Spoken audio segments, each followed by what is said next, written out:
It was the third day that Wang Xinghan had woken up in this dark, damp room. The only ray of light came through a hole in the roof tiles. His father had covered the gap with an old piece of plastic sheeting. A slender beam of dawn light pierced through, making Wang Xinghan wonder if it was a time tunnel.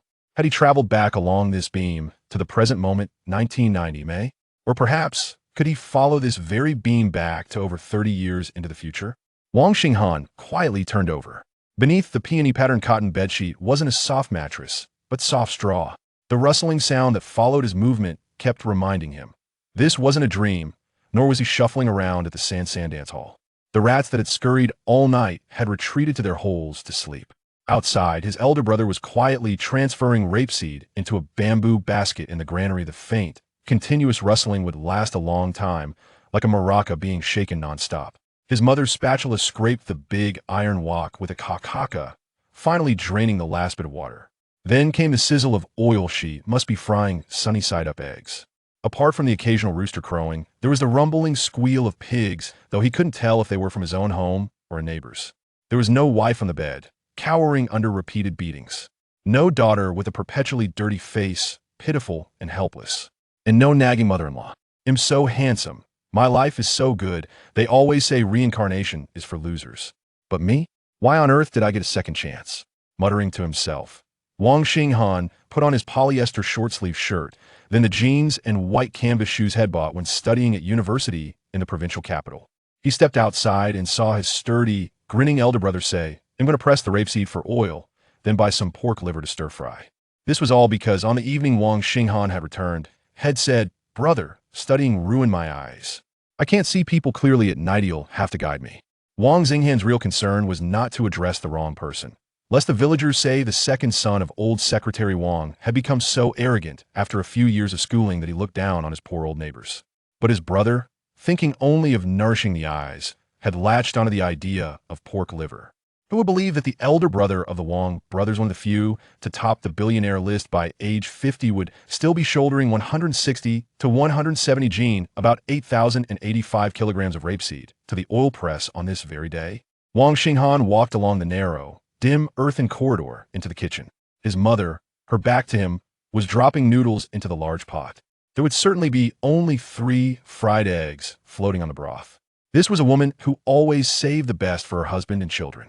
Wang Xinghan hugged her from behind, gently swaying her in happiness.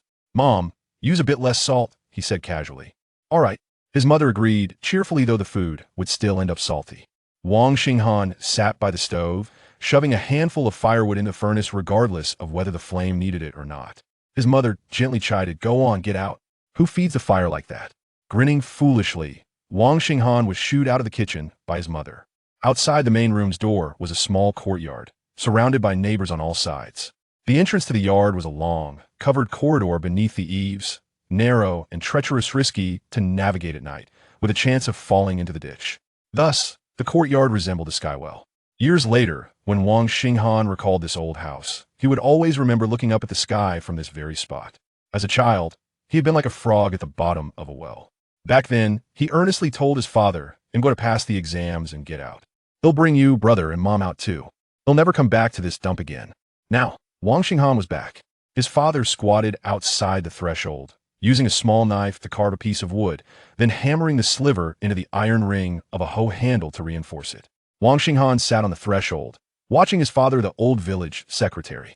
Even after these few days, his nose still stung with emotion. He had sworn never to return and had kept his word. Had assumed his father would be proud of him. Now he suddenly understood. Yes, his father was proud, but also truly regretful. Regretful for failing to preserve the Wong family compound. Regretful for not leading Himiaozue village to prosperity.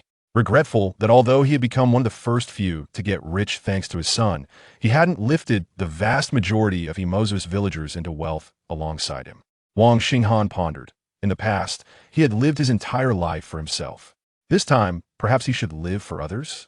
His mother carried a red carpellitus-patterned iron basin, filled it with hot water from the tin boiler, mixed in some cold, and placed it on a stone pedestal at the edge of the small courtyard. She tossed an old towel hanging from a clothesline into the basin. "Wash your face. Breakfast is coming." The yard was dilapidated. The basin was dirty. The towel was old. But his parents were alive. His brother was simple-hearted. "And I am happy." At last, Wang Xinghan's smile became radiant. He washed his face, then poured the water into the dish. Immediately, he heard his father click his tongue in disapproval. "TCH, I haven't washed yet." "Ah, right, almost forgotten." In the countryside, washing water was meant to be reused. Seeing his younger son standing there like a log, the old secretary seemed to recall something and waved dismissively. Never mind, never mind." Putting down his hoe, the old secretary fetched a basin and poured in some hot water. To keep the water clean, he first rinsed his hands outside the basin, then brought his face to the rim, splashing water onto it with a hulu-hulu sound. His mother brought the noodles to the table. For family members, for large bowls, but only 3 fried eggs. Only his mother had none. Wang Xinghan picked up his egg and transferred it to his mother's bowl. She smiled warmly, her face lined with deep wrinkles, yet kind and gentle. His elder brother then picked up his own egg and placed it into Wang Xinghan's bowl, grinning indulgently. At this, old Secretary Wang glared at Wang Xinghan, his expression fierce, as if saying, "You think you're the only one who cares for your mother?" The old secretary, frowning, moved the egg from his wife's bowl to Wang Xinghan's, then transferred the egg from Wang Xinghan's bowl to his elder son's. Next, he took the fried egg from his own bowl and placed it into his wife's, as if to say, "Like I don't know how to take care of my wife." "Dad," Wang Xinghan called out. The old secretary waved him off, manly and unwilling to hear sentiment or flattery. "Eat your noodles." Wang Xinghan couldn't help himself. "Dad, I know you care about Mom." He took a deep breath. "I just meant you could have just put your egg directly into brother's bowl. No need for all that back and forth." The old secretary slowly raised his head, staring at Wang Xinghan. Wang Xinghan slowly lowered his gaze, focusing intently on his noodles. "As long as I don't look at you, I won't feel your killing intent." Wang Xinghan firmly believed this. Chapter 2. What can be done by staying? The old secretary glared at the second son for a moment, and before he could even take a few bites, he pulled out a crumpled envelope made of brown paper from his trouser pocket and placed it on the table, sliding it towards Wang Xinghan. Wang Xinghan bit through a mouthful of noodles, casually picking up the envelope to read while chewing. He wondered, "He Chong Kong?" The old secretary appeared to be engrossed in his noodles, seemingly oblivious to the world. However, Wang Xinghan believed that the old secretary, having never had to ask anyone for help throughout his life, felt a bit embarrassed. Muttering indistinctly, he recalled, "Back then, He Chong Kong came to our brigade to work." Afterward, he wrote several letters. "When your elder brother was fighting the Vietnamese, I intended to reach out to him, hoping your brother would stay in the army and not return. But your brother was reluctant to leave you behind and insisted on coming back." Wang Xinghan set the envelope down and glanced at his elder brother, who flashed a bright smile, revealing a row of gleaming white teeth. The old secretary paused momentarily before continuing. "I initially thought this favor would never come to pass, but now, you should send him a letter at the address on this." The old secretary seemed somewhat reluctant to elaborate further, but after swallowing his noodles, he added, "Please ask him to transfer you to the provincial capital soon." For the first time in his life, the old secretary, who had never sought help from anyone, made an exception for the sake of the second son's future. Wang Xinghan returned home and indulged in 3 days of what his family deemed laziness. He did not venture out to meet anyone. Villagers peered into the courtyard for several days, likely hoping for a chance to converse with Wang Xinghan. Yet, he remained inside, withdrawn for 3 days. He disposed of the water he had used to wash his face before his father could use it. Sitting on the threshold, he gazed at the sky, at times lost in thought, at times smiling foolishly. He appeared dazed, as though he were not fully present. At that moment, the old secretary understood that the second son did not belong in this place. He had attended university. He was the literary star spoken of by the temple priest on the mountain. He was the material destined to become an official in the eyes of the villagers. He could not be allowed to languish here. He deserved a life of his own. Wang Xinghan watched as his father nearly buried his head in a large bowl of noodles. When he turned his gaze slightly to his elder brother, he noticed that the brother was no longer grinning foolishly. Wang Yaozu suddenly looked seriously at the second son, saying, "Rest assured, go out and explore. I will take care of our father and mother."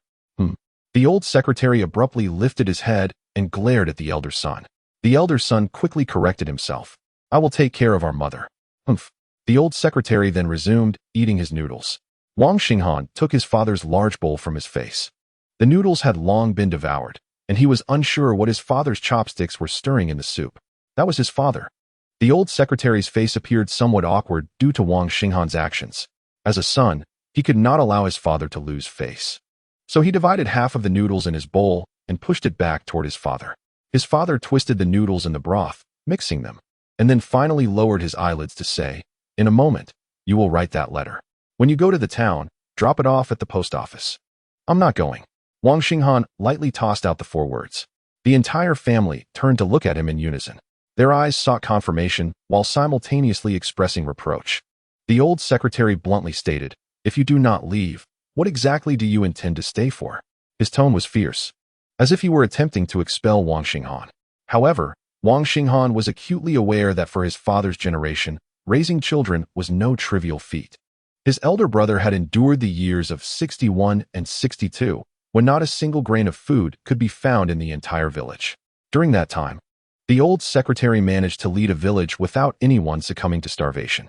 Whenever this matter was brought up, the old secretary would beam with pride, often recounting a particular tale to his grandson about how a rat was killed, its belly split open, cleaned, salted, wrapped in lotus leaves, and tossed into the fire. What a delectable aroma it produced. The younger generation could hardly comprehend the hardships faced by their predecessors. They merely trembled and begged their grandfather to cease his storytelling. Though the old secretary felt a sense of pride, he understood that apart from ensuring everyone earned their share during the collective period, once the household responsibility system was implemented, he could only help families barely meet their agricultural tax and land payments. Beyond that, he could not facilitate a better life for everyone. As for his son, he thought, let him soar. He could not bear to see his second son squander his knowledge, culture, and youth in the village. The old secretary could uphold lofty ideals, yet he did not wish to confine his son. Even when he heard his son express a desire to stay, he questioned him fiercely, as if to drive him away. Yet, translated into Wang Xinghan's ears, this became, "Really? My good son, is that true? Dare you deceive me, and I shall strike you down." Thus, Wang Xinghan reiterated earnestly, "Father, mother, elder brother, I shall not leave. In fact, I intentionally sought out a teaching position to contribute to the poverty alleviation efforts in our hometown. Otherwise, I would already be working in the municipal government." Wang Xinghan was not boasting. He had joined the party during his freshman year, later became involved with the literary society, and engaged in student council activities. Upon graduation, he entered the municipal government and eventually pursued a path in business. This time, faced with a decision and feeling no regrets, he pondered that it was time to truly appreciate this piece of homeland. To be frank, it resembled a hellishly challenging novice village. Upon hearing that his son was voluntarily returning, the old secretary felt a surge of emotions. Yet, deep down, he was pleased, fearing that his anger had gone too far. He barely rose from his seat before promptly returning. "Go fill the water jar." The old secretary began to present his son with a standard farmer's exam. Wang Xinghan shook his head, unable to carry it. The old secretary pressed on, "Then go with your mother to harvest sweet potatoes." Wang Xinghan again shook his head. "I cannot do that either." The old secretary exclaimed, "You cannot carry, cannot lift. What can you do by staying here?" Wang Xinghan replied, "Father, you may be able to carry and lift, but that is all you can do. Oh, and you can also bear burdens and shoulder responsibilities." The old secretary, with a stern expression, inquired, "What burdens? What responsibilities?" Wang Xinghan seized the opportunity to jest, the burden of responsibility, and the blame for mistakes. Laughter erupted from the unamused elder brother, prompting the old secretary to raise his hand in a display of frustration. Wang Xinghan quickly restrained his father's hands, exclaiming, "Do not be angry, old secretary. Listen to me. I cannot carry, cannot lift, nor can I farm. However, the water within this vessel will inevitably reach its brim. In our household, there are always eager hands to undertake the agricultural tasks. Although I may lack the strength to lift or carry, I possess the ability to facilitate the marriage of the bachelors in Hemiaozue village. I can help these impoverished villagers, who suffer extreme hardships, to attain a more prosperous life. I can ensure that my mother does not have to fry just 3 eggs, leaving one person feeling guilty while another considers it a blessing in disguise. While I may not be able to pick or lift, I can certainly prevent my father from bearing the blame for the embezzlement of the cooperative's public funds." Wang Xinghan inquired, "Old secretary, do you believe I should stay or go?" "Humph." The old secretary tossed down his chopsticks, clasped his hands behind his back, and stepped over the threshold, his eyes catching the slogan on the earthen wall beneath the eaves, proclaiming the imperialist paper tiger. He bellowed, "Repaint that slogan so it's clearer." With his hands still behind his back, he walked briskly, humming a tune. As the sun sets behind the western hills, the soldiers return after target practice. Chapter 3. The Land of Dragon Prosperity. Wang Xinghan intended to clear the bowls from the table for washing. His mother quickly grasped his wrist, shaking her head. "Leave them. I will wash them." Wang Xinghan remarked, "Mother, if this continues, soon we'll add cannot wash to our list of things we cannot do." Yet, his mother retained her cheerful demeanor. In Wang Xinghan's recollections, his mother was always adorned with a smile. According to his elder brother's memories, during the year they feasted on locusts. Their mother laughed joyfully as she ate. His brother was too young to remember, merely 1 year old, yet the old secretary frequently recounted such tales. He only remembered their mother crying once, when their second sister passed away prematurely. His brother often mused that had his sister lived, the Wong family would have produced at least 2 university graduates. Their mother was a gentle woman, one who radiated joy, embodying an optimistic spirit in life. You might perceive her as simple-minded, yet her optimism is the truest form of wisdom. Indeed, she demonstrated her wisdom through her actions. When she stopped Wang Xinghan from washing the dishes, she did not immediately start washing them herself.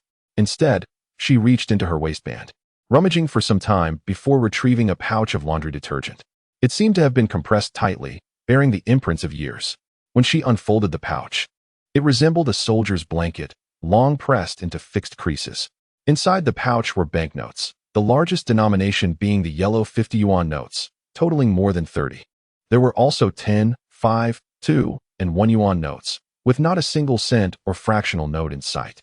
As she organized the notes, she remarked, "Eldest brother just sold silkworm cocoons for 200 yuan. This year's agricultural tax and land payments are still pending. He will bring back some silkworms when he goes to the town to press oil." While speaking, the money on the table was divided into 2 portions, 960 yuan each. Their mother seemed to have much to express, yet when the words reached her lips, they eluded her. Although she had never attended school and could not read, she recognized money. When Wang Xinghan worked in the provincial capital, she would travel there to deliver chickens, duck eggs, and sausages to her son, without anyone to guide her, nor any prior communication by phone. A person carries a basket, filled to the brim, weighed down by the love of a mother. In the past, Wang Xinghan regarded this as merely an effort by his mother to help him save money. It was only later that he understood the true depth of that weight, a mother's affection. The bounty was evenly divided between her 2 sons, with neither receiving more nor less than the other. And what of the daughter? In her old age, the mother often lamented, how wonderful it would be if Chuyue were still alive. Perhaps she wished for her sons to pursue their aspirations without reservation, for even if money were lost, it could always be earned anew. Wang Xinghan reflected that his eventual triumphs in the marketplace were profoundly intertwined with his mother's optimism, encouragement, and emotional support. Of course, his mother's emotional stability largely stemmed from the steadfastness of the old secretary, who withstood the trials of time, providing her with ample security and affection. As she poured soup into a bowl, Wang Xinghan casually slipped some money to his elder brother, who accepted it without hesitation.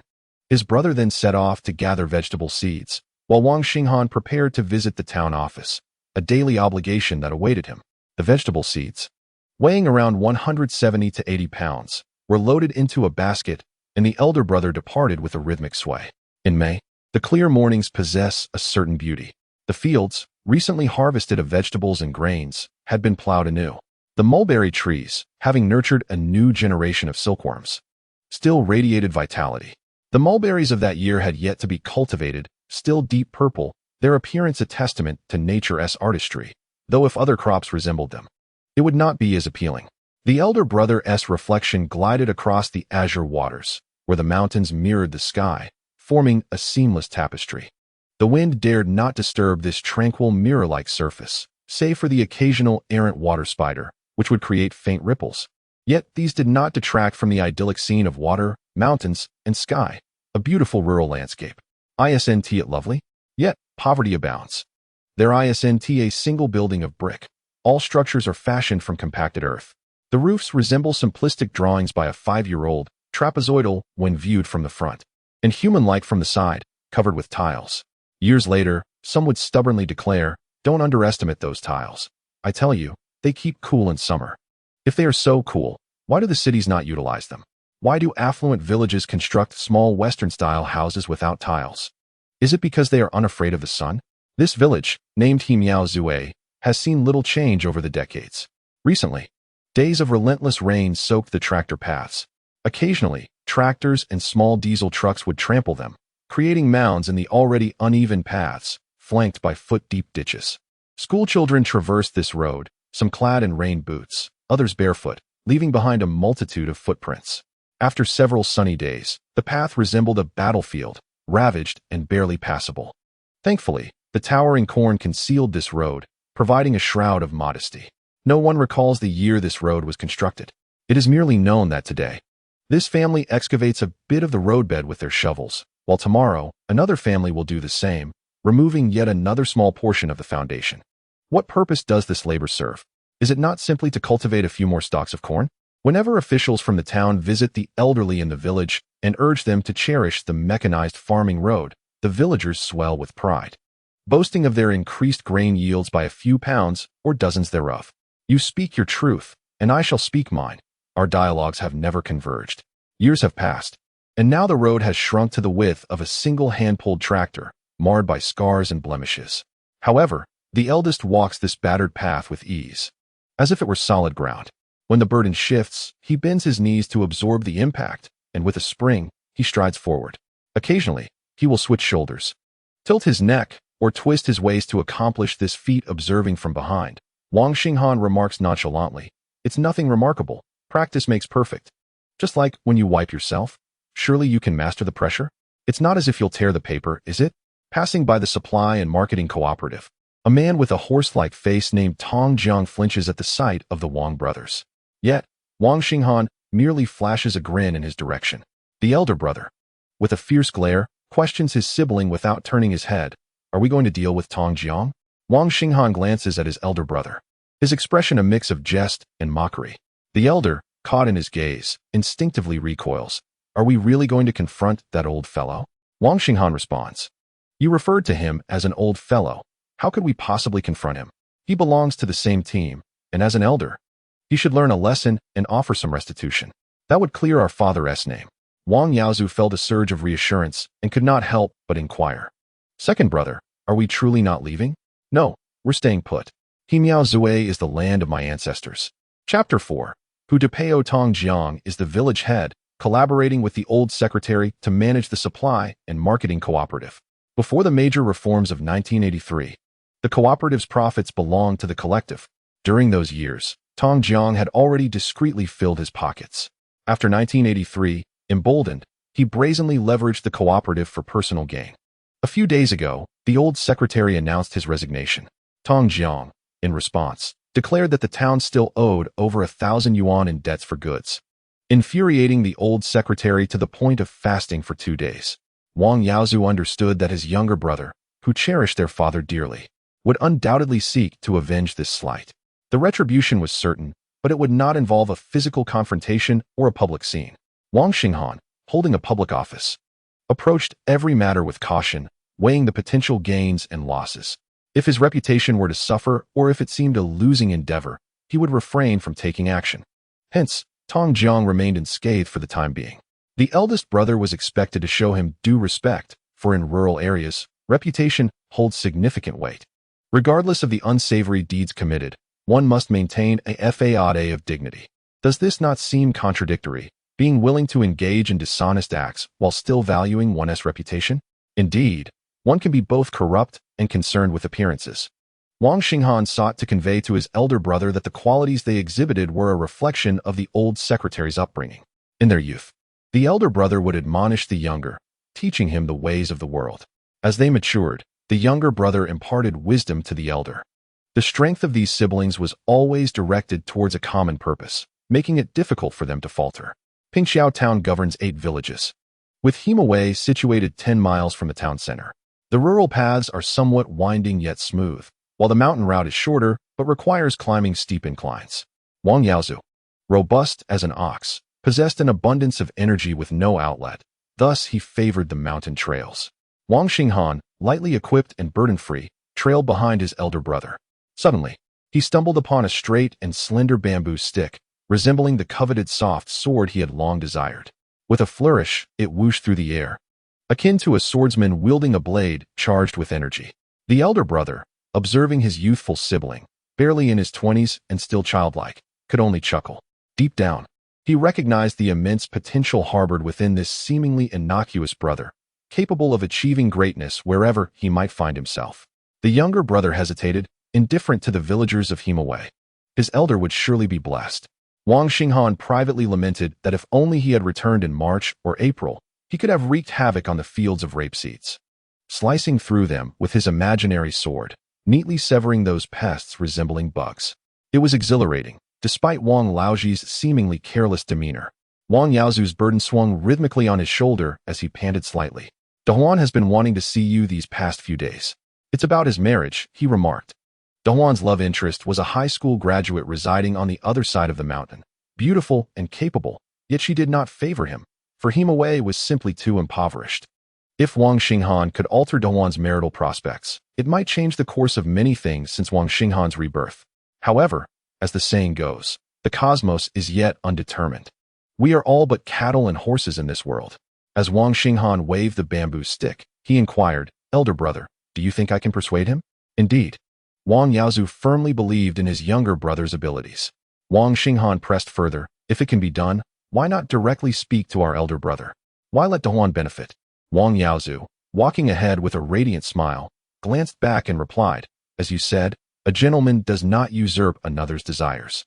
Wang Xinghan rolled his eyes and retorted, "There are no outsiders present. Can you not speak the truth?" "I prefer those with ample figures," the elder admitted, a hint of bashfulness in his demeanor. Wang Xinghan chuckled, "But I too appreciate those with ample figures." The matter of Dahuan's marriage was no longer solely his concern. If successful, it would serve as a revitalizing tonic for Himaway. The old bachelors might finally find a change in their fortunes. After traversing 10 miles, Wang Xinghan had already envisioned the development trajectory for Himaway over the next half-year. "Elder brother, go buy a pack of cigarettes." Wang Yaozu intended to purchase tianxiaxiao, a soft pack costing 1 yuan and 80 cents, with a filter. However, Wang Xinghan insisted on red camellia tea. Despite feeling a pang in his heart, Wang Yaozu readily produced 4 yuan. If memory served him right, in a few years, the price would likely increase by 5 yuan. This year, Wunyo and tianxiaxiao were regarded as fine cigarettes. If one could indulge in the delights of the red camellia, the Red River, Ashima, and Hometown Mountain, one might find oneself grinning ear to ear. "My elder brother has gone to extract rapeseed oil." Wang Xinghan has visited the town office, where within the square walls stands a solitary 2-story red brick building. In the midst lies a modest basketball court, its hoop resembling a weary middle-aged man, perpetually drooping at a 45-degree angle. Inside the organization office sits a middle-aged man clad in a blue uniform shirt, unbuttoned, with an old white vest bearing several visible holes. He fans himself with a paper while perusing the news. Upon seeing Wang Xinghan, his face brightens with delight. As Wang enters the office, he offers him a stick of red camellia. The middle-aged man accepts the cigarette and crushes it on the desk, a gesture typically intended to compact the tobacco for a more satisfying smoke. After all, they often smoke unfiltered cigarettes or hand-rolled tobacco. When encountering something good, one must cherish it. Wang lights the cigarette for him, and he takes a puff, appearing quite euphoric. "Aren't you officially on duty yet? What brings you here?" Wang, already grasping a broom, begins to tidy the organization office. His connection remains with the organization office, as the director's wife is having a baby and has yet to return. Wang's specific duties have not yet been assigned. While sweeping, he remarks that once his family matters are settled, he will be here to lend a hand, familiarizing himself with the surroundings in advance. The middle-aged man, noticing Wang's thoughtfulness, imparts some wisdom. "With your background, it would be a pity to return. The eldest son of Feng Xiaozi from the Xiaogujing Brigade is already the deputy head at the grain station in the county. Why would you come back? Seek connections, offer gifts, and get transferred sooner. Why? To bring prosperity to you all, to indulge you in fine dining and luxury, so that those old bachelors need not drool over others' wives, to lift you out of poverty and into a well-off life. Are these reasons sufficient?" Naturally, Wang Xinghan would never confide such sentiments to this seasoned town official. Flattering words are reserved for those above, while one must accomplish admirable deeds for those below. In grassroots work, practical results are of utmost importance. Indeed, one should refrain from engaging in lengthy conversations with such seasoned figures. Their apparent heartfelt intentions are devoid of any real significance, leaving one pondering, Where exactly is the path they pointed out? Wong offers another cigarette to the old rogue, who beams with pride, as if his goodwill has been rewarded. The old rogue praises, "With a son like you, Secretary Wong, how fortunate you are." Wong inquires, "Has Secretary Yao arrived? I'll go tidy up over there." The middle-aged man replies, "Yes, he is discussing matters with the town." The old rogue winks, a gesture likely indicating their ongoing bickering. Wong promptly heads to Secretary Yao's office. Upon reaching the door, he overhears someone venting their frustrations. Hong in town just applied for special funds from the county last year, and now they're at it again. What is this new planting demonstration township? I heard from someone in the county it involves over 200,000. Why is it that Pingxiao town lacks progress? Are we born of lesser stock? The county holds meetings every 3 days and grand assemblies every 5 days, leaving me exhausted from running around. Alcohol consumption is plentiful, and cigarettes are frequently purchased. While others thrive by leveraging their natural resources, what do we rely on? When I inquired about the reasons, they merely suggested that I, Hu Jingfu, should reflect on my own shortcomings. What should I be searching for? Perhaps the reason lies in the vendors of fried dough twists. It turns out it was Hu Depeo. Then all is well. Chapter 5. Something of substance. The renowned mayor of Pingxiao Town, Hu Jingfu, can aptly be described as a loudmouth after many years. This township leader has spent the majority of his life in grassroots work, achieving little while speaking abundantly. On his departure day, he wept, proclaiming his loyalty to the townsfolk of Pingxiao, much to the amusement of those around him. To put it plainly, mayor who epitomizes the trait of doing nothing while desiring everything. It seems I have finally pinpointed the source of my frustrations. Wang Xinghan believed that in order to stir things up in Pingxiao Town, one must first navigate past Hu. Now it is clear why Pingxiao Village, despite being a novice settlement, presents challenges of a hellish caliber. In such an environment, one must pragmatically pursue work, not seeking support, but merely hoping that no one hinders progress. It would indeed be a blessing. Mayor who cannot perform a solo act. Thus, the other key figure is Secretary Yao. Questioning the decisions and actions of superiors in front of the secretary is a risky endeavor. Hu Jingfu, fortunate yet somewhat naive, has managed to survive thus far. Wang Xinghan was curious about how Secretary Yao would confront the mayor. If Wang Xinghan were the secretary, he would likely demand that Hu Jingfu elucidate party principles. Perhaps Yao Lanshi, being a woman, or perhaps her unfamiliarity with the party's operations rendered her powerless against such a stubborn mayor. While Wang Xinghan pondered this, he heard a series of firm knocks on the table, followed by a calm and steady female voice saying, "Mayor Hu, I can understand emotional reactions in the workplace. However, there is no need to question the decisions of our superiors." Wang Xinghan felt a surge of surprise. Yao Lanshi indeed possessed some spirit. While her words were not particularly forceful, they served as a gentle reminder, likely aimed at tempering Hu Jingfu's various grievances. Yet, Hu Jingfu, undeterred, continued, "Secretary Yao? It's just the two of us here. I too have thoughts and opinions. Could you not take a stance to address the challenges we face in our work in Pingxiao Town?" This year, the Agricultural Department allocated 35 million in special support funds. Our county received approximately 4 million. With 16 townships in total, is it unreasonable for our town to receive around 150 to 160,000? While other towns feast, we cannot even sip the soup. This is sheer absurdity. These final remarks reveal why he is dubbed Hu Depeo, perhaps a bit excessive. Wang Xinghan mused that if he were the secretary, he would respond, "If you encounter difficulties, seek assistance to resolve them.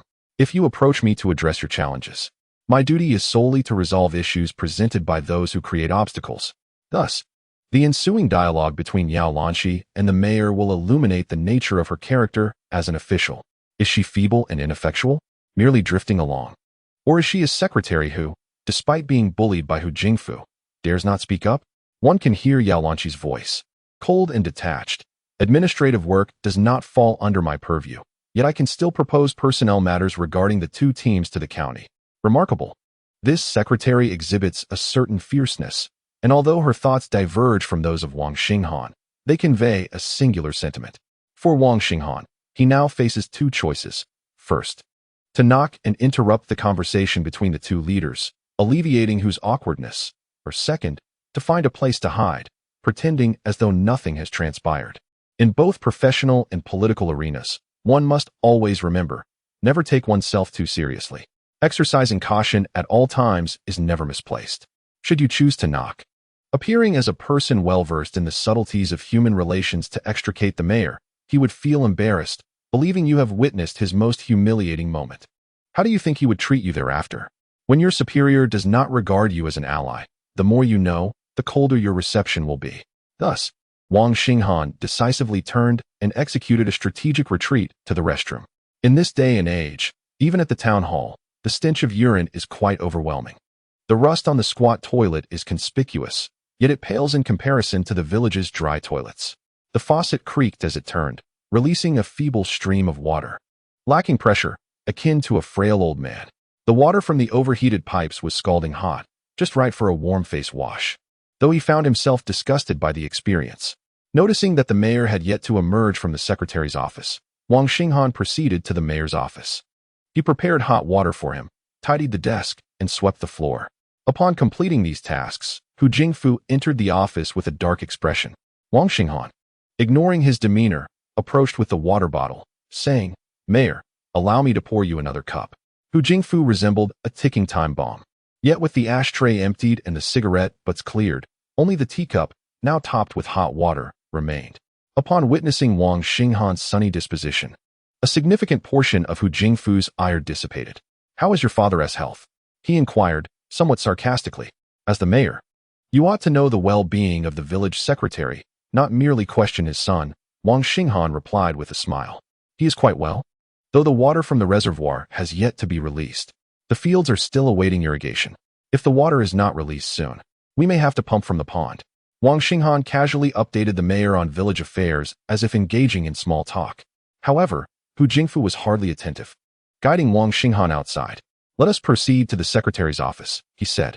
Wang Xinghan followed Hu Jingfu into the secretary's office. Today, Yao Lanqi wore a polyester shirt. Her hair styled in an updo for a touch of coolness, which inadvertently accentuated her long neck. The office fan swayed, and at a certain angle, the blades clanged against the protective cover, creating a cacophony. The breeze that wafted through stirred the delicate strands of Yao Lanqi's hair, consistently capturing Wang Xinghan's attention. Yao Lanqi casually tucked her hair behind her ear and inquired, "Has Comrade Xinghan arrived? How is everything at home?" As Wang Xinghan responded to her questions, he found himself reflecting. He recalled the old secretary had mentioned a town party secretary named Yao Lanqi, albeit briefly and without elaboration. This suggested that her tenure here could not have exceeded 2 years, as she had not been prominently visible in the community. Given that she had spent such a short time in this economically disadvantaged area, it seemed she was merely here to enhance her arsum. Wang Xinghan had seen many such cases in the city, individuals who held a position but were engaged elsewhere, often wives of influential figures. Considering her age, she might have been married for 5 or 6 years, though it was unclear whether she had children. Regardless, he thought, what does it matter? Where's Jianwei? Now, to speak earnestly, Wang Xinghan's gaze met Yao Lanqi's for barely 2 seconds before shifting to the vicinity of her nose, ensuring a polite yet non-awkward observation. It was a manner of attentively listening while avoiding any uncomfortable eye contact. Yao Lanqi was expressing concern for Wang Xinghan's recent return home when Hu Jingfu abruptly interrupted their conversation, stating, "Secretary, showing care for new comrades is not merely verbal. We must engage in something tangible. This is a child nurtured by our own Pingxiao town." After a delay of 3 or 4 days, he had finally arranged a welcome banquet for Wang Xinghan. Upon arriving at the town hall, Wang Xinghan felt reduced to a mere tool. He couldn't help but murmur, "I can't believe you would treat the protagonist as a mere instrument. The first to meet a tragic end will be the one who does so." Yao Lanqi nodded. "Comrade Xinghan, today the town mayor will host your welcome." Wang Xinghan's expression remained unchanged, though his mood was less than bright. "If you all continue to overlook me as the main character, you will surely regret it." Hu Jingfu frowned and asked, "What about Secretary Yao?" Yao Lanqi replied, "I must head to the county soon to represent the town party committee in visiting Yang Heng and his spouse."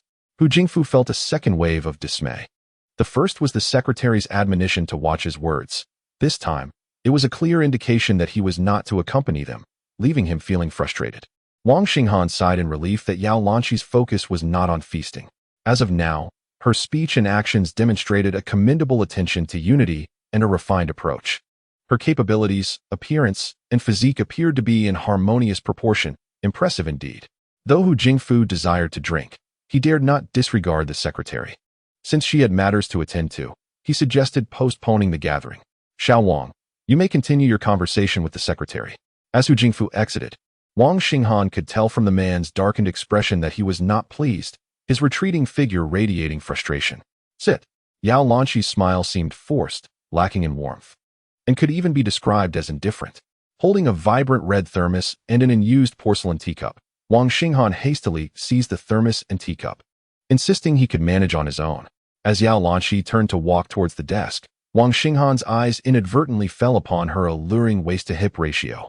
Her naturally gifted physique, complemented by a pair of vintage round-toed heels, rendered her silhouette striking, justifiably earning her the title of a back-figure assassin. Wang Xinghan bowed his head to pour a modest amount of water, not pausing, before he swiftly turned and exited with the kettle. Upon his return, the kettle was brimming. As he mixed water for Yao Lanqi, she began to scrutinize him. First, his attire, a shirt, jeans, and white sneakers, was the quintessential ensemble of one returning from the city. The fashion trends of the late 1980s to mid-1990s from Hong Kong and Taiwan still held sway, while Wang Xinghan's attire did not mark him as a trendsetter. It was appealing and appropriate, which significantly enhanced his impression. Yao Lanqi felt a twinge of curiosity. It was no small feat for someone from the countryside to ascend to such heights. Countless individuals strive to shed their rural identities. Why, then, had he returned? Wang Xinghan's presence piqued Yao Lanqi's otherwise dreary disposition, granting her a modicum of interest in the world around her. Of course, it was but a fleeting interest. Should Wang Xinghan become yet another face in the crowd, Yao Lanqi would soon revert to being a stone, disconnected from the outside world.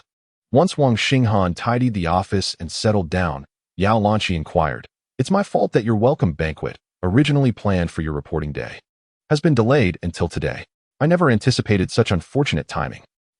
Has the exam arrived so soon? Wang Xinghan rubbed his hands together, his smile radiating a refreshing sincerity. Director Yang is responsible for organizing personnel and will oversee the specific arrangements for my future work. He serves as my initial guide. His absence leaves me feeling somewhat incomplete. The Secretary's consideration is also intended to ensure my first steps in the grassroots are steady. I am deeply moved by the Secretary's thoroughness and the Mayor's enthusiasm. I shall channel this sense of belonging into my work, giving back to my hometown, the Secretary, and the Mayor. Yao Lanqi transformed into a stone. Not due to Wang Xinghan's ordinariness, but rather because his response was nearly perfect. She recalled the day Wang Xinghan had brought out the placement notice. Nowadays, university graduates are assigned jobs. The planning committee allocates quotas to various units. With a letter of introduction from the planning committee, one secures a lifetime position within the system, thereby obtaining a stable livelihood. Perhaps it guarantees survival, but not wealth. It may ensure a life free from financial worries, or it might lead to rapid advancement. However, some may find themselves complacently stagnant for a lifetime. Ultimately, it hinges on individual cultivation and fate. On the day Wang Xinghan completed his paperwork, the secretary was absent, leaving their conversation largely unexplored. With little on her agenda that morning, Yao Lanqi planned to head to her residence early to wash her hair before taking a bus to the county at noon. Listening to Wang Xinghan's words, she felt no urgency. Instead, she wished to take this opportunity to engage him in a meaningful conversation. Yao Lanqi, arms crossed, inquired, "Comrade Xinghan, I would like to hear your thoughts on what lies ahead." This moment of exchange presented a chance to elevate their values and stature. Seizing it would foster a favorable impression and yield significant rewards. Failing to do so might render future endeavors more arduous. Wang Xinghan replied with a calm and steady demeanor. Naturally, we must delve into the grassroots to understand the specific needs of the people, while fully embodying the vanguard role of a party member. We should start with the minutiae of serving the villagers, thereby solidifying our party as foundation among the masses. Yao Lanqi had grown weary of grandiose rhetoric. She longed for a single truth. Why have you returned, Wang Xinghan, when others are desperately fleeing this place? As a university student, you ought to be candid. Your education is not meant for rural stagnation. Wang Xinghan, taken aback, flashed a bright smile, revealing his gleaming white teeth, exuding a warmth that was both radiant and infectious. Since the secretary has presented this grand stage before me, it would be a disservice to squander such a generous opportunity. His eyes sparkled with hope as he declared, "To achieve a moderately prosperous society, we must endure this arduous journey together to reach the stars." Truth be told, Such words would likely baffle Hu Jingfu, the town mayor. Yet, when Yao Lanqi, a woman of cultured lineage, heard Wang Xinghan's response, she felt a chill run down her spine, even on this sweltering day. Observing Yao Lanqi's gradually dazed expression, Wang Xinghan mused, "Isn't this a rather high standard?" Chapter 7. Home Yao Lanqi's spirit seemed to wane, her eyes losing focus, and she experienced a sense of double vision. This diverged significantly from her expectations of Wang Xinghan's answer, particularly with his ornate language. Simply quoting poetry would merely suggest he possessed a modicum of culture. However, Wang Xinghan had added 4 pivotal words. These 2 lines instantaneously transcended their original meaning, resonating with the current political climate and the emotions of the moment. To endure this arduous journey to reach the stars fundamentally conveys that nothing is easily attained. Before we can grasp the stars, we must endure countless nights of hardship. Yet, with the addition of his phrases moderately prosperous society and together, the meaning shifted to imply that a moderately prosperous society is not merely a slogan. It requires a leader to guide the populace through innumerable challenging days and nights. Ultimately, we shall triumph over poverty and achieve prosperity. When articulated by Wang Xinghan, this sentiment transcended mere talent. To borrow Yao Lanqi's grandfather's words, the young man was clearly adept at navigating conflicts. He was the type of individual who could be swiftly recognized within a crowd. Nevertheless, Yao Lanqi would not regard him as remarkable solely due to his refined vocabulary. Could a mere sprinkling of poetry and some bravado ensure effective work?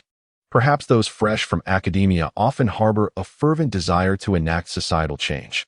Taking a moment to steady her racing heart, Yao Lanqi gently remarked, "You ought to be a departmental staff member in the city's administrative body. You willingly chose to return to your hometown to join the arduous battle against poverty. Regarding your work arrangements, I have yet to confer with Director Yang. I originally planned to visit the county this evening. Concerning your situation, I will discuss it with Director Yang and subsequently consult with the leaders of the county committee's organization department to see if they can consider it with discretion. During this time, you should familiarize yourself with the environment in Miao Village." Wang Xinghan was quite exhilarated, expressing gratitude to Secretary Yao, and he joyfully exited the room. Observing his jubilant figure, Yao Lanqi maintained a stoic expression, silently reflecting on the beauty of youth. However, once Wang Xinghan left, his smile faded, and he contemplated with calmness. A woman in her late 20s, possessing at least 2 decades of artistic experience, has crafted such a meticulous vision. At first glance, it seemed that Secretary Yao had made numerous promises to Wang Xinghan. Yet, upon closer examination, one must ask if there were any substantial guarantees. None at all. This is a crucial point. Discussions with Director Yang must occur, followed by consultations with the comrades in the county committee's organization department. This is not merely one matter, but 2, and the time span between them is considerable. Discretion? What kind of discretion? It hinges on whether Wang Xinghan can produce any tangible results in the village during this time. To put it plainly, after boasting, Wang Xinghan must possess the capability to deliver. If he can fulfill his promises, then the envisioned prospects can be realized. If not, how can one expect the leaders to reciprocate? Can one truly fault her for that? Certainly not. Wang Xinghan's current position is that of a staff member, and without a formal designation, any elevation in rank would merely result in a director-level staff position, which would take another 3 to 5 years. What Wang Xinghan must pursue now is an official post. Although the village secretary currently does not hold a formal position within the township, it is a misstep. Elevating one's personal rank while waiting for an administrative position is a challenging endeavor. One might reach retirement without an official title. However, securing an administrative role directly correlates with an increase in personal rank. Hence, finding a pathway to an official position is indeed the correct route to promotion. If all goes well, achieving the role of township mayor or party secretary by 30 would be quite an accomplishment. Yet, if one possesses extraordinary ability, note that it must be exceptional. There will be support from below and encouragement from above. In such circumstances, exceptional promotion will not take as long. However, while such opportunities are rare, Wang Xinghan currently has 2 chances. If he seizes them, there should be no significant issues. Upon exiting Yao Lanqi's office, the mayor had already finished work. His elder brother was squatting by the roadside outside the wall. Upon seeing his younger brother, he hurriedly handed Wang Xinghan a crispy military-style pancake, a delightful omen. As Wang Xinghan savored the meat pie, Wang Yaozu, carrying freshly pressed rapeseed oil, occasionally glanced at his younger brother with a silly smile. Wang Yaozu was a doting brother. However, during their childhood, Wang Xinghan, with a bit of a sharp tongue, often claimed that Wang Yaozu did not truly like him, but rather favored their second sister. He believed that it was only because their second sister was no longer around that Wang Yaozu directed his affections towards him. Wang Xinghan made such statements because Wang Yaozu frequently playfully hit him.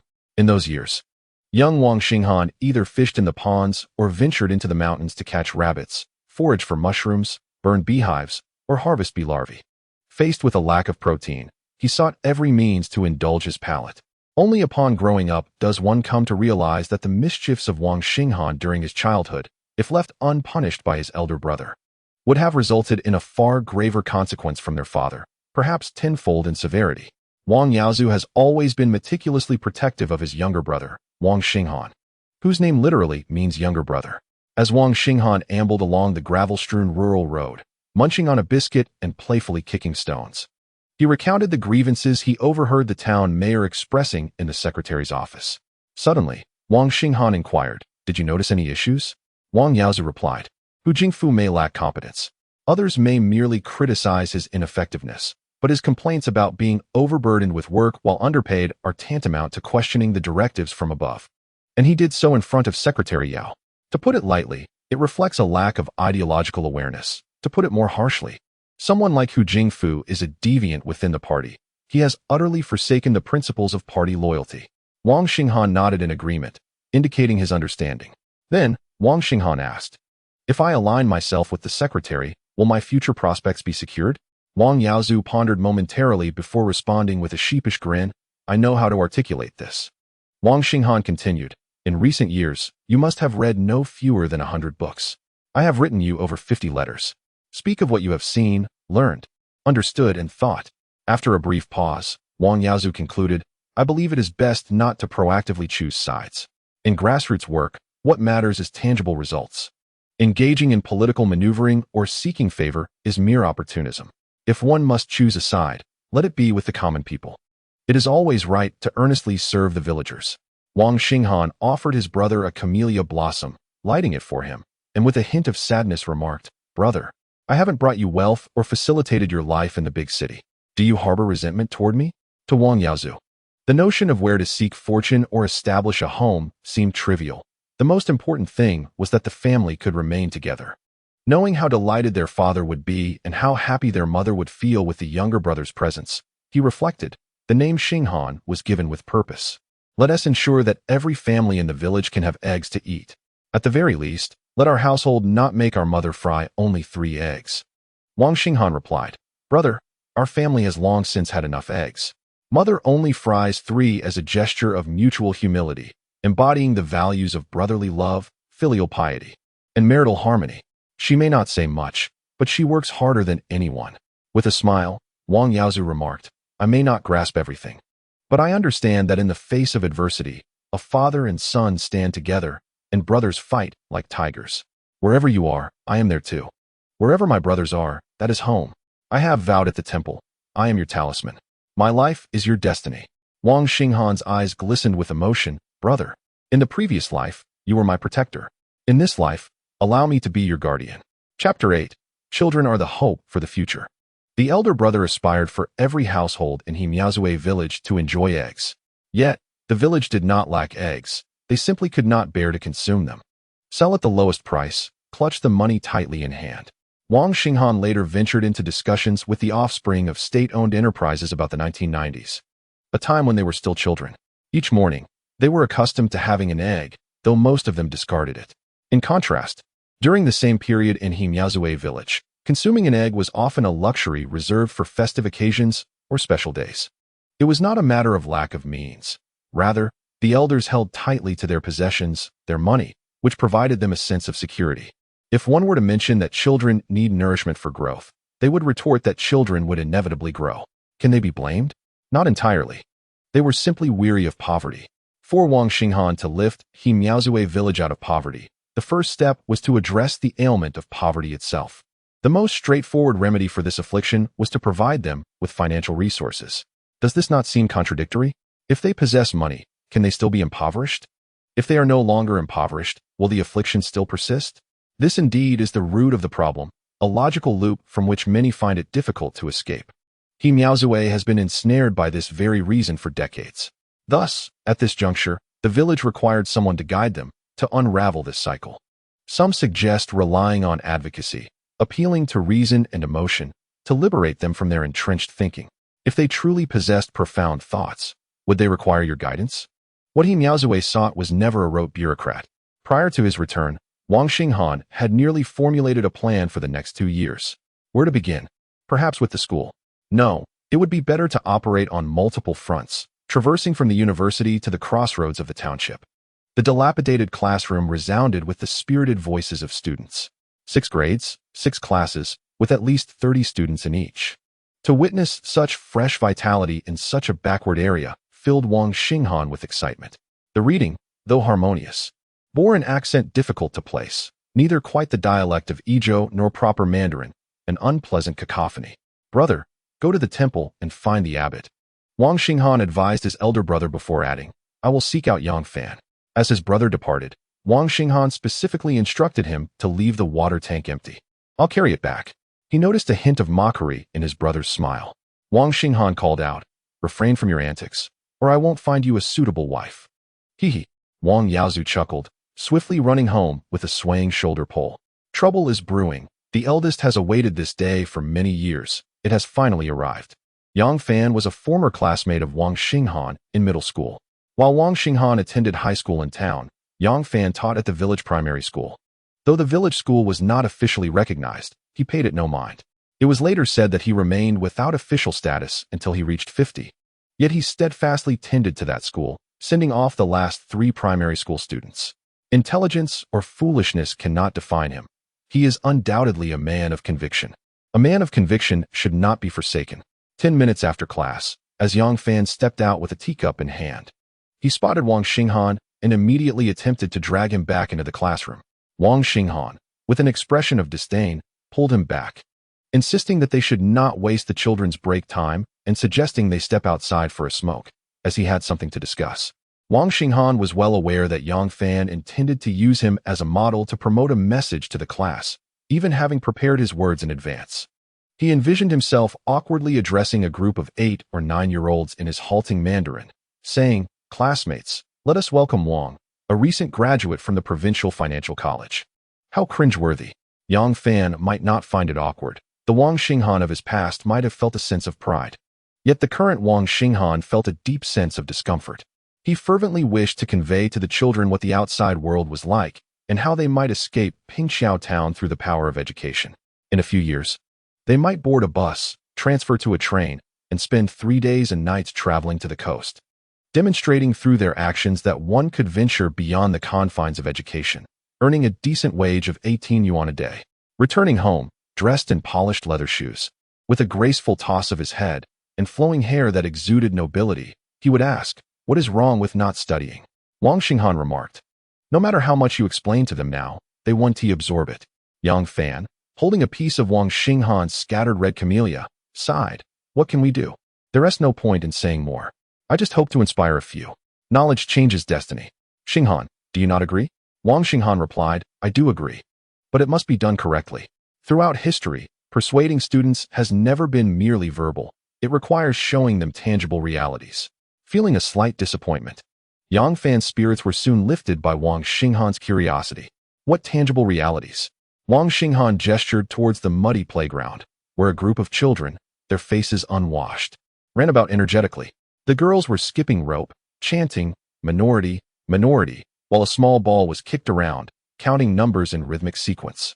And others played a game with a sandbag, treating the little ones dashing between them as if they were thieves. The sandbag was not a mere scrap of cloth sewn together with 6 sides, but rather 2 sides stuffed solidly with rice, heavy enough to seriously hurt someone. As they rolled hoops, played at besieging castles, and crafted flower baskets, Yang Fan nudged Wang Xinghan with his elbow, teasing, after spending a few years studying. Have you learned to keep them in suspense? Wang Xinghan, still unable to fully adapt to the present moment, felt as if he were on a grand swing.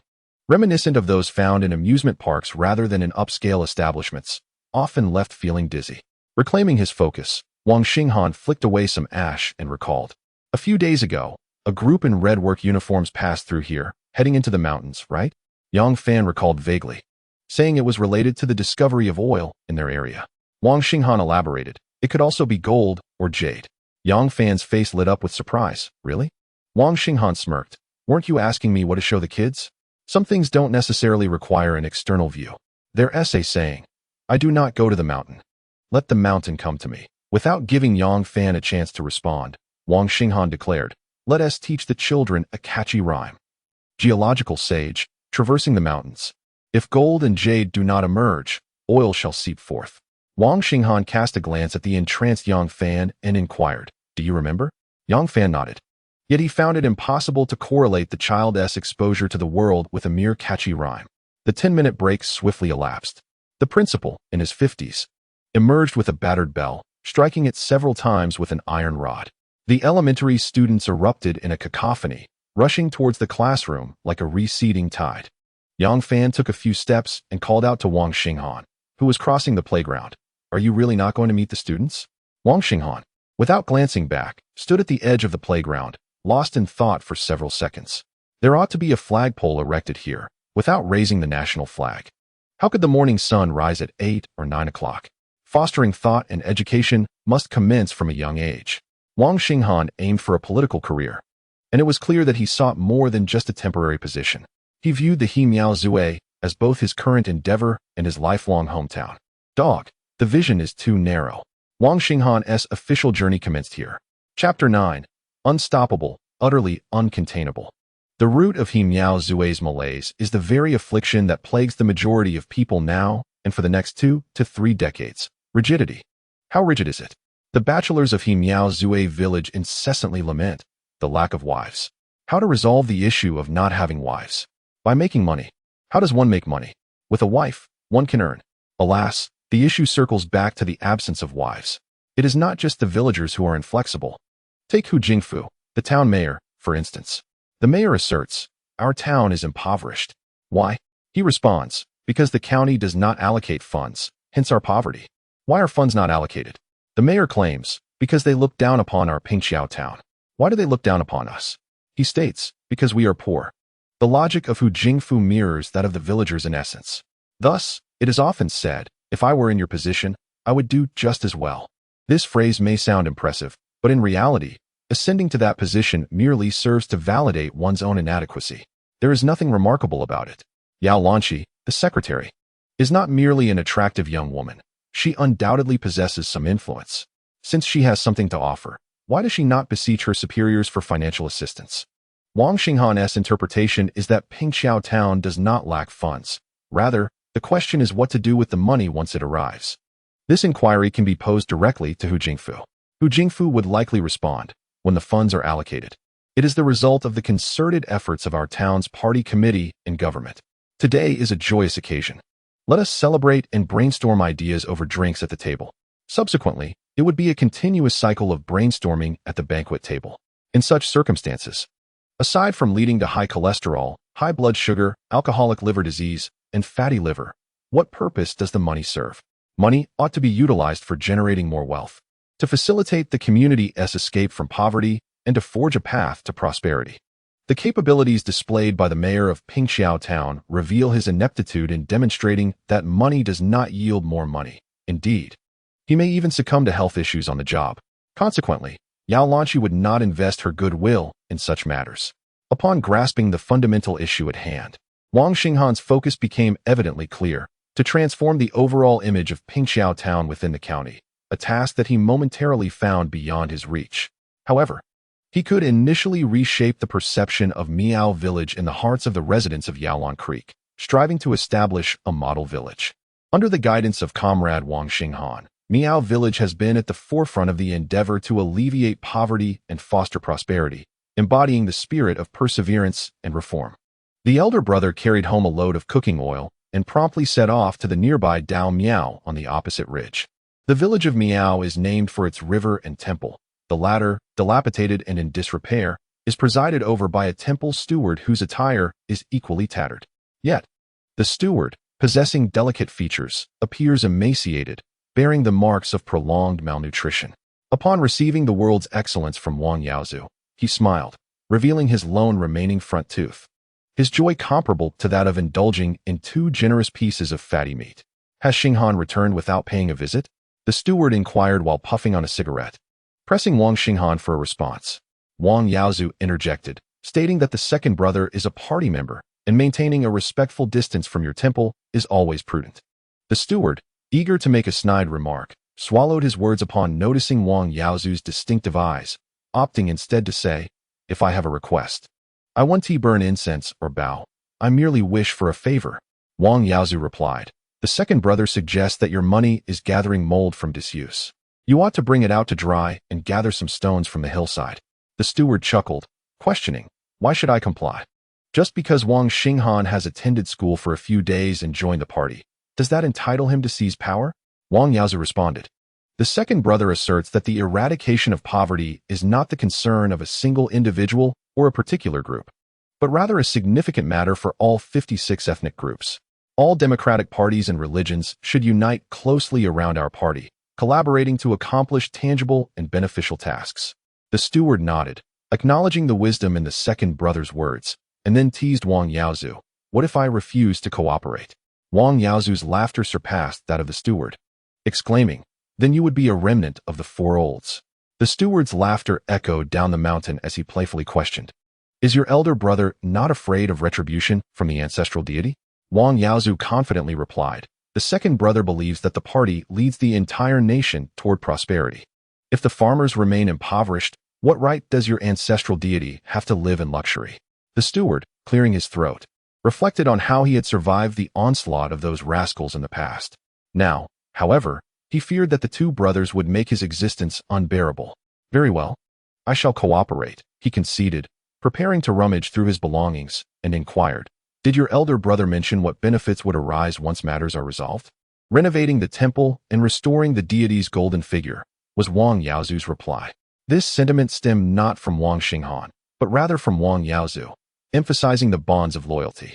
Wang Xinghan merely informed his elder brother that the steward was wealthy yet cunning. If he dared to drag his feet, the temple might face demolition. Indeed, Wang Xinghan's decisiveness was strikingly clear. The elder brother looked at the steward, amused. As the steward turned, a chill emanated from behind him. When he glanced back at the peculiar smile of the Wong family's elder, he felt as if a monkey was cautiously observing a dog, repeatedly turning back, yet ultimately deciding to cover his rear. The temple steward could no longer contain himself and shouted, "Why do you linger? Depart, depart." Wang Yaozu turned and hurried down the mountain, eager to assist his mother in tending to the sweet potato cart. In a few swift strides, the steward, oblivious to where he stepped, ascended to the temple's peak, lifted several tiles, and retrieved an iron chest from a hidden compartment beneath. Upon opening the chest, he discovered it filled to the brim with banknotes of various hues. Upon closer inspection, he noted a pile of silver dollars at the bottom. While rummaging through the chest for money, the old steward muttered to himself, "Wang Yaozu, that scoundrel, swore before the ancestral deity to serve as the talisman for my family's second son, to shield him from calamity and adversity. Is this how he performs his duty? Afraid to dismantle the temple himself, he sends his elder brother to do the deed. What his younger brother is unwilling, unable, or dares not do, his elder brother takes upon himself. Such lawlessness, such impudence. May the ancestral deity not hold it against me." After his tirade of grievances and pleas for leniency, as was his custom, he counted and organized the necessary funds. Just as he turned to leap from the temple's apex, he caught sight of the rugged, mottled plow road below, twisting like a fierce dragon. The shouts of others echoed, "The water is coming." A slight shift of his gaze revealed the waterway, its emerald waves surging tumultuously like a dragon, brimming with ferocity. The 2 dragons of water and soil intertwined in such a manner, converging at a small stone bridge, where Wang Yaozu awaited the handsome and refined Wang Xinghan. This scene left the steward breathless. "Amit Babuda," he sighed. "The Wang family is on the rise with its dual dragons." There was no stopping them. It was utterly unstoppable. Chapter 10. Fishing. The water from the irrigation channel has arrived, its azure waves rolling and churning, creating white frothy crests that nourish countless villages downstream. The ensuing days would be the busiest in the countryside.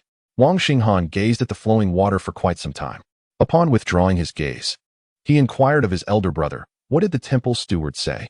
Wang Yaozu replied, The old steward claims he will fully cooperate with you in the fight against poverty. I trust you. Not at all, Wang Xinghan internally scoffed, casting a glance at his brother, who did not share the same foolish grin. Perhaps the most naive of the Wong family was the old secretary. In truth, in recent years, only two paths have truly led one out of rural life: passing examinations to leave or enlisting in the military for 12 years. This, indeed, is the most effective means of shedding the identity of a farmer. As for those who claim to escape by working labor jobs, that merely constitutes a change of scenery. It cannot be considered a genuine departure. Regarding Wang Yaozu's military service, he enlisted at the end of his 7th or 8th year, immediately heading to the front lines. What a remarkable coincidence. This was largely due to the old secretary's strategic foresight. He listened to the radio daily and corresponded with former comrades. Calculating in his mind that conflict was imminent, he promptly instructed his eldest son to set aside his farming tools and don military attire to protect the homeland. The old secretary rallied the villagers, declaring, "Today is the day to achieve glory. Those who wish to go, who can go, shall go." Ultimately, only Wang Yaozu heeded the call. Wang Xinghan wept, pleading to join, only to receive a beating from his elder brother. At 18, Wang Yaozu had already accumulated 15 years of military service. From the tender age of 3, he was educated in the ways of the old secretary's military doctrine. While others ventured into battle with the grim thought of not returning, Wang Yaozu never contemplated death. As they entered a period of rotation, countless comrades were keenly seeking to capitalize on opportunities, yet he unhesitatingly shed his military uniform and returned to his hometown. It was only when Wang Xinghan grew older that he learned from his elder brother that in any realm, there exists a circle of influence. Those years coincided with the most tumultuous times within the military. Wang Yaozu valiantly defended the homeland he cherished, charging into the fray without a flicker of doubt. And when he returned to civilian life, he did so with a quiet dignity, embodying the essence of humility and unrecognized merit. Even the old secretary lamented the loss of such a promising figure. It was only later that Wang Xinghan grasped the truth. To struggle within a circle that does not belong to oneself ultimately leads to an imbalance between effort and reward. At that time, Wang Yaozu could not comprehend this perplexing equation and chose instead to dutifully care for his parents and younger brother. A choice that would never lead to regret. How could someone like Wang Yaozu be deemed foolish? As Wang Xinghan drifted into contemplation, his elder brother plucked a few mulberry leaves from the tree, washed them in the pond, and gathered the dark, succulent mulberries to place atop the leaves for his younger brother's delight. Wang Xinghan glanced at the villagers laboring in the earth around him. "Brother, won't they mind if we take from their mulberry trees?" he mused, half expecting Wang Yaozu to retort, "What harm is there in eating a couple of rotten watermelons?" Fortunately, Wang Yaozu merely regarded him with a bemused expression, as if to say, "This is our family's mulberry tree." The situation grew awkward. Wang Yaozu understood his younger brother well. Before moving to the provincial city, Wang Xinghan would indulge in the tender, red mulberries before they ripened to purple, savoring them until his mouth ran with juice. Now, however, he could not recognize their own tree. Distracted moments ago, he casually offered an excuse. Wang Yaozu, not dwelling on it, reminded him the mulberries need washing. They may have pesticides. Wang Xinghan nodded in agreement. Upon returning home, it was time for his elder brother to fetch the winnowing basket for cleaning, along with the silkworm nets, taking advantage of the day to wash everything. Wang Xinghan recalled that their family typically raised silkworms in 2 seasons, spring and summer. A well-tended batch could yield an income of over 200 yuan, totaling around 500 for both seasons. This was a considerable sum in their locality. Every household had mulberry trees, but the old secretary's trees produced the finest leaves, while others busied themselves with festivities during the new year. The old secretary was already occupied with preparations for the silkworms. The adage "you reap what you sow" held true in his domain. Wang Yaozu was about to carry the winnowing basket to the pond for washing, while Wang Xinghan, mimicking the motions, awkwardly wound the hemp rope around the yoke before lifting it to follow his elder brother. Unlike others who carried their loads with steady poise, Wang Xinghan's water bucket swayed wildly, his rhythm inconsistent as he trudged along. The uncles and aunts in the fields chuckled at his antics, but he felt no embarrassment. Wang Xinghan declared his intent to fill the barrel with water, and without a clear request for assistance, Wang Yaozu would certainly refrain from intervening. At worst, "I shall simply fetch some medicinal wine tomorrow to soothe the waste of the second brother." However, How could the eldest know that this second brother, a mischievous sprite, does not require such ministrations? The soil in the fields and the fields themselves serve as the principal sources of sustenance. In these times, none regard them as residential grounds. Thus, the walls of neighboring properties stand shoulder to shoulder, and the latrines are closely huddled together. To dig a well, one might draw water that is tainted with excrement or urine. The few wells at the riverbank are situated beside the ponds, and fetching water relies entirely on manual labor. While Wang Yaozu cleans a winnowing basket, Wang Xinghan ties a water bucket to a long bamboo pole and lowers it into the well. The eldest observes the second brother exerting himself to haul a bucket of water from the depths. Although it is arduous, he manages to bring the bucket up. Curiously, the eldest approaches to take a glance. Why exert such force just to cover the bottom of the bucket with water? Wang Yaozu is taken aback. Wang Xinghan, indifferent to his elder brother's thoughts, tosses mulberries into the bucket, making do with the scant water to wash them clean. After discarding the water, he perches on the ridge of the field, savoring the dark purple mulberries while watching the torrent of water rushing to fill the 6 large ponds at an astonishing speed. From time to time, Wang Yaozu glances at Wang Guanghan. Ultimately unable to contain his curiosity, he asks, "Second brother, what are you doing?" "Fishing." Wang Xinghan replies earnestly. Wang Yaozu inspects the pond, and then the second brother, who is devoid of rod, line, or hook. "How are you going to catch anything?" Wang Yaozu muses, recalling how he once fought against the Viet Cong, occasionally uttering phrases in the dialect of Yunnan, as if it were perfectly normal. He assumes the second brother is merely jesting. Wang Xinghan is calculating how many pounds of fish could be harvested from a net box spanning over an acre during the frigid depths of winter. Material costs, feeding expenses, labor costs, when all totaled, it amounts to about 1,000 yuan. Of course, this is merely in cash. However, it would nearly deplete the family granary of all its provisions. Would the old secretary be furious? As Wang Xinghan ponders these matters, the first fish bites. "Xinghan!" Chun Dehuan exclaims enthusiastically, sprinting down the field ridge, leaving behind his brown foam sandals. He hurriedly returns to retrieve his shoes, slipping them on while hopping on one foot toward Wang Xinghan. As he finally sits down, he nearly tumbles headfirst into the field. Chun Dehuan has awaited Wang Xinghan for several days, and today he has finally caught the opportunity. "Xinghan, you've been back for days. Yet you haven't ventured out. What have you been doing inside? Are you not embarrassed?" Wang Xinghan refrains from responding, offering him a stick of red camellia tea instead. Initially reluctant, Chun Dehuan concedes as Wang Xinghan strikes a match. The acrid smoke, not yet fully burned, invades his very being. Yet from Chun Dehuan's lips escapes a delighted exclamation. "This smoke is truly exquisite." Wang Xinghan chuckles softly, continuing to relish the mulberries. The atmosphere shifts abruptly. Chun Dehuan begins to cultivate a serious demeanor. Taking a deep breath, he bashfully states, "Xinghan, I need to discuss something with you." Later, Wang Xinghan interrupts him. Chun Dehuan's eyes widen, and with a few terse words, Wang Xinghan tilts his chin upward. "I'm fetching water." Chun Dehuan retorts, "Then why aren't you?"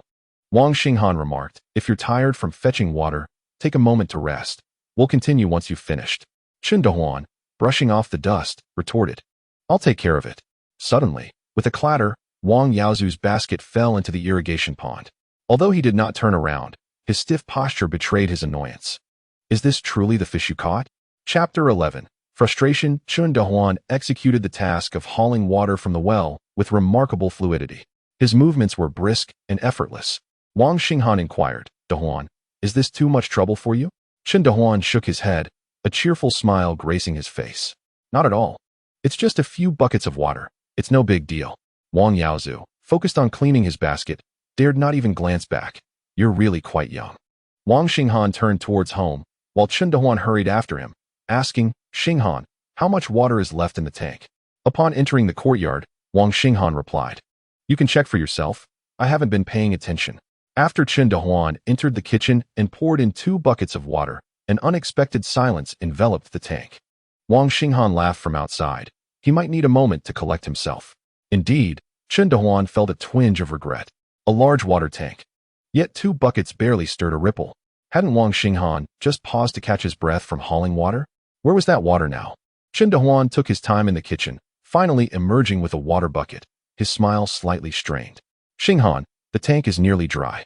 I may need to fetch a few more buckets. Once I'm done, I need to discuss something with you." Wang Xinghan nodded in acknowledgement, tossing a few chunks of limestone into a dilapidated basin.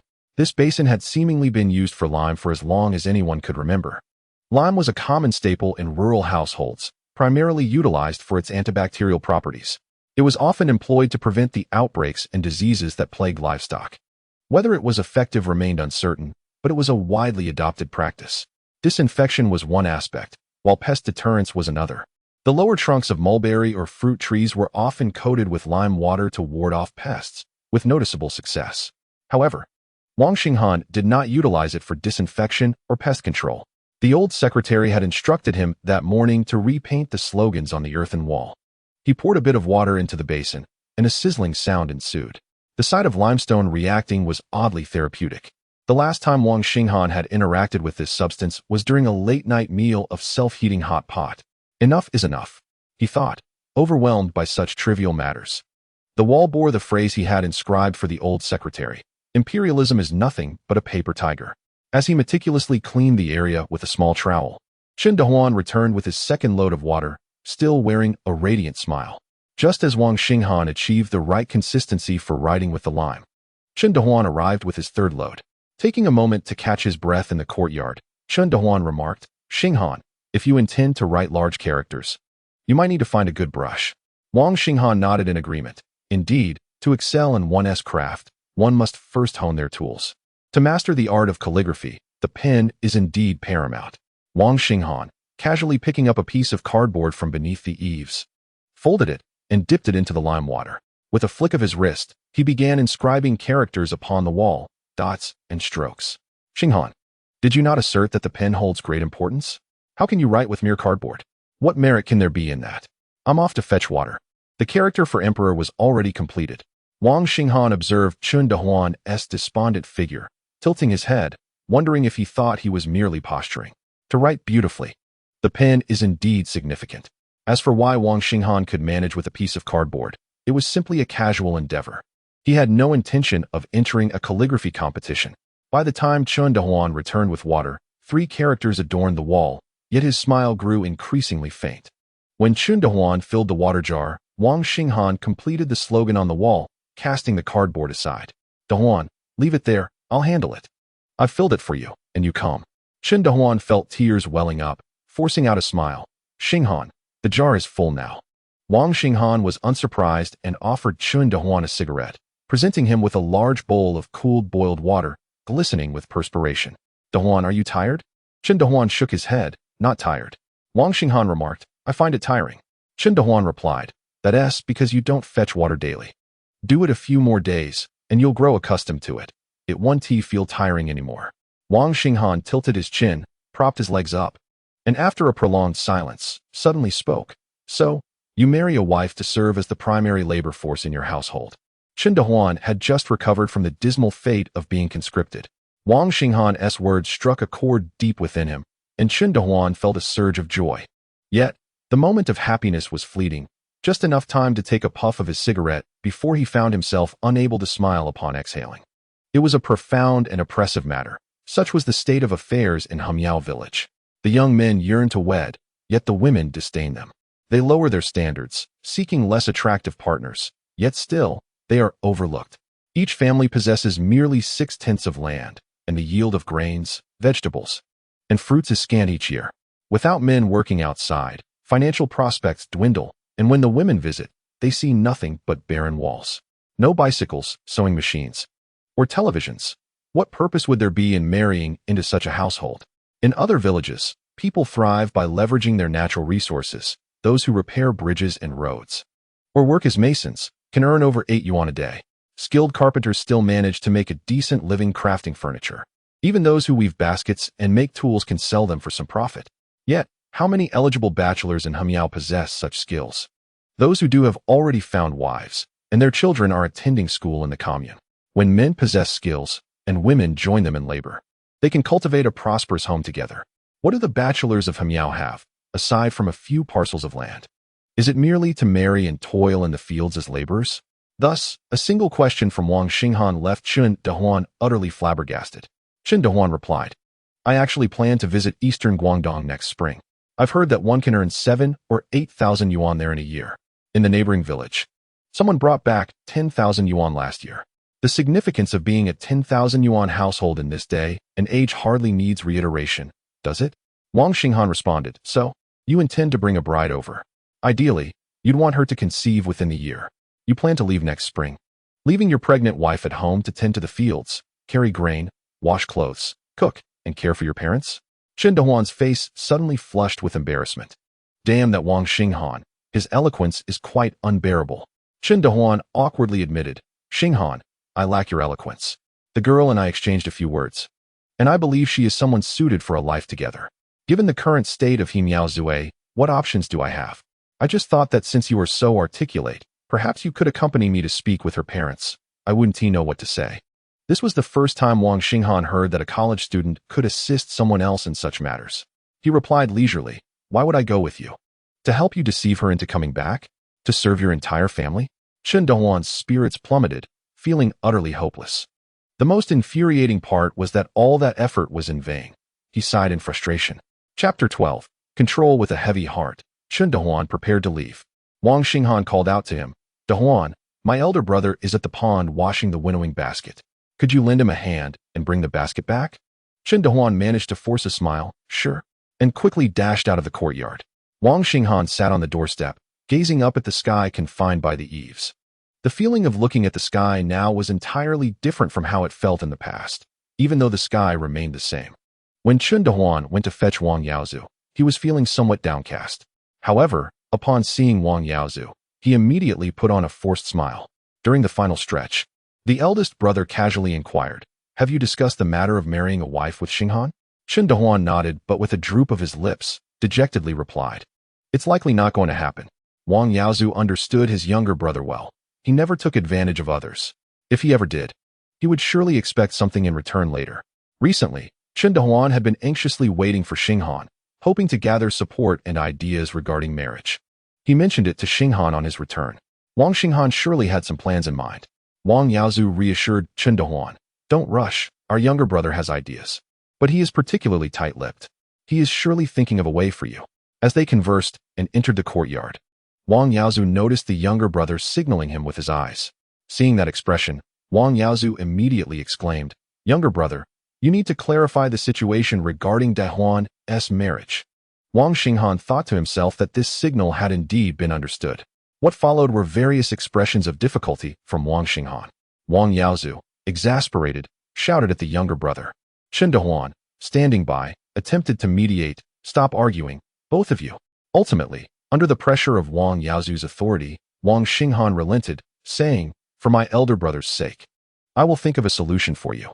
However, circumstances are shaped by human agency, and Dehuan, do not harbor excessive expectations.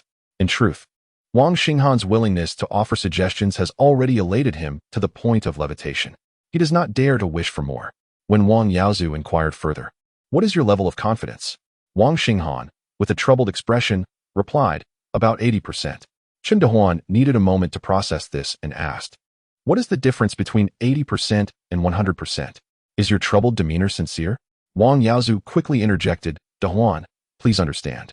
When the second brother took his college entrance examination, he also claimed he had performed poorly, yet he still achieved remarkable results. He might as well prepare firecrackers at home. Chen Dehuan joyfully exited the courtyard. Once the brothers entered the house, Wang Yaozu quietly asked, if you are confident, why not tell him directly? Why go around in circles? Wang Xinghan took a seat on a stool, and after settling, he spoke slowly and deliberately. Elder brother will soon establish his own enterprise, and he is in need of a few capable individuals to assist him in the initial stages. Although Dehuan's talents may not be immediately apparent, keeping him close will allow for his development over time. Once he marries, he will owe you a significant favor, which you can later utilize. Wang Yaozu understood the implication when the second brother gestured subtly, as he was aware of his meticulous nature since childhood, skillfully setting traps and mastering various trades. He could accomplish great things without a fuss. Wang Yaozu inquired, why not retain Dehuan by your side? Wang Xinghan responded, elder brother, if I were to utilize someone, it would only be public servants. Ah, Wang Yaozu exclaimed, slapping his forehead. The second brother intended to keep him at home to lead the entire village towards prosperity. Once the village flourished, the second brother might ascend to a prominent position, wouldn't he? Wang Yaozu remained curious about Dahuan's marriage prospects. Wang Xinghan casually remarked, "It will work out." The brothers discussed matters while preparing lunch. Wang Yaozu expressed delight. If it's that simple, why not convey it directly to Dahuan? Wang Xinghan, not in haste to reply, added firewood to the stove. As he extracted a smoldering piece of wood to light the flame, Wang Yaozu pondered aloud, "Indeed, what we perceive as simple should not be assumed to be simple for Dahuan." In He Miao's mouth, if one can marry, they have triumphed over 70% of competitors. Dahuan has surpassed 99% of them. Such matters cannot be trivialized in his eyes. This time, Wang Yaozu refrained from further questioning the second brother and stated, "Then let us test his patience a bit longer. At the very least, he should fetch water for a few more days." The elder brother and I are on the same wavelength, Wang Xinghan thought, inhaling deeply in the dimly lit kitchen, the flickering firelight casting a gentle smile on his face. Calm and composed, he radiated tranquility and smoothness. Once lunch was ready, the elder brother stepped outside the courtyard and called towards the pond, "Father, Mother, it's time for lunch." This call resonated through the neighborhood, signaling to everyone that it was time to eat, take a few sips, and then return to work. The toil in the fields persists year-round. As long as one is willing to labor, there truly is no rest. The former secretary and his wife entered the courtyard in succession, placing farming tools beneath the eaves. The old secretary lifted his gaze to the wall, where the slogans had been freshly painted. With a renewed spirit, the entire house appeared as though it had been rejuvenated. A strong scent of lime permeated the courtyard. In the main room, a framework of original wood was erected, upon which lay basins disinfected with lime water. Silkworm nets hung outside, drying in the sun. The eldest son offered the old secretary tea that had been steeped since morning. He took a hearty sip, leaving only the dregs of the tea, replenishing his body's moisture. Yet still yearning for more, the second son twisted a towel for their mother, assisting her in wiping the dust from her face and the sweat from her body. The old secretary's voice resonated within the room. "You won't be going this afternoon. The sun is too fierce, and if you stay out too long, it won't be good for you." The statement lacked a direct address or any prefix. At first glance, it was unclear to whom the old secretary was speaking. However, when Wang Xinghan raised his eyebrows and smiled at their mother, her smile radiated an extraordinary warmth. This exemplified the delicate emotions of their generation, envied by countless others. The old secretary seemed to have noticed something remarkable. He hurried out of the main room and glanced at the wall again. He had sensed something amiss earlier. Upon closer inspection, he saw that the previous inscription, "Imperialism is nothing but a paper tiger," had been altered to read, "Imperialism is nothing but a damned paper tiger." The meaning remained unchanged, yet the revised version had a certain rhythm and possessed a greater force. The old secretary felt a surge of contentment and turned to wash his face. Just then, Wang Xinghan casually poured out the water from the basin. Noticing his father's glaring expression, Wang Xinghan raised the basin in his hand, arching an eyebrow as if to say, "You wish to wash? Had you mentioned it, I would have known." The old secretary rolled his eyes and snatched the basin away, irked, and strode into the kitchen to fetch water from the vat. Although the kitchen was dim, the water in the vat reflected an unknown light that illuminated it. He immediately noticed that the vat was nearly overflowing. After drawing some water, the old secretary inquired, "Who fetched the water in that vat?" The eldest son quickly waved his hands, insisting, "It wasn't me. I didn't help the second son." The old secretary cast another glance at Wang Xinghan. Though he did not express praise, there was pride in his eyes. It was unclear what warranted such pride. Was it merely the fact that his son was destined to carry water and muck? Nevertheless, this detail revealed that Wang Xinghan possessed a certain robust skill in managing tasks. The old secretary thought simply, "My lineage, even if tasked with carrying dung, is still superior to others." Chapter 13. Pebbles. As the water flowed into the irrigation channels and filled the 6 ponds, it overflowed, saturating the surrounding rice fields. In the rural mornings of these past few days, the sound of the water pump could be heard as early as 6 o'clock. Diesel pumps drew water from the ponds to the higher ground, transforming the earth into rice paddies. This clearly illustrated the southern people's deep affection for rice. By afternoon, children, armed with bamboo vessels, would catch fish. It was common for each household to have large carp weighing 2 pounds each.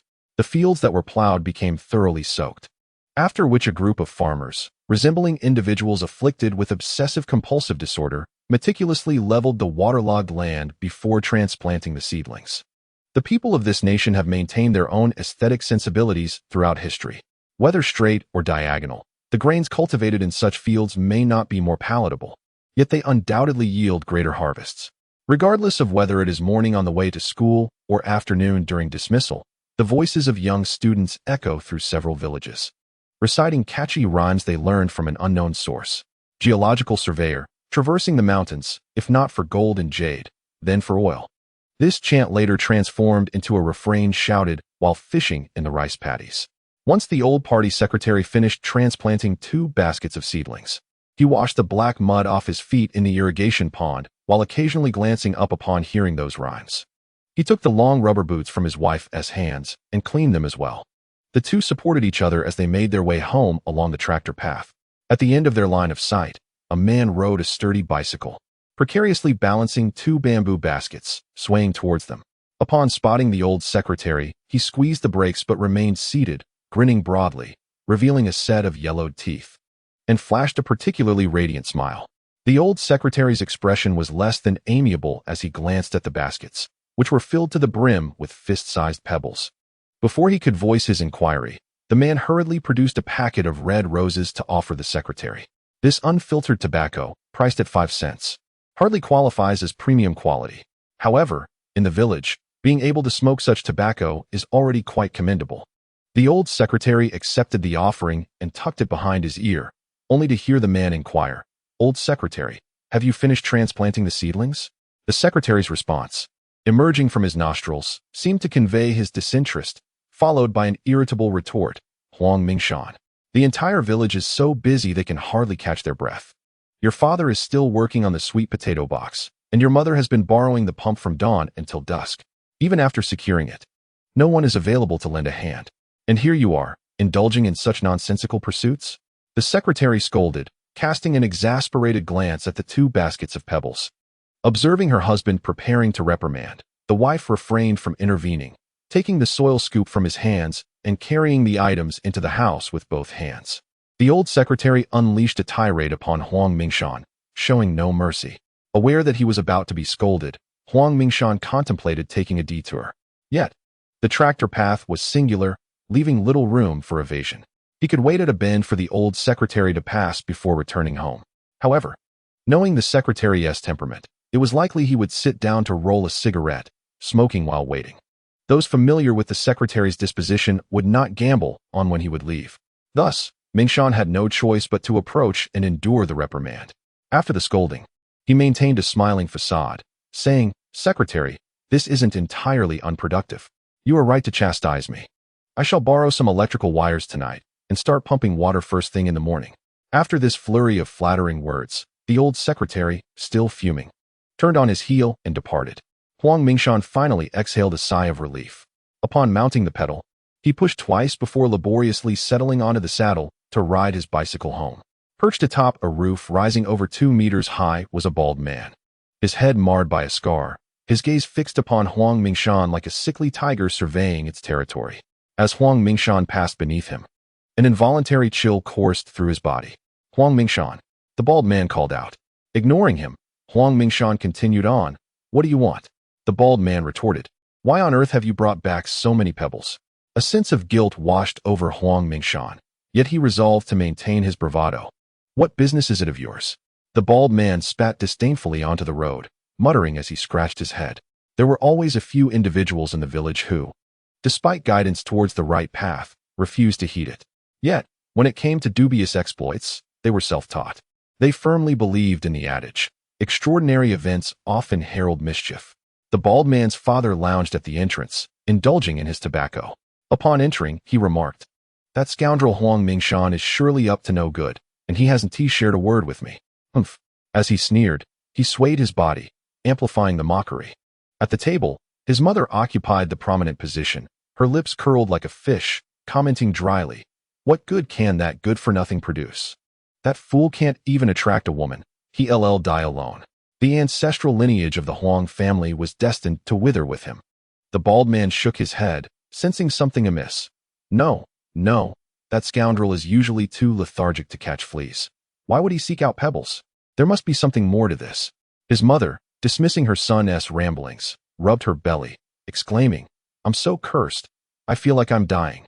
Just a little hunger, and my stomach aches terribly." Typically, those who overheard her tirade would be baffled, unsure of her intended message, perhaps even assuming she was cursing them. However, the locals understood that such intricate verbal jabs were a staple among the village matriarchs. The bald man grasped his mother's meaning and bellowed, "What about the food? Is it not yet ready? It seems you wish to starve me to death so you can remarry." His wife hurried from the kitchen, bearing 2 large bowls brimming with noodles. She placed one before her mother-in-law and set another on the empty space, then returned to fetch a 3rd bowl for her husband. She had presumed that the empty seat was already occupied. Noticing her father-in-law at the door, still puffing on his tobacco, she gently called out, "Father, it's time for dinner." Only then did he lodge the long pipe into his mouth, exhaling forcefully to rid it of the remaining tobacco, tapping the bowl against his shoe before turning to enter, setting the pipe beside the bowl. The elderly couple and their bald son gathered at the table to eat. The daughter-in-law then re-entered the kitchen, carefully consuming her noodles, illuminated by the dying embers of the stove. After a few bites, her mother-in-law exclaimed, "Curse it all. I can't eat this. It's making me nauseous." The bald man immediately shouted, "Get out here." The wife hastily set down the bowl and rushed out from the kitchen, positioning herself between her mother-in-law and her husband.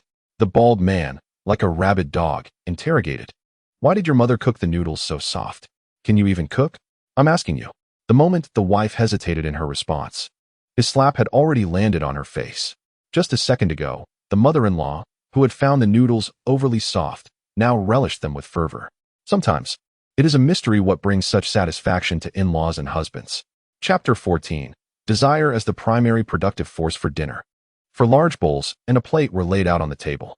There were 2 bowls of spicy stir-fried pig liver and 2 bowls of garlic shoots with pork belly. The plate contained peanuts fried in oil 2 days prior, still glistening with salt crystals. Although the 8 immortals table is square, for many years, the old party secretary and his wife preferred to squeeze into one corner. The mother pushed the pig liver and pork towards her 2 sons, and then placed the plate of peanuts before the old secretary. After a long day of toil, a couple of drinks would serve to ease the fatigue. Wang Xinghan had a particular aversion to alcohol, even in his youth. He found no joy in this burning liquid that offered little benefit when consumed in excess. However, it could serve as a convenient scapegoat, for instance, if he had a poor performance due to drinking. "You hold yourself in high regard," the old secretary remarked, taking a sip of liquor, his facial wrinkles contorting grotesquely. The land at Ming Mountain had yet to be soaked despite the many days of hauling pebbles into the house. What was he up to? His eldest son chuckled, shaking his head. "I don't know. I wasn't asking you." The old secretary snapped at the eldest son. Wang Xinghan devoured the meat, seemingly oblivious to the old secretary's words. The old secretary glared at Wang Xinghan. "I'm asking you." It wasn't until Wang Yaozu nudged Wang Xinghan with his elbow that the latter finally registered. "Huh? What? Are you asking me?" The old secretary's eyes bulged, his mouth agape in anticipation of an answer. Wang Xinghan retorted, "If you're asking me, who should I ask?" Wang Yaozu began serving himself meat and vegetables, prepared to retreat to a corner if the situation escalated. The eldest son had once disciplined the second son during their childhood, claiming it was for the sake of their parents. Now, such discipline would be deemed as sowing discord among brothers. This, the eldest son was keenly aware of. The old secretary simmered down, nodding 3 times. All right. You don't know about Huang Mingshan hauling stones, do you? Chen Dehuan has fetched 3 jars of water these past few days. What is that about?" Wang Xinghan, peeling 2 cloves of garlic, noticed the eldest brother preparing to evade responsibility. He quickly said, "You need to ask the eldest brother what he promised them." The old secretary's gaze shot towards Wang Yaozu with the precision of a sniper.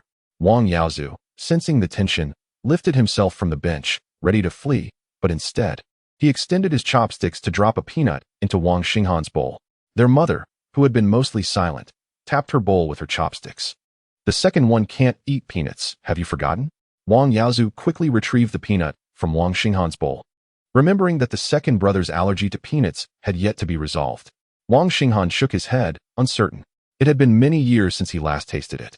Perhaps he would give it a try tonight. At most, he would develop a rash, but he wouldn't die. In truth, it could be fatal.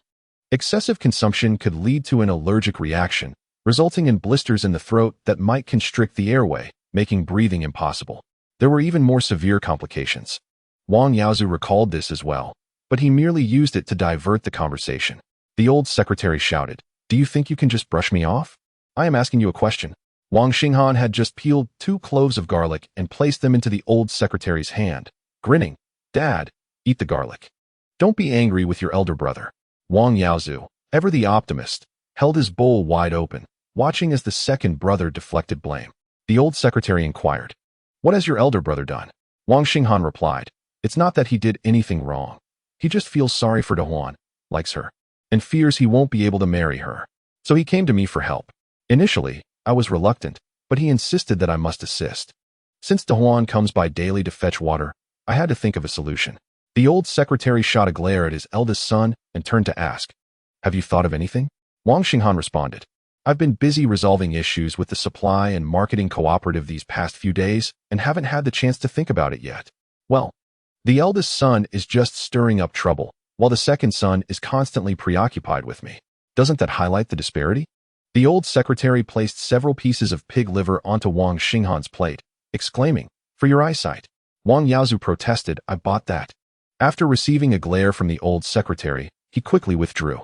The old secretary took a sip of wine and remarked, "Regarding the cooperative, you shall not interfere."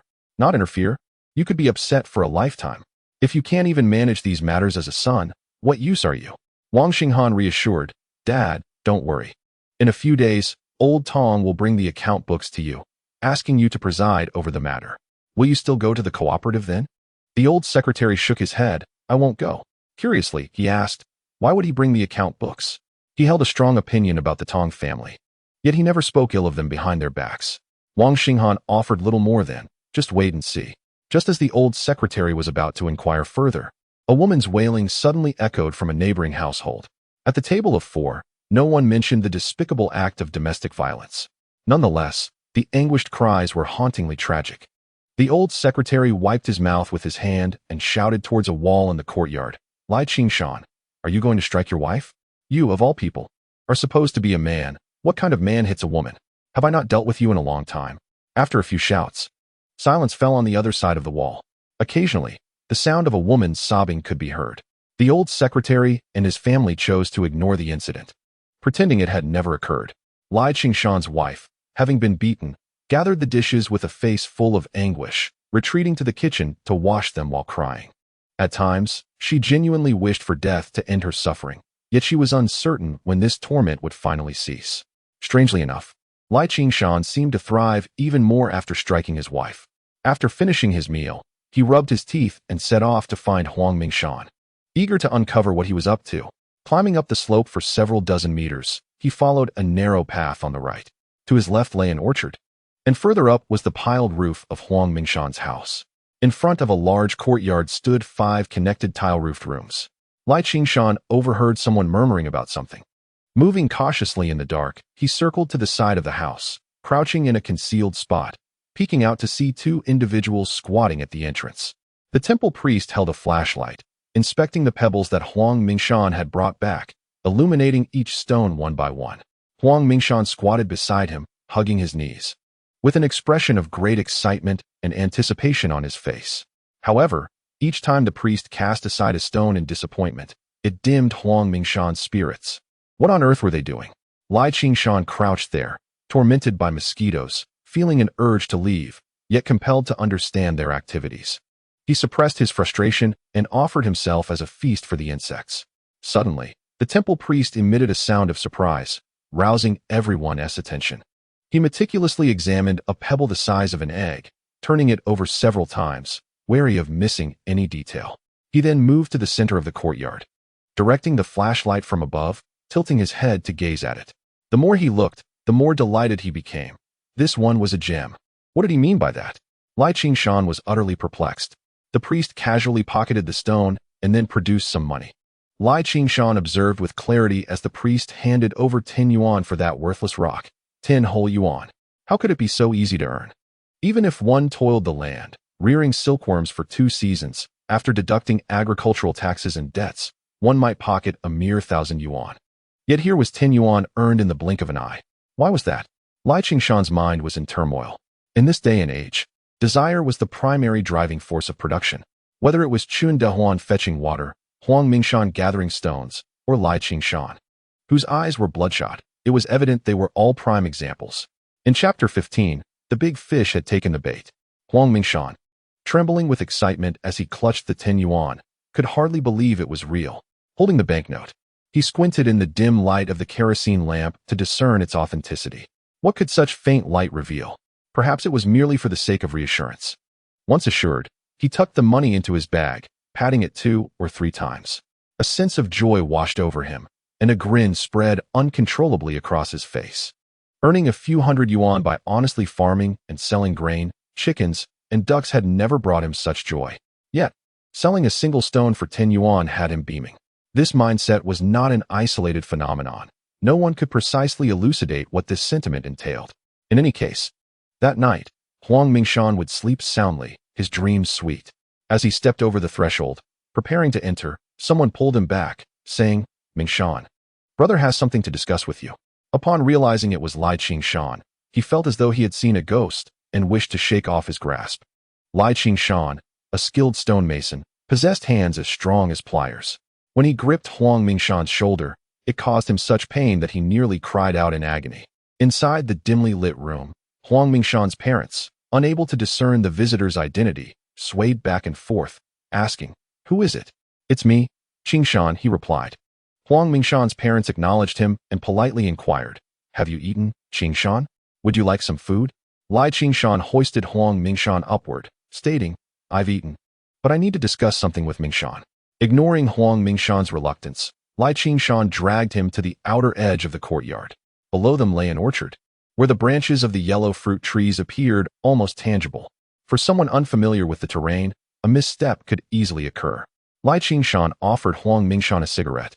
After all these years, he wondered when Lai Qingshan, who thrived outside the village, had ever thought about his peers back home. While a group of men huddled together boasting, he casually lit a cigarette for himself, treating those around him as if they were invisible. Today, however, he was the one offering cigarettes. Such a turn of events was unexpected. Wang Xinghan, feeling overwhelmed, decided it was best to retreat to rest. He deliberately turned his back, refusing to accept the cigarette. In response, Lai Qingshan shoved it into his mouth and struck a match to light it. In the glow of the flames, their faces contrasted sharply. Wang Xinghan wore an expression of irritation, resembling a wary hen, while Lai Qingshan grinned cunningly, reminiscent of a weasel.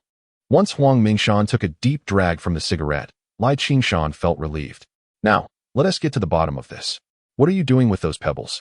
Wang Xinghan, unwilling to divulge, retorted defiantly, "It's for fun." Lai Qingshan chuckled slyly. "For fun? You've got nothing better to do. Why not wash some coal instead of playing with pebbles?" Wang Xinghan continued to smoke, but Lai Qingshan's patience waned after 30 seconds. His smile turned into a frown. "I saw the temple keeper hand you 10 yuan to buy a stone. Just be honest with me. What's that all about?" Wang Xinghan took a drag, then abruptly found himself unable to continue. He tossed the cigarette to the ground and turned to head back inside. Lai Qingshan didn't stop him, declaring, "Let me make myself clear. If you don't come clean today, I'll report you to the authorities tomorrow. You think you can just speculate and profit while the police turn a blind eye?" Wang Xinghan grew agitated. "Go ahead and report me if you wish. What era are we in, still speculating and profiting? Do you think I don't understand the law?" Lai Qingshan retorted with a scoff. "You understand the law? You have the ability to act. But if word gets out, how do you plan to earn money? You'll make a pittance.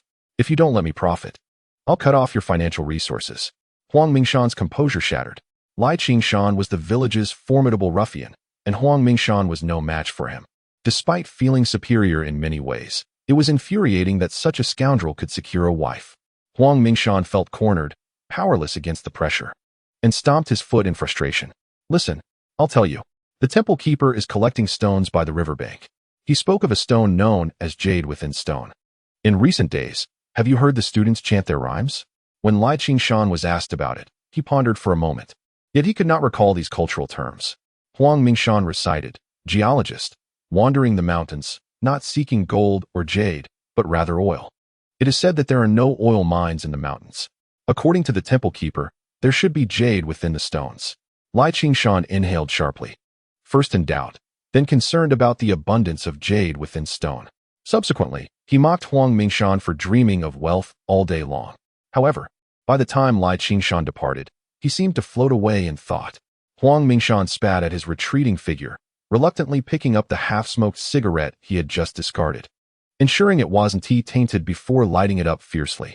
The temple keeper held a flashlight but hesitated to turn it on, striding swiftly along the muddy paths, alternating between deep and shallow steps. In these times, flashlights are hardly rare. Even color televisions should be nearing widespread availability. Yet, in the He Miaozue commune, few families even possess a 14-inch black and white television. Since the household contract system was introduced in 1983, rural incomes have indeed seen a significant rise. By 1988, purchasing a 14-inch black and white television for around 900 yuan should have posed no issue. Yet now, in 1991, even the former party secretary's household lacks a television. If one were to inquire why they do not buy a television, they might respond, "What is there to watch?" However, during the year of Huayuanjia, they would crowd into others' living rooms with their stools, compelling others to turn on their televisions. And later, with shows like Journey to the West and The Investiture of the Gods, who did not exhibit a moment of unexpected delight.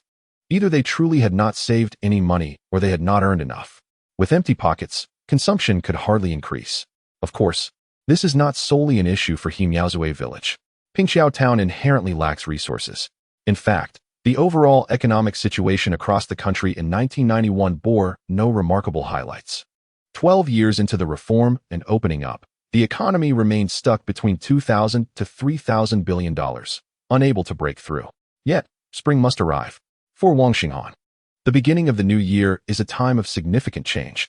The former party secretary was oblivious to the grand thoughts his younger brother harbored. With no other means of entertainment, he went to bed early with his wife.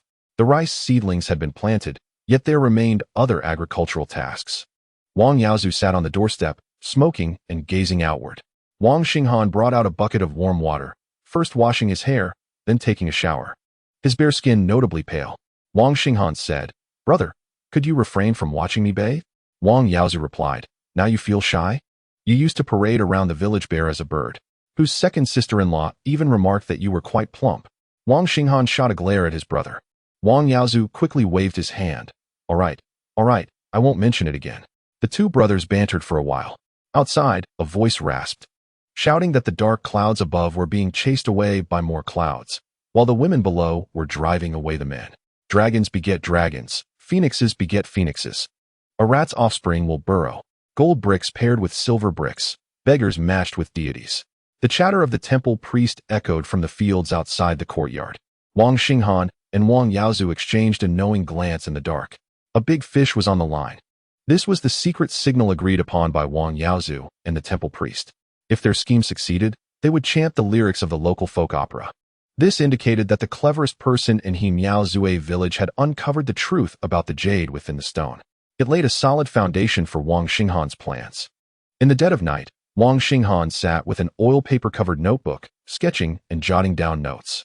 Wang Yaozu, unable to decipher what his younger brother was illustrating, observed as Wang Xinghan drew a square. At first glance, it resembled a circuit diagram, with symbols that looked like resistors along the lines. Wang Xinghan held the notebook up to his eyes for a closer look before passing it to his elder brother. "What is this?" Wang Yaozu inquired. "It's a fish cage," Wang Xinghan replied. "Don't leave me hanging," Wang Yaozu retorted. "If I knew what a fish cage was, I wouldn't need to ask you." Wang Xinghan, unperturbed by his brother's apparent confusion, explained slowly, "A fish cage is one method of aquaculture." Wang Yaozu scratched his head. "Isn't it enough to just raise fish in a pond? What good is putting a cage in the pond?" Wang Xinghan did not perceive his brother as foolish. On the contrary, he recognized Wang Yaozu's ability to draw inferences. His talent in business rivaled that of Wang Xinghan, yet he lacked the initial leap from 0 to 1. However, his capacity for development and execution from 1 to 100 could almost be described as extraordinary. Wang Xinghan's academic experience effectively compensated for that initial gap. The brothers complemented each other, carving out their own domain. Wang Xinghan patiently educated his brother on the advantages of raising fish in cages. For instance, the confinement of their space reduces their respiratory rate and slows their metabolism. A slower metabolism results in increased muscle growth and higher fat content in the fish, leading to faster fattening and superior taste. The fish remains stationary, helping to maintain a healthy oxygen level in the water. The exchange of water inside and outside the cage keeps it vibrant, while the waste from the fish is efficiently flushed away. Their living conditions consequently improve. The villagers raised ducks, didn't they? It was a fact that they consumed fish. By using a fish cage to separate them, they could effectively prevent the smaller fish from being predated upon, thereby increasing their survival rate. Different species of fish could be raised separately, each with tailored feeding methods, enhancing the yield of marketable fish and preventing the spread of disease. Most importantly, the uniformity of the fish within a cage facilitated easy harvesting, allowing the task to be completed in just an hour. Wang Yaozu's eyes sparkled with excitement. For the cage material, I think bamboo would work well for the frame. I can find large oil drums in the county for the floats. Let us buy the nets together. As for the fish fry, Wang Xinghan said, I will call my teacher. My teacher's wife works at the Provincial Academy of Agricultural Sciences. She must have connections. We are preparing to acquire between 5,000 to 10,000 fish fry, specifically those measuring 2 to 3 fingers in size, expected to be harvested by the end of next year at around 5 pounds each. As Wang Xinghan spoke, Wang Yaozu tore a page from his notebook, took up the pen belonging to his younger brother, and noted the critical figures that had just been mentioned. While an ordinary person might express skepticism or find the task cumbersome, Wang Yaozu harbored no doubts and was already mentally calculating the forthcoming schedule. Wang Xinghan inquired with a smile, Brother, are you eager to earn money and marry a woman with ample proportions? To which Wang Yaozu, somewhat absent-minded, replied, Marriage can wait. Your official duties are more pressing. Wang Xinghan, momentarily at a loss for words, found himself taken aback. Though Wang Yaozu spoke little, his words left a lasting impression, resonating throughout a lifetime. Before Wang Yaozu could finish his thought, he added, If you wish to hold an official position, you must be prepared to offer something significant when the time comes. A few stones could secure you the position of village secretary. What about as town mayor? Or as the party secretary? Eventually, you will need to venture to the county and city levels. If you lack financial backing upon taking office, you'll be like a starving wolf in the eyes of others. The more substantial your family's resources, the more confidence you will possess, no matter where you go. These sentiments were ones Wang Xinghan had never articulated to Wang Yaozu. Yet, once Wang Yaozu became engrossed, he clearly envisioned the path ahead. He diligently recorded all essential information on the paper and then carefully transcribed it into his notebook.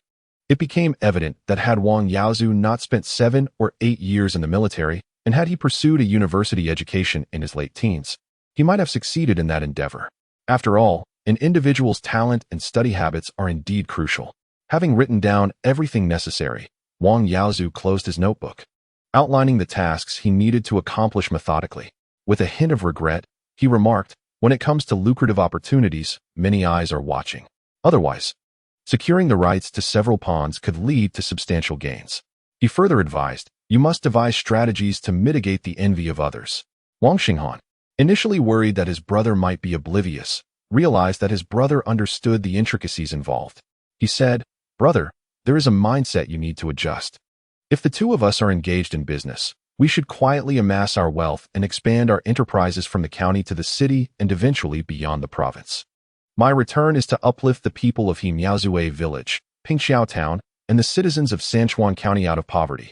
Therefore, managing the envy of others is merely a minor issue. The greater challenge lies in identifying and isolating those who would hinder progress or seek to monopolize opportunities. The symptoms of foolishness were once rare, yet their contagion is alarmingly potent, capable of infecting large groups in a remarkably short time, leading to collective irrationality. Thus, it is imperative to isolate and treat such foolishness, and in critical moments, humane eradication may be necessary. Wang Yaozu, filled with excitement, asked, What is the solution? Wang Xinghan retorted, Elder brother, how do you manage 100 people with just 10 bullets? Wang Yaozu pondered for a moment and replied, First, use 1 bullet. Managing 99 individuals with the remaining 9 will be somewhat easier. Wang Xinghan nodded, glancing towards the back wall of Lai Qingshan's house. At that moment, Wang Yaozu comprehended. I was worried you might have Lai Qingshan cause some trouble with stones. He perceived Lai Qingshan as arrogant and difficult to deal with, a tyrant who was envious and greedy. Reflecting on the words of the second brother, it seemed that Lai Qingshan's dominance would not last much longer. Wang Yaozu declared, Tomorrow, I shall go to the county and procure all necessary items. Preparation is key. Wang Xinghan inquired with a smile, Elder brother, are you in such a hurry because you wish to marry? Wang Yaozu shook his head firmly, stating he was not in a rush at all. No sooner had he spoken than they heard the shrill cries of Lai Qingshan's wife. Had she been struck again? Wang Xinghan glanced at Wang Yaozu, who appeared flustered. His face flushed. Wang Yaozu hesitantly remarked, "If a suitable match arises, it wouldn't hurt to prepare in advance. After all, elder brother, you are 30. Ha ha." This was the first time since Wang Xinghan's rebirth that he laughed so heartily. Chapter 17. A sense of injustice with sufficient labor at home. They planted their seedlings in the rice fields within 2 days. Subsequently, they buried the sweet potatoes in the soil. The following days would likely be considerably more leisurely. However, this so-called leisure was merely in comparison to their usual toil.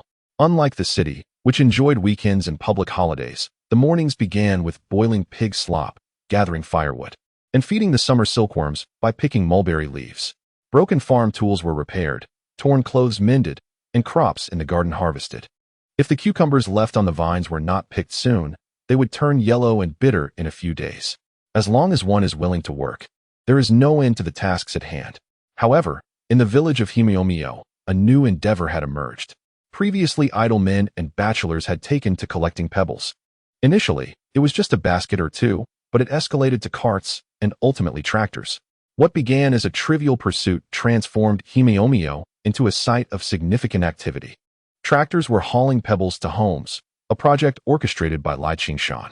The tractor belonged to the 2nd Brigade, which delivered a load of pebbles to Lai Qingshan's courtyard, for which he paid 15 yuan. Later, the temple keeper arrived and selected a pebble the size of a chicken egg, rewarding Lai Qingshan with 50 yuan.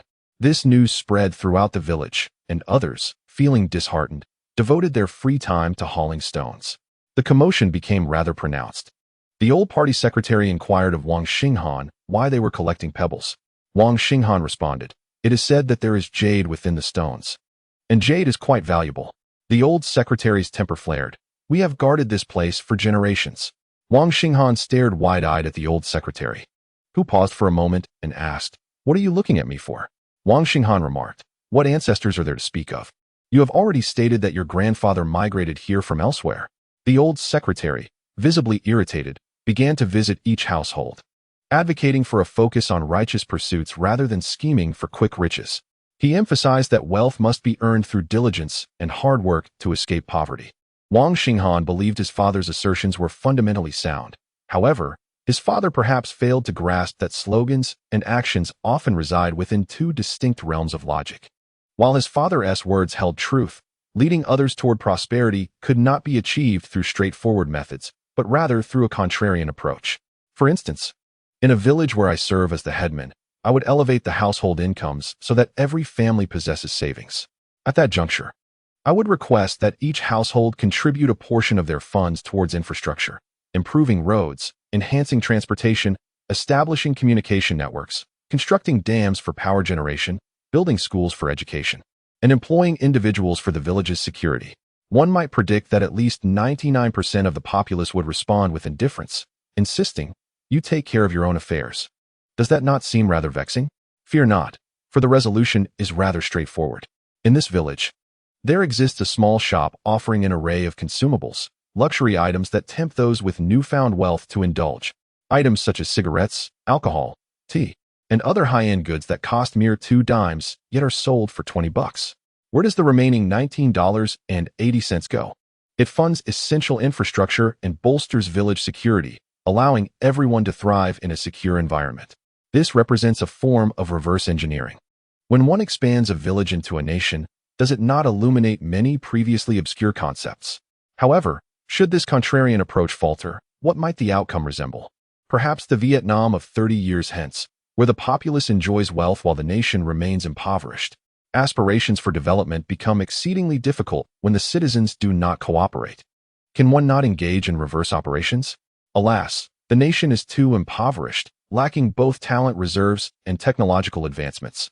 Thus, the products generated cannot entice the common folk to open their wallets. Might this clarify many previously perplexing matters? Reflecting on the issuance of treasury bonds in '88, one should recognize that economic vitality is indeed a collective endeavor. In the Hyengsui Brigade, the diligent save fervently while the indolent remain stagnant, producing no economic benefit beyond mere agriculture. The old secretary's ideology is sound, yet his methods are overly simplistic. Anything beyond his comprehension is dismissed as deviant. Is this his fault? After 11 years of reform and opening up, coastal regions are thriving, while in the vast province of Izhou, there remain pockets that view market economy as a resurgence of capitalism, undermining socialism. In such locales, their poverty is understandable. The old secretary, however, does not share this perspective. He merely believes that within the stone lies jade, perceiving it as deception. Wang Xinghan would never concede that he is a charlatan. These stones, referred to as village treasury bonds, can be swiftly exchanged for returns. Certainly, Wang Xinghan would never divulge such words to the old secretary. If the old secretary were to learn of them, he would surely wield the whip and exclaim, "Village coupons, issue the coupons, I shall not spare you." From dawn, the old secretary embarked on a mission, visiting every household to engage in ideological work. His singular aim was to prevent them from hoarding stones in their homes. He sought to reason with them and appeal to their emotions. Lai Qingshan meandered through the brigade, primarily to ascertain which household had unearthed quality stones. By the end of the day, he had earned an additional 10 yuan. He ventured to the supply and marketing cooperative to purchase cigarettes and liquor. Tong Jiang, at the cooperative, chuckled at Lai Qingshan, remarking, "You've been picking up money these past few days." Lai Qingshan replied, "I've only earned a few yuan. Yet that old curmudgeon Wang Gu came to my house and forbade me from collecting stones by the riverbank." Tong Jiang interjected, "That rascal, who deals in hemp skins, owes over 1,000 yuan to the cooperative and hasn't he even inquired about it. He simply vanished. Here I am, standing guard, losing money each day, selling hemp skins. I wake from nightmares several times at night." Lai Qingshan shouted, "Perhaps he has stuffed all that money into his own bag." Tong Jiang buried his head in the account books, as if the words spoken were not his own. Lai Qingshan, with cigarettes in hand and liquor in tow, merrily made his way home, only to encounter the old secretary descending the slope, who greeted him with a grin. The old secretary's expression darkened as he remarked, "Lai Qingshan, you are indeed a capable worker. It's not as though you cannot earn money. What mischief are you up to each day? I have forbidden you from hoarding pebbles in your homes. Listen well, should you continue this way, the town will intervene, and you will have no excuses to offer." Lai Qingshan, unfazed by such admonishment, retorted, "If the town comes to investigate, they should first look into you, old secretary. Have you not pocketed the debts owed to the cooperative?" Wang Gu's face stiffened. Since returning from the army in 58 and assuming the role of village secretary for 33 years, he had never endured such indignity. Faced with Lai Qingshan's accusations, he turned away, feeling a twinge of loneliness.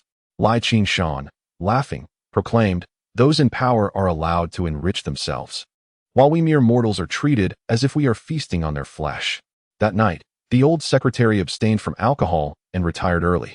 In contrast, Lai Qingshan indulged in copious amounts of liquor and also went to bed early, while his wife lamented loudly. The following morning, Wang Xinghan, along with his parents and elder brother, gathered around the octagonal table for breakfast. The old secretary remained silent. Wang Yaozu and Wang Xinghan, however, engaged in lively conversation. "I've retrieved the oil barrel," exclaimed Wang Xinghan. "I shall go chop bamboo shortly." He emphasized the need to prepare before the onset of the scorching summer, lest the seedlings perish on the road. This year, the rains had come in May, and the hottest days were still to come. There was ample time. Throughout the meal, the old secretary cast several glances at his sons. He did not genuinely wish to know what they were discussing. He merely craved their attention. Yet, neither son acknowledged him. In that moment, the old secretary felt the weight of his years. His words went unheard in the outside world, and within the home, silence reigned. Above him echoed 5 words. Life is not worth living. The old secretary deeply disapproved of the two brothers instigating trouble. Wang Xinghan would never express concern for the old secretary. For instance, when Wang Yaozu declared, "Dad, I am going to give Tong Matsi a beating," the old secretary would reprimand his son, imparting lessons on maintaining unity and avoiding conflict. Thus, the Wang family only engaged in battles against the wind. Akin to their previous encounters with the monkeys, they would issue warnings, followed by decisive action. Consequently, the old secretary found himself in a position of passive resistance, allowing his son's actions to appear justifiable. Wang Yaozu seemed to comprehend the reason behind his younger brother's inaction, knowing full well their father had been wronged. Perhaps he was merely waiting for the opportune moment when Tong Matsi would escalate his misdeeds. As Chen Dehuan rushed in from the yard, He blew his nose towards the side ditch and flicked the mucus from his hands, wiping them on the soles of his yellow rubber shoes just before he stepped inside. Wang Xinghan glared at him, reminding him to wash his hands outside. Chen Dehuan sheepishly retreated to clean himself. Old secretary, aunt, brother Yaozu, Xinghan, he greeted in succession, then settled himself on the threshold. The old secretary set down his bowl and chopsticks, clasped his hands behind his back, and continued to engage in ideological work from door to door. In Wang Xinghan's memory, his father was a quintessential party member, fearless in battle, uncomplaining in his return to the village, and diligent in his work. During the famine years, no one perished from hunger under his watch. In those years of team assignments, which intellectual left the village without tears in their eyes? He endured numerous grievances, yet never wavered in his duties nor relinquished his beliefs. Sadly, such comrades later became the subject of ridicule for many. Wang Xinghan did not perceive his father as foolish, nor did his elder brother. Their mother certainly did not share that sentiment. It was time to fertilize the vegetable garden. Their mother initially intended to handle this task, but Wang Xinghan seized the opportunity. Naturally, this duty fell upon Chen Dehuan. The elder brother ventured into the mountains to gather bamboo, beginning the construction of a fish pen. Chen Dehuan carried the manure towards Wang Xinghan's garden when he encountered an old bachelor stacking stones at home. They exchanged glances and shared a knowing smile, inwardly chastising one another. Fool. Chen Dehuan placed the manure bucket on a relatively flat ridge. Wang Xinghan's clumsiness with the manure scoop was apparent, making even the act of scooping seem foolish. Chen Dehuan was somewhat disdainful of Wang Xinghan's inefficient technique. Thus he snatched the scoop, believing that someone of his training should handle the fertilization. Indeed, Chen Dehuan's method was meticulous, professional, and remarkably efficient. Suddenly, Wang Xinghan inquired, "Have you considered what you intend to do with that girl?" To which Chen Dehuan, harboring the honest thought of being confined to his room for 3 days without leaving the bed, could only respond with a silly grin. Wang Xinghan recounted how, during the early years, the old secretary managed the supply and marketing cooperative, turning over every penny to the brigade. In 1983, with the introduction of household contract responsibility, the cooperative's profits no longer went to the brigade, leading to self-sustained losses. Yet, the old secretary never took a single cent home, despite the cooperative being profitable. Chen Dehuan promptly declared that it was certainly profitable. Tong Mozi's 3 sons were studying outside. Did they not require living expenses and tuition? Had they not just acquired a 21-inch color television?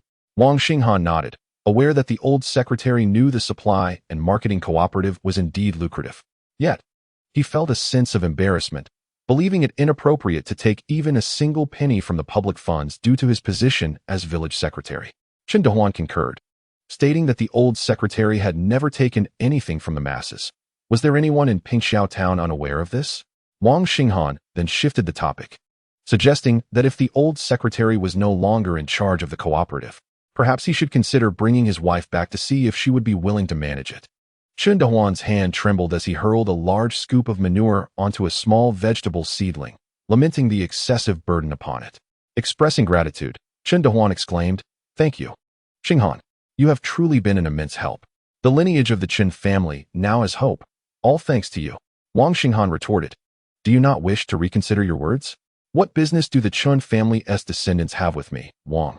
Observing Chen Dehuan's exuberance, Wang Xinghan teasingly inquired whether he feared that his wife would not earn any money managing the cooperative. Wang Xinghan had already referred to that girl as Chen Dehuan's wife.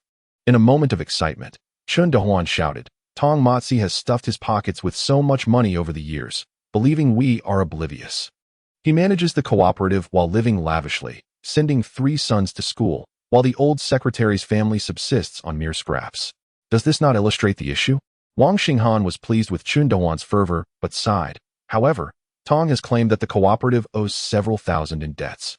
The old secretary is filled with frustration over this matter, which cannot be easily clarified. If you want your wife to manage the cooperative, this issue must be resolved, otherwise, you may find yourself alone in filling that gap.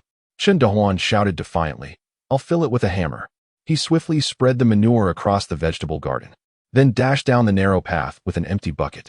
Wang Xinghan observed the furious figure from a distance, filled with a sense of initiative. To inspire action in a person, one must first grasp what they desire. It is essential to uncover their strengths rather than emphasize their shortcomings. At that moment, Chen Dehuan was indeed a young man brimming with potential. He rushed to the cooperative in the brigade and entered to purchase a bottle of liquor. Tong Jiang charged him 3 yuan and 50 cents.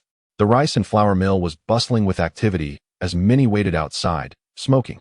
A few women at the village clinic were being treated for heat stroke.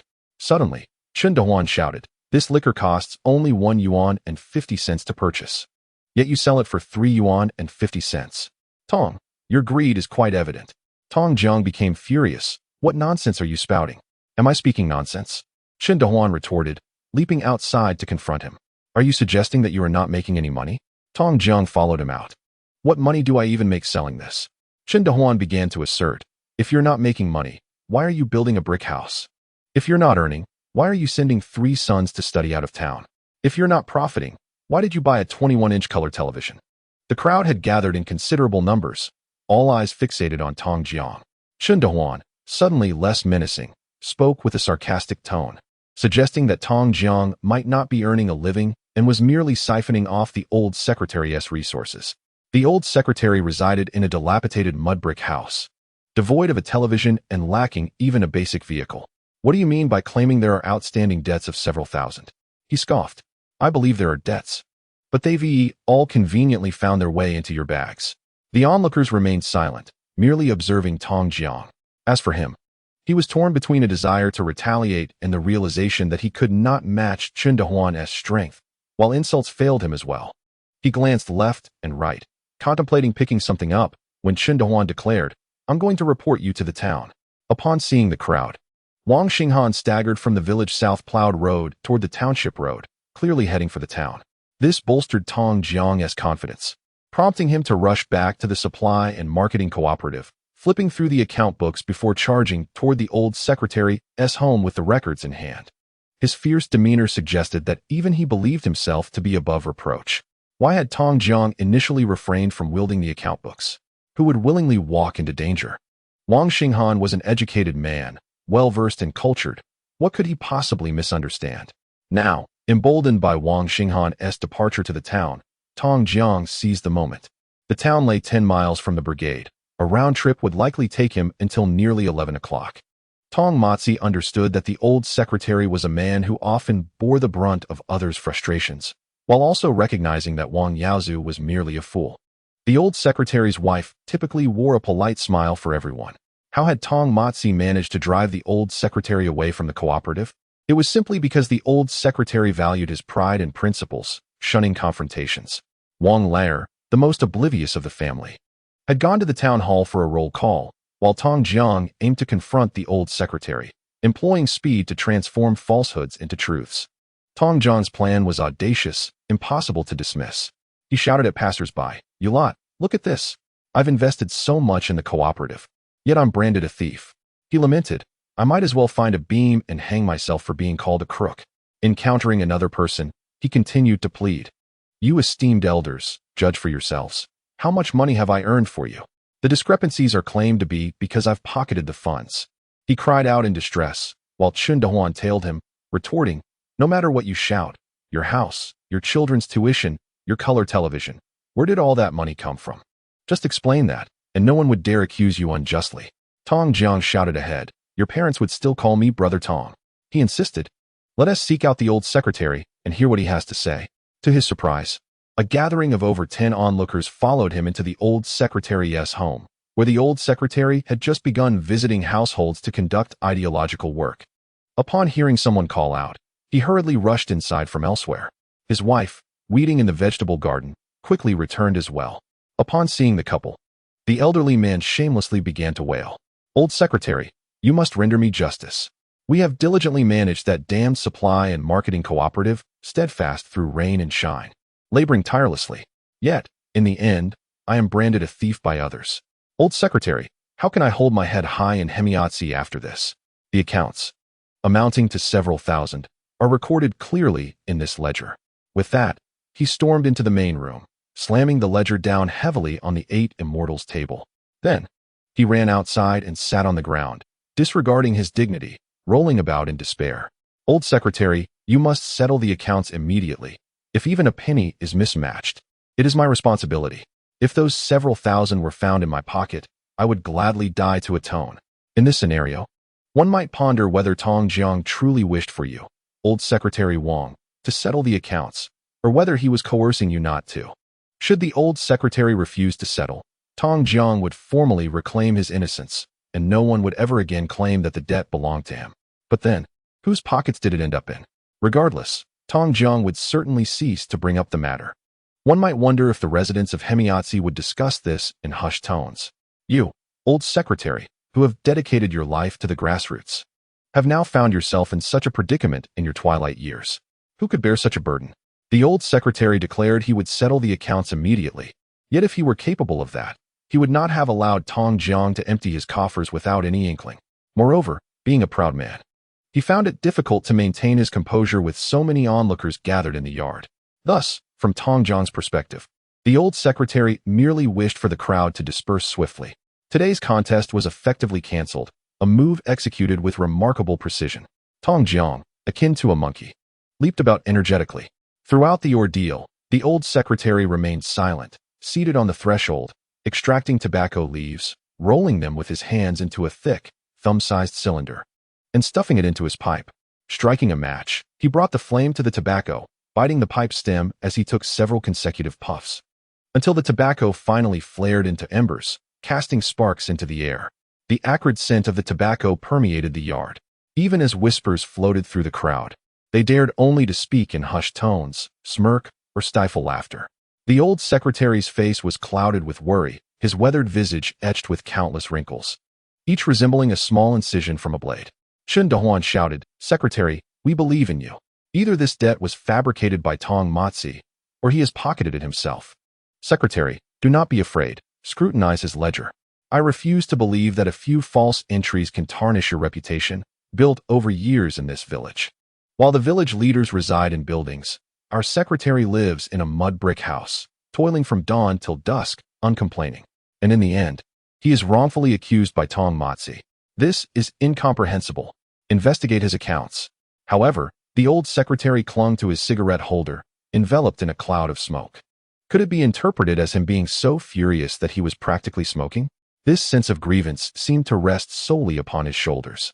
He was the grassroots party secretary elected by the people. Disrupting unity was inconceivable. It was simply unacceptable.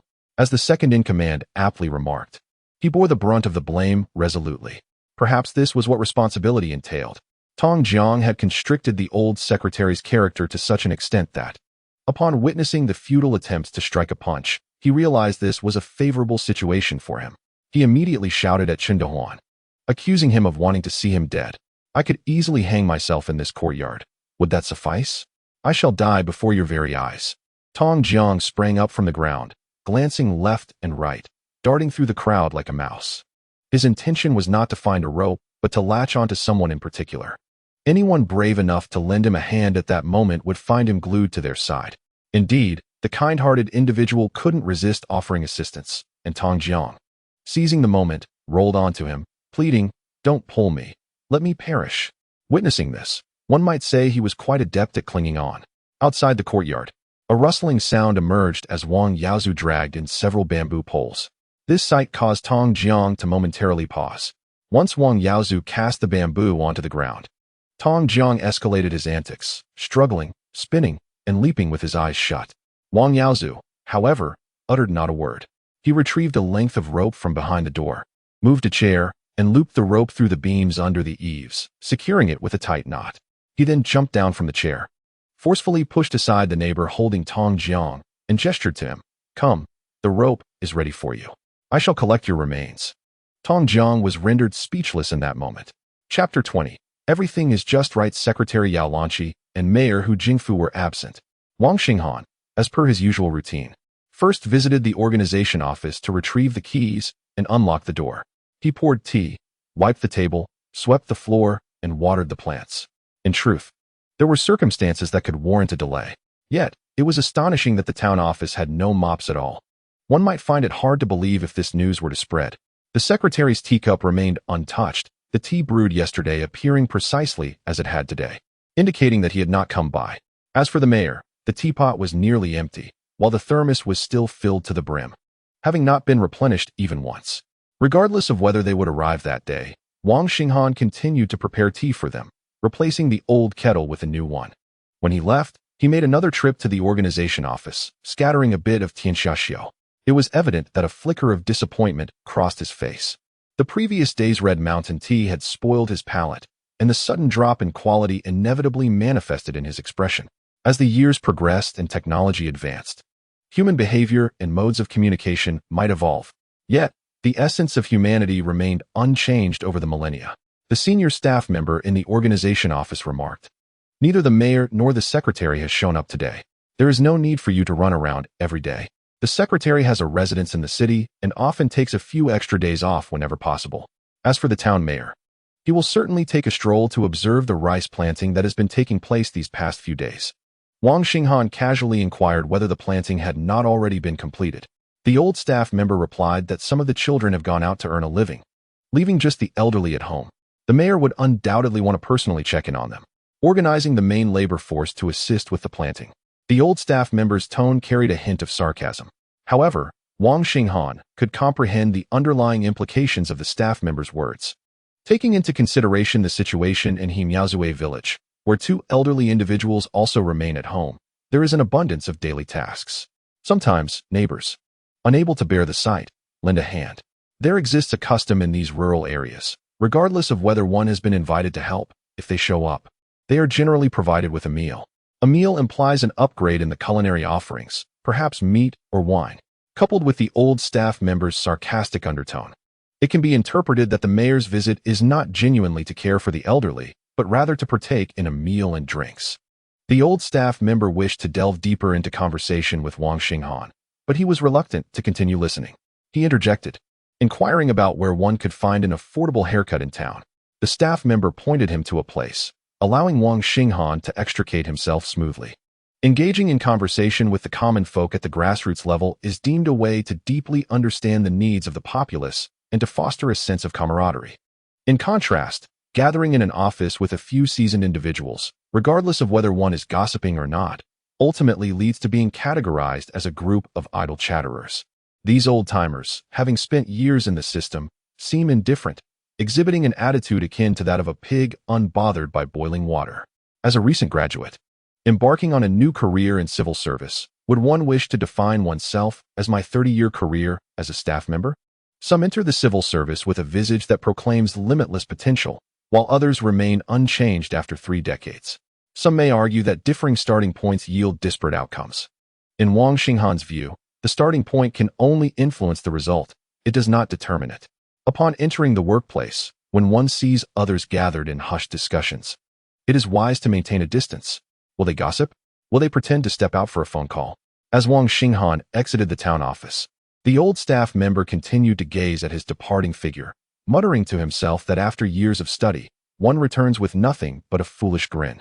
A glance back at the secretary and mayor's offices revealed that, indeed, they also engage in cleaning duties. Thus, one might ponder, what is the true value of extensive education? Of little worth, it seems. Moments later, Yao Lanqi ascended the stairs, passing by the organizational office. She glanced inside. The old staff member was half-seated, and upon noticing Yao, she waved him off, urging him to focus on his tasks, asking if there were any matters requiring attention in the unit. Nothing at all, he replied as Yao Lanqi floated through the doorframe. The old staff member sank back down, feeling somewhat disheartened. Upon entering her office, Yao Lanqi noticed traces of water on the floor, evidence of recent mopping.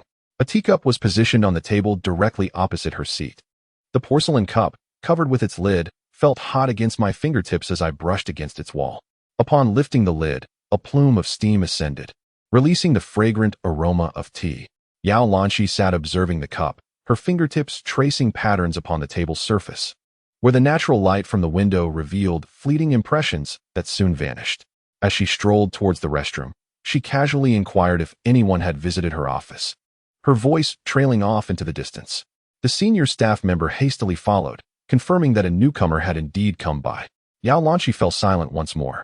Frustrated, the senior staff member returned to his seat, only for Yao Lanqi to drift back through the door, leaving behind her query, "Does he come every day?" The staff member hurried out again, affirming that he visits daily. "Damn it, He hadn't even caught a glimpse of Yao Lanxi's retreating figure before she vanished back into her office. The senior staff member always seemed to lag behind the rhythm of events. When the group succeeded, he was of no consequence, yet when they faltered, all blame fell upon him, perhaps even inciting reprimands.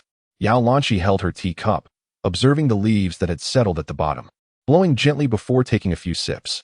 The modest amount of leaves resulted in a lighter hue and milder flavor, which suited her perfectly. Wang Yaozu secured a rope to a beam, tying it in a firm knot to prepare for Tong Jiang. His expression conveyed an unwavering resolve, as if inviting Tong to embrace his fate. Among the crowd, both old and young, they had witnessed Wang Yaozu's formidable presence. The moment he pushed aside those obstructing Tong Jiang from his path, they understood that the opportunity for Tong Jiang to retreat was no longer viable. Offering him a way out would imply a conflict with the Wong family. Tong Jiang's countenance darkened. The chair was mere steps away. Yet advancing would lead to the underworld, while retreating meant enduring anguish.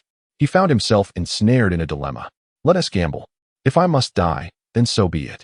I shall hang myself here today. He lifted his foot to step onto a stool. As he did, he grasped behind him, only to find emptiness. Glancing back to see the crowd, who had once stood a mere foot away, now retreated at least 3 meters. When did you all withdraw so far? When the avalanche descends, not a single flake among you is innocent. Tong Jiang's stance appeared uncertain, whether he resembled a golden rooster standing alone or a white crane spreading its wings. He looked like a martial artist from a comic book. His toes hesitated to touch the stool. Who understands the awkwardness of a scene without a director calling cut? The elder secretary tapped his smoking pipe, declaring the gathering dispersed. The villagers hastily exited the courtyard. Chen Dehuan, anxious, stomped his feet. Are we just letting Tong Jiang go? The matter remains unclear. He could only look to Wang Yaozu for assistance. Wang Yaozu remained silent, leaving Chen Dehuan in a state of agitation. Tong Jiang shot a fierce glare at Chen Dehuan, realizing he had lost standing and hurried to catch up with the departing elder secretary. Elder secretary, I know you are a man of fairness. Regarding the supply and marketing cooperative, I sincerely hope you will return to oversee it. Regardless of profit or loss, I primarily wish to avoid bearing a lifetime of infamy. Elder secretary, you must serve as a witness. Elder secretary, please consider this ledger. Tong Jiang intended to take the ledger with him, but Wang Yaozu interjected, Elder. The ledger stays. Neither my father nor I can decipher it. However, our second child is capable. Let the account book remain, and allow the second child to handle it. Whether it is the father or the mother, both find a sense of comfort in the way the eldest is managed. Chen Dehuan laughed on the spot. Yet only Tong Jiang wore a grim expression, feeling utterly defeated. It was as if he had lost a gamble. Chapter 21. Tidying up after you sow. You choose to play by your own rules, do you? Tong Jiang's bewilderment seemed to convey this sentiment. He schemed, intending to create a scene with the account book. Feigning grievance. The old secretary, with magnanimity, embraced the idea of dispelling misunderstandings, resolving conflicts, and fostering reconciliation. Everyone engaged in profound exchanges, sharing visions of the future. The old secretary's wife even warmly invited him to dine. He waved his hand in refusal. Ultimately, with tears in his eyes, he downed half a gin of liquor. Speaking heartfelt truths, filled with reflections after consuming 2 bowls of rice. The dispute was temporarily set aside. The account book would not be examined. The supply and marketing cooperative would be monopolized by Tong Jiang, while the old secretary would bear the blame for embezzlement. However, this script diverged from the expected path. As Tong Jiang rushed into the courtyard, only to find the unfolding events veering further away from his intended narrative. All right, although the process differed, it was somewhat awkward. Fortunately, the conclusion remained somewhat aligned. The old secretary, unable to maintain his dignity, provided Tong Jiang with an opportunity to exit gracefully. Tong Jiang, sensing the favorable moment, hurriedly took the account book and departed, vowing never to mention debts again, content to guard the cooperative and quietly amass wealth. Yet, the situation took an unexpected turn. Wang Yaozu would not allow him to take the account book and insisted that Wang Xinghan return to review it.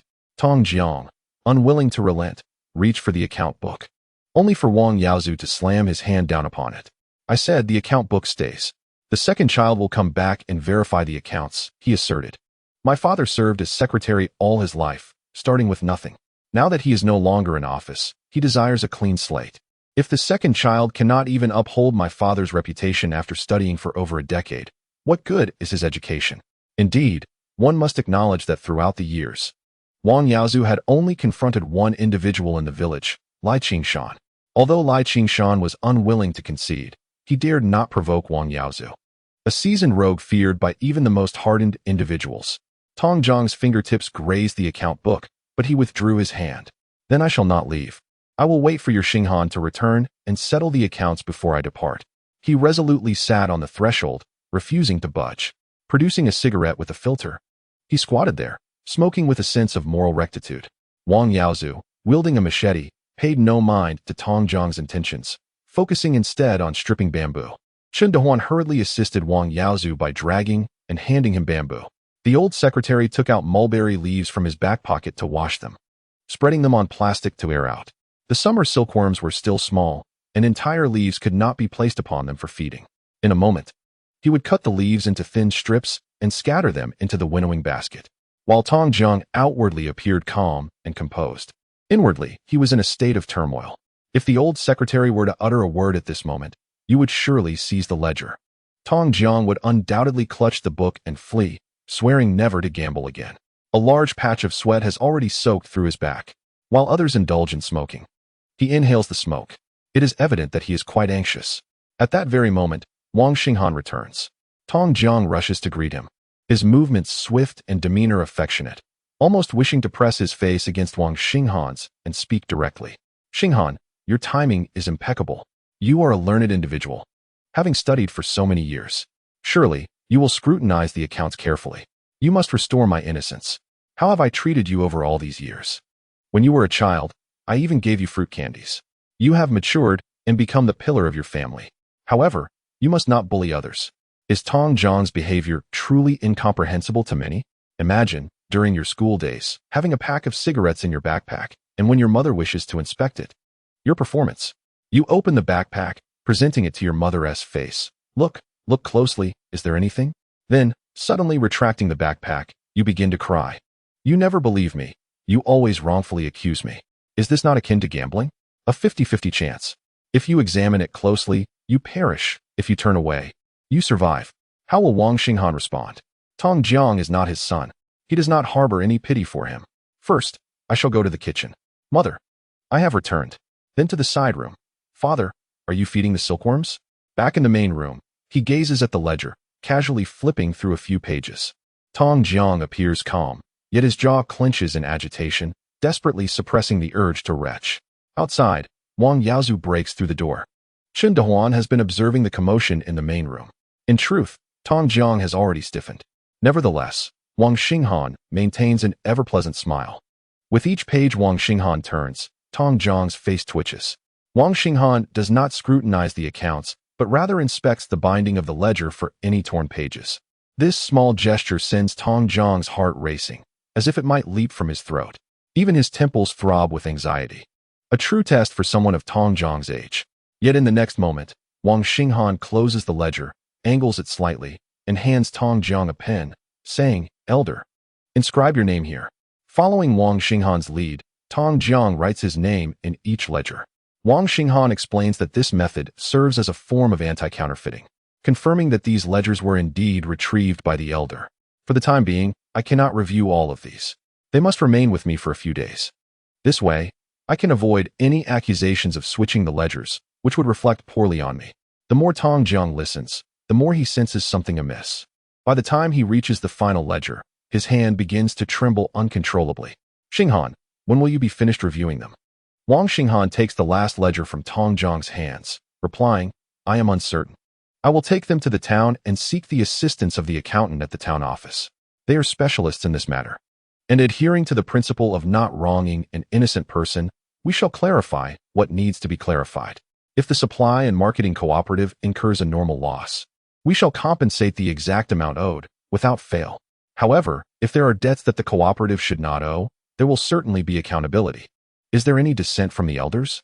Tong Jiang tightly clutched the last ledger, resisting Wang Xinghan's attempts to pull it away with all his might. With a forced smile, Tong Jiang said, Xinghan, it's not a significant issue. Why trouble the town government? If not, you will see, I will take the ledger once we finish.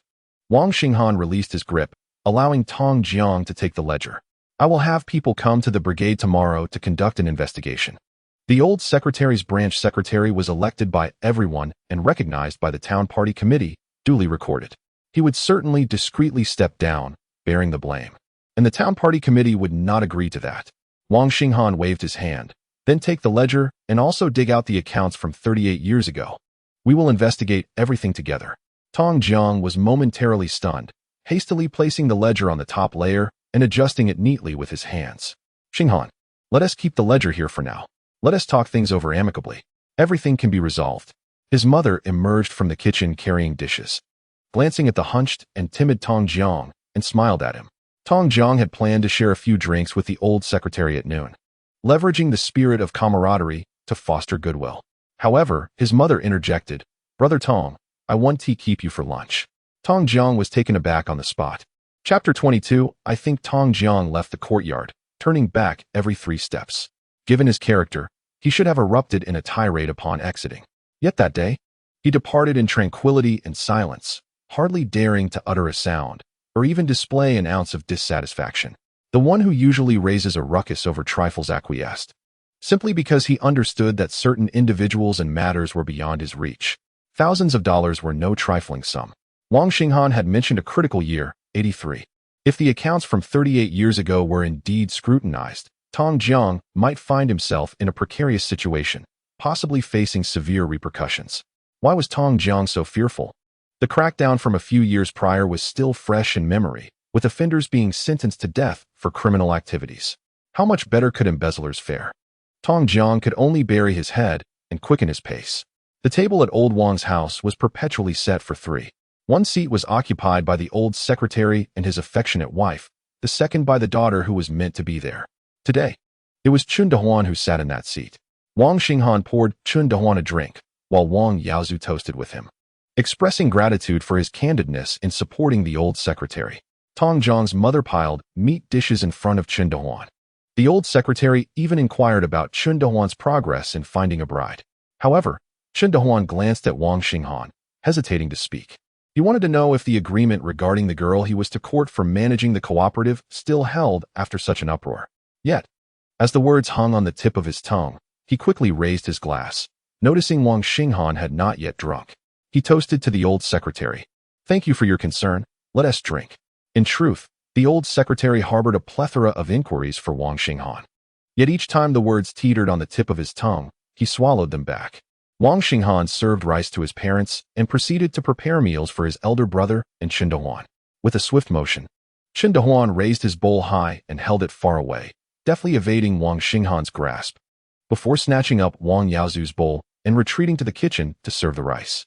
The table was soon cleared of all dishes. Chun Dehuan then declared, Uncle, Aunt, Brother, Xinghan, I still have work to do this afternoon. If there is anything you need assistance with, just call me, and I shall come immediately. The old secretary set down his chopsticks and remarked, Dehuan, do what you can to help out here. Marrying off a daughter is a significant matter.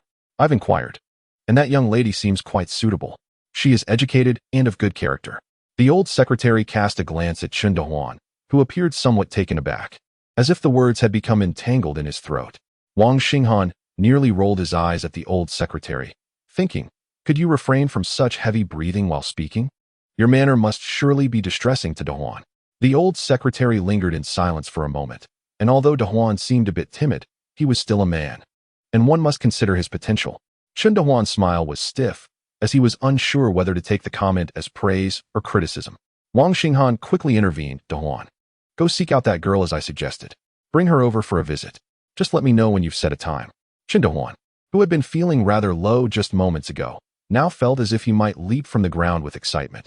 He had no intention of working that afternoon. He hurried home, gathering his belongings and making his way toward the mountains. The old secretary glanced at the ledger set aside, deciding it was time to have a heart-to-heart with the second son. Wang Xinghan intended to take a bath, but his mother snatched the bowls from him, asserting, when is it your turn to wash? His parents had never subscribed to the notion of favoring sons over daughters. However, his mother had always felt an intrinsic obligation to handle many household chores, cooking, laundry, dishwashing, and tending to the silkworms. Fortunately, while she cooked, his father would fetch water. When she washed the dishes, especially in winter, he would sit by the stove, feeding it with firewood, allowing her to wash with hot water. While other wives suffered from frostbite, his mother's hands appeared to have never known such affliction over the years. She excelled at silkworm rearing, often selling her cocoons for several extra coins compared to others, and everyone praised her prowess. Yet his mother would always attribute her success to the quality of the mulberry trees cultivated by their family. As Wang Xinghan regained his composure, he reflected on how fortunate the old secretary was to have found such a wife. Indeed, having given birth to two remarkable sons marked him as a true victor in life. Had the second sister still been alive, she would have undoubtedly been at the forefront of any struggles faced by the old secretary. Suddenly, he heard the old secretary inquire, "What do you plan to do with the ledger?" Wang Xinghan remained silent until the old secretary had posed all his questions. "Do you truly intend to take the ledger to the town office to consult with the accountant?" The old secretary was a man of unwavering principles. However, he was easily swayed when it came to matters concerning people. However, Wang Xinghan inquired of the old secretary, "Father, when you took the life of that enemy on the battlefield, did you feel any compassion?" His demeanor while smoking seemed to transport him back to the battlefield.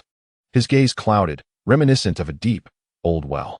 He shook his head, stating, "The battlefield is the battlefield, and life is life. Tong Jiang is not a relentless foe bent on invasion. There is no need to escalate matters."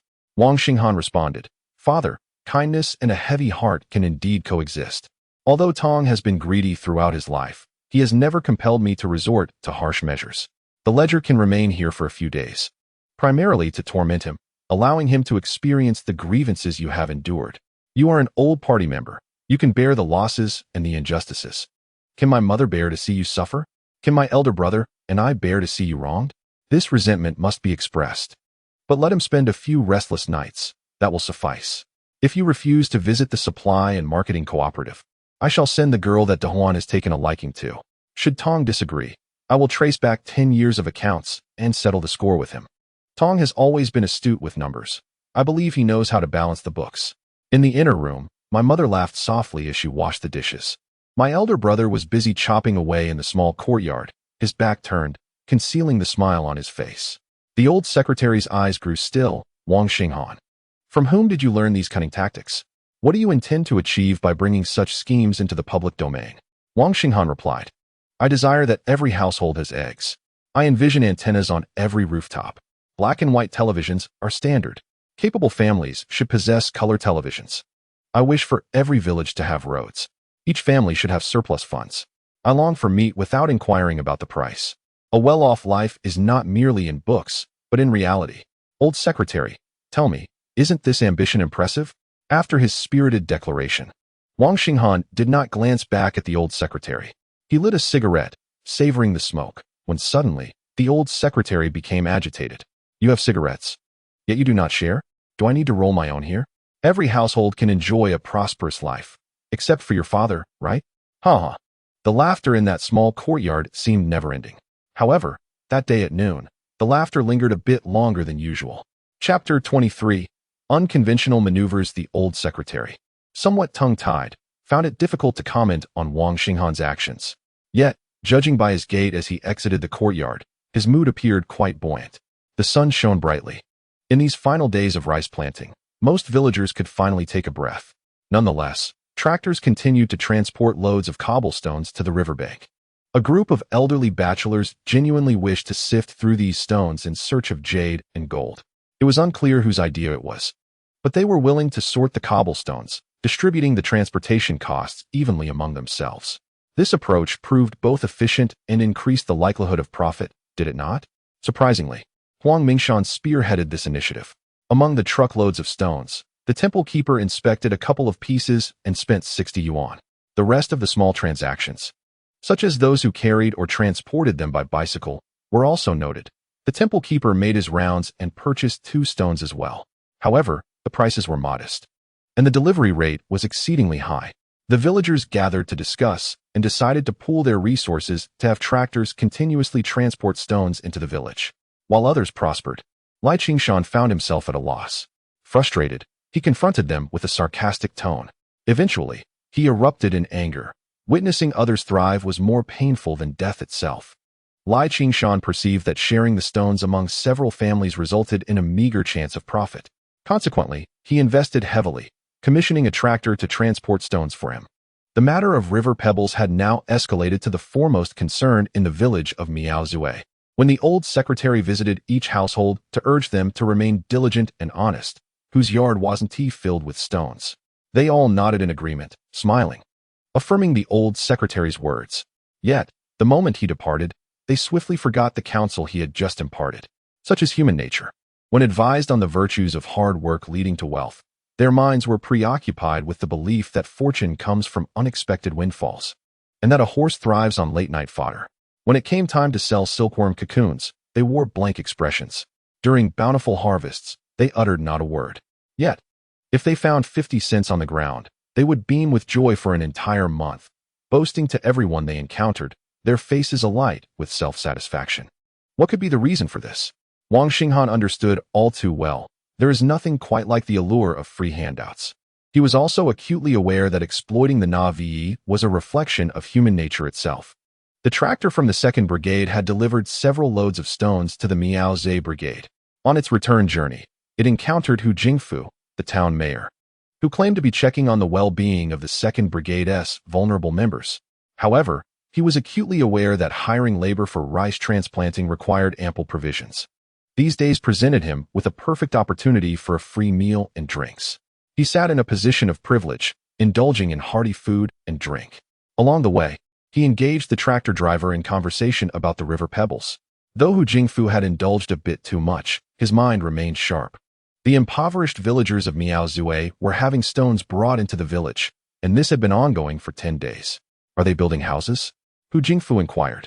The tractor driver, resembling a man gripping 2 ponytails, shook his head, stating he hadn't heard of any such construction. Houses are built with bricks, not stones, he added. Hu Jingfu momentarily questioned this in his mind.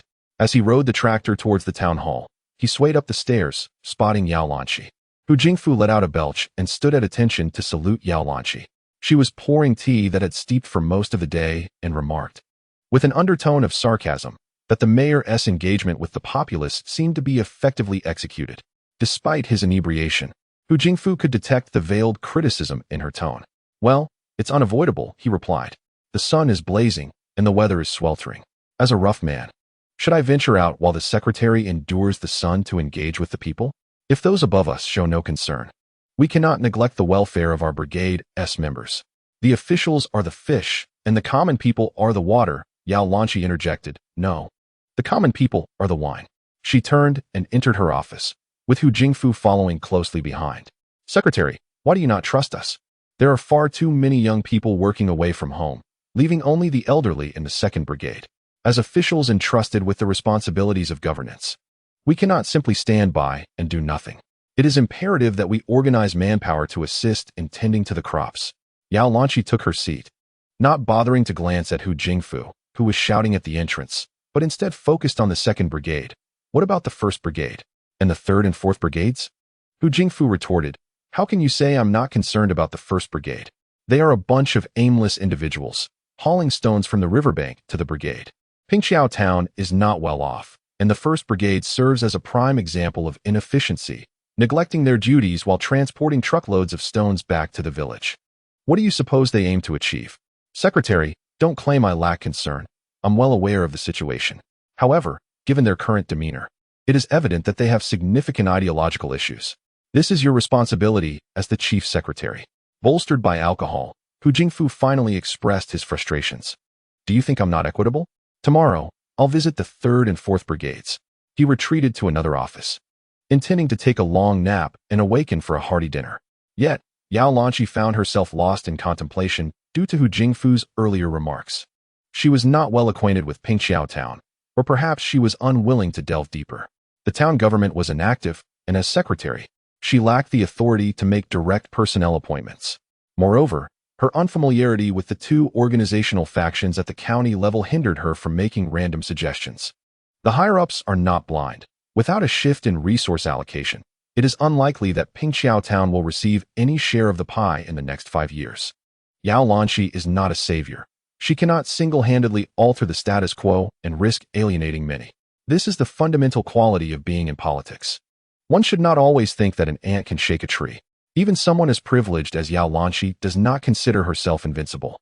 Furthermore, her arrival in Pingxiao town stemmed entirely from a desire to vent, express anger, escape, and ultimately resign herself to fate.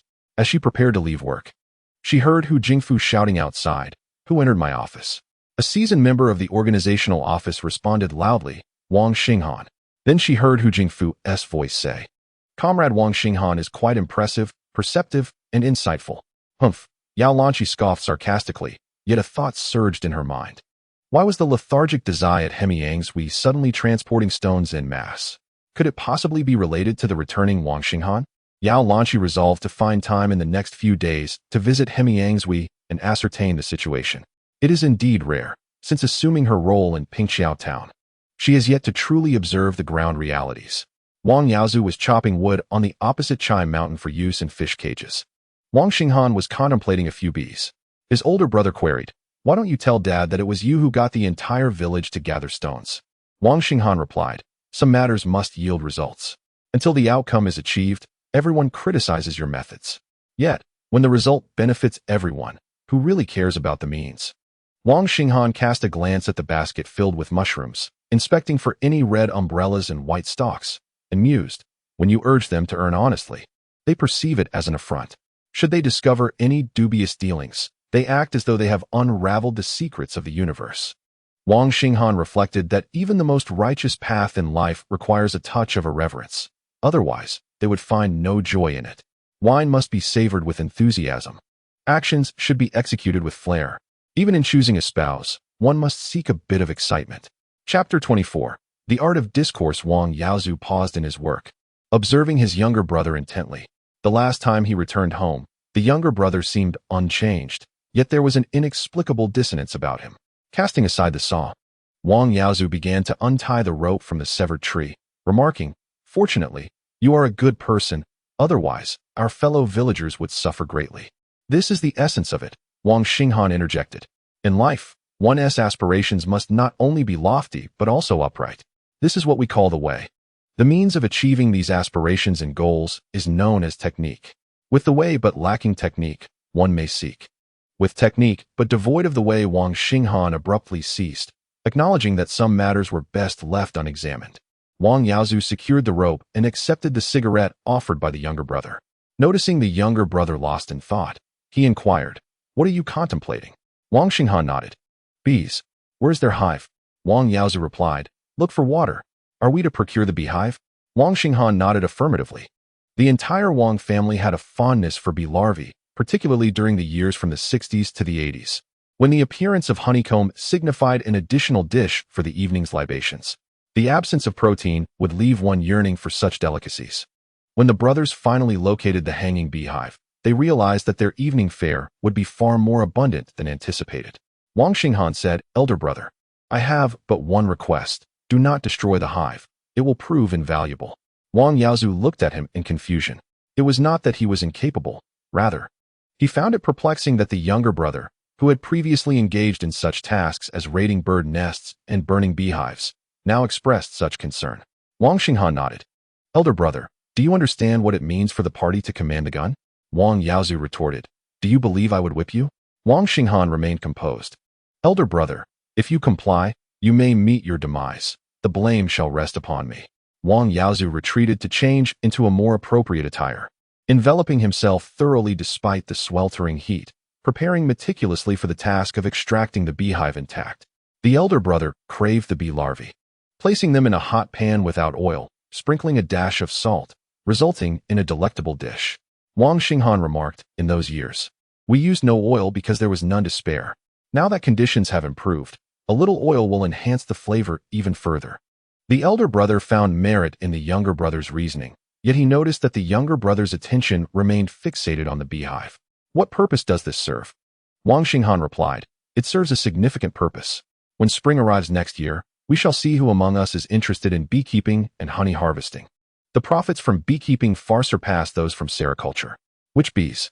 Where are the bees?" The distinction between the foolish and the wise lies within upon hearing such news. The first reaction of a fool is to leap forth in disbelief, declaring it impossible, absolutely impossible. The dog interjects, "Are you suggesting Chow Chow is a fool?" Unlike Wang Yaozu, who does not rush to question the feasibility, he patiently listens as the second speaks of the discarded beehives and their potential utility.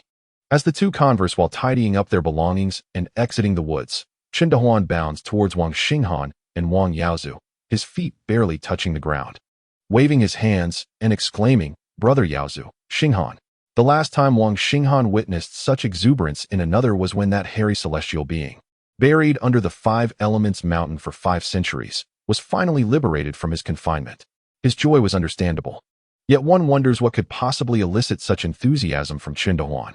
Chen Dehuan snatches the rope from Wang Yaozu's grasp, slinging it over his shoulder, and energetically drags the tree towards old Wang's home. "Xiaoyun will come to my place with her mother in a couple of days. If we can indeed safeguard the sales agency, our marriage will be secured." Ah, so he is to marry a bride. No wonder he is so elated. This revelation thrusts Wang Xinghan into a conundrum of thought. The monkey, having regained its freedom, laughs like a child. Chen Dehuan, clutching a metaphorical ticket to the love prison, continues to beam like a child. So what is the true source of joy, freedom, or the loss thereof? This question is indeed thought-provoking. However, such musings are not for Wang Xinghan to ponder. At present, the most critical concern for him is to discern the desires of his fellow villagers and to provide accordingly. The methods employed are of utmost significance. Similar to Chen Dehuan, who is on the brink of marrying, his happiness is a testament to Wang Xinghan's capabilities. Yet, Chen Dehuan remains indebted to Wang Yaozu. Up until dinner, he trails closely behind Wang Yaozu, diligently assisting without inquiring about the purpose of the tasks at hand, embodying obedience. As the adage goes, desire is eternally the primary driving force of productivity. During dinner, an additional dish enhances the fare, much to the old secretary's delight. Yet his mood remains subdued. Wang Xinghan perceives the source of his father's discontent and volunteers. "Father, do not be upset. Shortly, I shall go door to door to engage in some persuasion." The old secretary nods, acknowledging, "Having studied for so many years, you possess knowledge and understanding. Present the rationale to them." Wang Xinghan regards his parents as treasures, primarily because his father has upheld the family during critical times. Though he possesses a resolute demeanor, he harbors deep trust in his children and is willing to accommodate them, regardless of the time or place. The brothers are aware of their father's yearning for home, and each year, they allocate a few days for him to return and visit. As for their mother, despite her illiteracy and lack of grand philosophies, her faith in her husband and son instills a profound sense of spiritual wealth and satisfaction within the family. Typically, he might instinctively believe that his son lacks the ability to accomplish what he cannot. Yet the old secretary is willing to trust that the second son will excel beyond his own capabilities. This is evident in the old secretary's gesture of pushing a plate of bee larvae towards Wang Xinghan, revealing his high expectations for him. Wang Xinghan, however, was not inclined to indulge. This delicacy was indeed appetizing, but overindulgence would lead to sleepless nights, rendering the bed unbearable. After finishing dinner, his elder brother led him on a visit to every household. Wang Xinghan's message remained consistent across the board. The old secretary was not opposed to their earning. A few in the other teams had lodged complaints. The current issue was not about the ability to earn, but rather whether such actions contravened the law. As the elders exchanged glances, Wang Xinghan asserted, "I can assure you, it is not against the law. Is there anything wrong with wanting to earn a living and improve one's life? However, one must not claim that jade lies within stone. The stones that cannot be sold must be taken to the field for road maintenance. When outsiders inquire, simply say it was I who instructed you to repair the roads.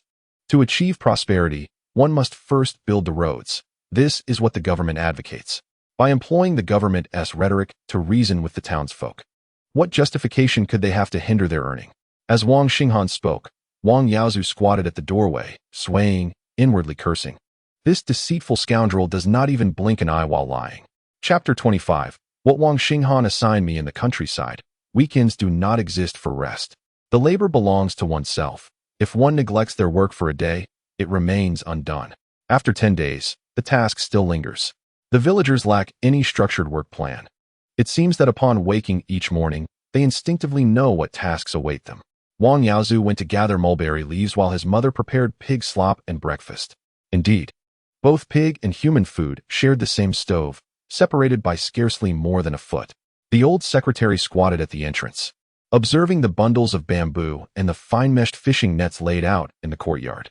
He sensed that the eldest and second son had been preoccupied with something. Yet he remained oblivious to the specifics. Recently, a village was engaged in stone quarrying, and the issues surrounding the supply and marketing cooperative were a constant source of frustration for the old secretary. Although his son did not venture far, the future remained uncertain. A succession of worries left him feeling overwhelmed. In moments of agitation, the old secretary would bite down on his pipe, inhaling deeply, enveloped in a cloud of smoke as if caught in a trance.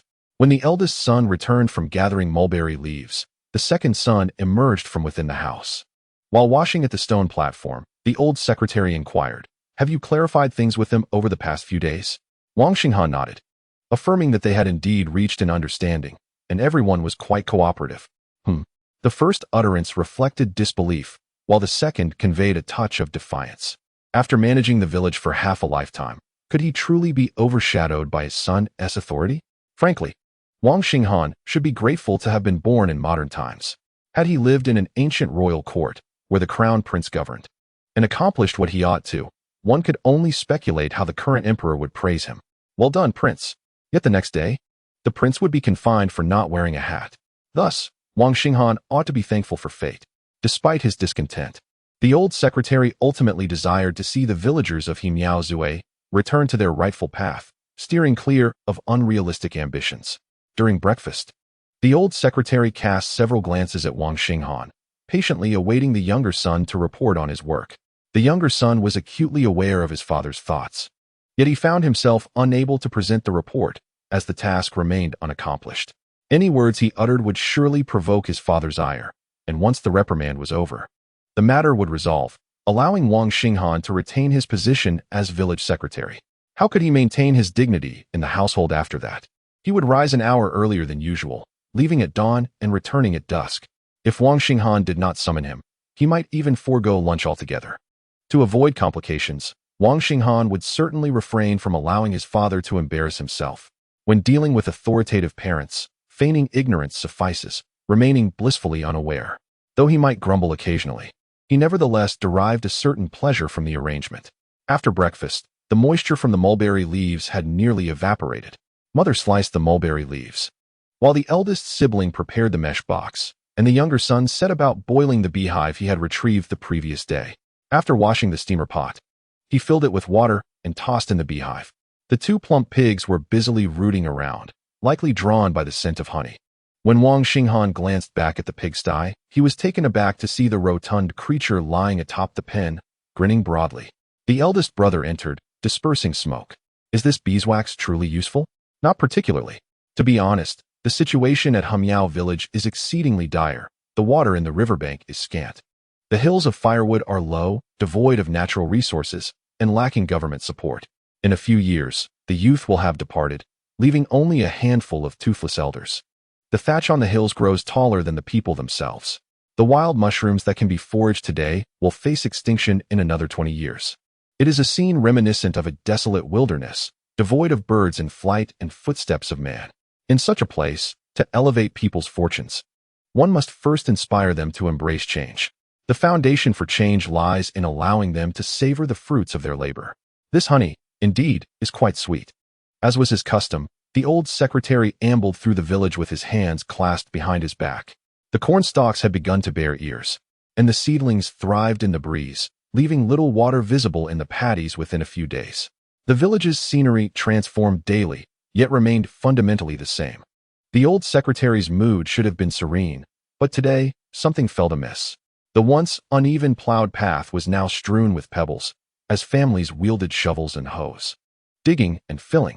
Though their efforts appeared scattered, the old secretary discerned their intention to utilize the pebbles as road materials. Ascending the slope, he spotted Wang Xinghan shoveling stones to level a small stretch of road. "What are you doing?" Wang Xinghan, grinning sheepishly, replied, "We are repairing the road." "You? Repairing the road? You wouldn't even lift a broom that fell in front of your house, and now you're fixing roads?" The old secretary's words were subtle yet pointed. If this group of old bachelors were just a bit more industrious, they wouldn't still be single. Wang Xinghan chuckled slyly, bending over in a rather comical manner. Seeing this, the old secretary raised his foot to kick him.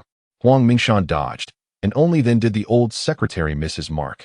Wang Xinghan stamped his feet, exclaiming his grievances. Old secretary, it truly is about road construction. Who instructed you to build the road? The old secretary deliberately elongated his face. Wang Xinghan retorted, it was Xinghan who directed us to do so. The government insists that to achieve prosperity, we must first construct roads. If you don't believe me, inquire with your own Xinghan. The old secretary felt a deep sense of nostalgia, recalling a narrow path that was less than a meter wide. Eventually, the town organized the villagers to widen the muddy road and connect it to the rural paths. The machine-tilling road shrank by an inch today and another inch tomorrow. The machine-tilling road linking two towns across two counties was riddled with deep pits caused by the small passenger vehicles from the neighboring county. When it rained, the mud was soft, but once the sun shone, the hardened clay would cling to the undercarriage. The old secretary had organized the villagers numerous times to cover the road with sand or gravel, yet no one heeded his call. Thus, he was left with no choice but to wield a hoe and shovel to mend the road himself. Winter was manageable, with little rain to damage the surface. However, a summer rain would obliterate a week's worth of his labor. On one particular day, the old secretary walked to each household's entrance, observing the scattered pebbles on the ground. He felt an urge to laugh, but stifled it, unable to resist asking, who told you to build the road? Everyone would respond, it was your own Xinghan who instructed it. This phrase, upon reaching the old secretary's ears, morphed into, old secretary, your second son is truly a remarkable talent. It had been years since the old secretary felt such comfort in his heart. Yao Lanqi rode her bicycle to the entrance of Hemiaozue village. But the path ahead was beyond her control. She dismounted, balancing the bike clumsily. Inside the supply and marketing cooperative, Tong Jiang glanced outside and noticed a considerable number of people passing through the brigade. Yet, there was something familiar about this woman. For the past few days, he had been somewhat distracted, startled by anyone he encountered. Shaking his head, he returned to his calculations. Yao Lanqi pushed her bicycle a short distance before spotting the machine-tilling road adorned with patches of pebbles. Suddenly, she began to anticipate something. Atop the ridge where a temple stood, the temple keeper stood on the dilapidated roof, casting a gaze at the earthy dragon he had previously disregarded. The patches of pebbles resembled shimmering dragon scales. This was no mere metallic armor. The temple keeper smiled, revealing his lone remaining tooth, proclaiming, dragon scales emerge. The brilliance begins to manifest. The feng shui of Hemiaozue has changed. The ancestral spirit has manifested. Chapter 26. To chill or to soar. When Yao Lanqi first arrived in Pingqiao town, she took the time to explore, conducting on-site visits and observations.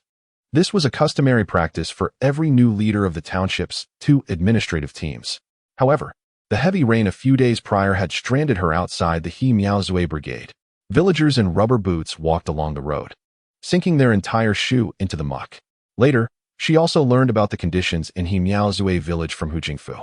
His exact words were, they can't even prop up a wall with the mud. Yao Lanqi was not known for her patience. She was inclined to scold.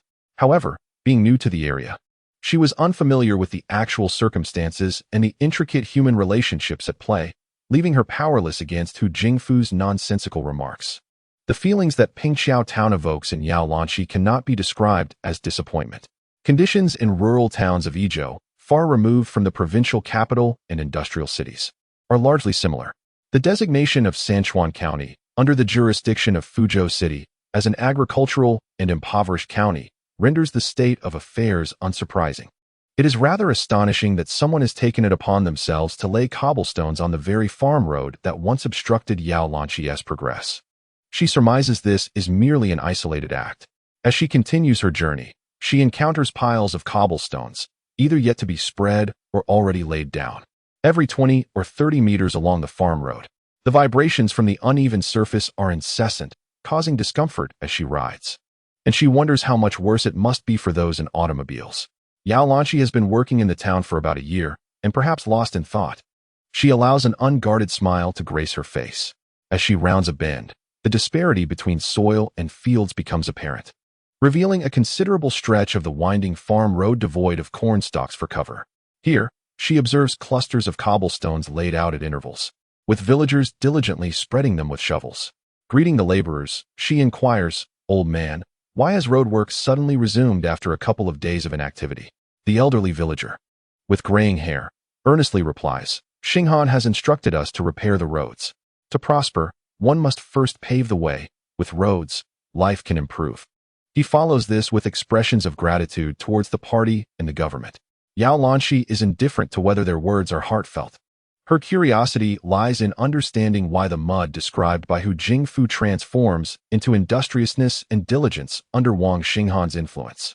A tractor passes by, transporting more cobblestones, prompting Yao Lanshi to quicken her pace. From a courtyard deep within the bamboo grove, the rhythmic chants of children resonate.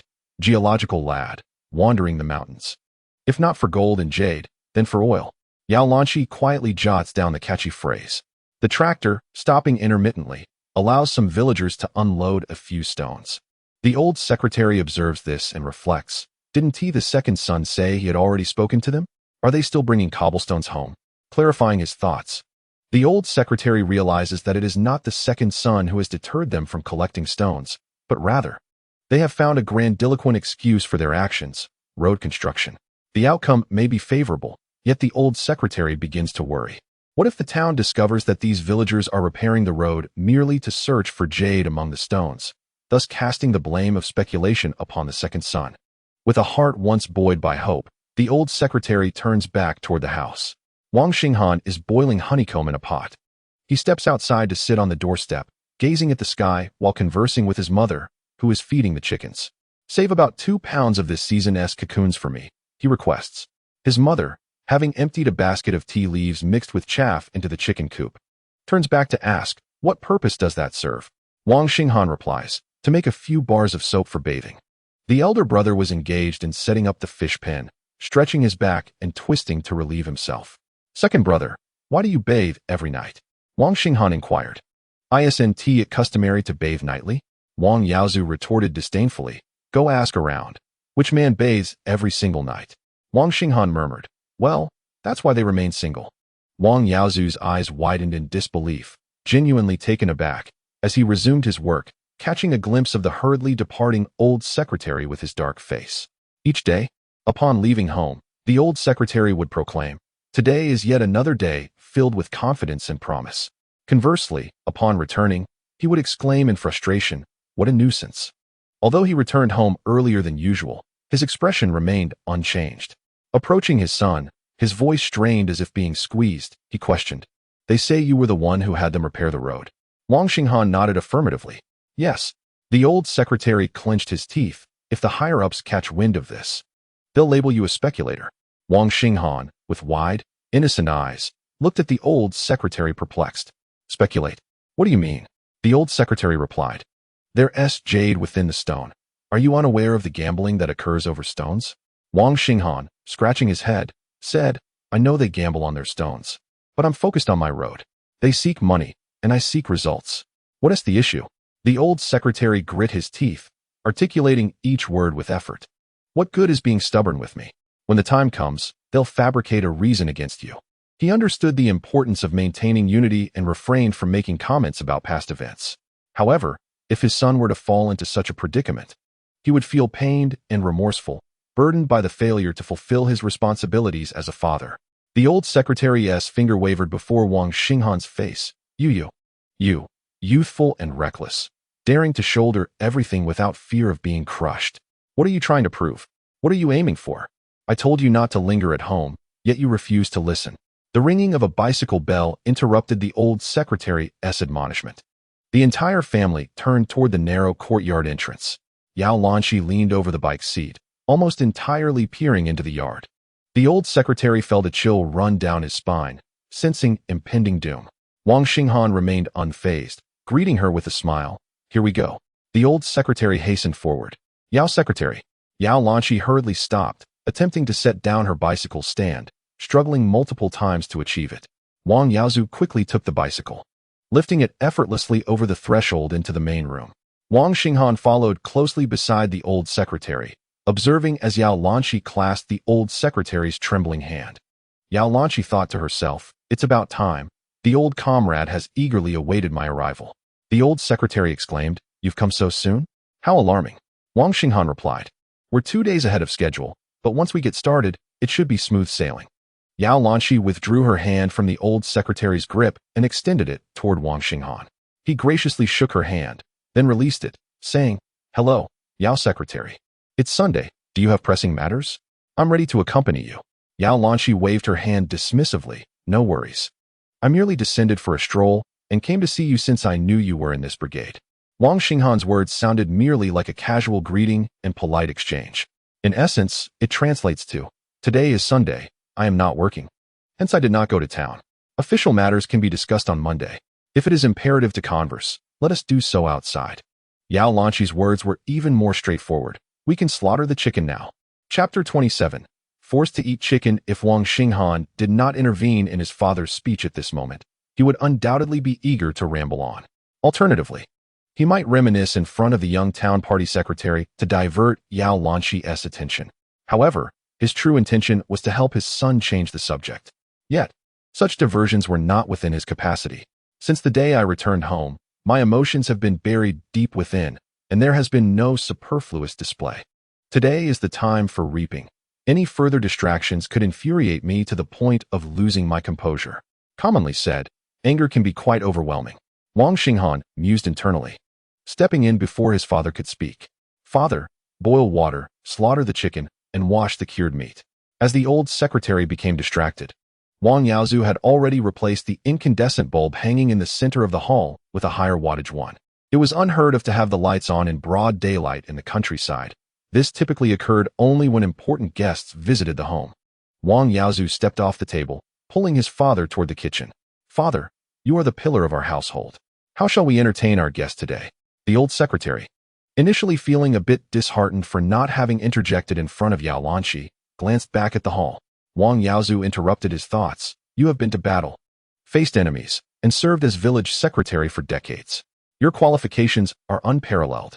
Secretary Yao is young, yet her position is quite elevated. If she sits with you, you cannot maintain an air of superiority, nor can she lower her stature. You both find it quite peculiar, so it is best not to congregate." Wang Yaozu retrieved a piece of old cured meat from the dark wall, its surface blackened by smoke.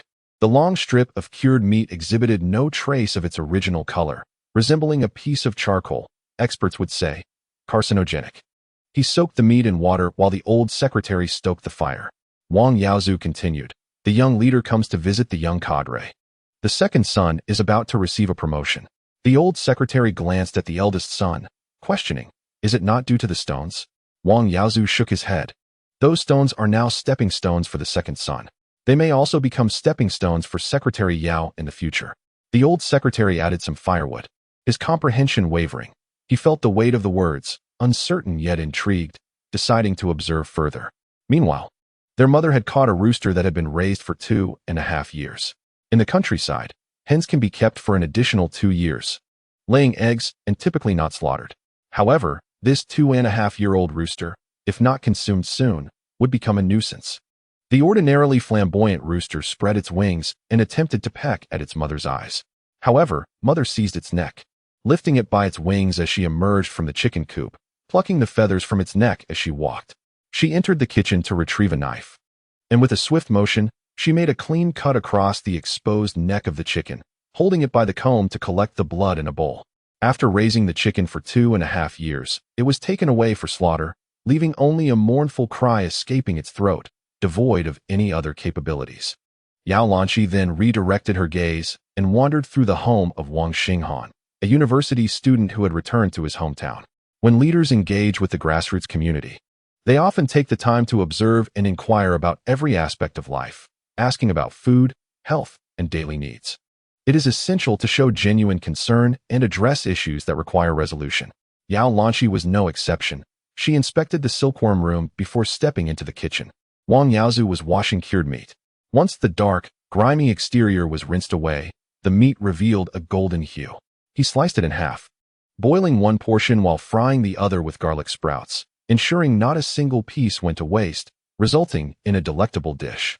Curious about the contents simmering in the steamer, Yao Lanshi wondered what delicious treat was being prepared. Wang Xinghan then remembered the honeycomb he had been boiling, bringing the pot to the courtyard to filter out the remnants of the melted honeycomb using prepared cheesecloth and a bucket. The rooster's wings were twisted into a funnel shape, covering its head to prevent it from thrashing about in a final struggle. The bowl of chicken blood, seasoned with salt, would serve as a dish for lunch. With mother nowhere in sight, she must have gone to the vegetable garden to gather greens. Seeing what Wang Xinghan was filtering piqued Yao Lanqi's curiosity. "What is this?" she inquired. Wang Xinghan vaguely replied that it was something that could earn a few families some extra money come spring. Intrigued, Yao Lanqi pressed for more details about what could possibly generate income. He mentioned beeswax. While she was familiar with honey, she knew little about beeswax and how it could be profitable. When conversing with leaders, it is vital to grant them ample time for contemplation, avoiding forced dialogue. Excessive chatter can be bothersome, especially for women, who often do not perceive their own verbosity.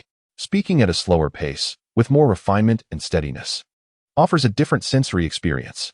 For both the speaker and the listener, it creates a more pleasant atmosphere. If Wang Xinghan had been excited and animated upon meeting Yao Lanqi, her feelings at that moment remained unspoken, but bystanders might have observed and commented with irony, "Look how happily that tail wags."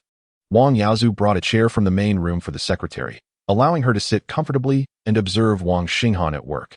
Once seated, Yao Lanqi expressed her desire to understand how this endeavor could generate income for several families.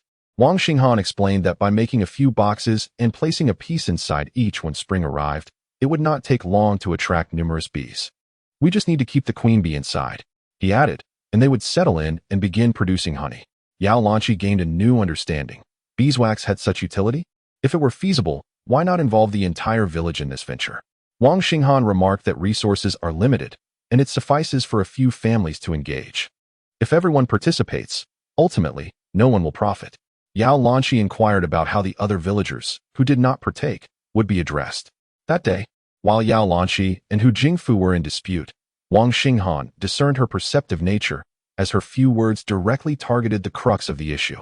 Yao Lanqi was indifferent to the potential income from this trivial idea. Instead, she addressed the inherent weaknesses of human nature regarding inequality. Wang Xinghan smiled gently, confident that under Secretary Yao's leadership, the collective path to prosperity was assured. "What does it have to do with me? Unless I am appointed as the secretary." Yao Lanqi's eyelids twitched slightly as she began to regard Wang Xinghan with newfound seriousness. Despite her usual disinterest, she seemed unusually concerned today. The boiling water was scalding, and her mother had just returned with vegetables. Fearing that the smell of chicken feathers might be off-putting for Yao Lanqi, so she carried the large basin outside to tidy up. The women outside were inquiring, "Chunhua, do you have guests inside?"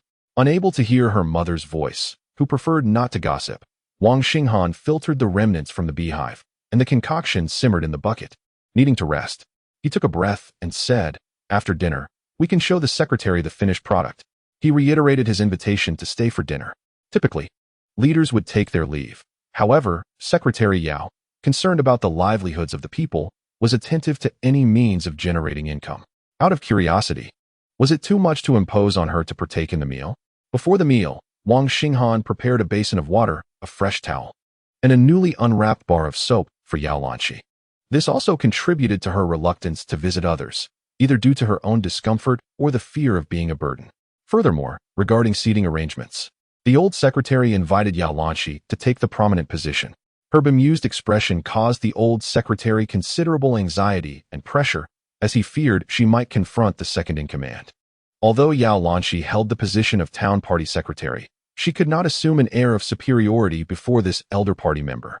Wang Xinghan, sensing his father's apprehension and Yao Lanqi's discomfort, reassured, "Father, it is Sunday.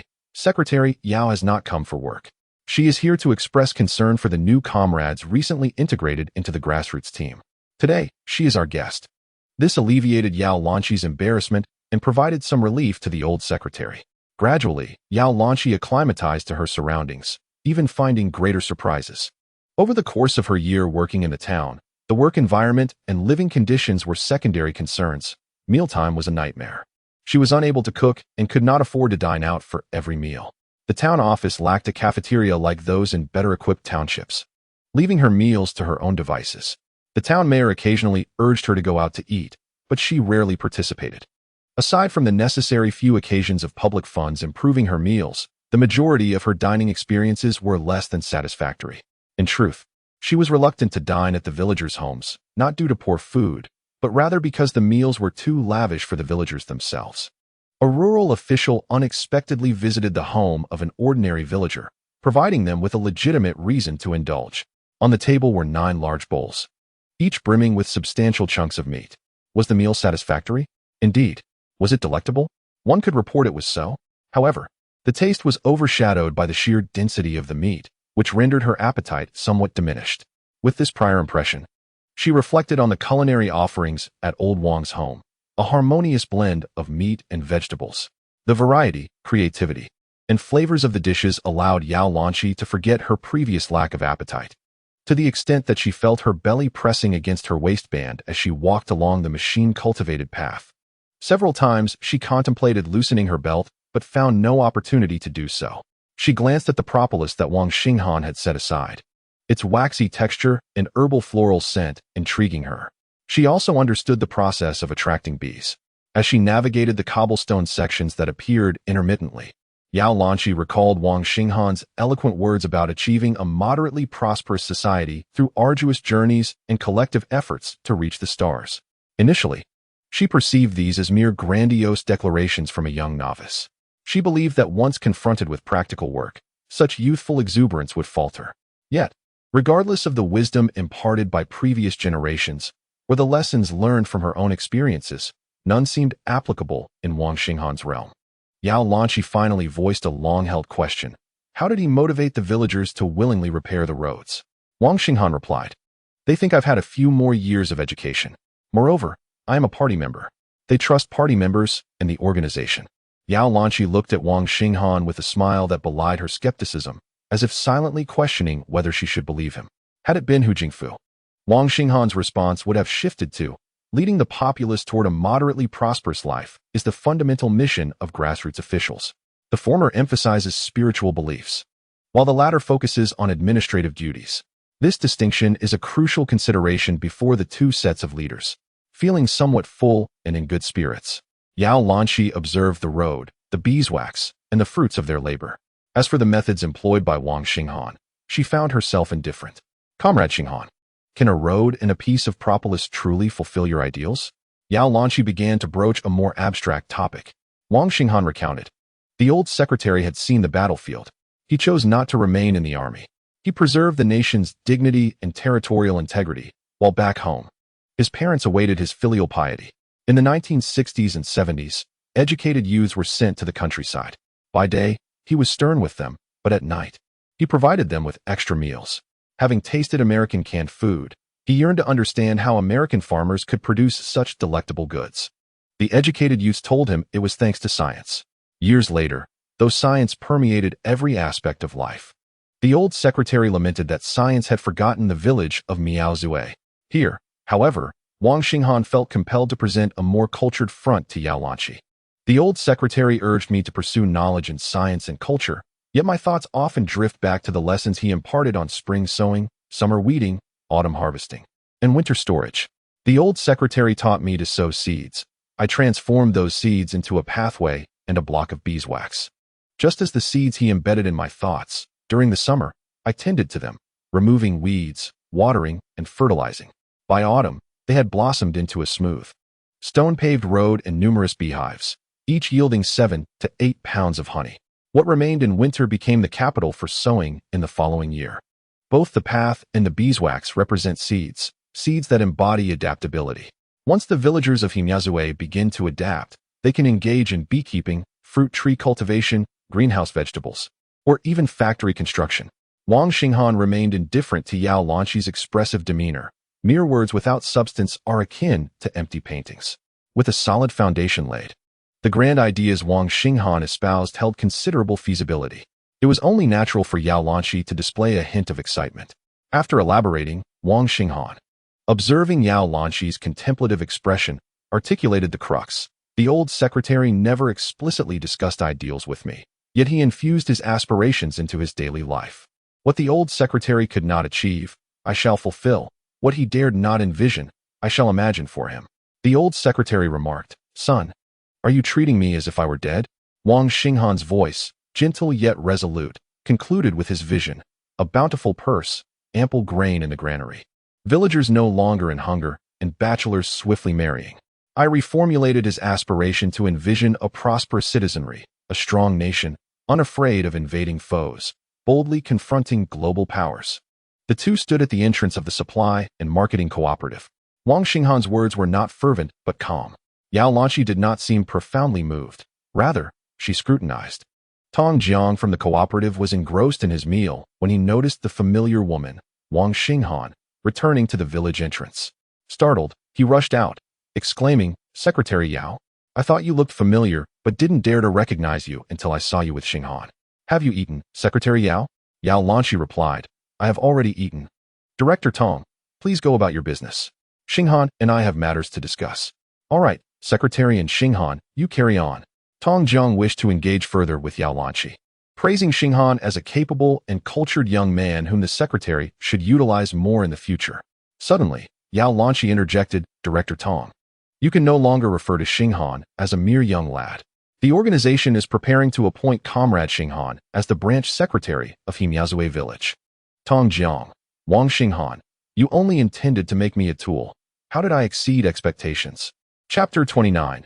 A sense of oppression. Wang Xinghan could perceive the rigidity of Tong Jiang's smile and the fear evident as he turned away. This was one of the reasons Wang Xinghan accompanied Yao Lanqi for 2 miles.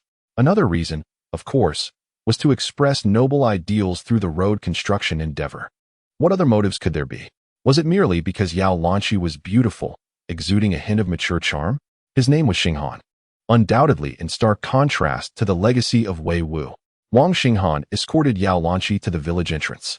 Yao Lanqi gazed solemnly at Wang Xinghan, stating that his appointment as the secretary of the Hebiazui branch was a reflection of her considerations for the grassroots organization of Hebiazui village. She urged him to actively communicate with the town mayor in future endeavors, encouraging him not to fear difficulties or succumb to pressure. Accepting the bicycle from Wang Xinghan, she remarked, "Comrade Xinghan, I shall often come by." Wang Xinghan replied, "Then I shall have my mother raise a few more chickens." Suddenly, Yao Lanqi bit her lip, stifling a smile with a deep breath, and waved her hand, bidding him farewell. As she pedaled away, her legs gracefully lifted. She noticed that Wang Xinghan did not immediately turn away, but remained rooted in place. Each time she glanced back, she saw his serene smile. Yao Lanqi mused to herself, "It is remarkable how a young and talented man can remain so composed, devoid of grievances about unrecognized talents or romanticized notions of poetry and distant dreams. He embodies the romanticism of a poet, the earnestness of a doer, a love for the mundane, a vision for a bright future, and a delightful sense of humor." Riding her bicycle under the scorching sun, with the warm wind brushing against her, she smiled as if enveloped in a gentle spring breeze. With one last glance back, she called to Wang Xinghan, "Go home." It was only after she vanished around a bend at the end of the village path that he turned and walked down the agricultural road, his expression tranquil. Being a village secretary is not necessarily a cause for celebration. From Yao Lanqi's words, several implications can be discerned. First, the appointment of the branch secretary is a personal decision of Yao Lanqi, unbeknownst to the town mayor. Does this imply that Wang Xinghan has become her subordinate? This raises a question.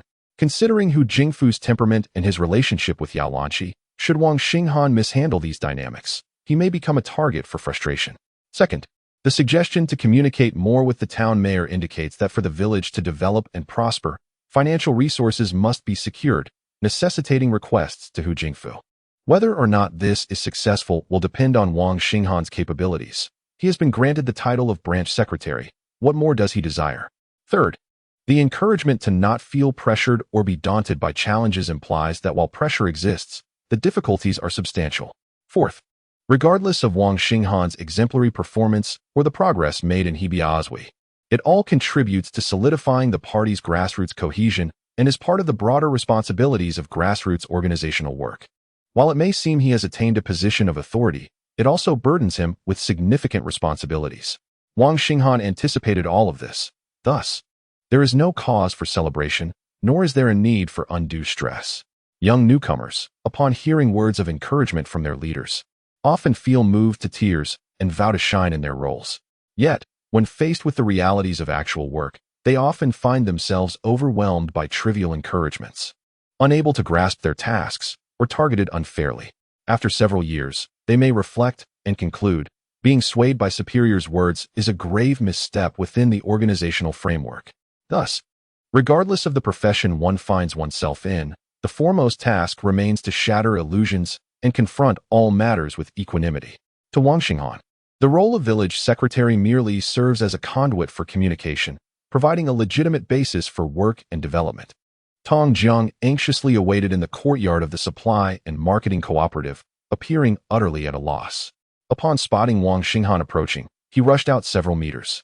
"Secretary, congratulations are in order," Tong Jiang said with a smile, pulling a package of Ashima from his bag and thrusting it into Wang Xinghan's hands.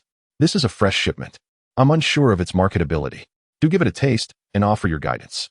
Wang Xinghan retrieved 6 yuan and 50 cents from his pocket to hand to Tong Jiang. In the past, the village could stock up on such tobacco. It's rather expensive and hard to sell, but the higher-ups will surely visit often, so it's wise to prepare a couple of good packs. No, no, no. Tong Jiang insisted vehemently, pushing the money back towards Wang Xinghan. "It's improper. The ledger is still at my home and remains unresolved. The minutiae of each penny cannot be disentangled. I wouldn't want to cause trouble for my elders or my father. Let alone the fact that the secretary's appointment hasn't even been announced yet. Would I dare smoke your gift?" Although 6 yuan and 50 cents is not a large sum, its implications are quite severe. Tong Jiang reluctantly accepted the money, saying, "Xinghan, I shall visit old secretary later." Wang Xinghan waved his hand. "Do not come tonight. Let us wait a couple of days. I haven't even touched the ledger. In rural affairs, each has their own rationale, and entanglement is inevitable. If he brings something to your household tonight, tomorrow he might claim he delivered a cow. Ultimately, it could spiral into a convoluted situation reminiscent of a Rashomon tale or S.C. Chardinger's cow."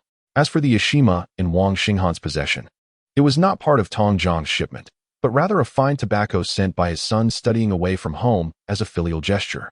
The fact that he could part with a package reveals the extent of his current anxiety. Such a minor position as village secretary carries an overwhelmingly oppressive weight. Upon his return, Wang Xinghan observed the old bachelors and younger ones busily laying stones on the machine-cultivated path, greeting him with smiles that betrayed a shared understanding of their misdeeds. From a divine perspective, they appear as fools who have been sold and yet continue to count the votes for their seller. However, in Wang Xinghan's view, regardless of their motivations, the aspiration for a better life is a hope worth cherishing, and the reality of achieving one's dreams through hard work stands true. What hope or ideals can one convey to ordinary folk? Practicality surpasses all else. Their smiles alone are testament enough, are they not? They smile, and so does Wang Xinghan. They express gratitude for Wang Xinghan bearing their burdens, while he, in turn, appreciates their role in elevating him to new heights, albeit just the first step. The old secretary, resembling a character from a farming simulation game, paced back and forth in the cornfield, seemingly tending to the crops. Yet his mind was preoccupied with thoughts of his son's future. He was even compelled to anticipate his son's reactions upon his return. At that moment, upon catching sight of Wang Xinghan, he swiftly turned to face the crossroads. Ahead lay an uphill path, to the left the fields, to the right the way home. And behind him approached his son. The old secretary fumbled in the pockets of his garment, as if he had misplaced something. He anxiously awaited Wang Xinghan to approach and inquire about the matter, his heart fluttering with unease, eager to discern the reason behind Yao Lanqi's summons of Wang Xinghan, yet dreading the possibility of receiving unfavorable news. Thus, his hands grew increasingly restless upon his person. Wang Xinghan's voice echoed from behind. "Dad, do you have fleas?" After posing his question, he dashed away. "Fleas, fleas.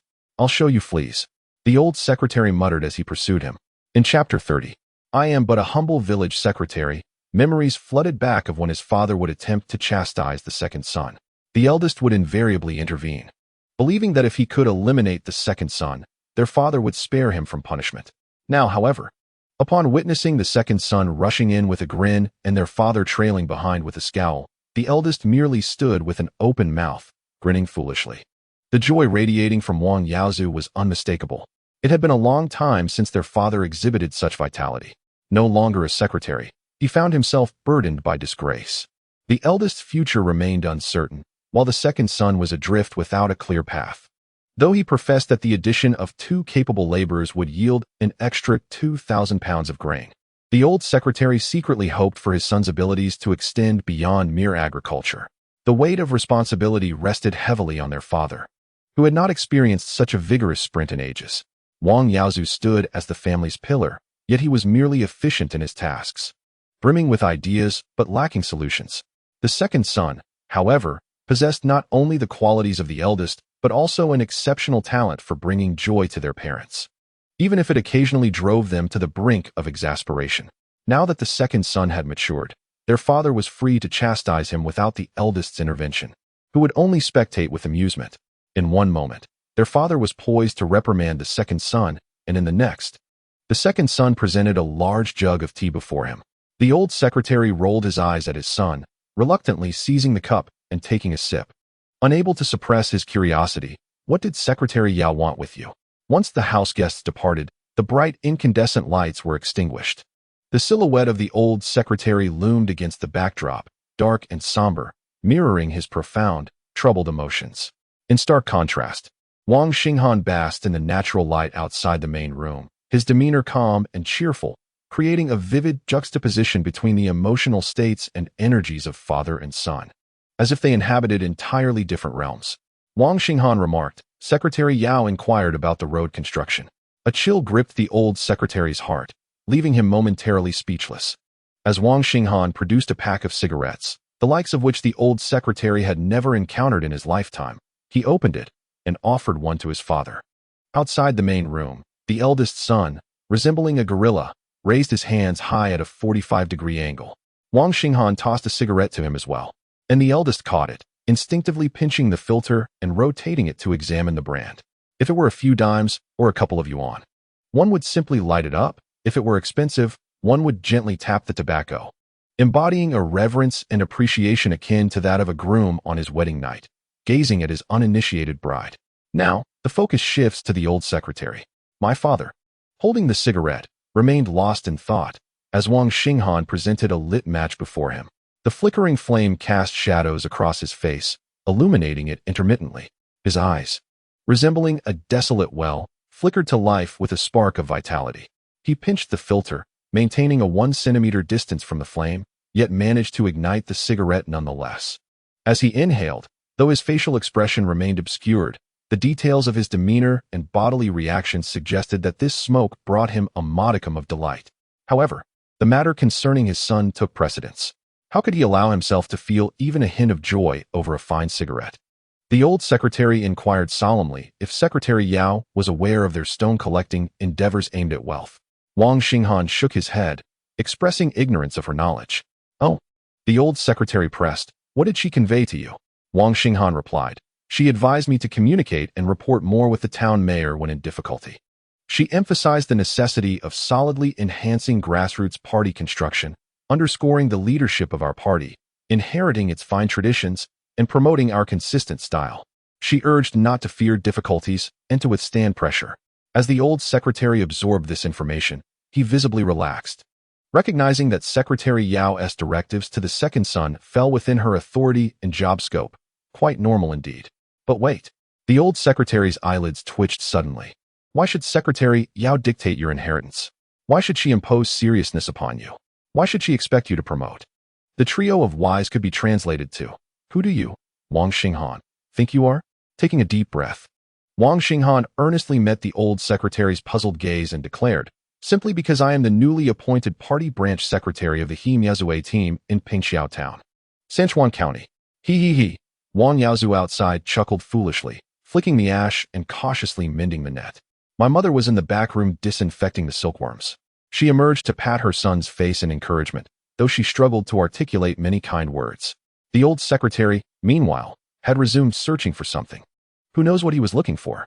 As long as he appeared busy, he couldn't suppress his laughter, fearing his son might catch a glimpse of his satisfaction, lest this joyful news slip away unnoticed.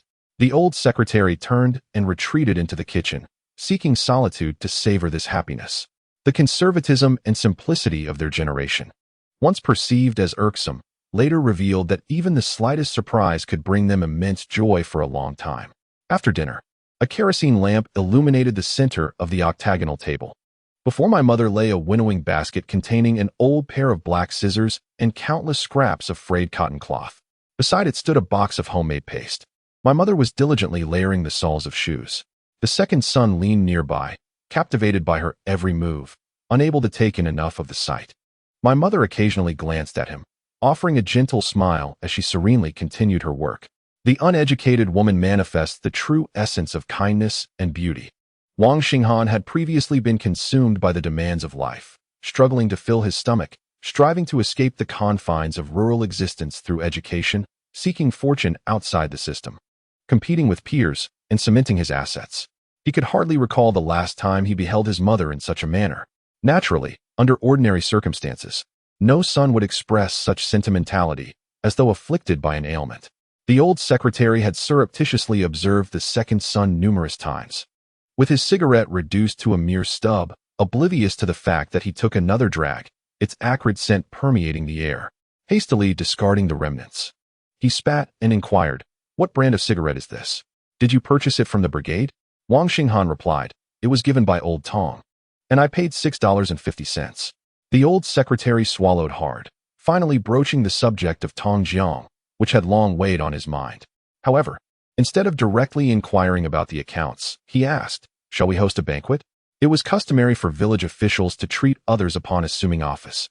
The old secretary intended to press Tong Jiang for a stance before the villagers through the matter of his son's appointment. Wang Xinghan lifted his head, shedding the innocent demeanor he wore in front of his mother, and declared earnestly, "The accounts will not be handed over. Those who need to be reprimanded shall be reprimanded. There is no necessity for a banquet. I refuse to treat old Tong as a mere chicken to be slaughtered as a warning to others. Marrying a wife shall serve as my reward. Thus, I shall consider my position as village secretary officially established." The elder brother, engaged in washing his feet, remained calm upon hearing this. Their mother, busy with her tasks, merely smiled. Only the old secretary appeared dazed, perhaps startled by the clarity of the second son's thoughts. Yet, why was it only the old secretary who found himself astonished? Chapter 31. The intersection of politics and commerce. Road construction symbolizes achievement and embodies cohesion. Regardless of the present understanding of rural circumstances or future aspirations, the emphasis on ideological awareness signifies enlightenment. Sending Yao Lanqi from the brigade, playing the role of a powerful figure to exert pressure on Tong Jiang, exemplifies the art of leveraging influence. The arrangements made post-appointment, the handling of social ties, and the management of public sentiment all reflect a strategic mastery that the old secretary fails to recognize. If Wang Xinghan were to self-assess, he would classify himself as a seasoned state official. There is no need for him to trumpet his appointment with fanfare. Let those who must endure pain do so, and let those who should rejoice find joy. He aims to instill fear in onlookers while evoking envy among those who smile. All grand gestures, ostentatious displays, and exaggerated performances are merely tactics to appease the leaders of the town's party committee and government. To those below him, he seeks to influence subtly and quietly. Having finished washing his feet, the elder brother held the basin with a cheerful expression, seeking praise. Wang Xinghan remarked, "What good is washing your feet? With all that sweat, if you don't wash, even a rat passing by your bed would cover its nose." Wang Yaozu glanced at the old secretary, who glared back, his eyes bulging like a bull's. "What the hell are you staring at? Go on, take another look if you dare." The elder brother lowered his head in response. The old secretary wished to hear his son's thoughts and plans following his appointment as village secretary. Yet, many words lingered on the tip of his tongue, unspoken. Wang Gu was a courageous man, a valiant warrior, a commendable secretary, and a good person. However, among the national officials, he can merely be deemed competent. This is the most objective assessment a son can offer to his father, one that he dares only to entertain in the confines of his mind. What is uttered aloud is not a dialogue between two generations of secretaries, but rather a conversation between father and son. To put it succinctly, the village secretary not only must foster the development of the party branch, ensuring that the spirit is effectively communicated, but also bears the burden of numerous practical tasks within the village. With the elderly unable to work and the young ones clamoring for sustenance, the village's industry is singular. Its support systems inadequate, lacking both opportunities and resources, leaving them to rely solely on hope and patience. In such circumstances, can one truly expect assistance from above? It is an impossibility. Therefore, old Secretary Wang has merely fulfilled his duties. Nevertheless, he remains apprehensive about whether his son is capable of assuming the role of village secretary. As he lay in bed with his wife, the sounds of water cascading from high to low reached his ears from the courtyard, tossing and turning. He could not refrain from asking, is it good or bad that Secretary Yao suddenly appointed the second son as village secretary? Does he possess sufficient political awareness? Will the people below accept him? After all, he is not me. I have faced the battlefield, earning my accolades through tangible deeds. He pondered. Should I go door to door to rally support? Yet, his wife merely tugged at the thin blanket covering her chest without offering a response, receiving no feedback from her. And hearing the sound of his second son bathing, the old secretary shifted the conversation. Why does he bathe every day? Is he truly that dirty? His wife remained silent. Noticing her lack of response, he scratched under his armpit, bringing his hand to his nose. I haven't bathed in a month, and I don't smell at all. His wife turned her back to him, not wishing to engage. His elder brother jested with the second son. You might as well wash on the roof tomorrow. This was primarily due to Wang Xinghan standing on a stone pedestal in the courtyard, washing himself, his bare backside providing a humorous sight. The earthen house was uneven, with the courtyard strewn with clods of mud. Water flowed from above, splattering mud everywhere, rendering the effort of washing nearly futile. After putting on his shorts, Wang Xinghan remarked to his elder brother, you'd best marry a sister-in-law and avoid washing altogether. Recently, Wang Yaozu had felt no anticipation regarding marriage, yet in recent days, his thoughts began to shift. This change was natural, as even the village dogs had commenced their playful antics on the tractor paths. The old bachelors lamented their plight, feeling inferior to dogs. Now, Wang Yaozu was set to join the ranks of these old bachelors. He chuckled, saying, at worst, I'll just wash one more part besides my feet. Ha ha. Wang Xinghan laughed heartily, tossing the basin aside, feeling invigorated. The elder brother noticed the second son was uncomfortable bathing with soap. I'll buy you some soap when I go to town in the next few days. Wang Xinghan replied, no need, just save some for when the summer silkworms spin their cocoons. We can make soap from the cocoons then. Wang Yaozu, intrigued, remarked. Silkworm cocoons sell for 18 to 20 yuan a pound. Last year, the price of 1 kilogram of silkworm cocoons was approximately 32 yuan. In 1990, it seemed to have risen slightly, reaching 18, though one must consider expenses such as peeling and transportation fees. A pound was roughly over 17 yuan. Yet, Wang Yaozu was not concerned about money. Rather, he was intrigued and inquired about the cost of the soap produced. Could it be manufactured in large quantities? And could a market be found for its sale? Wang Xinghan tilted his head and smiled at his elder brother. It appeared that the younger sibling perceived the elder as a money grubber, remarking that the family should cultivate the land. At the very least, one ought not to stand so high while bathing, resembling something shameless. TSK, Wang Xinghan clicked his tongue in displeasure and retorted, Wang Yaozu, let me tell you, speak respectfully. I am now a government official. Do you believe they would imprison you for insulting a government employee? Wang Yaozu squinted his eyes and replied, I believe it. I believe it. His tone was dismissive, yet he swiftly changed the subject, suggesting that leveling the land would indeed facilitate bathing. After contemplation, Wang Xinghan decided against it and proposed constructing a brick house atop the field, without enclosing walls, leaving the main gate wide open. Wang Yaozu pondered and asked, which of us will rise and rank faster, you or I in wealth? For those who ascend in their careers or achieve prosperity, visitors bearing gifts will increase, thus necessitating the house's construction outward. Wang Xinghan replied, who can say? In any case, our family's matters will no longer hold any secrets. Let the entire village observe who visits and what they bring.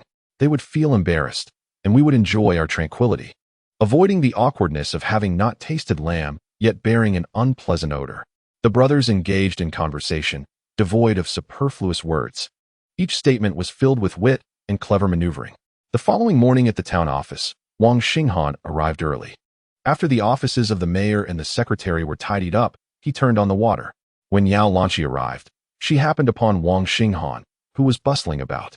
Comrade Xinghan, there's no need to be so meticulous in the future.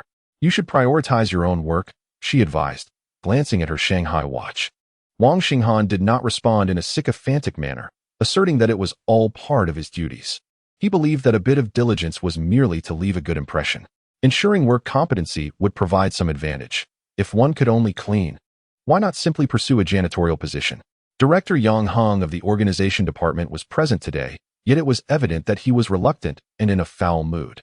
Yao Lanqi initially planned to consult with Hu Jingfu before the regular meeting regarding Wang Xinghan's appointment as the village secretary of Hemiao Zue to exchange opinions. In the villages under the town's jurisdiction, Yao Lanqi held the authority for personnel appointments and recommendations for the town's administrative staff. Personnel matters fell under the purview of the party committee, a fact that required no elaboration. However, typically, the secretary would consult with the administrative head regarding appointments or recommendations. Yao Lanqi had suddenly released the personnel appointments yesterday, influenced by Wang Xinghan's words that had stirred her emotions. Consider, throughout Pingqiao town, she had yet to encounter anyone as effortlessly articulate as Wang Xinghan, who expressed ideals in such a remarkably eloquent manner. The crux of the matter lies in the fact that Wang Xinghan is not merely a talker, his tangible achievements speak volumes. Hu Jingfu's tardiness is notable, leaving Yao Lanqi no choice but to initially converse with Yang Hong. After concluding her discussion with Yang Hong, she waited an additional half-hour before Hu Jingfu, reeking of alcohol, finally arrived at work. Upon entering Yao Lanqi's office, the two exchanged perspectives. As for the secretary of the Hemiao Village Brigade, anyone who desires the position may take it, and Hu Jingfu imposed no obstacles. However, one thing is certain, Hu Jingfu would not yield. He approached Wang Xinghan with congratulations. Asserting, Secretary Xiao Wang, you must treat us to lunch today? The identity of the village secretary is of little consequence. What is indispensable is this feast. Yao Lanqi found herself torn between laughter and tears. Chapter 32. The distinction between large meetings and small meetings at this stage. The functions of township administrative institutions remain unrefined. Unlike the post-reform era, which featured 6 major offices, such as the Comprehensive Party and Government Office, the Grassroots Party Building Office, and the Economic Development Office, the early 1990s grassroots townships consisted solely of the town party leadership and the town government as 2 distinct entities. Township work is conducted under the leadership and direction of the party, making the secretary the de facto head. Various supporting departments, such as the Organization Office, Party Building Office, and Finance Department, exist, but Pingqiao Town lacks any office for natural resource management. Nevertheless, there is one office that everyone is quite familiar with, the Family Planning Office. It is no exaggeration to state that the Family Planning Office currently holds significant power. This was Wang Xinghan's first time attending the meeting. Upon Yao Lanqi's arrival at the conference room, she noticed that each desk bore a packet of red mountain tea, with some individuals already having opened theirs and begun to smoke. The atmosphere in the meeting room was thick with smoke. She should have been accustomed to it by now, yet she felt dissatisfaction at the deliberate act of smoking before the meeting commenced. Ironically, it was Wang Xinghan who engaged in this behavior. The ensuing time was dedicated to Yao Lanqi leading a study of the governmental work report and its essence from the previous month. Yao Lanqi read earnestly. The 7th five-year plan is a crucial period for the economic and social development of our province. Under the leadership of the Central Committee, the State Council, and the Provincial Committee, we resolutely implement the policies and guidelines established since the 3rd plenary session of the 11th Central Committee. Overcoming years of severe natural disasters, and navigating the arduous journey of curbing economic overheating and halting inflation, achieving remarkable accomplishments in the modernization of socialism, and completing or exceeding the primary tasks and indicators set forth in the 7th five-year plan. In truth, if this report were presented in a special economic zone or a coastal economic province, Wang Xinghan would see no issue. However, in the context of Ezhou, he merely listened with indifference.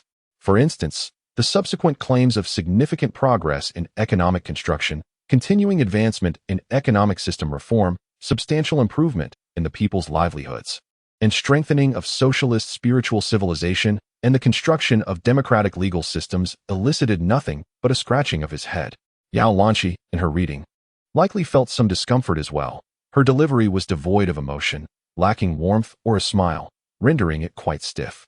The report highlights several pivotal points: the stabilization and refinement of the household contract responsibility system, the development of village-level collective economies, and the reform of agricultural product purchasing and sales systems, the adjustment of rural industrial structures, with the widespread establishment of agricultural development funds, cooperative funds, and labor accumulation systems, and the preliminary emergence of a self-accumulating, self-regulating, and self-developing rural economy, which has fostered the growth of agriculture as well as secondary and tertiary industries. It is crucial to note that these achievements were realized by 1990, not as future goals. While Yao Lanxi and Hu Jingfu may lack familiarity with other counties and townships, Wang Xinghan is well acquainted with them. It is no exaggeration to assert that this report, even if placed within the context of the 1985 summary, is fundamentally insubstantial. Regarding the subsequent mention of the per capita net income of farmers reaching 826 yuan, with a certain degree of increase over the past 5 years, and the assertion that the living standards of people in impoverished areas have improved to varying extents, with some towns and villages having successfully escaped poverty and embarked on the path to prosperity, Wang Xinghan has frequently observed Hu Jingfu emit dismissive sounds. The subtle change in Yao Lanxi's demeanor, following Hu Jingfu's scoffs, indicates her growing irritation. After setting aside the documents issued by higher authorities, Yao Lanxi promptly proposed at the meeting that Comrade Wang Xinghan be appointed as the party branch secretary of Hemiao village. She invited any opinions from the attendees, encouraging open discussion at that moment. Wang Xinghan's second round of cigarette distribution commenced, further darkening Yao Lanxi's expression, possibly stemming from her discontent with Wang Xinghan or the prevailing atmosphere. Once Wang Xinghan finished dispersing the smoke, Hu Jingfu interjected, stating, "Allow me to begin." Comrade Wang Xinghan is somewhat known to everyone. He is a distinguished graduate from Pingxiao Town's high school. Moreover, he is the son of the former party secretary Wang Gu, a dedicated individual who, having completed his studies, chose not to remain in the provincial capital but resolutely committed himself to rural development. He possesses a clear understanding of his hometown, profound affection, and optimistic aspirations. I concur with Secretary Yao's proposal. Naturally, the directors of the other departments had no objections. This illustrates the distinction between large and small meetings. What appears to be a proposal and vote in the larger assembly has long been agreed upon in advance during smaller gatherings, thus fostering a harmonious atmosphere in the larger meeting. Disputes and disagreements have already been resolved beforehand, ensuring a unified stance in the larger assembly. Of course, there may still be stubborn individuals or dissenters. Such comrades typically find themselves sidelined. Noticing the lack of objections, Yao Lanxi stated, "Very well, Director Yang. Please proceed with the public announcement and ensure the proper handling of public reception and oversight of any reports." Indeed, even after the meeting's approval of Wang Xinghan's appointment, a public announcement period is mandated by procedure. However, Hu Jingfu disregards such processes. As soon as the meeting concludes, he bluntly declares, "Comrade Wang, you will be responsible for the arrangements this noon." Wang Xinghan had no objections, for all personnel from the town's departments were present, and this midday gathering was inescapable. However, Yao Lanxi remarked, "Xiao Wang, it is still the public notice period. Hosting a banquet is inappropriate." The expressions of the officials preparing to leave the conference room turned awkward. Their displeasure was not due to missing a meal, but rather a fear that Hu Jingfu might openly confront them. Should such a confrontation arise, the embarrassment would feel akin to being knifed. Wang Xinghan fully understood the implications of discord between the top leaders. The hindrance to effective work was secondary. The pressure to choose sides was truly perilous. Hu Jingfu's eyes twitched, his expression seemingly conveying, "After fighting battles for half a lifetime, we have erred. Let us start anew." It also seemed to communicate, "Despite my unwavering support, you would strip me of this small indulgence?" Just then, Yao Lanxi suddenly interjected, "Xiao Wang has just joined our town, and we still owe him a welcome banquet. Director Yang has recently returned after attending to his family matters. Let us host him today." The tension that had risen in everyone's throats dissipated as they sensed the relaxation in their taut bodies upon her final words. Hu Jingfu, who had been scowling, suddenly smiled and clapped his hands, declaring, "So today, the town shall host a feast. This meal is owed to Secretary Xiao Wang. Once the public notice period concludes this week, we shall celebrate next week." His words elicited smiles from the crowd. Hu Jingfu enjoyed good food and drink, which, to some extent, made him easy to engage with, provided one did not become excessively greedy, Wang Xinghan mused.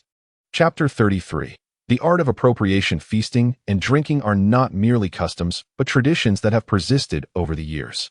Various projects, favors, and undertakings are typically negotiated at the dining table. Who among us does not raise a glass in celebration during joyous occasions? Wang Xinghan, being part of this milieu, found himself unable to escape the ritual of toasting, cup in hand, offering gratitude in succession.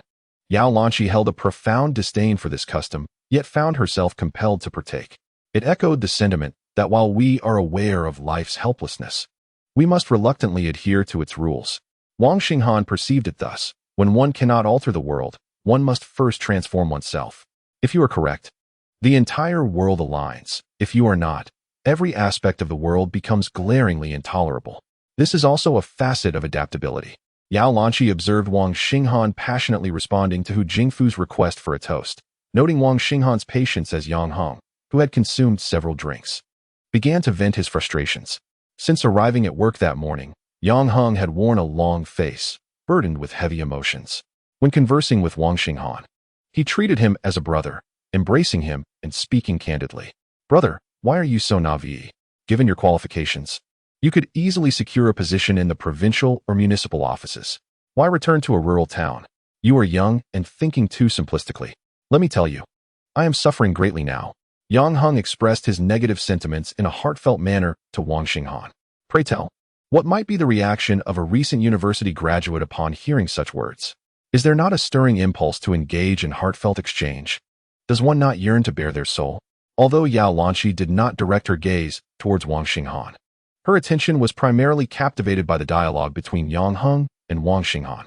How could this seasoned player, adept in both political and business arenas, allow himself to be ensnared by Yang Hong? Should Wang Xinghan dare to echo Yang Hong's sentiments at this juncture, there would undoubtedly be those who would meticulously record this transgression. While it may not bear immediate consequence, at a crucial moment, it could serve to impede his progress. The fledgling within the system often naively believes that the elder brother possesses good intentions and will extend a helping hand. In truth, they end up enduring the harsh realities of society, ultimately decrying its darkness and malevolence. In any circumstance, it is prudent to keep one's lips sealed. Observing the festivities is permissible. One may maintain their own scale of judgment, their own thoughts and perspectives, but unless absolutely necessary, such sentiments should remain unexpressed. One ought not to feel compelled to reciprocate vulnerability simply because another has done so. Consider the raucous cadre at the table, engaging in boisterous revelry and merriment. Do they not appear excessively unrestrained? If they were not so, how could one be convinced that they are inebriated? In their inebriation, they seem liberated to pursue whatever they desire.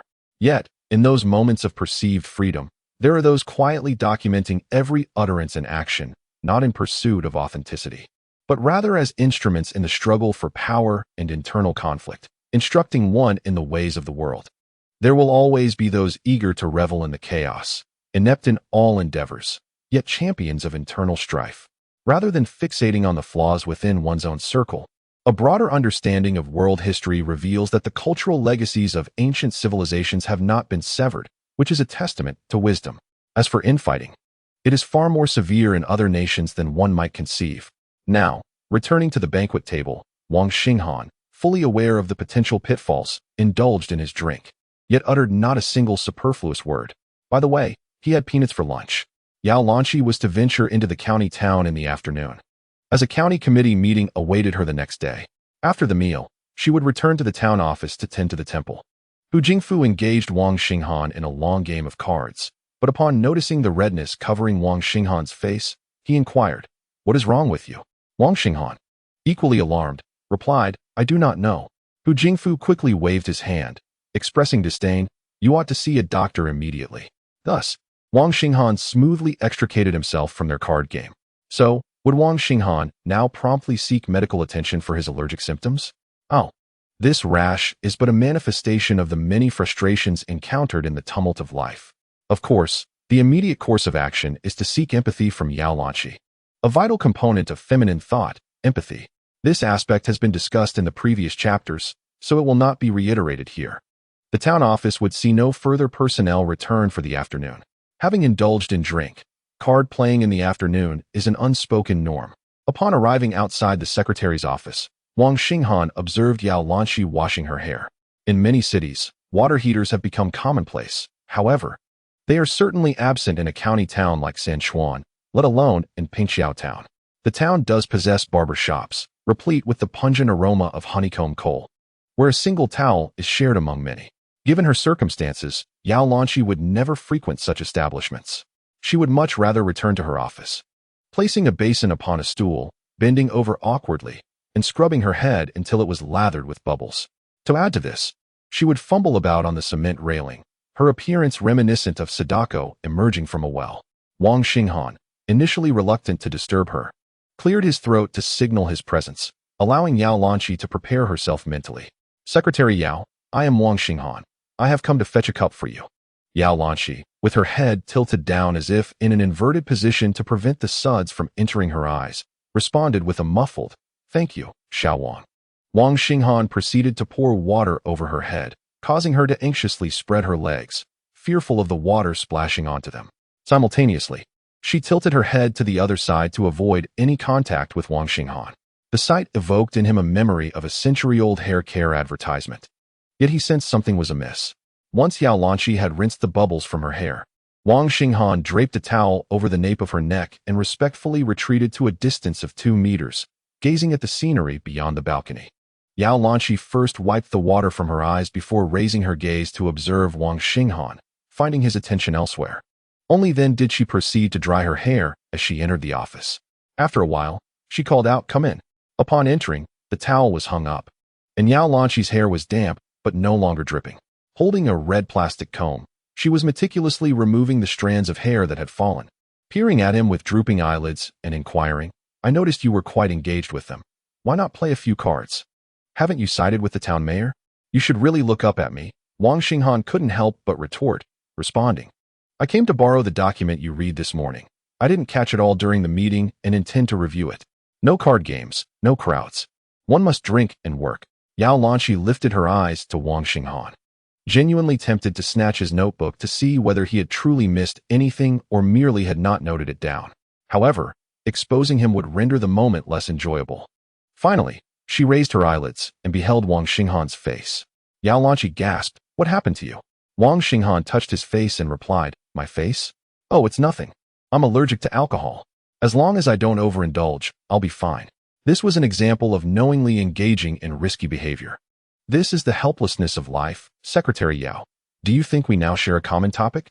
Observing Yao Lanqi's distracted gaze and her startled tone, one could now comprehend why Wang Xinghan, covered in red rashes, returned to the office. When conditions are lacking, one must create them. When conditions exist, they ought to be utilized to their fullest. This is the art of leveraging resources. Chapter 34. Unreasonable circumstances. You know you're allergic and still drink. Yao Lanqi admonished. If it were a flirtation, Wang Xinghan might say, "If you don't want to drink, why do so?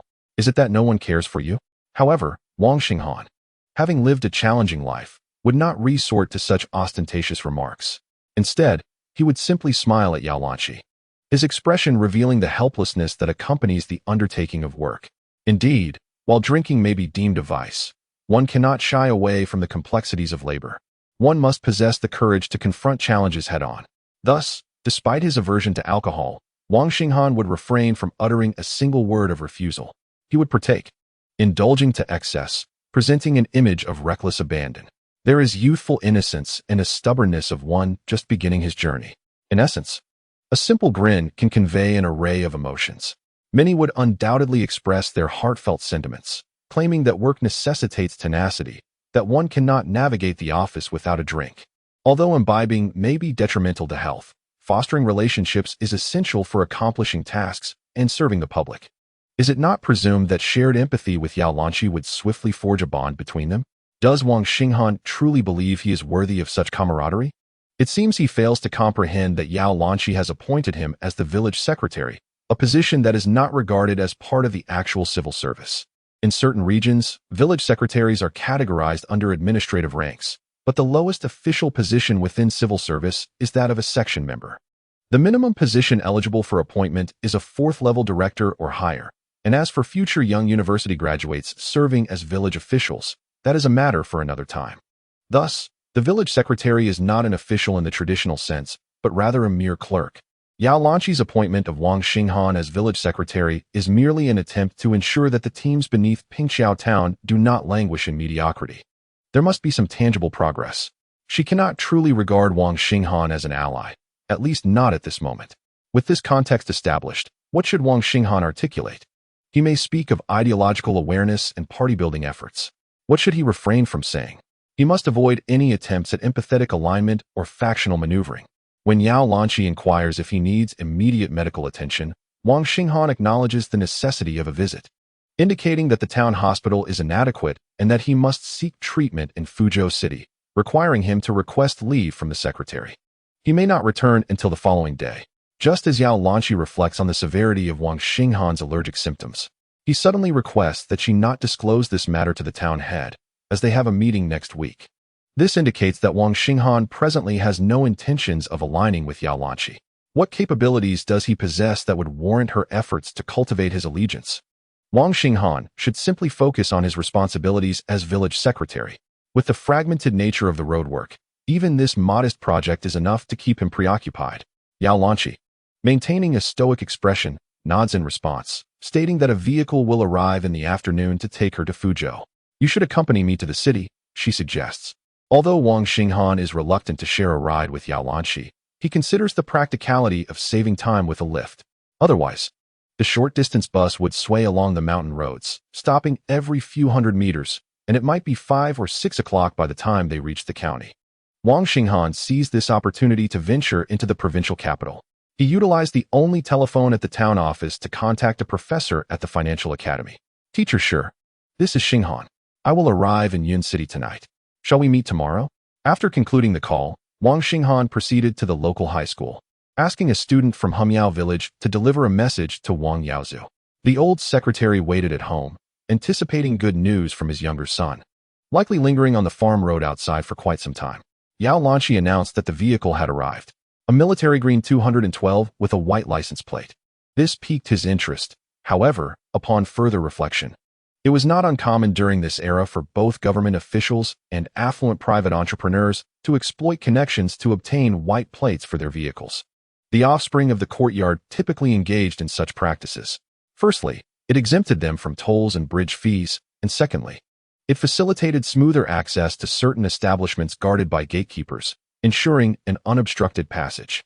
The driver donned casual attire, yet upon exiting the vehicle, he stood tall, extending his hand to retrieve Yao Lanqi's bag, his movements reminiscent of a military salute, one hand elevated while the other was lowered.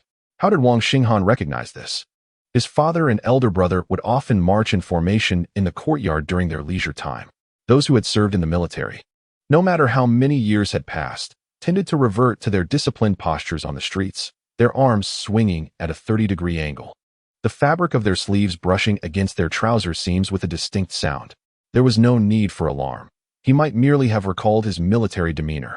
This phenomenon was akin to the airiness exhibited by high school and university students during jump shots. Military plates, and the driver was a soldier? Yao Lanqi's rank typically extended only to the county level, yet today she was bound for the city. The arrival of a military vehicle was intriguing.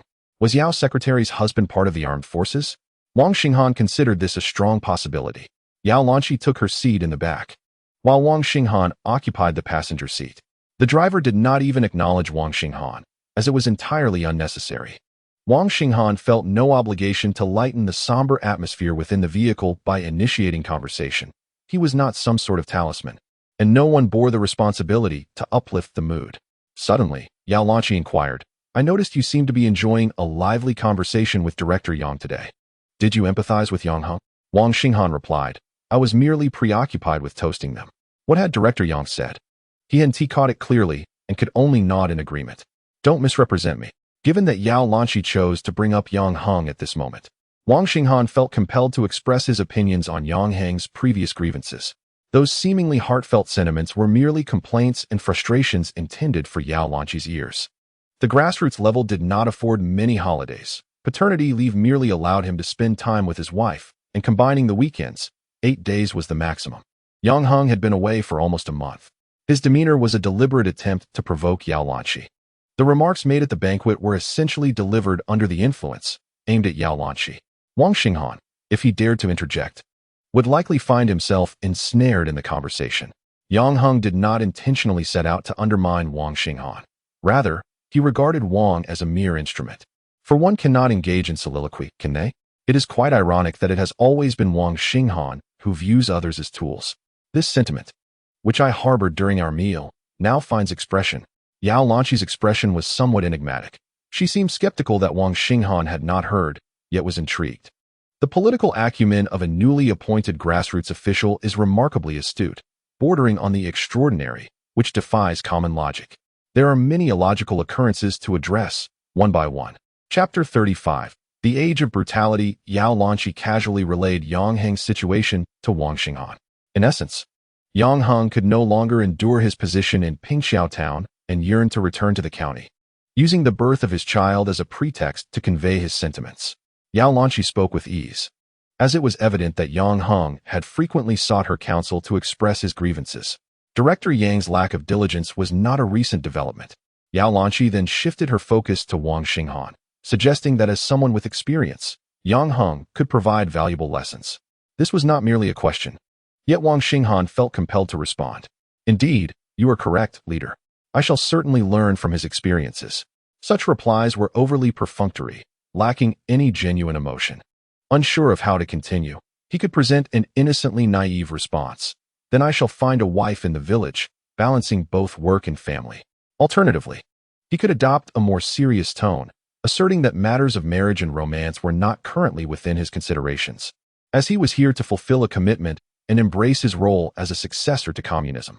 Wang Xinghan gazed out at the dense forest retreating beyond the window, with the dilapidated telephone poles interspersed among the trees. The sky above appeared perpetually narrow. He longed to pry it open just a little. However, having witnessed the vastness of the sky, his curiosity had somewhat diminished. He grasped this sentiment and offered a third response. We are all but transient beings, lamenting the passage of time, unable to turn back. The driver, cursing under his breath, thought Wang Xinghan appeared somewhat unhinged. Yet, Yao Lanqi found herself ensnared in a mire of emotion, undoubtedly not one of joy, but tinged with a hint of sorrow, yet accompanied by warmth. Wang Xinghan's words did not directly answer Yao Lanqi's inquiry. The first part elucidated his understanding of Yang Heng's actions. The latter reflected Wang Xinghan's chosen attitude. A poem would fit perfectly here. Yang Heng, in his youth, may have made some poor choices and now feels a tinge of regret. I can empathize with him. In youth, we often make choices in ignorance, and by 30, we must bear the consequences. We are all alike in this regard. One must forge ahead, without glancing back or dwelling on regrets, for the road ahead is still long. What one must do is to validate the correctness of their choices rather than incessantly reiterate their mistakes. This is the essence of Wang Xinghan's message, and it resonated with Yao Lanqi. From her vantage point, she could only see the sharply defined contours of Wang Xinghan's face. How could a youth in his early 20s possess such a formidable presence, akin to thunderous storms juxtaposed with a serene lake? Intrigued, Yao Lanqi inquired, "Are you all right with your allergy?" Wang Xinghan reassured, "It's nothing. I will get a shot at the hospital shortly, and I will be fine by tomorrow." Yao Lanqi responded, "I too will return to the town tomorrow. Let us depart together." However, Wang Xinghan had a multitude of affairs to attend to and knew he would not have the luxury of time.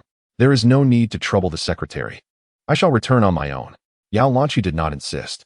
If Wang Xinghan were to take a long-distance bus back to the city, it would take at least 4 hours. The journey via Route 212 took less than 2 hours, leading them into Fuzhou City. The contrast between the town and the city was stark, a world apart. The streets and alleys were a tangled web. In the past few years, buses had overhead structures for electric wires. Now, one could see exceedingly long buses, the kind with 2 compartments. In the context of Izhou, Fuzhou was considered a large city, currently striving for the title of a sanitary city. Traffic police stood rigidly at the intersections, their necks tanned like charcoal. Upon seeing a military license plate, they signaled Wang Xinghan's vehicle to proceed. Yao Lanqi instructed the driver to take Wang Xinghan to the People's Hospital. "Xiao Wang, can you manage on your own?" Wang Xinghan, his face mottled with rashes, gently nodded at Yao Lanqi and expressed his gratitude. "Thank you, Secretary Yao. You go about your business. I will properly thank you upon my return to the town." In truth, Yao Lanqi did not regard Wang Xinghan with particular significance. Yet for a man, especially one within the bureaucracy aspiring for longevity in his career, prudence and circumspection are paramount. The next step is to be accountable for one's own words. When he mentioned his intention to express gratitude, it certainly implied something further. Wang Xinghan's allergy was not a grave concern, nor was it an alcohol intolerance, but rather a sensitivity to peanuts. In his view, this was not a flaw but an advantage. as long as he refrained from consuming excessive peanuts. He would typically only exhibit a rash that would resolve itself over time. Medication could expedite the process. He planned to purchase a box of Zissamin, which would remedy him by the next day.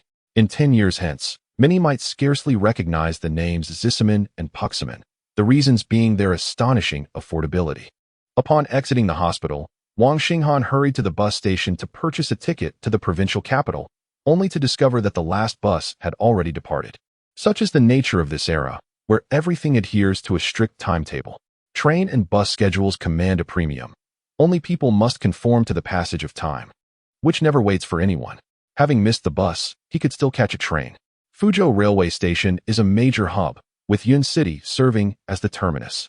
A short train ticket was still obtainable, albeit for a slower service. The green train, departing at 11 o'clock at night from Fuzhou to Yun City, would arrive directly at 6:30 in the morning. This arrangement would also save on lodging for the night. Why such frugality? Wang Xinghan had spent his funds on 2 bottles of Jin Nanshan. This year's Jin Nanshan, at 52 degrees, cost just over 40 yuan. 2 bottles amounted to around 80 yuan. He needed to reserve some for his return fare. His finances were somewhat constrained, but with a little stretching, they would suffice. At that moment on the platform, Wang Xinghan felt a mix of amusement and exasperation. A peculiar odor lingered in the air, one among many familiar scents. Numerous figures, hands stuffed in pockets and necks drawn in, wandered back and forth on the platform, their eyes ever fixed on the pockets of others. Wang Xinghan's appearance remained unchanged. One hand was tucked into his pocket, clutching the meager amount of money he had left, and the other hand held 2 bottles of liquor. Upon boarding the green train, he made no effort to find a seat. Exhausted and weary, he would simply doze off upon touching the chair. Upon awakening, he might find even his shoes had been stolen. The connecting area of the train allowed for smoking and ventilation, devoid of any unpleasant odors. Inside the carriage, a young woman in her 20s was engrossed in animated conversation with a delicate-looking man, exhibiting an unmistakable fervor. Wang Xinghan could ascertain from their dialogue that their acquaintance had not surpassed 8 hours. In the dead of night, perhaps out of concern for the slumbering passengers, the young woman lowered her voice significantly. During this time, individuals would traverse the carriage, casting glances at Wang Xinghan as they passed. Noticing the rash on his face, they might ponder whether he was afflicted with some contagious ailment. Several times, they contemplated intervening, but ultimately refrained. The 90s were indeed savage. Incidents of robbery and murder on trains heading to the territory of the Russians were rampant. With the coastal economy surging, numerous nouveaux riches emerged, attracting unscrupulous elements from various provinces intent on kidnapping and extortion. The train stations along the coast witnessed brazen bag snatchings, where gangs would encircle and ambush unsuspecting victims. In Lepanshui, merely surviving an encounter with highway robbers was already a stroke of luck. Conflicts between villages in Xiangzhou could escalate to the level of battle, featuring firearms, grenade launchers, assault squads, reconnaissance units, and medical teams, far surpassing the dramatizations seen on television. In contrast, the appearance of a few petty thieves on the trains of Yizhou province seemed almost trivial. Upon disembarking, Wang Xinghan was jostled by a young woman who then rushed to the platform, glancing back and collapsing onto the ground in a fit of tears. "He stole my money. He took all my money."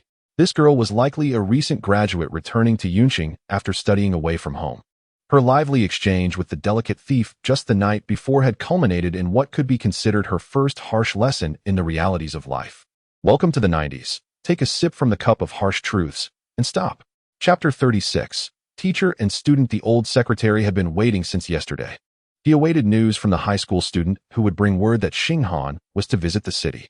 This morning, the old secretary continued his vigil until someone returned from the brigade, breathless, waving at him.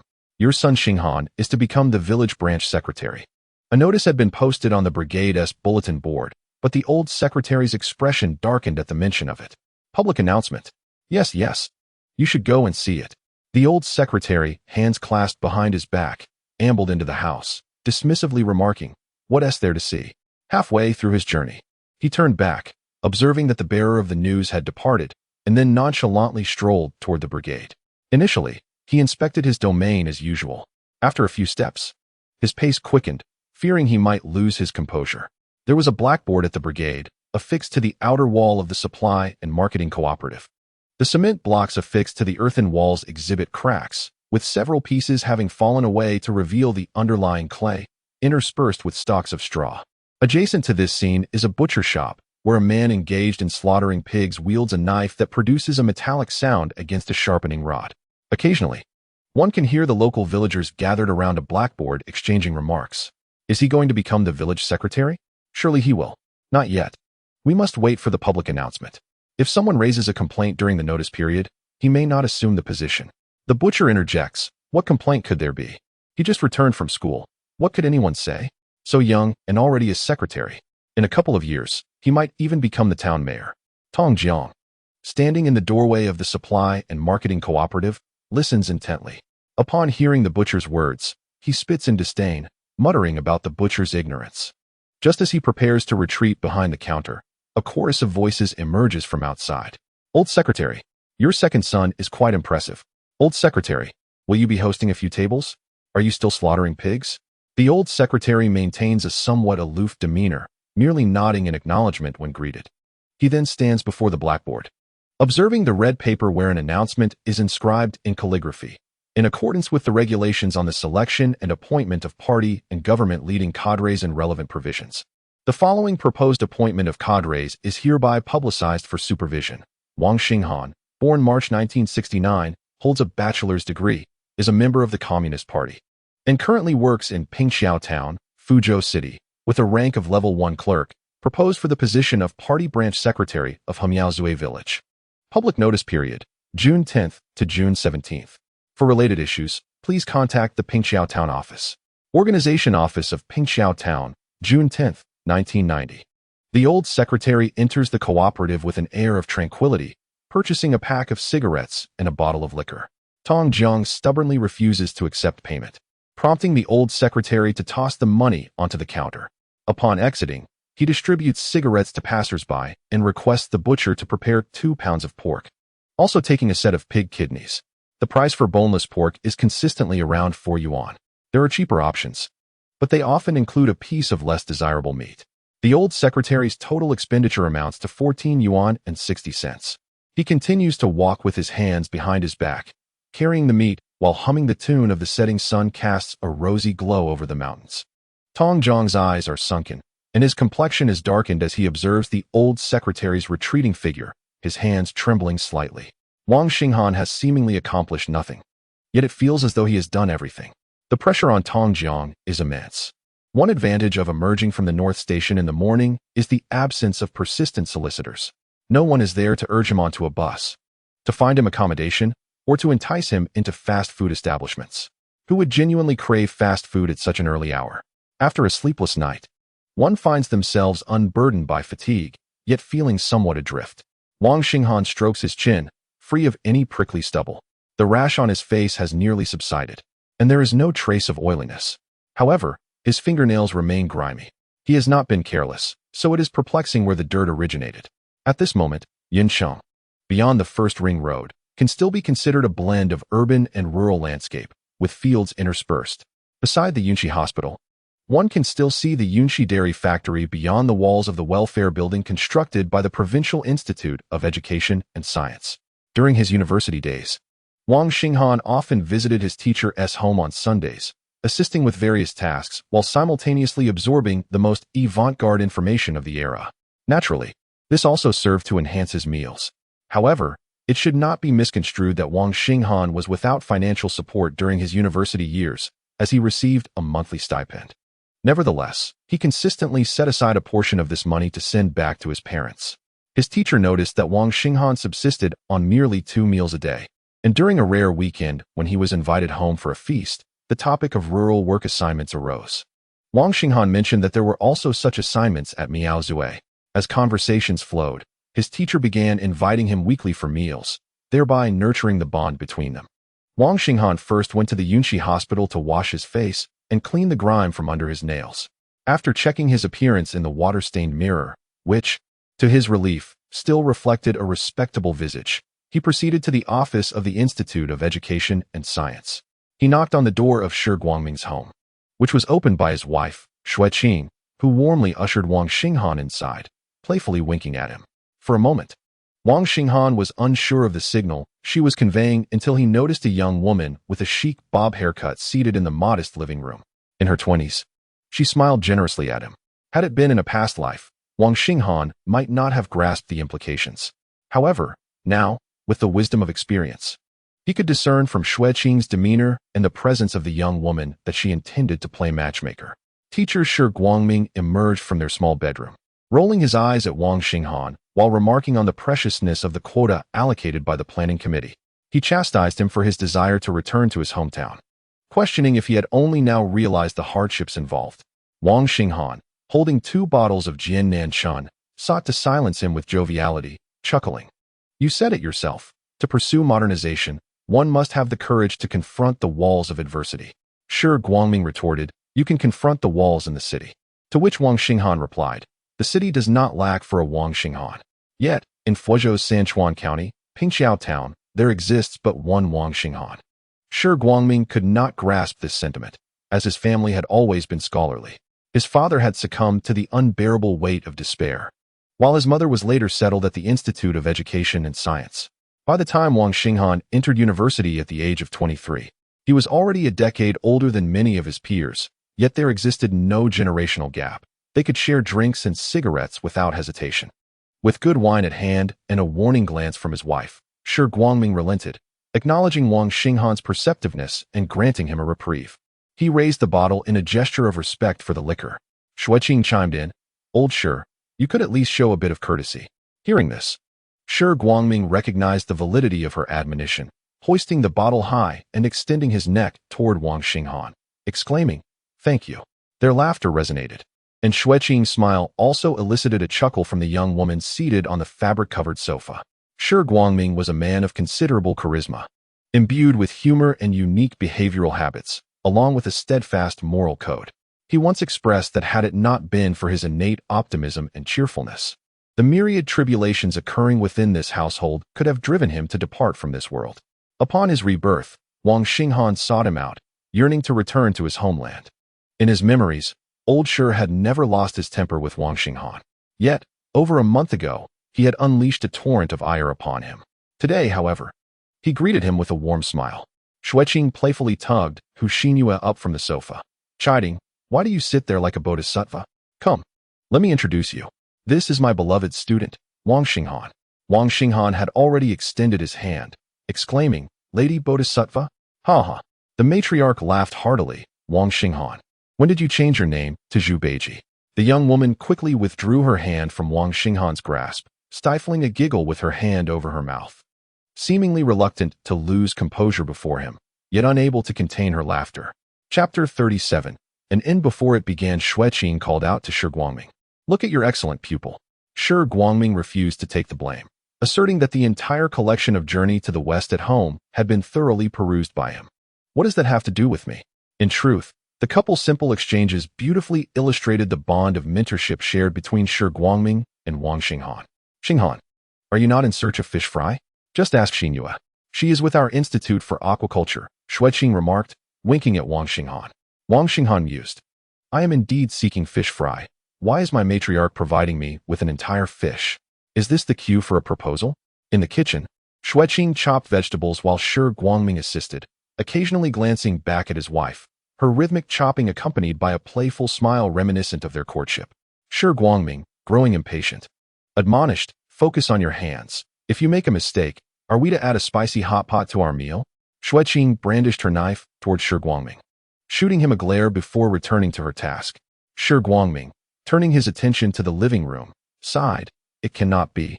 Let it go. Why can't it be? Xueqing inquired. Shi Guangming replied. If it were to work out, would it be Xinhua accommodating Wang Xinghan, or Wang Xinghan accommodating her? Xueqing paused, contemplating the pragmatic nature of his question, yet quickly shook her head, insisting, never mind that. Let them be together first. Shi Guangming reflected that women often overlook practical matters before marriage, disregarding realities only to scrutinize them once united. Fortunately, Wang Xinghan had always known precisely what he desired. In the living room, only 2 unfamiliar young individuals remained. Thankfully, Wang Xinghan was well acquainted with the surroundings, ensuring the atmosphere did not grow stale. He blended water into Huxinyue's cup and offered her sliced fruit, careful to cut the peach into small pieces, inserting toothpicks so that she could nibble delicately. In truth, it was not that they could not open their mouths. In the absence of men, they would devour with the fervor of a ravenous beast. Wang Xinghan merely respected her modesty and shyness. Huxinyue remarked, I heard from Sister Qing that you and Teacher Shi are practically inseparable on weekends. I also heard you were supposed to go to the provincial office. Why did you decide against it? Wang Xinghan remarked, No. It's merely a matter of being at the municipal level. He quickly corrected himself, sighing as he added, My parents are aging. Since his elder brother was stationed at the border, he had been taking care of their parents at home while I ventured abroad to pursue my studies and explore the world. Even if there were a rotation system in place, it would be prudent for me to return and switch shifts with my brother, allowing him to witness the nation's advancements and to experience the world beyond the confines of the country he once valiantly defended. In that moment, Huxinyue found herself somewhat distracted. Having attended university and worked for 2 years, she was 3 years older than Wang Xinghan. It is often said that romantic men are unrealistic. Yet, this man articulated the most pragmatic thoughts through his romantic expressions. Intriguingly, Huxinyue held a certain admiration for him. Is your hometown far away? She inquired. First, one must fly to Kunming, then take a train to Mengzi. Wang Xinghan corrected himself. Oh, I made a mistake. From Yunqing to Fuzhou takes over 3 hours. Fuzhou to Sanchuan takes an hour and a half. And from the county to the town is another hour and a half. After that, it's a 40-minute walk back to the village if you hurry. In the late 1980s and early 1990s, many realities could not diminish the power of love. However, if love had yet to blossom, the nearly 8-hour journey could effectively stifle any budding feelings. Huxinyue shifted the conversation, saying, Jingjia mentioned you need to buy fish fry. As the topic turned serious, Wang Xinghan shifted slightly on the sofa, reminiscent of a dancer preparing to perform, indicating that he was ready to begin. There are several ponds in the village. I plan to utilize one of them as an experimental site for net cage aquaculture. The water depth is 8 meters. I've constructed a net cage spanning an acre, requiring approximately 8,000 fry. If we aim to harvest by the end of next year, how large must the fry be to reach a weight of over 4 pounds? I'm not well versed in this, so I will consult you, Teacher Hu. Indeed, Wang Xinghan had a plan brewing in his mind. Those who struggle in conversation often talk about themselves, while skilled conversationalists guide the discussion toward the expertise of others. Wang Xinghan embodied the role of a listener. Huxinyue suggested, under such conditions, one should cultivate the long-snout catfish. Wang Xinghan replied, half opening his mouth and tilting his head, looking rather endearingly at Huxinyue. She laughed and waved her hand. My apologies. I'm just accustomed to referring to it as Jiang Tuan. With this clarification, Wang Xinghan understood. What followed was a comprehensive and professional discourse from Huxinyue, covering topics such as the characteristics of mature breeding fish, fertilized eggs, and the cultivation of fry, including pond regulations, necessary equipment, and water quality. The conversation was momentarily interrupted when Shi Guangming's son returned, leading to some playful banter with Wang Xinghan on the sofa. Xue Jing emerged to tug at her son's ear, instructing him to wash his hands. During dinner, Wang Xinghan shared drinks with the teacher. Xue Jing's eyes darted between Huxinyue and Wang Xinghan. Her son chimed in, Mom, are you trying to set up my brother Xinghan with someone? Both Shi Guangming and Xue Jing stiffened, while Huxinyue lowered her head slightly, suppressing a smile. Wang Xinghan shared, the night before last. I had a dream where a bearded old man chased me with a rope. I cut the rope with scissors. The old man with the white beard unleashed a torrent of profanity and later declared that his surname was Yu. Wang Xinghan chuckled at his junior disciple, remarking that the one with the surname Yu must indeed be the venerable Yu Lao. The atmosphere at the dining table was relaxed. Wang Xinghan, seizing the moment, made a jest to indicate that he currently had no intentions of seeking a partner. The lightheartedness of the occasion ensured that no one felt awkward. The junior disciple gave Wang Xinghan a thumbs up, exclaiming, Brother Xinghan, now that is a true man's endeavor. Wang Xinghan nodded in acknowledgement, prompting, do elaborate. What makes it so manly? If you were to be with Sister Xinyue, would she be accommodating to you, or would you accommodate her? I'm not familiar with your hometown, but judging by the week-long scolding my father gives at home, the conditions must be quite unfavorable. If Sister Xinyue were to marry you and live in your hometown, what if she finds it difficult to adapt? Would you be the one compromising for her? And if your career flourishes, things might be manageable. But what if your work encounters challenges? Would you feel frustrated or regretful? Xueqing, visibly agitated, began serving meat into her son's bowl, admonishing, "Shut your mouth and eat your food."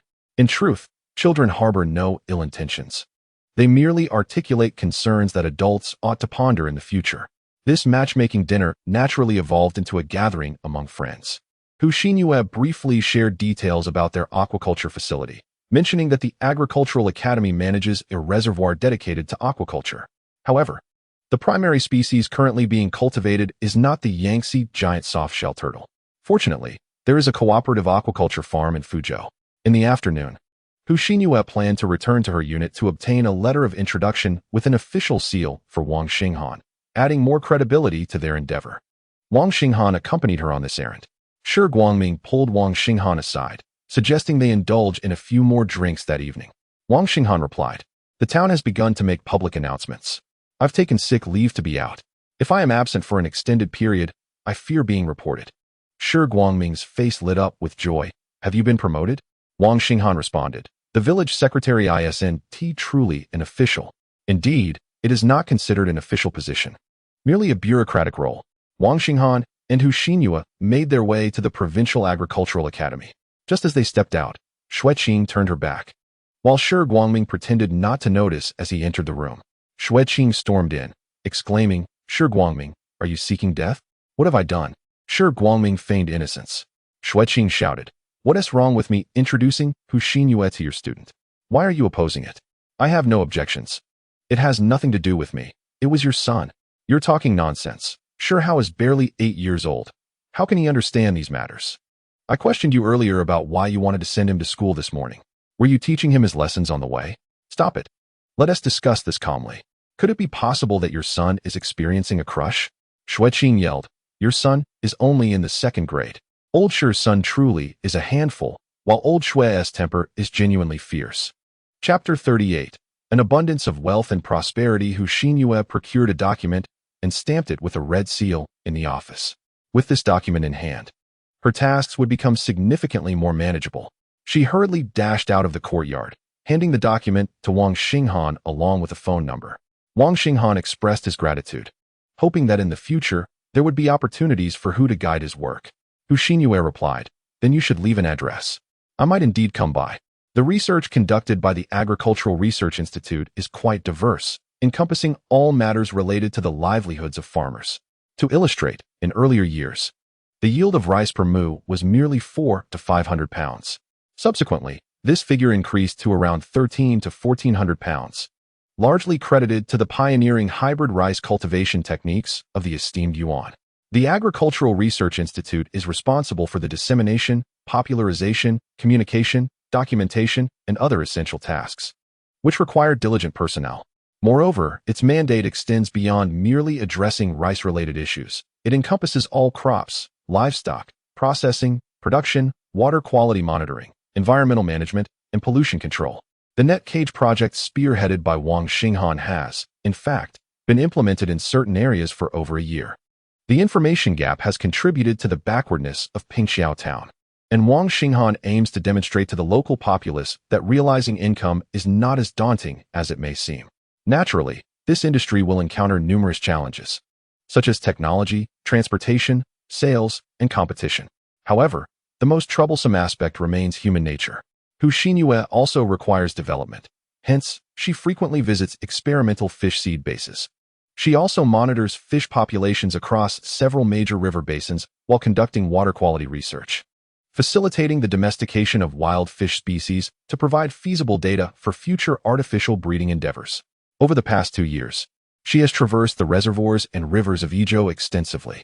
Wang Xinghan provided her with the only telephone number at the town office and noted the specific address of Hemiao Mouth, warmly inviting teacher Hu to visit. Wang Xinghan sincerely extended his invitation, to which Hu Xinyue earnestly accepted, stating that she looked forward to seeing how warmly he would welcome her. Just as Wang Xinghan was about to leave, Hu Xinyue suddenly called out to him, "Wang Xinghan." He turned back and inquired, "Teacher Hu, is there anything else?" "Wang Xinghan, are you not searching for a partner?" He nodded, acknowledging the necessity of finding one. "But will you succeed?"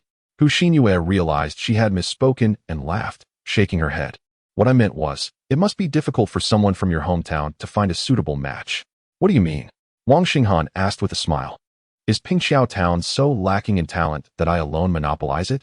Hu Xinyue initially laughed, perhaps amused by Wang Xinghan's boldness, but then, with a serious nod, questioned. Do you truly absorb all the ethereal qualities of Pingxiao Town? How will you ever find an appropriate partner back home? Wang Xinghan responded with a smile. Within 10 steps of a sleeping dragon, there must surely be a phoenix chick. Hu Xinyue, covering her mouth, laughed, not in an extraordinary manner, but with a charming grace. She watched as Wang Xinghan walked away, a hint of a dazed smile upon her face, suggesting deep contemplation. Earlier, Wang Xinghan had hesitated to enter the Agricultural Research Institute's gates, wishing to avoid any misunderstandings regarding their relationship. Hu Xinyue, however, was curious about the remarkable nature of Pingxiao Town, a place boasting dragons and phoenixes alike. After acquiring the items he sought, Wang Xinghan did not depart immediately. Instead, he ventured to the city center of Yunqing to purchase 2 bottles of oil that were only now being utilized by foreigners, 1 bottle of olive oil and another of nut oil. While others used these for culinary purposes, Wang Xinghan had alternative intentions for them. He returned to Pingxiao Town around 10 o'clock the following morning, reporting to Yao Lanqi, secretary. I apologize for my late return.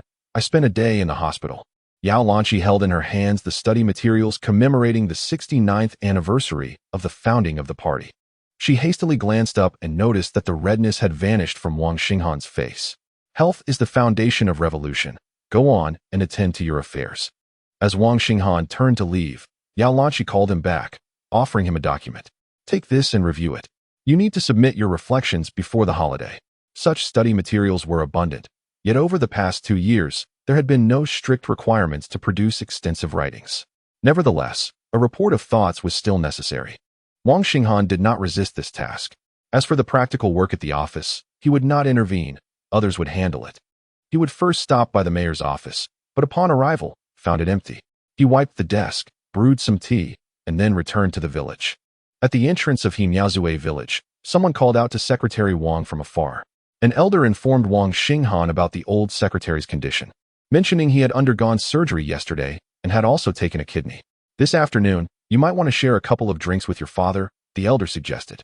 Wang Xinghan greeted others along the way, distributing cigarettes as he went. Chen Dehuan welcomed him at the village's exit. Xinghan, after lunch, I will go fetch Xiuyun, he said, hastily offering Wang Xinghan some cigarettes, and ultimately stuffed an entire pack of hongmei into Wang Xinghan's pocket. Wang Xinghan retrieved a cigarette, tearing the wrapper as he walked toward the supply and marketing cooperative. He flicked the soft cigarette case, a couple of cigarettes poking out, and pinched one to share with Tong Jiang, who was also giving Wang Xinghan a cigarette of Ashima. Thus, it became Wang Xinghan and Chen Dehuan smoking Ashima while Tong Jiang enjoyed hongmei. Wang Xinghan returned one of the shared hongmei cigarettes to Chen Dehuan's shirt pocket and said to Tong Jiang, Old friend, if you have no obligations this afternoon, close up early and come visit. All right, Tong Jiang readily agreed. He even escorted Wang Xinghan to the door, watching him disappear from sight before he sighed and returned to the cooperative. Tong Jiang felt a throbbing headache, contemplating the impending financial strain. In contrast to Tong Jiang's dismay, Chen Dehuan was in an exceedingly exuberant state, bouncing forward. After a few meters, he remembered to maintain some decorum in front of Wang Xinghan, so he took the burden from Wang Xinghan's hands to assist him. Chen Dehuan was eager to return home, have lunch, and then go pick up Liang Xiuyun. In truth, Wang Xinghan could have simply uttered a single phrase to temper his excitement. Liang Xiuyun can manage the cooperative, but what about you? Chen Dehuan was merely a beneficiary of Wang Xinghan's endeavors. He could be Yang Dehuan, Li Dehuan, or Ma Dehuan. The reason he was Chun Dehuan was merely circumstantial, as he happened to possess a task that Wang Xinghan could utilize for his purposes. Without any transformation in Chun Dehuan's mindset, the days ahead would remain challenging. While Chun Dehuan was in such high spirits, Wang Xinghan refrained from dousing him with cold water. The pebbles on the plowed path had multiplied, and the peers and elders who were laying the road greeted Wang Xinghan. The temple priest, who had been collecting stones, paused upon seeing Wang Xinghan and followed him. Bending slightly, Wang Xinghan said to Chen Dehuan, You go ahead. Chen Dehuan raised the items in his hands.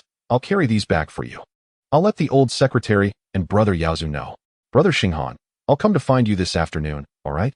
Upon seeing Wang Xinghan nod, He sprinted back. The temple priest kept fixating on Wang Xinghan's face, leaning in to scrutinize, then pulling back to observe, pacing back and forth before him. I see your complexion is radiant. Your eyebrows like swords and your eyes like stars. Your entire demeanor is imposing, striding like a fierce tiger descending a mountain, exuding an air of authority. This official bearing of yours is rather impressive. Wang Xinghan offered him a cigarette, saying, "Do speak a little more." The temple priest shook his head, clicking his tongue in wonder, exclaiming, "In the past, when I saw you as a child, you were just like your elder brother. Both of you exude an aura of prosperity. Since your return, your fortunes have evidently shifted. Just observe how you walk, like a grand ship riding the winds and waves. Steady and unwavering. Despite looking as if you haven't slept well, your spirit is both clear and vibrant, weary yet not weak, lively and animated." He pointed towards the sun in the east, likening it to the rising sun, almost blinding my eyes. Such overwhelming wealth. Such overwhelming wealth. The temple priest glanced at Wang Yaozu approaching from afar, one rich, one noble. Wang Xinghan had previously dismissed metaphysics, yet the priest's words indeed held some weight. Chapter 39. It rained as Wang Yaozu rushed over. He disdainfully pushed the temple priest aside.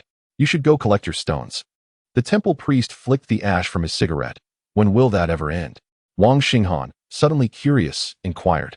"Why not build a bridge from Hemiaozue to the town? You once mentioned it." While distributing cigarettes to his elder brother, he asked the temple priest, "You aren't about to regale me with tales of murder and mayhem, or how repairing roads is free of corpses, are you? The straight-line distance from Hemiaozue to Pingxiao town is merely 8 or 9 li. The issue lies with the river. Taking a shortcut. If there were a simple wooden bridge, one could save about 20 minutes. This would greatly facilitate those attending markets. In the north, it's called GNJ, while in the south, it's referred to as GNCHing, a blend catering to readers from both regions. A few years ago, the temple priest had been clamoring to build a bridge. Wang Xinghan had graduated from university, and yet, there was still no sign of it. This was also why Wang Xinghan urged him to collect stones, fearing he might unearth the priest's secrets. In this vicinity, there was but one temple, where people came to seek love, dispel ailments, and even request blessings for their ailing pigs. Could the donation box ever be short of offerings? Wang Xinghan told the priest, "What is taken from the people should be used for the people. If you don't produce something, I'll report you and have your temple dismantled." The temple priest replied, "There are several feet of red cloth in the temple. Once, a bachelor, so poor he had no trousers, stole some red cloth to fashion into underwear. Within 7 days, he died suddenly. Would you care to try?" Wang Xinghan chuckled. "I'll speak to the old secretary about this." Wang Gu had entered the battlefield, blood on his hands, the air thick with a murderous aura.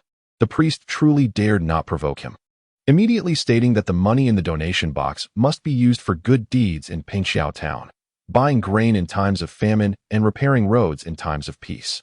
Thus arose the notion of bridge construction. Upon hearing Wang Xinghan's reminiscence, the temple custodian turned his face aside, repeatedly gesturing in denial. "No, no, no. The repair of bridges and roads is undoubtedly necessary. However, according to our Taoist principles, we must act in accordance with the prevailing circumstances." At the village intersection, 2 restaurants and a small shop had opened. "Have you ever counted how many people traverse our road to Pingxiao town each day? If I were to build a bridge, it would disrupt their livelihoods. Wouldn't that invite misfortune?" Indeed, the custodian was a master of self-preservation. He swiftly altered his tone, stating that if the agricultural path were improved, it would benefit all. From Tsuishan town to Pingxiao town, passenger vehicles would pass right in front. This is what we call acting in accordance with the situation. It is not that I refuse to construct. Rather, I am presenting you with an opportunity. The second and first brothers chuckled knowingly. Suddenly, the elder brother inquired, "Is the custodian so eloquent in his speech because he seeks a meal or wishes to renovate the temple? Feast and speak, speak and feast." The custodian intended to visit Wang Xinghan's home. When Wang Yaozu attempted to chase him away, Wang Xinghan halted him. The custodian had always held a debt of gratitude towards their family, as well as towards Hemiaozue and Pingxiao Bridge. The temple disaster called out, "Old Guzi, I demand 2 bowls of fire rice for lunch today," had it not been for the sight of the second brother trailing behind. The old secretary might have brandished a broom to expel him. They say there is jade within stones. And the folks of Hemiaozue have been madly collecting stones every day. The custodian did not afford the old secretary a chance to glare at him as he stepped over the threshold with his short legs. However, his trousers sagged too low, causing an awkward tug, prompting him to adjust them while covering himself as he entered the house, heading straight for the kitchen to place an order with his mother. Wu Chunhua, will you stir-fry some twice-cooked pork for lunch? Use extra fermented black beans. Your beans are fragrant. Shall I help you with the chicken? The old secretary could no longer contain himself, exclaiming, Chicken? I shall help you with the chicken. He chased after the custodian, forcing him out. The custodian scampered outside, sitting on the threshold to smoke, appearing both foolish and endearing. When the old secretary emerged from the kitchen, he carried a backpack. His mother followed closely behind, assisting him in lifting it for ease of carrying. It was not overly heavy. They merely feared that he might swing it and spill the contents. Once the old secretary had slung the pack over his shoulders, he waved grandly to the second brother, saying, Let us go. Wang Xinghan trailed behind his father, not uttering a word. The old secretary had clearly only called for the second brother, yet the thick-skinned custodian followed along. However, the old secretary did not stop him. After all, when Wang Xinghan's grandparents passed, the custodian had chosen their burial site. Many had been interred on the mountain. Yet, it could not be considered an ancestral burial ground. After the war, the old secretary had returned with the ashes of many comrades, each one laid to rest in this place, all selected by the custodian. Upon ascending the mountain, the old custodian ceased his frivolous demeanor. As he walked, he plucked bamboo branches, casually entwining them with vines to craft a small broom, which he used to sweep while reciting softly amidst the tombstones of several graves. Loyal bones lie buried beneath the green hills. Righteous spirit permeates the mortal realm. The old secretary lit incense, placed candles, and burned paper at his parents' grave, offering a bowl of meat cooked to a perfect 7/10, filling 2 cups with wine. Father, Mother, I have long feared that one day I would no longer be able to visit your grave. The son resists invasion, while your grandson stands guard at the borders. The second and third sons have achieved academic success and returned to serve their homeland. After speaking, he turned away without looking back and went to another grave, remaining silent. Wang Xinghan ascended to each grave of the martyrs who aided Korea, lighting incense and pouring wine to cleanse the stones. Finally, he stood before his uncle's grave, gently caressing it with his hand. The initial goal was to secure 50 years of peace through war, but now it appears that the duration will far exceed that. As the nation's strength grows, the likelihood of war raging on its soil diminishes. Wang Xinghan lingered at each gray stone monument for a moment, realizing it was still insufficiently strong. It must be stronger. He arrived at the graves of his grandparents. In his memory, his grandfather spoke little but always wore a smile, while his grandmother enjoyed dozing in a chair, often resting her chin atop Wang Xinghan's head. They both seemed aged beyond their years, appearing worn in their 40s. Wang Xinghan once thought there was a flaw in his memory. Later, he learned from friends and business associates that in that era, rural folk appeared older, their deep wrinkles and stooped backs reflecting the genuine visage of the laboring people. At the grave, Wang Xinghan spoke, Grandfather, Grandmother, today people stand taller than before. They will stand even taller in the future. Finally, he reached his father's side, where his second sister's grave stood, still looking remarkably fresh. The old secretary remarked, If your sister were still here, she would likely be married by now, and your nephew would be 2 or 3 years old. The second sister resembled their father most, possessing a strong-willed and fierce temperament, yet she was undeniably intelligent. Wang Xinghan recalled how, on the day of her passing, she had comforted their father, saying, Father, you are blessed. Mother is virtuous. Eldest brother is diligent and hardworking. The temple priest claims the youngest is destined for greatness. This fortune is not for me to enjoy. Father, I will watch over you from above while you care for them down here. If only it weren't raining. The old secretary wondered how long he would have to stand there. Wang Xinghan reminisced that it always rained when he visited his sister's grave. I miss you, dear sister, he murmured, as a gust of wind rustled the bamboo grove, as if his sister's hand had caressed his face.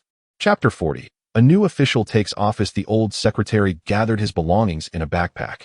The temple priest, brimming with excitement, hurriedly placed bowls filled with meat on the bench into the backpack, exclaiming, This cannot be forgotten. Otherwise, there will be no stir-fried pork for lunch. A bottle of liquor was drained completely, and the priest did not waste a single drop, tilting his head back to gulp down the remaining dregs of the celebratory wine. He quickly took a few deep puffs from the unfinished cigarettes lit earlier. Wang Xinghan dashed down the mountain, scolding the priest. You steal from your temple and face dire consequences, yet you smoke the martyr's tobacco with no repercussions. Truly, your ancestral spirits possess boundless power. It would be a shame not to indulge, the priest retorted, catching up with a brazen demeanor. As they passed through the bamboo grove of another household, they decided to peel some bamboo shoots, taking a couple of tender ones with them. Wang Xinghan rolled his eyes, listening to the incessant whimpering. A small brown cub, prostrating itself among a pile of dried bamboo leaves, opened its eyes, though its legs remained somewhat uncoordinated. Its little tail had already begun to wag. The glimmer in its eyes was absent, leaving one to wonder if it was hungry or perhaps rejected due to some congenital inadequacy. At such a tender age, it ought to be nestled against its mother, seeking nourishment. As the rain fell like beads, the little creature, akin to a milk dog, felt a radiant warmth upon noticing a smiling face, illuminating the otherwise dreary atmosphere. In a gentle embrace, Wang Xinghan cradled its belly, and the cub nestled comfortably in his palm, resembling a plush toy. Its tiny feet dangled in a relaxed manner, the tail still, occasionally tilting its head in curiosity. When Wang Xinghan leaned down to peer at it, the cub instinctively recoiled, only to then exuberantly stick out its tongue, yearning to connect with this peculiar being that shielded it from the storm. The old secretary, witnessing the scene, remarked, "A flea," to which Wang Xinghan replied, "I bathe daily." Indeed, with such a penchant for cleanliness, what should he fear from fleas? A mere drop of pesticide would suffice for the dog. The temple steward observed the dog's head intently, declaring, "Good, very good. A guardian spirit for the home. This old fellow could certainly flatter, if one sought compliments. He could extol praises for hours without repetition, whether one chose to believe him or not." It was undeniable that the celebrations in Pingxiao town could not transpire without his involvement. However, trusting him seemed equally futile. This scruffy old rogue lived more freely than anyone else. Wu Chunhua, there are bamboo shoots," she called out, as she sliced a significant portion of lean meat from a large piece. The remainder was mostly fat, with just a bit of lean, chopped into sizable chunks, ensuring they were not too dry. The temple steward rushed into the kitchen to instruct Wu Chunhua on how to cook. Outside, the old secretary scolded, "If you dare instruct my wife on how to prepare meals, you might as well leave." The steward, fearing retribution, particularly dreaded the old secretary's armed belt. In the past, the two families had clashed fiercely, and when the old secretary brandished his belt, they were swiftly subdued. It was no mere scuffle. The following day, both families bore injuries, yet still brought wine to the old secretary to apologize. The steward was so intimidated that he dared not utter a word. Wu Chunhua, however, would not heed the steward's advice. Her eldest enjoyed a mix of fat and lean, while the younger preferred only lean meat. She would accommodate her son, but certainly not a charlatan. In the courtyard, Wang Xinghan prepared to deworm the little cub with pesticide. After applying it, he tactically retreated to a safe distance. The fleas on the cub, as if encountering a specter, leapt away in fright. Its poor vision prevented it from perceiving the tiny black specks. The main issue lay in the hard shells of these pests. Once caught, many would habitually rub them vigorously between their fingers until they became disoriented and succumbed. Then, one would press them between their nails, causing a satisfying pop, often accompanied by a splash of blood. Admittedly, there was a certain sense of relief in this process. Yet, at that moment, Wang Xinghan had no need for such relief. After the deworming, he intended to give it a bath. Meanwhile, his mother had already strained the rice from the pot, pouring a generous bowl of rice soup. Wang Xinghan ladled a small bowl of rice soup, blowing gently to cool it, while handing the slip of paper he had tucked away to the elder brother squatting beside him. This was a note issued by comrades from the Provincial Academy of Agricultural Sciences. With this note, one could visit the fish fry base in Fuzhou City. Next week, you may find a suitable time to go. Wang Xinghan would not involve himself in such matters. Wang Yaozu declared, "I can go tomorrow." Wang Xinghan replied, "I have yet to be officially appointed. On Monday, once I assume my position, we must bring this matter up for discussion at the village committee. The payment for renting the fish pond must be submitted to the village committee, documented in black and white with signatures and seals, for it to be valid. Without these procedures, there will inevitably be dissent." Just a few raindrops had fallen, but now the air was still. The little cub, freshly bathed, still had damp fur, and was licking the bowl messily, ensuring not a drop of rice soup was left behind. In the kitchen, the sizzling of oil was heard, followed by the fragrant spicy aroma of pickled chilies frying in oil, wafting through the courtyard. Outside, passers-by exclaimed, "Which house is frying pickled vegetables? It smells divine." The temple steward could hardly contain his drool. He had clearly stated he wanted 2 bowls of dry rice, yet he ended up consuming 3. He had professed a desire for fatty pork, but ultimately used the broth from the stir-fried pickled peppers and kidney to mix with his rice. Goodness! He had only 1 front tooth left, yet he ate with such ferocity. How unscientific. The temple steward, with grease smeared all over his mouth, stood up only to realize he felt uncomfortably stuffed, patting his protruding belly as he exited Wang's yard.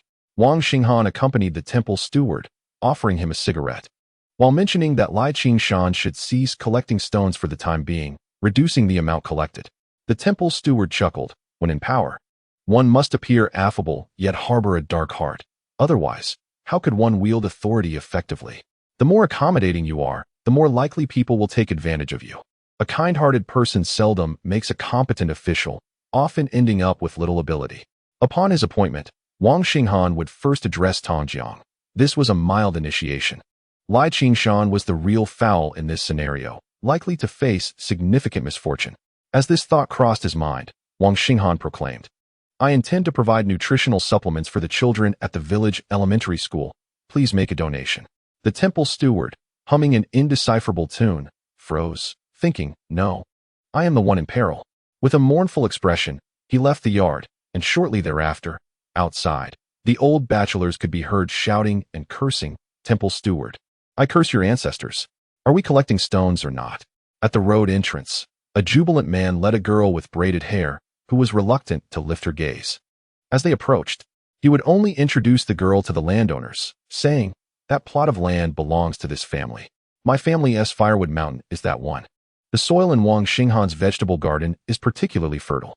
Look at those cucumbers. They grow better than any you've seen." To his left, at the end of the mechanized farming road, stood a middle-aged man with a pockmarked face. He walked heavily, his spirits low, fervently praying to the heavens. May Wang Xinghan's actions not be too harsh. A new official must always do something. Chapter 41. Airing out Chindahuan could have taken that girl directly to his home.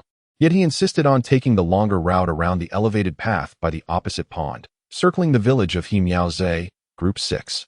The old bachelors grinned broadly, eagerly greeting Chindahuan, their envy evident as they drooled at the sight. This scene mirrored that of fishermen many years hence, hauling a large catch through the neighborhood. However, both the present wife and the future catch were equally captivating, fresh, and alluring. Wang Xinghan observed from a distance, unable to suppress a sigh of admiration for his compatriots, who were well-versed in propriety and honor, understanding the distinction between emotion and decorum. Could it be any clearer? A comparison to the same scenario on foreign soil would yield a stark contrast. Yet, the issue of the old bachelors must be addressed promptly, otherwise, it would inevitably become a significant concern in the future. As Wang Xinghan pondered this, Tong Jiang approached. Just moments ago, Tong Jiang's countenance had been grim. But as he drew near, he inhaled deeply and donned a smile, inquiring, "Secretary Xinghan, have you had lunch?" Wang Xinghan accepted the cigarette offered by Tong Jiang, poised to light it for him, but Tong Jiang raised his hand, indicating he would take care of it himself. After a couple of puffs, Wang Xinghan exhaled, blowing the smoke and igniting the ember further. Tong Jiang then vented his frustrations, exclaiming about the weather and the inconsistency of rain. Wang Xinghan, misinterpreting his words, suggested they address the matters concerning the supply and marketing cooperative. "What are you talking about?" Tong Jiang replied, his face turning green and his lips trembling. "I was discussing the weather, and you seem to be getting irate for no reason, dear nephew." Tong Jiang scurried after Wang Xinghan as they entered the house. Though once inside the courtyard, his urgency dissipated. Tong Jiang maintained his composure, first distributing cigarettes to Wang Yaozu, who was playing with the puppies, glancing at the little creatures on the ground. So tiny, he thought, unsure if they would survive. Wang Yaozu looked up at Tong Jiang with a goofy grin, which conveyed a singular message. "Are you really concerned about the dogs? Worry about yourself." Wang Xinghan settled into the main room.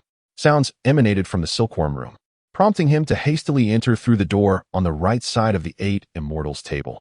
He found the old secretary and his wife sorting silkworms. They had grown considerably, no longer resembling mere specks of rodent droppings. One basket was overly packed, making it prone to crushing, leading to uneven feeding. "Old secretary, Sister Chunhua," Tong Jiang called out, still holding a cigarette in his mouth and a pack of a sima in his hands. The old secretary glanced up at Tong Jiang, who realized that smoking in the silkworm room was inappropriate. He thus pinched the cigarette between his fingers and attempted to flick the wisps of smoke outside. However, this resulted in tendrils of smoke lingering within the room, with ash drifting about, some even settling into the baskets. The old secretary fixed his gaze upon Tong Jiang, who returned the stare. The silkworms wriggled, a testament to the dynamic nature of the scene. Tong Jiang found it exceedingly difficult to articulate his current sensations.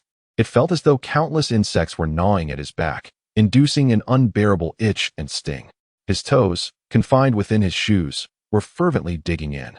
Perhaps it would take many years before he would glean from his descendants that this was indeed the essence of embarrassment. Quick to react, Tong Jiang placed the cigarette back between his lips, retrieving another from the pack and instinctively attempting to place it against the old secretary's ear.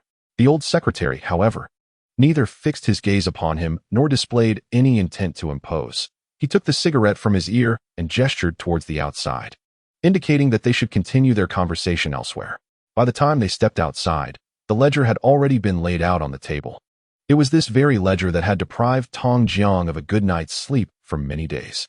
Subconsciously, he cast a glance at Wang Xinghan, who remained unhurried, stating there was no hot water and that he would boil some to prepare tea for the elder. The old secretary lit a cigarette in silence, while Wang Yaozu entertained a dog, equally mute. Wang Xinghan boiled water, also without uttering a word. Tong Jiang, gazing at the ledger coupled with the oppressive atmosphere, felt a suffocating weight that could render him breathless within mere seconds. In such circumstances, he felt compelled to initiate a conversation. Shouldn't the old secretary consider repairing the house? It's quite damp in here. The eldest and the second are quite capable now. It would be prudent to fix the house soon. The eldest should also be considering a marriage proposal. You two ought to enjoy your lives together. The old secretary merely brushed the ash off his trousers, still refraining from engaging. Left with no choice, Tong Jiang shifted topics once more. Time flies so swiftly. I can still recall when the entire brigade was engaged in digging ditches and repairing canals. We worked from dawn till dusk, never uttering a word of fatigue. Now, in the blink of an eye, we are in our 60s. I doze off in the chair, and the moment I touch the bed, my eyes grow heavy.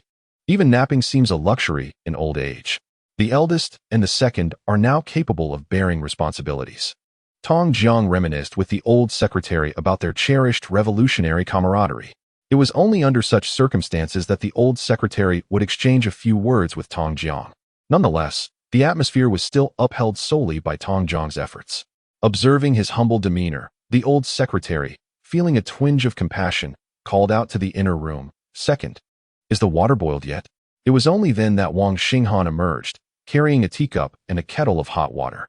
In truth, the kitchen was devoid of the sounds of wood burning, lacking the warmth of a fire. There was no distinctive sound of water splashing against the inner walls of the thermos from a gourd being filled. Wang Xinghan was intentionally leaving Tong Jiang in suspense.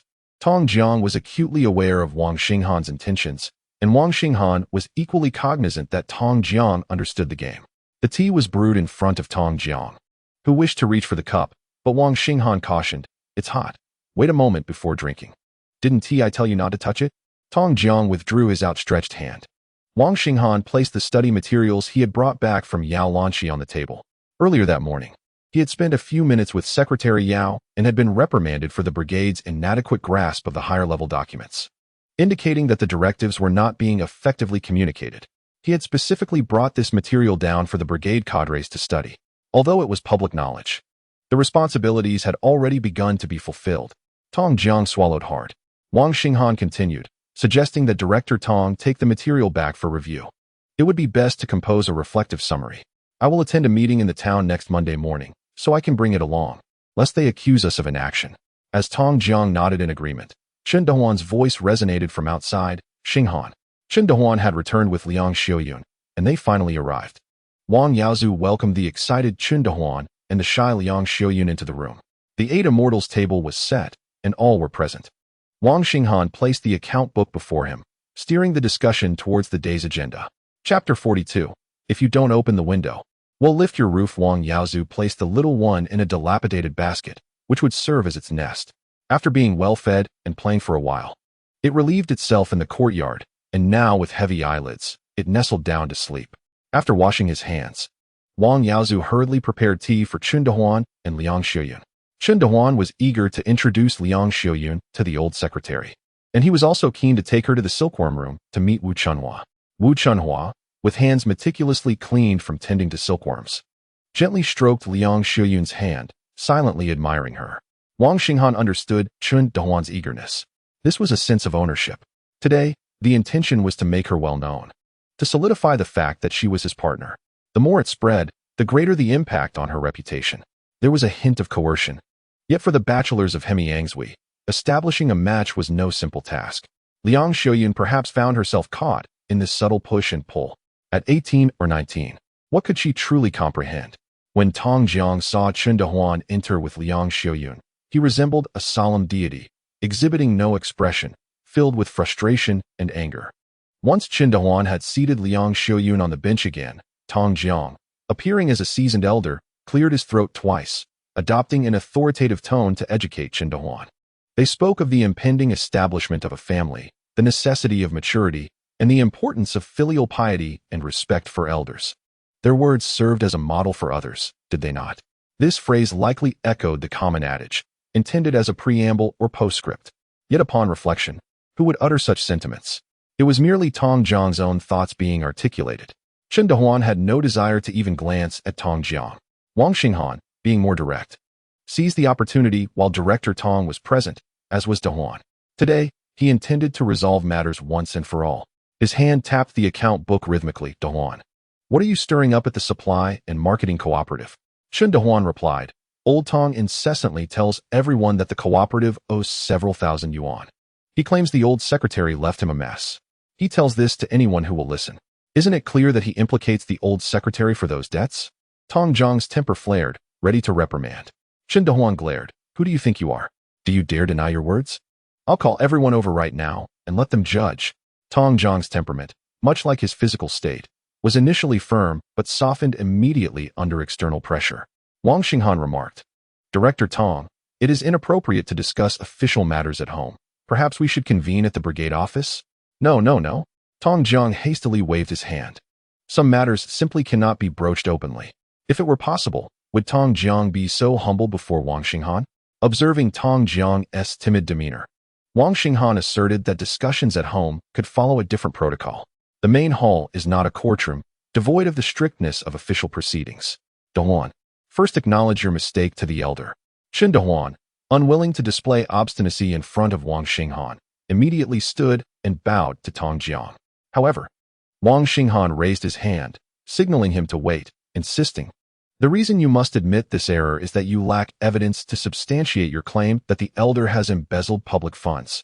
Tong Jiang was nearly overwhelmed by this unjust accusation. When he expressed his dissent, he was swayed by Wang Xinghan's rhythmic tapping on the ledger, which made him feel more inclined to concede. Wang Xinghan continued, Dehuan, the principle is that the accuser bears the burden of proof. If you allege wrongdoing, you must provide evidence, rather than expecting the elder to prove his innocence. Therefore, your handling of this matter has been rather impulsive. Chun Dehuan quickly responded, Brother Xinghan, this was my fault. Elder Tong, I apologize. Tong Jiang waved his hand dismissively. It's all right. You are merely a young lad. We elders. Elder Tong. Wang Xinghan interjected, unwilling to indulge further in this pretense. You claim there are debts amounting to several thousand. Yet, you do not specify who incurred them. You make accusations against my father without presenting any evidence. Tong Jiang refrained from arguing, acutely aware that any misstep in his words could prolong the issue regarding the ledger. How this would ultimately be resolved remained uncertain. Suddenly, Tong Jiang stood, bowing deeply to the old secretary. I am truly bewildered to have committed such an act. Please do not hold it against me. I apologize. The old secretary attempted to assist him, but, finding it futile, stood up to adjust Tong Jiang's posture and pressed him back onto the bench. Turning to his son with a stern expression, the old secretary scolded. Is this how you treat your elder? I see you are utterly lacking in respect. His father was not truly angry. While rural customs may be outdated, many traditions remain intact, such as the principle of forbearance. With the tension eased, The old secretary's reprimands served to diffuse the atmosphere. This was not mere scolding. It was a means of providing a pathway forward. It also allowed Wang Xinghan to transition into the next phase, addressing the issues at the supply and marketing cooperative. Wang Xinghan extended his hand. "Elder, would you care for some tea?" Tong Jiang, trembling slightly, cradled the teacup with both hands. Wang Xinghan met Chen Dehuan's eager gaze, and then turned to observe the tea frothing from Tong Jiang's cup.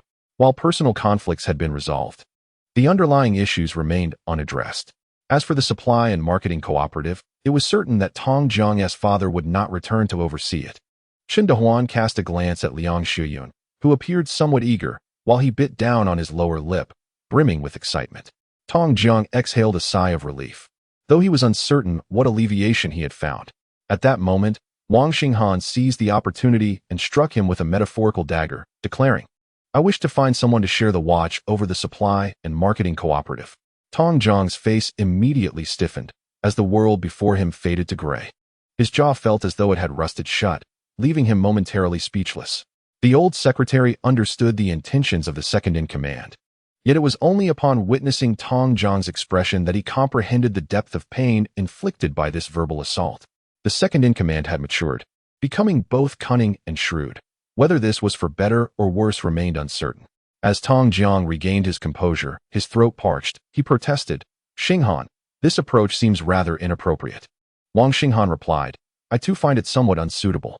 Therefore, we shall not seek your partnership in this matter. Are you willing to hear the subsequent plan?" Tong Jiang swallowed hard, moistening his dry throat, and hesitantly suggested, "Let us discuss it openly among ourselves." Wang Xinghan asserted, "The supply and marketing cooperative can be overseen solely by Director Tong. However, the premises belong to the brigade. If you are to manage it alone, it would merely serve to enrich your own household. Thus, you cannot continue to utilize that space. You must vacate it." Wang Xinghan then turned to Chen Dehuan and Liang Shuyun, stating, "Once Director Tong has relocated, Shuyun can establish another supply and marketing cooperative in that location. The profits will be split equally, with one half allocated to the brigade and the other serving as a subsidy for the brides brought into the brigade." Tong Jiang immediately rose, exclaiming, "Secretary Xinghan, I have come to a realization. Let Dehuan's wife oversee it. We can alternate weekly. You see, the matter is perfectly resolved." Chapter 43. Experience. Wang Xinghan possessed numerous strategies to compel Tong Jiang to acquiesce. This particular maneuver was the simplest and most palatable for him. When one expresses a desire to open a window, he may initially refuse. However, if you were to remove the roof, he would soon find the notion of a mere window quite acceptable. Should you oppose Chen Dehuan's future wife managing the cooperative, it would be tantamount to defying the brigade's arrangements. To resist the brigade's directives while yearning for autonomy means relinquishing the right to occupy its premises. One cannot enjoy privileges without shouldering responsibilities. Such a situation is simply untenable. Wang Xinghan held the ledger in his hand, though he had never intended to wield it as a weapon, for that was the final resort. To audit the accounts would signify a rupture in relations. Tong Jiang, a petty individual, would gain nothing from a confrontation unless he was utterly subdued. Wang Xinghan possessed an internal scale, meticulously calculating the balance of interests, aiming for maximized benefits rather than a destructive confrontation. Tong Jiang would undoubtedly bristle at this. Wang Xinghan had his own perspective to share, countering Dehuan's claim that Tong Jiang profited from the cooperative. "I cannot concur with that assertion. Even if he were to apologize, I find it necessary to voice my opinion. Chen Dehuan only perceives the gains, neglecting the struggles that accompany them." Tong Jiang's brow furrowed, as he found Wang Xinghan's harsh words intolerably offensive, shaking his head in dismay. Wang Xinghan disregarded his thoughts and continued, "Why has Liang Shuyun been assigned to guard?"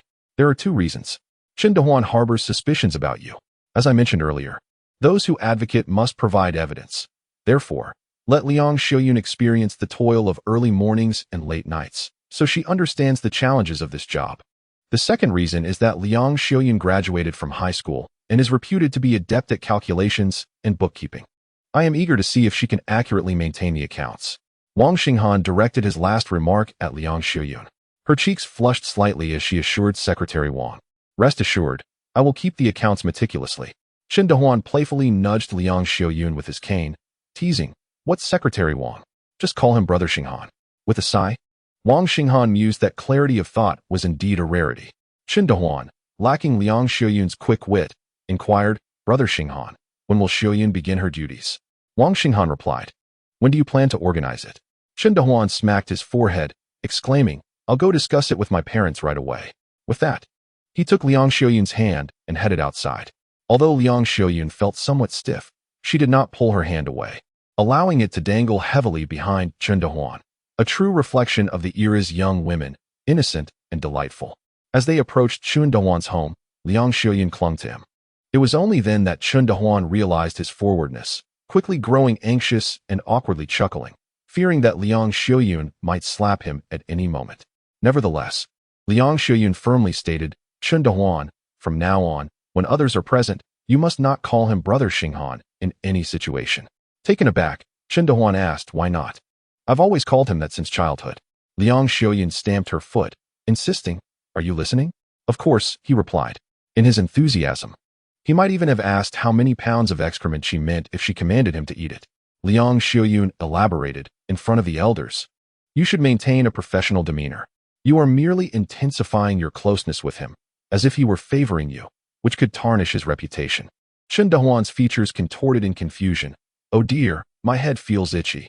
Am I about to gain wisdom?" After Chen Dehuan left with his companion, Wang Xinghan personally filled a water jug for Tong Jiang. Tong Jiang politely shifted in his seat. Wang Xinghan remarked, "You and my father have been comrades for many years. What need is there for me to elaborate on your relationship? Do not overthink. Their relationship is far from good. My father has never taken advantage of others. That is evident to all. In a critical moment, if you share half, does it not also affirm your integrity? The community must acknowledge that Director Tong conducts himself with propriety and possesses a deep sense of righteousness." Flattering remarks.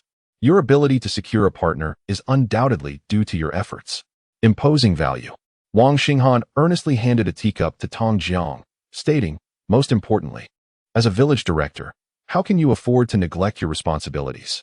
You remain at the supply and marketing cooperative daily, and when called upon for answers, how will you respond? You currently dedicate at least half of your time to grassroots administrative work. Simultaneously, in order to demonstrate your contributions to the supply and marketing cooperative, a portion of its earnings must be appropriately allocated. I, Tong Jiang, am on the verge of losing my temper." Wang Xinghan, with his bulging eyes, glared at Tong Jiang, who, half risen from his seat, appeared resigned. Wang Xinghan remarked, "Director Tong, your visit today surely cannot be without purpose. I stated my intention to submit the account books, and regardless of surplus or shortage, a sum of 1,000 yuan would undoubtedly be extracted." Tong Jiang pinched his bag nervously, beginning to sweat. While there was not 1,000, there was 800. Wang Xinghan was aware that he would not receive 1,000. This had been the established price. He asserted, "My father certainly will not accept this money. His primary concern remains the development of the brigade.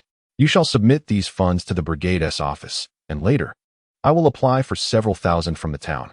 All finances will be managed by Director Tong. We must earnestly contribute to the brigade." Wang Xinghan offered cigarettes to Tong Jiang, who attempted to take them, but Wang Xinghan quickly withdrew his hand, leaving him grasping at air. Tong Jiang nodded, acquiescing to Secretary Xinghan's arrangement. Only then did Wang Xinghan extend the cigarettes again, even lighting one for him. The old secretary watched in disbelief. He had never seen Tong Jiang so submissive. This maneuver by the second son left the old secretary feeling quite unsettled. The eldest, with a gentle touch on the young one's head, merely chuckled, aware of his brother's potential. He was destined to ascend to prominence. Wang Xinghan placed the account book before Tong Jiang, stating, "Director, please prioritize your studies. We have much to discuss in the upcoming meeting on Monday. You may attend to your other matters now." As Tong Jiang accepted the account book, the tension that had gripped him for most of his life began to dissipate. Never before had he felt such anxiety as he did today. At this moment, the old secretary's emotional turmoil began to ease. Chen Dehuan married his wife. And although Tong Jiang felt a pang of regret, the promise of future prospects soothed his discontent. The old secretary glanced at Wang Xinghan, asking, "Is this what you learned in university?" Wang Xinghan smiled at his father. "Why concern yourself with such matters? Just tell me, are you pleased?" Chapter 44. No matter how fierce one fears the stone, the old secretary found it challenging to express his genuine emotions. His lips twitched uncontrollably as he spoke. Nearly stretching to his ears, revealing his unrestrained joy. This could be considered a compliment to his son. Yet, he worried that his son's experiences in conflict might lead him astray. He had witnessed certain truths in his time. Human nature is often distorted within the prevailing socio-political context. The old secretary wished to prevent his younger son from becoming that way. Wang Xinghan inquired, "Father, has Tong Jiang suffered any losses?" The old secretary shook his head. Wang Xinghan pressed on, "Will Chen Dehuan be able to marry?" The old secretary nodded. Finally, Wang Xinghan asked, "Father, has your emotional burden been lifted?" The old secretary sighed deeply, feeling as if a massive weight had vanished from his chest, leaving him with an indescribable sense of relief. Struggle is a means of unity. Unity is the objective of struggle. Seeking unity through struggle ensures its existence, while seeking it through concession leads to its demise. The old secretary may not have read extensively, yet he understood that Wang Xinghan's words succinctly encapsulated his recent actions. In simpler terms, if one yields to Tong Jiang, he will not remember your kindness. Instead, he will take advantage of you, demanding a firm reprimand to learn his lesson, ensuring he remains manageable in the future. The old secretary inquired, "Is this what you learned at university?" Wang Xinghan shook his head. "I read it in books." The old secretary, intrigued, asked, "Which book?" Wang Xinghan gazed at the portrait of the great leader, its surface cracked like a spider's web, and smiled. "Selected works of Mao Zedong." The old secretary was duly impressed. The little one, who had just awoken from a short slumber, incessantly licked Wang Yaozu's fingers, feeling hungry again after just having eaten. The rice soup proved ineffective. Wang Xinghan asked, "Did Huang Jiming's sheep just give birth?" He suggested his elder brother procure some goat's milk. "Never mind, let's get some in the morning. More would be beneficial to me." Wu Chunhua stepped out to check on her son and gently offered, "I've boiled a pot of water for you. Would you like to wash up?" It seemed she had grown accustomed to her second son's routines, as he required a bath daily. After being away for 2 days and nights, he must have felt uncomfortable. Wang Xinghan carried the water to the inner room, which was separated from the storeroom by a narrow drainage ditch. This area had once served as a bathing space for his elder sister, who was no longer around. Their mother had also raised rabbits here, although they were notoriously odorous and prone to burrowing indiscriminately. Rabbits share certain traits with the wild. They can reproduce at any moment. Unlike the wild, however, rabbits were indeed prolific, leaving a network of burrows beneath the room as they concealed themselves and birthed their young. Once fully furred, the little rabbits would emerge one by one. As Wang Xinghan washed himself, his thoughts drifted far away. After cleansing himself thoroughly, he reclined on the soft bed, which rustled under the pressure of the straw. If he were to awaken from this slumber and still find himself here, he would cease to ponder the events of 30 years hence. Yet, upon further reflection, he acknowledged that, in this era, there seemed to be little to lament. His slumber was not profoundly deep, punctuated by moments of wakefulness. Each time he attempted to open his eyes, his eyelids felt heavy. Occasionally, he heard distant calls, which morphed into lamentations. On Monday morning, Wang Yaozu transported the assembled components of the fish cage to the pond's edge. Chen Dehuan had been waiting early at the gate of Wang's courtyard and hurried to assist upon seeing him.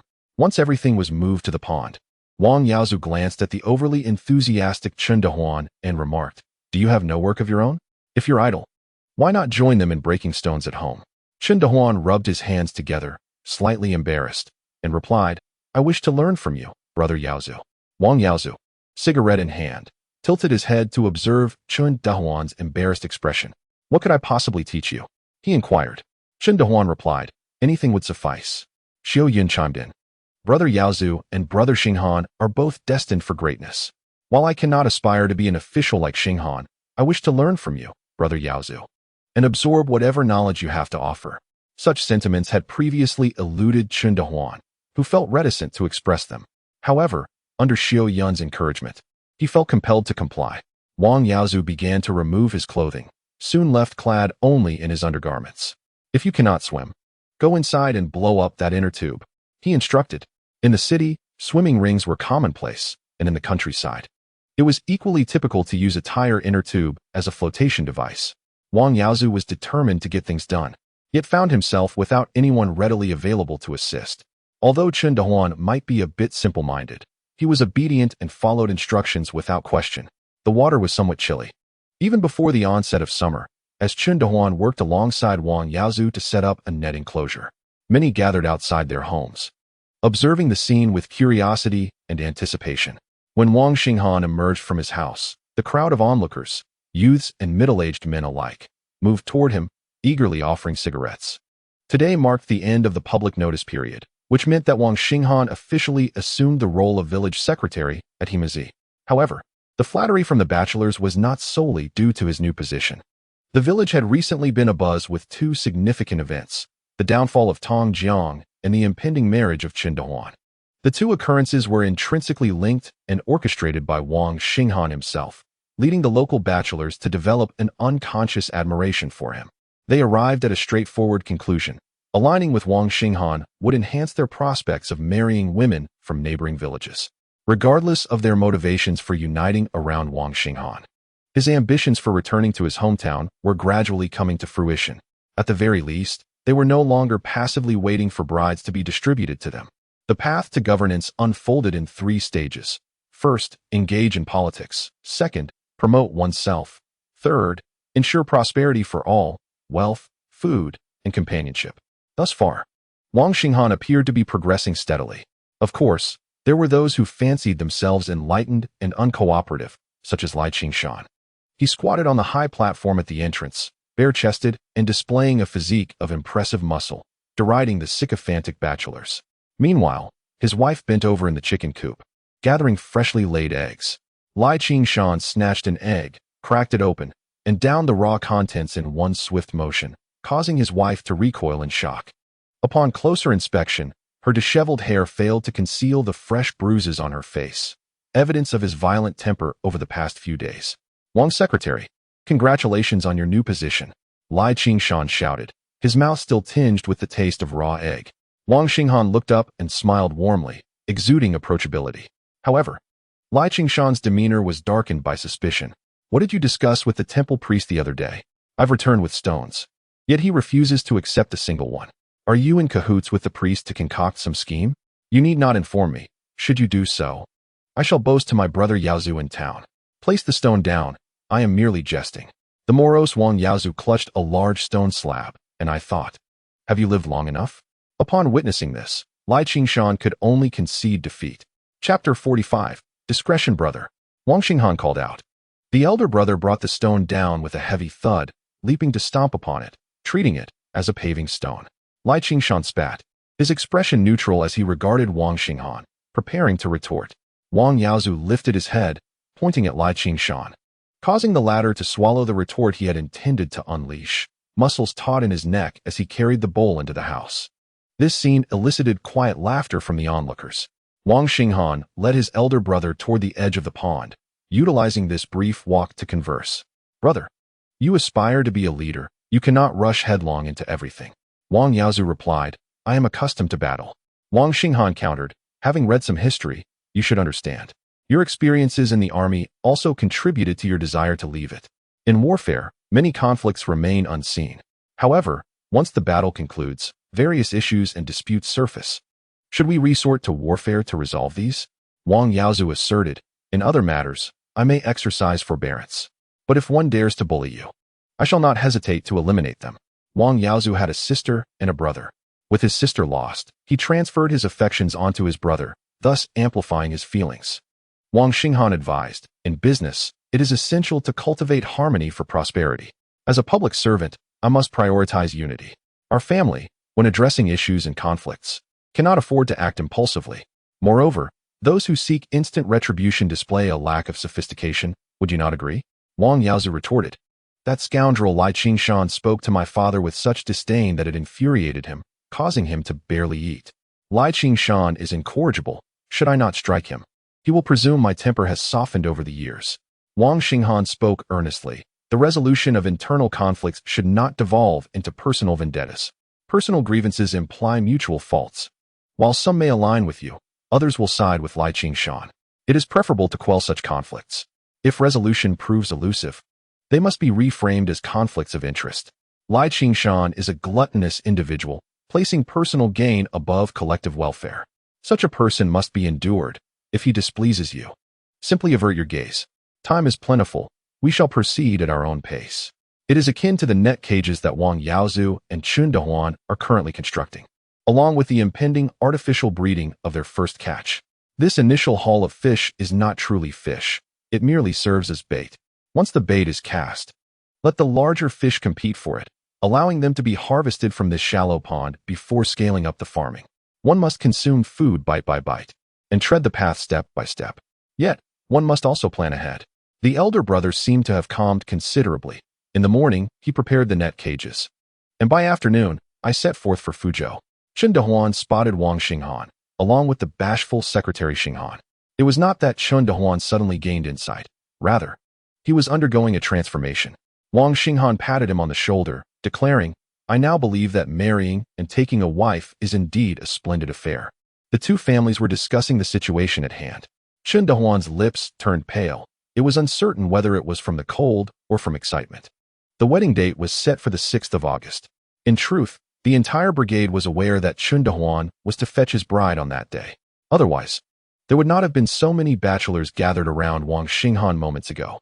This indeed represented the second step in the bureaucratic progression, the work of publicity.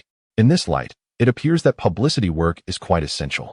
The old secretary, from a distance in the vegetable garden, observed his two sons by the pond. His gaze traveled upward, where 3 or 5 bachelors congregated before the elevated ridge of the house. This scene could be witnessed every few tens of meters. Their undivided attention was fixed on the area by the pond. As the old secretary bent down to pull weeds, a smile graced his lips, humming a tune learned years ago. Initially, he thought he had much wisdom in social dealings to impart to his younger son. However, he soon realized that despite his decades of service as village secretary, he lacked the charisma that the soon-to-be appointed secretary possessed. The old secretary suddenly felt an unprecedented sense of ease and joy. Wang Xinghan waved to his father in the distance, bidding farewell to his mother, who was picking mulberry leaves along the ridge. He then distributed cigarettes to Wang Yaozu and Chen Dehuan before setting off for the town. Along the way, he was greeted by the calls of peers and the benevolent smiles of elders. Upon arriving at the town hall, he first made rounds through various offices, primarily to distribute cigarettes. The town mayor was absent, so he sought out the secretary instead. In recent days, he had prepared some reports based on learning materials for the 70th anniversary of the party, which he submitted to Yao Lanqi. Yao Lanqi did not rush to review the materials. Instead, she discussed with Wang Xinghan the responsibilities associated with the village secretary position. At this stage, it was crucial to understand how the party's lines, policies, and directives could be concretely studied and implemented among grassroots cadres. This was an essential procedure prior to Wang Xinghan's official appointment. Yao Lanqi actually intended to facilitate Wang Xinghan's transition into office, but after careful consideration, she curiously inquired about the progress of the road repairs in Hemiao village. Wang Xinghan shook his head, not yet begun. Yao Lanqi's expression remained unchanged as she asked, "What are your next plans?" Wang Xinghan replied, "Under Secretary Yao's leadership and with the town mayor's active organization, we will get this road constructed." Yao Lanqi gazed intently at Wang Xinghan for a prolonged moment, seemingly attempting to peel back the layers of his youthful visage to uncover what cunning lay beneath. Initially, she had presumed that Wang Xinghan would stubbornly ensure the road was constructed to gain accolades across the town. Yet, he merely erected a faade, leaving you aware of the situation at hand. First, he sought a village secretary, then shifted the workload onto Hu Jingfu. Every step taken was meticulously calculated. Yao Lanqi, placing her hand upon her ample bosom, candidly acknowledged that she lacked the prowess for such maneuvering. The secretary, having received no directives, decided to proceed with her work. As Wang Xinghan exited, Yao Lanqi fell into contemplation for a few moments. In this world, some individuals are inherently distinct. Possessing an element of serendipity and uniqueness, she considers herself one of them. Thus, what is the probability of encountering a second such anomaly in the face of her singularity? This curiosity regarding Wang Xinghan is what truly fascinates Yao Lanqi. She does not harbor an inflated sense of self-worth. Rather, her esteemed lineage affords her a certain stature, particularly in the information-imbued landscape of the 1990s, where she could only be deemed sincerely honest. A piece of paper, folded twice, lay within her grasp. Initially, she intended to revisit it later. However, the interruption in her work prompted her to glance at it. The main title read, "Reflections on the 69th Anniversary of the Founding of the Party." The subtitle, "A Brief Discussion on the Exemplary Role of Grassroots Party Members." Upon reading, Yao Lanqi was profoundly moved. What struck her most about Wang Xinghan's material was not the ornate language, but rather the profound positioning of a party member. His understanding was both thorough and insightful, prompting deep reflection. His practical efforts were not merely superficial. His execution matched his ideology. Yao Lanqi was reluctant to engage her grandfather in a discourse about the qualities required of grassroots party members. In terms of theoretical knowledge and ideological awareness, she did not perceive herself as inferior to him. She felt a sense of grievance, reiterating that practice is the sole criterion for testing truth. Her grandfather emphasized, "Is it impossible to ascertain truth on our own soil? Must we venture to foreign lands to validate our actions?" His perspective seemed overly idealistic, detached from reality, insisting that she should witness firsthand how grassroots party members operate. However, her thoughts began to shift. She promptly transcribed the contents she held into a fresh document, preparing to send it off in a registered letter. While she contemplated making a direct phone call, she believed that reading it aloud would lack the same impact. Thus, she engaged in a meticulous reading, her pen dancing across the paper. The term ganshang refers to market days in rural areas, signifying a time when villagers bring their goods to the town to trade, akin to the northern markets. In Fuzhou, these gatherings are termed ganshang. The surrounding towns stagger their market days. For instance, today is the market day for Pingxiao Town, while tomorrow belongs to Shijing Town. Wang Xinghan had been particularly intrigued as a child by the fact that, despite the absence of perpetual calendars, everyone seemed adept at remembering the dates. More remarkably, they recalled not only their relatives' birthdays, but also those of their neighbors. Thus, it was not uncommon for distant relatives and neighbors to arrive unannounced, bearing gifts for a birthday celebration. For Wang Xinghan, the pursuit of wealth was a far simpler enigma than this mystery of remembrance. In these recent days, if one could recall certain events, it would not seem particularly arduous to remember the occasions and places. However, for Wang Xinghan, it posed a considerable challenge. The advantage of such gatherings lies in the fact that some items are unattainable during quieter moments.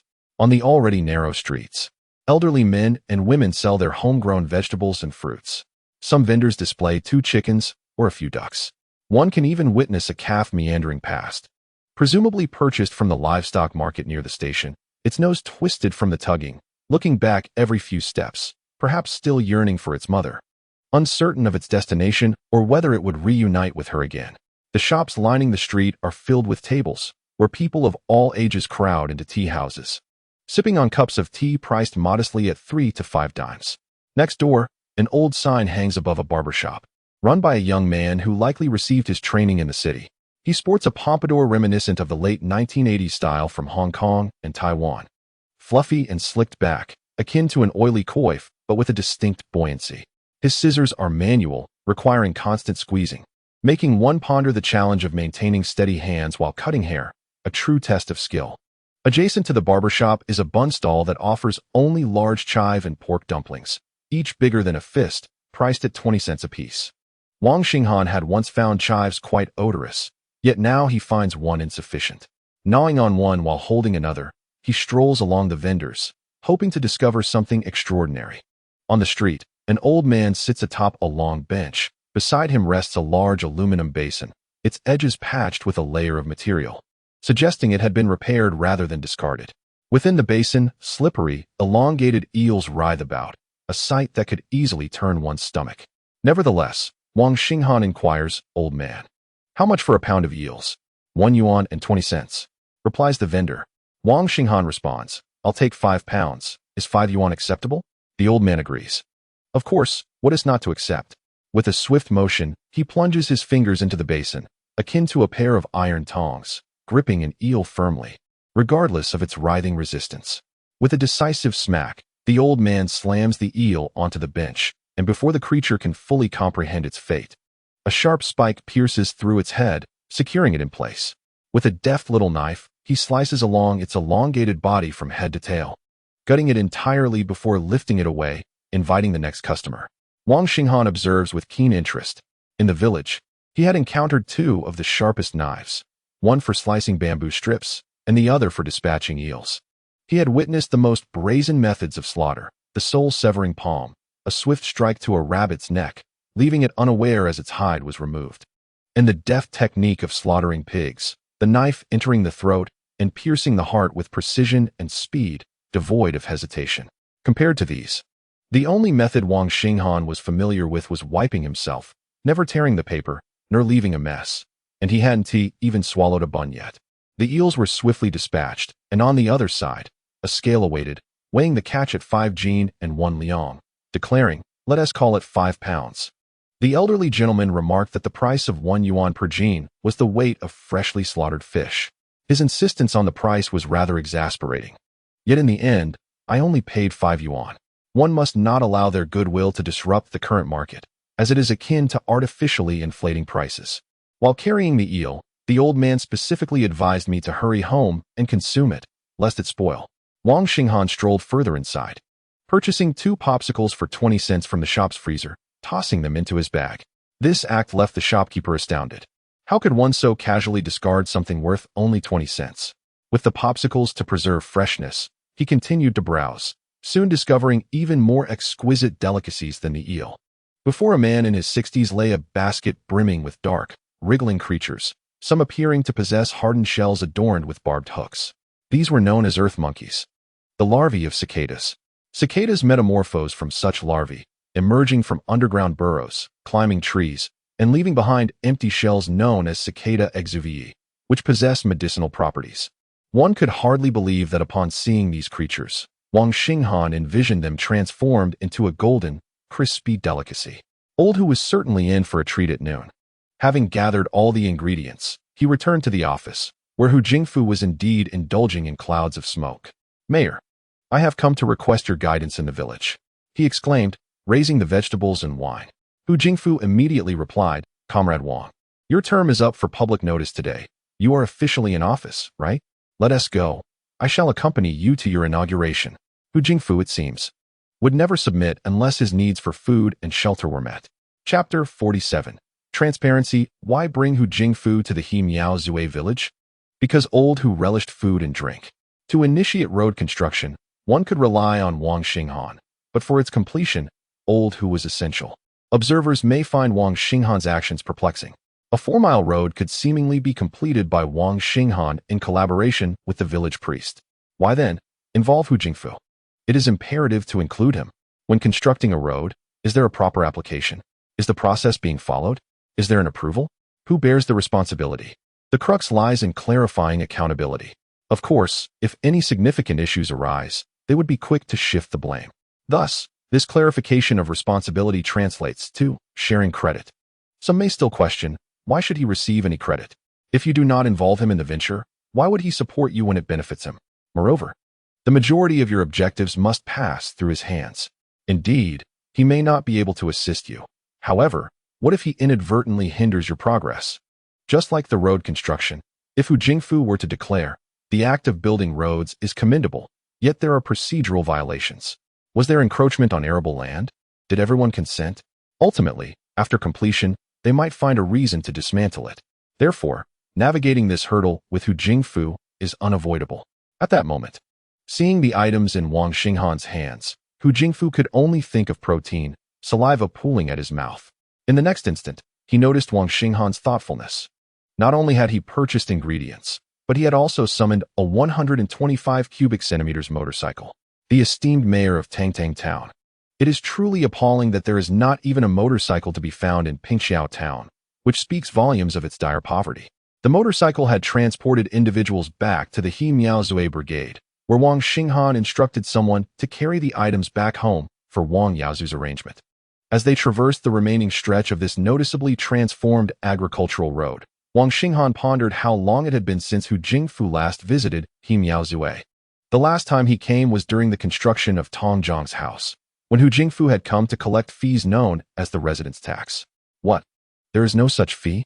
Indeed, the absence of such a fee raises questions about Hu Jingfu's eagerness. In a few years, when someone passes away, they will surely be even more zealous, for regulations dictate that bodies cannot be buried but must be cremated. Of course, one may pay for a complete corpse, or else the crematorium's vehicle would park right at your doorstep. Hu Jingfu gazed at the scattered cobblestones with a hint of surprise. Secretary Xiao Wang, you are certainly making grand moves. Wang Xinghan smiled bitterly, as the bachelors of He Miao Zue were nearly driven to madness. Recently, Several young ladies from Yinshan town passed through Hemiaozue, their shoes caked in mud, rendering their faces almost unrecognizable. One among the Hemiaozue locals remarked that any woman who marries into Hemiaozue brigade must have exhausted 8 lifetimes of misfortune. Who said that? Hu Jingfu was on the verge of cursing. Wang Xinghan suggested they should understand the situation better, insisting they must marry those women to Hemiaozue brigade, so they could experience their share of misfortune. Ha ha, Hu Jingfu chuckled for a moment. Comrade, that kind of bullying is certainly unacceptable. Wang Xinghan sighed. I can only speak on behalf of those bachelors. Yet, what they said rings true. Hemiaozue is inherently impoverished, and the poorer one is, the less funding they receive. The less funding, the deeper the poverty. When other towns prosper, we appear to regress instead of progressing. Mayor, does that not stir a sense of urgency? Hu Jingfu quickly deflected blame, attributing the issue to Secretary Yao. She has connections, so she does not need to, he said, waving his hand. Let us not speak of her, but of you. Wang Xinghan nodded. Hemiaozue brigade consists of 122 households, housing 500 to 600 individuals. There are over 40 eligible bachelors, with 30 of them over 30 years of age, still wandering about like old bachelors. They possess pride and all yearn to find wives, coming to seek my father's assistance. Do they expect my father to provide them with brides? There is no choice but to instigate some changes. How to change? First, we must repair the roads. Wang Xinghan showcased the improvements to Hu Jingfu, observing his expression and offering him a cigarette. The current state of this road was made possible through the contributions of each household. I see this is not sufficient. We must submit to the party and the government's leadership, working towards poverty alleviation under their directives. In this regard, the mayor surely possesses more experience than us. Thus, I specifically invited the mayor today to guide our efforts. Wang Xinghan paused, glancing at Hu Jingfu. Mayor, might you consider allocating some funds to support Hemiaozue's initiatives? You can please Hu Jingfu with food and drink, but when you ask him for money, he pondered. In the town, wealth does not belong to your Hemiaozue brigade. Wang Xinghan dares to bring him over, daring to propose conditions. That demands an equal exchange of interests. As Hu Jingfu grew impatient, Wang Xinghan promptly interjected, Mayor, you must allocate this money. I do this for Hemiaozue, for Pingxiao Town, and especially for you, Mayor Hu. Hu Jingfu turned his upper body, tilting his head back with a smirk. Xinghan, I would like to hear more. What does this have to do with me? Quite frankly, as a mayor. Witnessing Wang Xinghan not requesting a single penny from the town, yet managing to transform the road into such a state, and still posing such questions, was perplexing. In truth, Wang Xinghan felt there was little left to discuss with him. However, he was just a foolish donkey. Did he not realize he would still have to carry him along? The most challenging aspect of poverty alleviation has never been those who aspire to a better life, but rather those who, when asked to make even the slightest change, feel as though they are being led to ruin. Even when those around them prosper, they seek to sabotage efforts, loudly complaining. Thus, Wang Xinghan had no choice but to break it down, patiently explaining the connection between himself and the road to the mayor. Listen to me, he began. The members of the brigade brought the snacks purchased by Wang Xinghan to the pond's edge. Yaozu, your second brother has brought the mayor over. He is calling for you to prepare a meal. Wang Yaozu emerged from the water and told Chen Dehuan, you head back and take a shower. Put on your best clothes. This afternoon, accompany me to Fuzhou. Understood. Upon hearing that his elder brother was taking him to see the world, Chen Dehuan dashed off. Wang Yaozu returned home with his belongings. Father, my second brother is inviting the mayor over for drinks at noon. I will prepare the meal. The old secretary glanced at the ingredients and called for your mother to fetch some meat. Wu Chunhua set aside her tasks, as she typically would head to the kitchen to stoke the fire in such situations. However, today Wu Chunhua suddenly asked, Eldest, did your brother ask you to prepare the meal, or did he want me to cook? Wang Yaozu recalled, the messenger said for me to prepare the meal. Wu Chunhua promptly informed the old secretary, you should change into some proper clothes and bring 2 bags of white sugar. We are visiting your uncle today. The old secretary's gaze was stubborn, his mouth twisted, and his expression conveyed a singular message. I don't want to visit my uncle. I want to drink. Nevertheless, Wu Chunhua dragged the unwilling Wang Gu out of the house. As they passed the fork in the road, the old secretary looked back, begrudgingly watching his second brother and the mayor approach from the cornfield path. My eel and groundhog, Wu Chunhua softly said, Old man, I am unsure if my words hold truth. You may consider them. You are the senior, while the mayor holds authority. when you share a table for drinks? Who displays seniority, and who wields official power? Wang Gu's expression shifted, and he swallowed hard, suddenly comprehending. Chapter 48. The process of negotiation when guests arrive at home. Wu Chunhua can prepare an entire banquet by herself. For red and white celebrations in Himiazue Brigade, the chefs often prefer to call upon Wu Chunhua for assistance. She is swift and adept. Her skills in chopping and preparing ingredients are second to none, with no one surpassing her. In truth, culinary skills reign supreme. However, the chefs dare not acknowledge this. It appears that admitting such a truth would jeopardize their livelihoods. In this household, the second child is tasked with preparing the meal for the eldest, and the reasoning is singular. Wu Chunhua's understanding is that during this midday repast, the old secretary ought not to be present. Why is the old secretary deemed unsuitable? Because he is a seasoned official, having witnessed the Korean battlefield and served as village secretary for decades. After a few drinks, he might be unable to resist reminiscing about the past, recalling times when his children were mere infants, muddied and helpless. Should Hu Jingfu be enraged or merely feign amusement? Wu Chunhua, lacking formal education and exposure to much wisdom, derives her insights from a lifetime of experience. Some meander through life in a daze, while others perceive each day as a journey of self-cultivation. Neither existence is insignificant, nor is the latter inherently noble. They merely reflect differing choices in how to navigate life. For her, in a century's time, all will be rendered null. Yet, the legacies left behind may influence individuals, generations, or even epochs. Wu Chunhua's wisdom resides within her, unspoken yet distilled into a simple truth. When one asserts their authority, it breeds discontent. When another wields their official power, it incites displeasure. The son finds himself in a precarious position amid such tensions. It is best for us to remain absent from these gatherings. Let them handle their affairs. The old secretary strides forward, resolute, as if venting his frustrations. At this juncture, heading to the uncle's house, even a glass of water seems a luxury. With a smile, Wu Chunhua jogs along, for her aunt is nearing 80. She inquires whether a celebration for longevity will be held. Furthermore, during the New Year festivities, her aunt mentioned several commendable young women from their region. It is time for the eldest son to consider marriage. Upon hearing of the eldest's nuptials, the old secretary's thoughts inevitably drift to the division of property. The current earthen dwelling is insufficient to accommodate all. Additional rooms are needed, yet space is scarce. Should they seek another plot to build anew? Would they construct with earth or brick? Presently, the bricks come in various qualities. The old secretary silently calculates the costs, having long since dismissed the matter of the second son drinking without his company. In Wang's kitchen, a small wooden platter rests upon the stove. These items will soon have to be purchased with money. In the present, what household lacks a skill worth showcasing? The eldest brother had not anticipated that a cast iron pot could fry stones. He exclaims in wonder that the second son's fried stones are remarkably hard. Subsequently, Wang Xinghan retrieves the fried stones and places them at the center of the 8 immortals table. The table is already adorned with crispy, pepper-salted fried locusts, sautéed spicy pork, and oil-fried peanuts. And what else? Let us not stand on ceremony.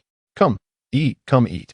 Hu Jingfu craves both wine and food, urging others not to be overly formal. Upon seeing Wang Yaozu bring forth the wooden platter, he cannot help but rub his hands together in excitement. However, upon gazing at the stones within the platter, his brow furrows in confusion. What on earth is this? Wang Xinghan balances a basin in one hand and a ladle in the other. Within the gourd lies the slippery eel, washed of its mucilage with salt and flour. Upon being poured into the town, one can hear the sizzling sound of the boiling delicacy. There is a hint of charred aroma, far from fragrant. Then, as Wang Xinghan pours a large basin of pre-prepared soup ingredients into the wooden pot, the broth begins to boil violently, releasing an intoxicating scent. Hu Jingfu, with wide, astonished eyes, gazes at the spectacle as if witnessing a circus performance. What is the logic behind this? Isn't the soup in the basin already boiling? Wang Xinghan explains that the stones in the pot are heated to 200 or 300 degrees Celsius in the oil. The aim is to cook the eel thoroughly in mere seconds, infusing it with flavor while sealing in moisture. Mayor, why not use your chopsticks? Hu Jingfu, a man in his 40s who frequently travels to the county, is considered by local standards to be well experienced. As he plunges his chopsticks into the bubbling broth, the splashes of liquid land on his roughened skin, yet he feels little discomfort. Eagerly, He grabs a piece of eel, barely waiting for it to cool, and shoves it into his mouth. The scalding heat causes him to spit it back into the bowl, nearly burning his tongue. Like a fool, he suddenly looks up. While Wang Xinghan pours wine, and Wang Yaozu tears open a cigarette box, both oblivious to Hu Jingfu's comical plight. The large white jug held by Wang Xinghan is filled with fragrant corn liquor, and he offers a cup to Hu Jingfu. "Mayor, what's wrong? Is there something on my face?"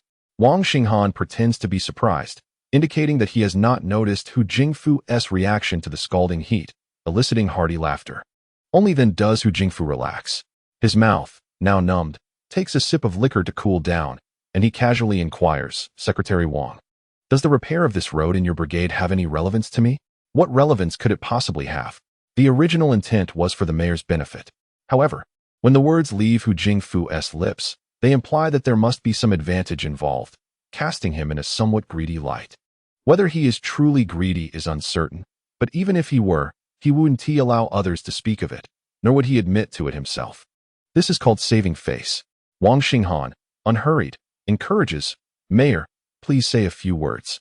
It is essential for Hu Jingfu to take the lead, and he casually delivers a few bureaucratic platitudes.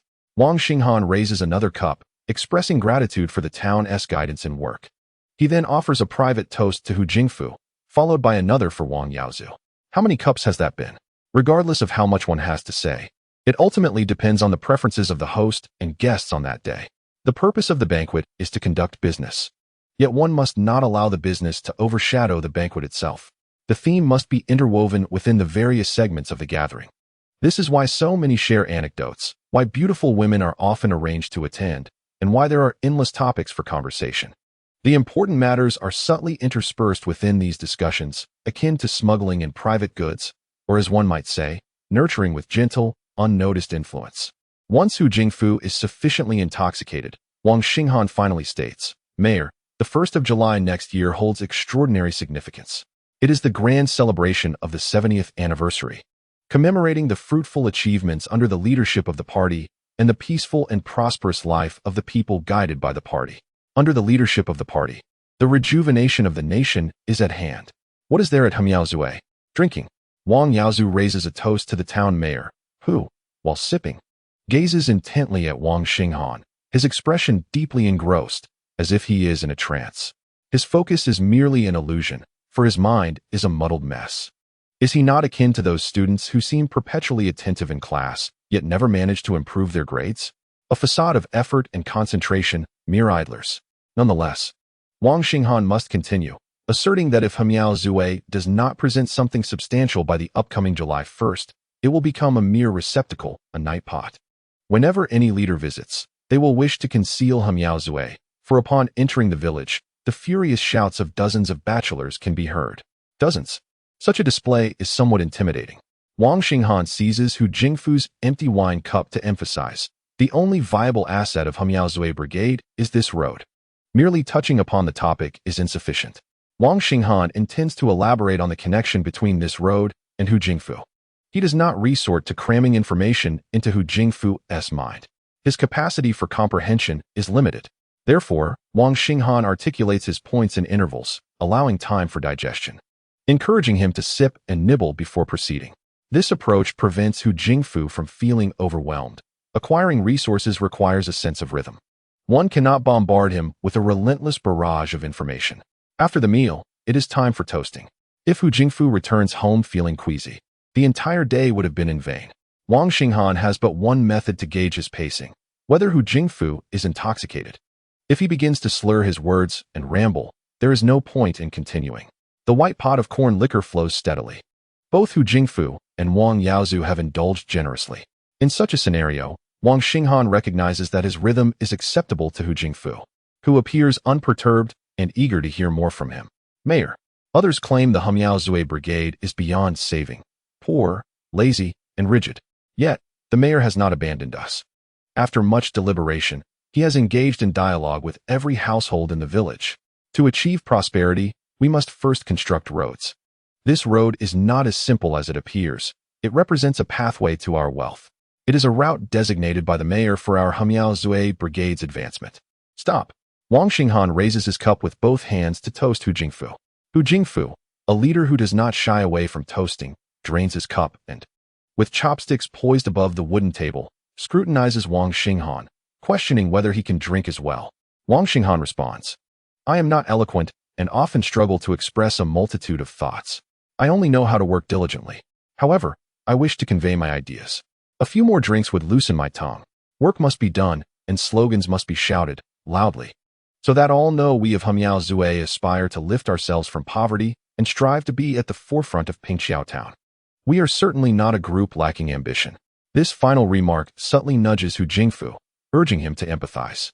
When Hu Jingfu was subtly criticized by higher authorities, it was evident that certain comrades, particularly the leaders of some townships, were being pointed at, although the county never explicitly named him.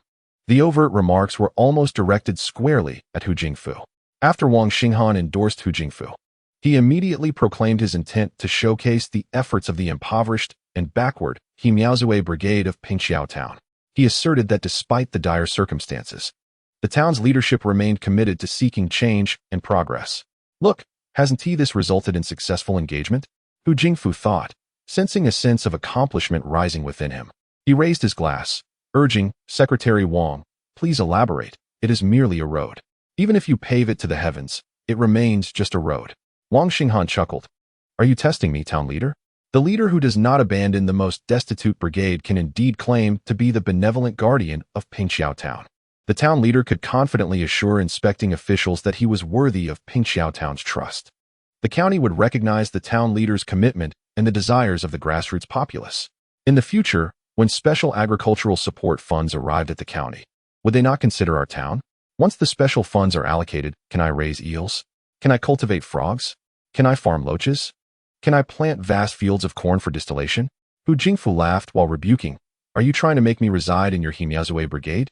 Now one understands why Wang Gu and Wu Chunhua were absent. If the old secretary heard someone speak of his son in such a manner, he would have overturned the table on the spot.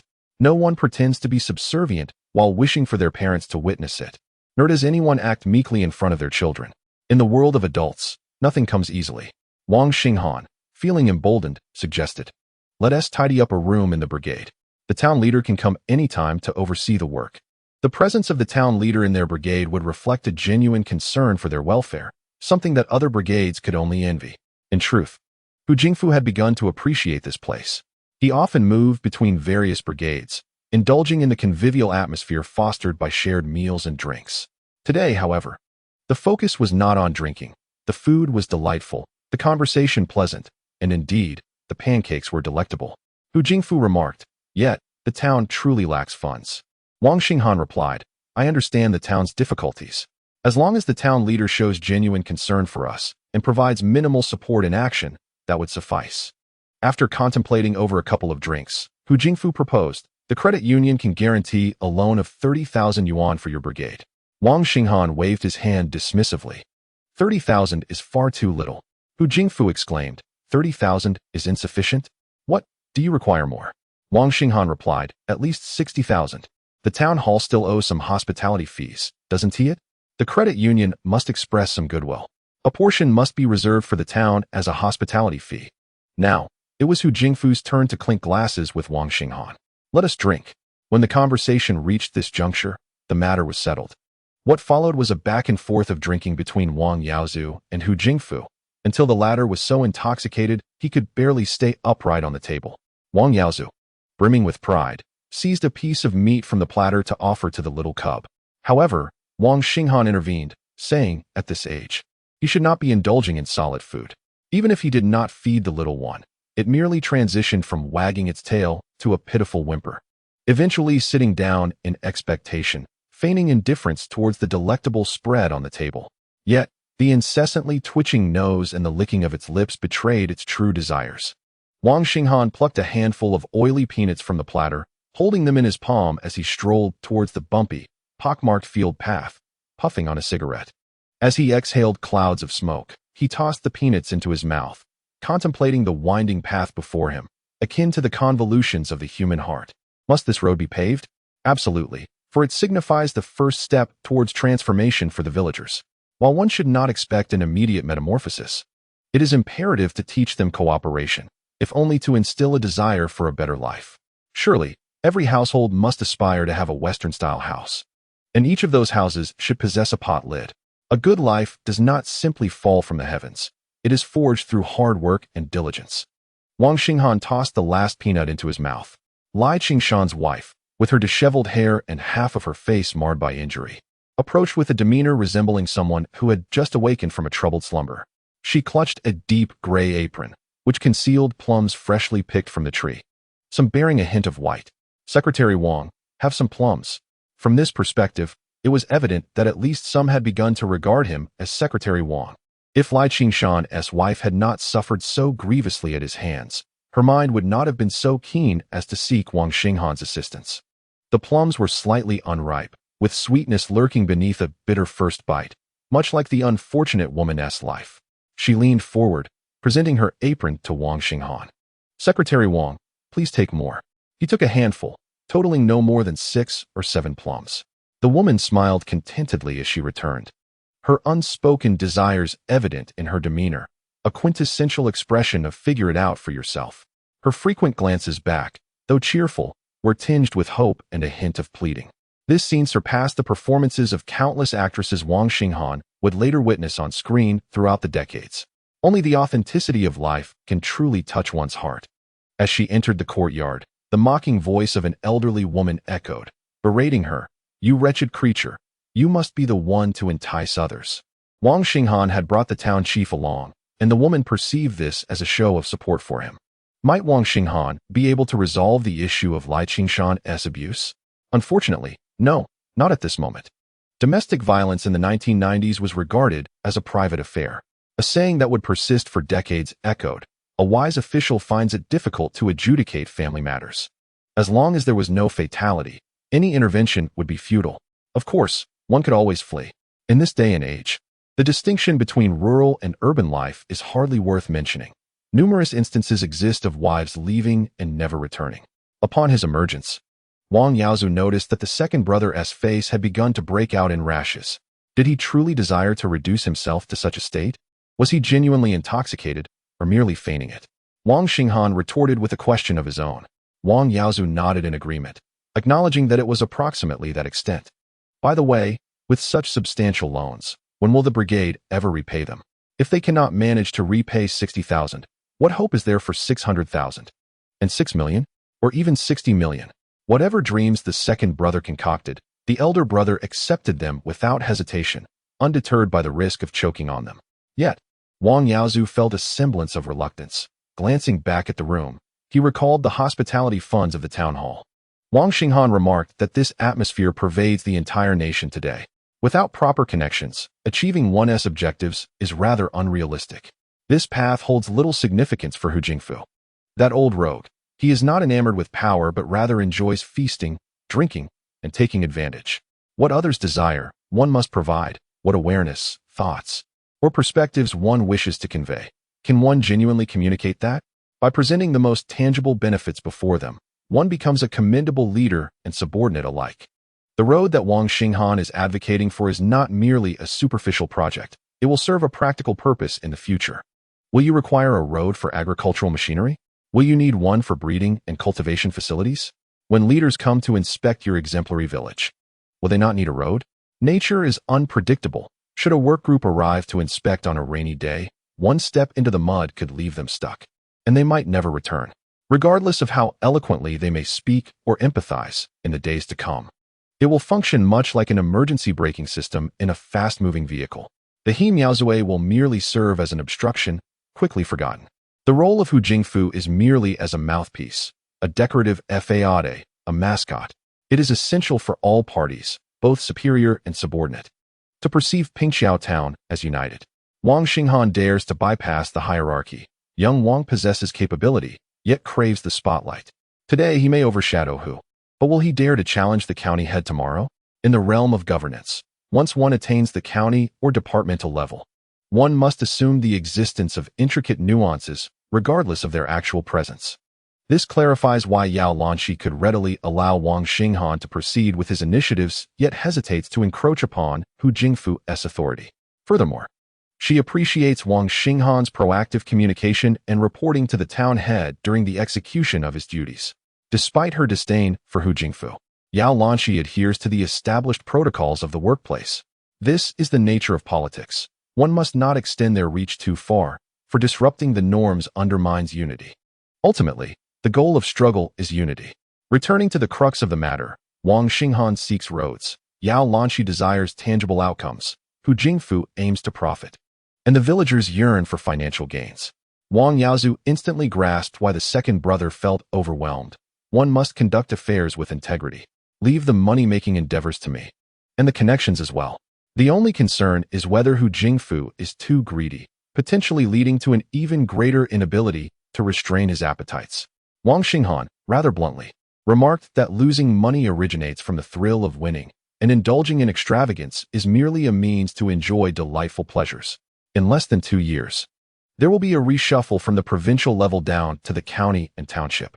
This year, and a bit is all that remains for indulgence.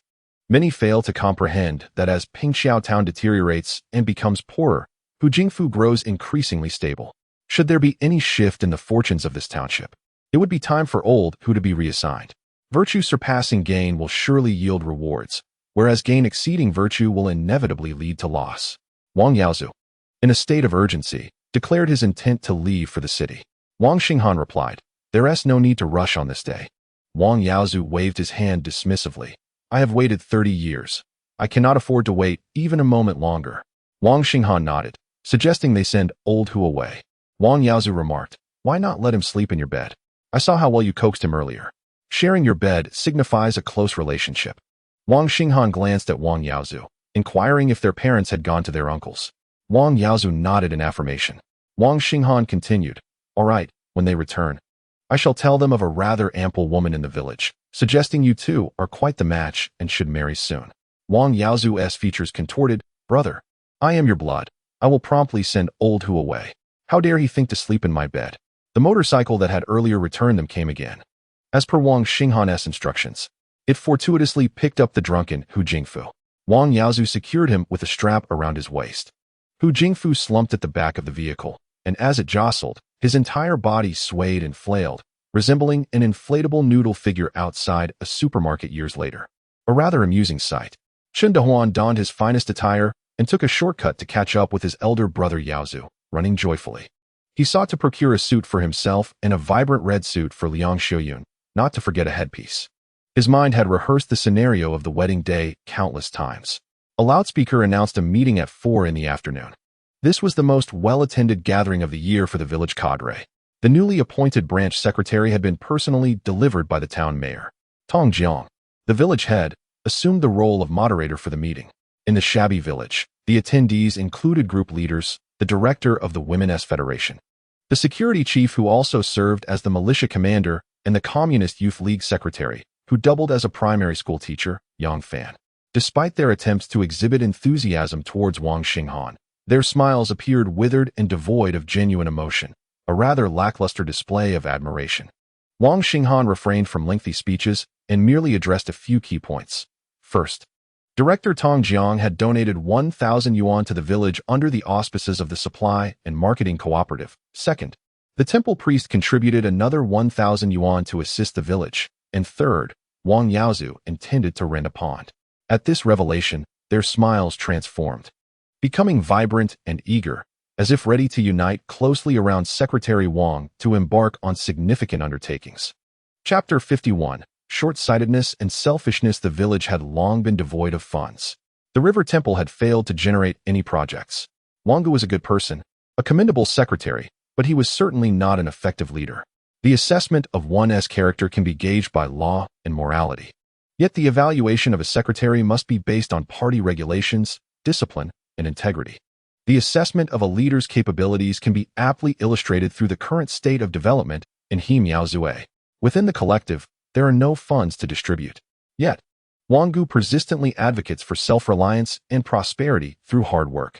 How can one rely solely on their own efforts when households struggle to cultivate enough land? Consequently, in recent years, no projects have been initiated in He Miaozue, and no financial support has been allocated from above. The village officials seem to revel in the celebratory events of families, relishing the feasts. Currently, the community is comprised of many single individuals, with no joyous occasions to celebrate. They are left to await funerals, but even these have become scarce in the past 2 years, with no births or renovations taking place. And those expecting a second child have fled early, fearing that the village officials might treat mother and child as mere livestock. In such circumstances, Wang Xinghan has achieved 3 notable feats: the generous donations from the thrifty Tong Jiang, the contributions from Miao Zhu, which can only be deemed as a blessing from the ancestral spirits, and the unprecedented marriage of Chen Dehuan. These accomplishments have brought warmth to the smiles of the villagers, replacing their previous indifference. Although it may not be accurate to suggest that they are solely motivated by a mere 2,000 yuan, the presence of some funds has undoubtedly sparked a glimmer of hope. Amidst these challenges, Wang Xinghan prioritized the matter of leasing the irrigation pond. He initiated a discussion regarding Wang Yaozu's intention to rent it. He sought input from the community, asking Tong director for his perspective. Tong Jiang waved his hand, asserting that all 6 irrigation ponds belonged to the collective. After 1983, someone had attempted to lease one for 2 years, but failed to profit and subsequently ceased renting. Recently, I heard from Engshi Town that their pond rents for 200 yuan a year, covering approximately 7 mu, equating to 30 yuan per mu. It depends on which pond Wang Yaozu wishes to lease. Wang Xinghan specified the pond directly opposite their home. Tong Jiang estimated it to be around 12 mu, proposing an annual rent of 360 yuan. Secretary, do you consider this price fair? Wang Xinghan shook his head, stating that it was not a valid offer, as public assets should have their rental fees reinvested into the community's development. He encouraged village officials to share their thoughts. The director of public security added that he had not received much formal education, and it appeared that Tong Jiang's calculations were inaccurate. 30 yuan per mu was an unrealistic proposition. The pond in question was less than 10 mu, and 300 yuan seemed a more reasonable figure. The others nodded in agreement, settling on 300. Tong Jiang, visibly distressed at conceding 1,000 yuan, felt aggrieved. He calculated how much he could extract from Wang Xinghan, determined to make it uncomfortable for him. However, it appeared that the community was not in favor of Tong Jiang's opinion, which only fueled his frustration. Ultimately, the rental price for the pond was agreed upon at 300 yuan per year, with someone suggesting an extension of the lease for an additional 2 years. Wang Xinghan, however, only secured a 1-year lease for the elder, knowing that after that, the price would likely increase and could potentially cost lives. With this arrangement, the collective's financial records would reflect a total of 2,300 yuan. The first matter Wang Xinghan addressed was one devoid of any conflicts of interest among the village officials, leading to a remarkably smooth consensus. They raised their hands in unison, approving it unanimously. This also elucidates why Wang Xinghan placed the irrigation pond issue at the forefront of the agenda. The subsequent events escalated in complexity. It is worth mentioning that when the temple steward donated funds, he spoke of enhancing the school's environment, such as constructing additional toilets. Furthermore, he proposed that from that point onward, each child would receive an egg daily during school hours. This announcement stirred quite a commotion within the brigade. Tong Jiang was undoubtedly the first to voice his opposition. The director of public security adopted a rather sarcastic tone, while the women's director, whose children attended the brigade's primary school, was in full agreement. Yang Fan, a primary school teacher and the youth league secretary, wholeheartedly supported the initiative. However, without the overwhelming endorsement of the majority, Wang Xinghan would not make a decision. Having just assumed his role, he possessed some authority, yet it was limited. Conflicts were bound to arise among them, and Wang Xinghan's responsibility was merely to incite discord. While they bickered, he smoked in silence. As the argument subsided, he suggested that if there were any disagreements, they should set the matter aside and revisit it in a few days. In the end, each household contributed stones, which were ultimately laid on the roads, marking a positive development for the village. The town mayor specifically praised our brigade, stating that our efforts towards self-sufficiency had finally taken root.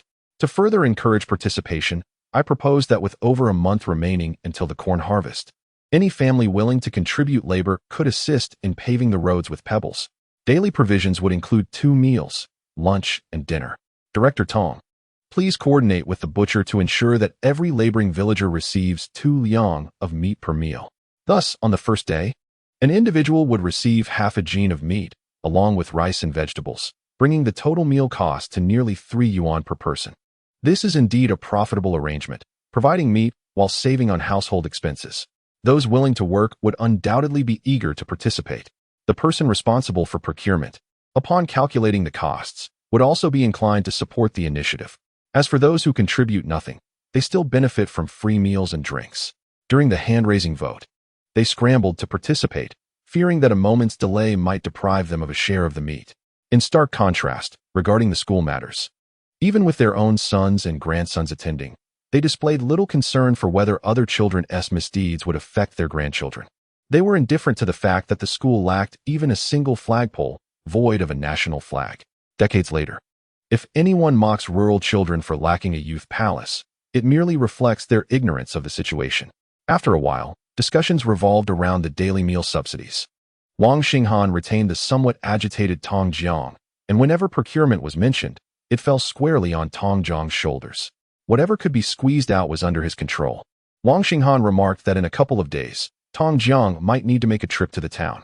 Tong Jiang paused momentarily, gazing at Wang Xinghan's pockmarked face, and inquired, "What is it?" Wang Xinghan remarked that the town mayor had guaranteed a loan of several tens of thousands for our brigade from the credit union. Tong Jiang's face turned a shade of green, and he exclaimed, "How much?" Wang Xinghan gestured a number, and Tong Jiang's eyelids flickered wildly as he hastily offered Wang Xinghan a cigarette. Accepting the smoke, Wang Xinghan merely pinched the cigarette end and exhaled a wisp of fine smoke, suggesting that this money should be managed by the elders. Tong Jiang quickly waved his hands, indicating that this matter could be set aside for now. "I merely wanted to mention that the brigade's primary school truly requires renovations. It looks absolutely dilapidated. Xinghan, rest assured, tonight, I will engage with them to work on their mindset." Notably, while Wang Xinghan did not utter a word regarding awareness, every phrase from Tong Jiang's lips resonated with that very notion. Thus, some things need not be explicitly stated. Chapter 52. Proposing marriage. Tong Jiang walked away to pursue the brigade officials who had just departed. Yang Fan, the primary school teacher, looked at Wang Xinghan with a hint of excitement, still not intending to leave. "Xinghan, I never imagined that your first act upon taking office would be to show concern for our school's students." Although Yang Fan smiled, he bore the semblance of a tragic protagonist. In truth, the childhood experiences of Yang Fan starkly contrasted with those of Wang Xinghan. Yang Fan had 2 brothers and 2 sisters.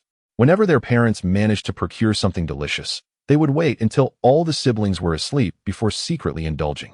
On one occasion, their parents unexpectedly acquired a wild rabbit. The siblings were all aware of this event, and that night, no one dared to sleep. Their parents, unable to wait, urged them to hurry off to bed. They playfully teased their parents, saying they were waiting for food. The parents insisted there was nothing to eat. The eldest brother, emboldened, declared that they knew about the wild rabbit. This revelation earned them a scolding, with their parents retorting, "Your days of eating well are yet to come. There's nothing for you now. Off to bed." This incident left a profound impression on Yang Fan. Not only him, but nearly all his peers in the He Miaozue brigade had encountered similar treatment from their parents. Of course, it might not always be about food. It could also involve broken bowls, lost belongings, or missed opportunities, with parental reactions often not reflective of the circumstances that would arise 2 decades later. Thus, Yang Fan was acutely aware that during the recent meeting, they would likely oppose any changes. Even the sole supportive women's director, whose son was enrolled in the primary school, also deemed it unnecessary. In such an environment, it is difficult to fault an individual's selfishness. Moreover, this seemed to be a collective issue. Why should Wang Xinghan be any different? Wang Guanghan and Wang Yaozu had lived happily for many years. Their conditions might have been harsh, but the old secretary always sought solutions. For instance, even the household rats could serve as a meal. Bamboo shoot insects could be roasted and eaten, as could dung beetles, provided one removed the unpleasant parts. And let us not even mention bee larvae. These are the primary sources of protein. My mother often wakes the 2 brothers in the dead of night to indulge in delicious treats. Why at midnight, you ask? To avoid the prying eyes of the day. The same environment, yet children from different families grow up to be entirely distinct individuals. Now, these peers have become parents themselves. How can we expect them to treat their children well? Wang Xinghan gazes at the woeful smile of Yang Fan and muses, who says, "I only consider the students. I must contemplate the teachers as well. In the future, educators' compensation must be elevated. They should receive subsidies. Student benefits must also improve, starting from a per capita allocation of resources, followed by nutritious meals, comprising at least 2 meat dishes and 1 vegetable. Wang Xinghan had no reason to deceive Yang Fan. Thus Yang Fan chose to believe him. He inquired, for what reason? Wang Xinghan replied, each generation bears its own mission. The previous generation endured hardship. Our generation must strive for change. However, the educational advancement of our era lags behind. It is possible to earn a living through hard work, to contribute to our hometown with sheer effort. Yet, to transform our hometown and welcome guests from afar, we must rely on the young minds in our schools. Do you not agree that teachers are crucial? Do you not agree that students are essential? If we do not build our own hometown, how can we expect outsiders to do it for us? Yang Fan felt a surge of emotion, his nose tinged with tears, thinking to himself, I believed I was alone in this. In truth, Wang Xinghan considered himself inferior to Yang Fan, despite his spirited nature. His spirit always transcended the physical, belonging to the extraordinary. Reflecting on his solitary dedication over nearly 3 decades, perhaps this was one of the inspirations that drew Wang Xinghan back here. No matter the hardship, education must never be impoverished. For Wang Xinghan, this sentiment should not merely be a slogan. Xinghan, is everything all right with your face? Should I fetch some urine from my students to wash it? Perhaps that would help? Wang Xinghan retorted, you are a teacher, have some respect for science. He rolled his eyes and urged, let us go home. Wang Gu and Wu Chunhua arrived home shortly thereafter. The old secretary rummaged through drawers, even searching through the greasy cupboard in the kitchen. 2 large thieves of oil scurried away, yet he remained oblivious to them. Wang Xinghan greeted his mother, who was hurriedly feeding silkworms, and upon exiting, encountered the old secretary, who appeared disheveled, holding over 5 pounds of yellow eel, a considerable plate of monkeys, and lamented. Not a single one left? Wang Xinghan explained, my brother and mayor who just kept eating. They could not be stopped. The old secretary's anger subsided upon noticing the rash on Wang Xinghan's face. He glanced around and asked, where is your brother? Isn't he feeding the silkworms? Ever since your return, he has seemed off. Day after day, the old secretary was not implying they were neglecting their duties. He merely wished to understand what they were preoccupied with. He desired a sense of involvement. Wang Xinghan responded, of course. We are busy ensuring the bachelors of Hemawasi find wives soon. The place is now desolate, and even the children have vanished. Upon hearing this, the old secretary expressed keen interest. Where is your brother? Your mother and I were just about to discuss the matter of finding him a bride. Wang Xinghan inquired whether his uncle had identified an appropriate match. The old secretary replied that he had considered the matter today and shared a similar sentiment with Wang Xinghan's mother. Wang Xinghan pressed further, asking about the young woman's appearance. The old secretary confidently asserted that she was indeed suitable. When Wang Xinghan questioned how she compared to his mother, the old secretary began to articulate his thoughts, but hesitated. Aware that if the prospective bride were more attractive than his mother, it would belittle her. Conversely, if she were less appealing, there would be no justification for his elder brother's approval. Later, Wang Xinghan heard his elder brother's description of the woman from their uncle's side, a robust figure, seemingly believing herself worthy of a county magistrate, but with parents who were exceedingly demanding. The old secretary's indecisiveness suggested he would not select a gentle and gracious partner for his elder son. In rural life, where agriculture was prioritized above all else, women were often chosen for their physical strength and capability in labor.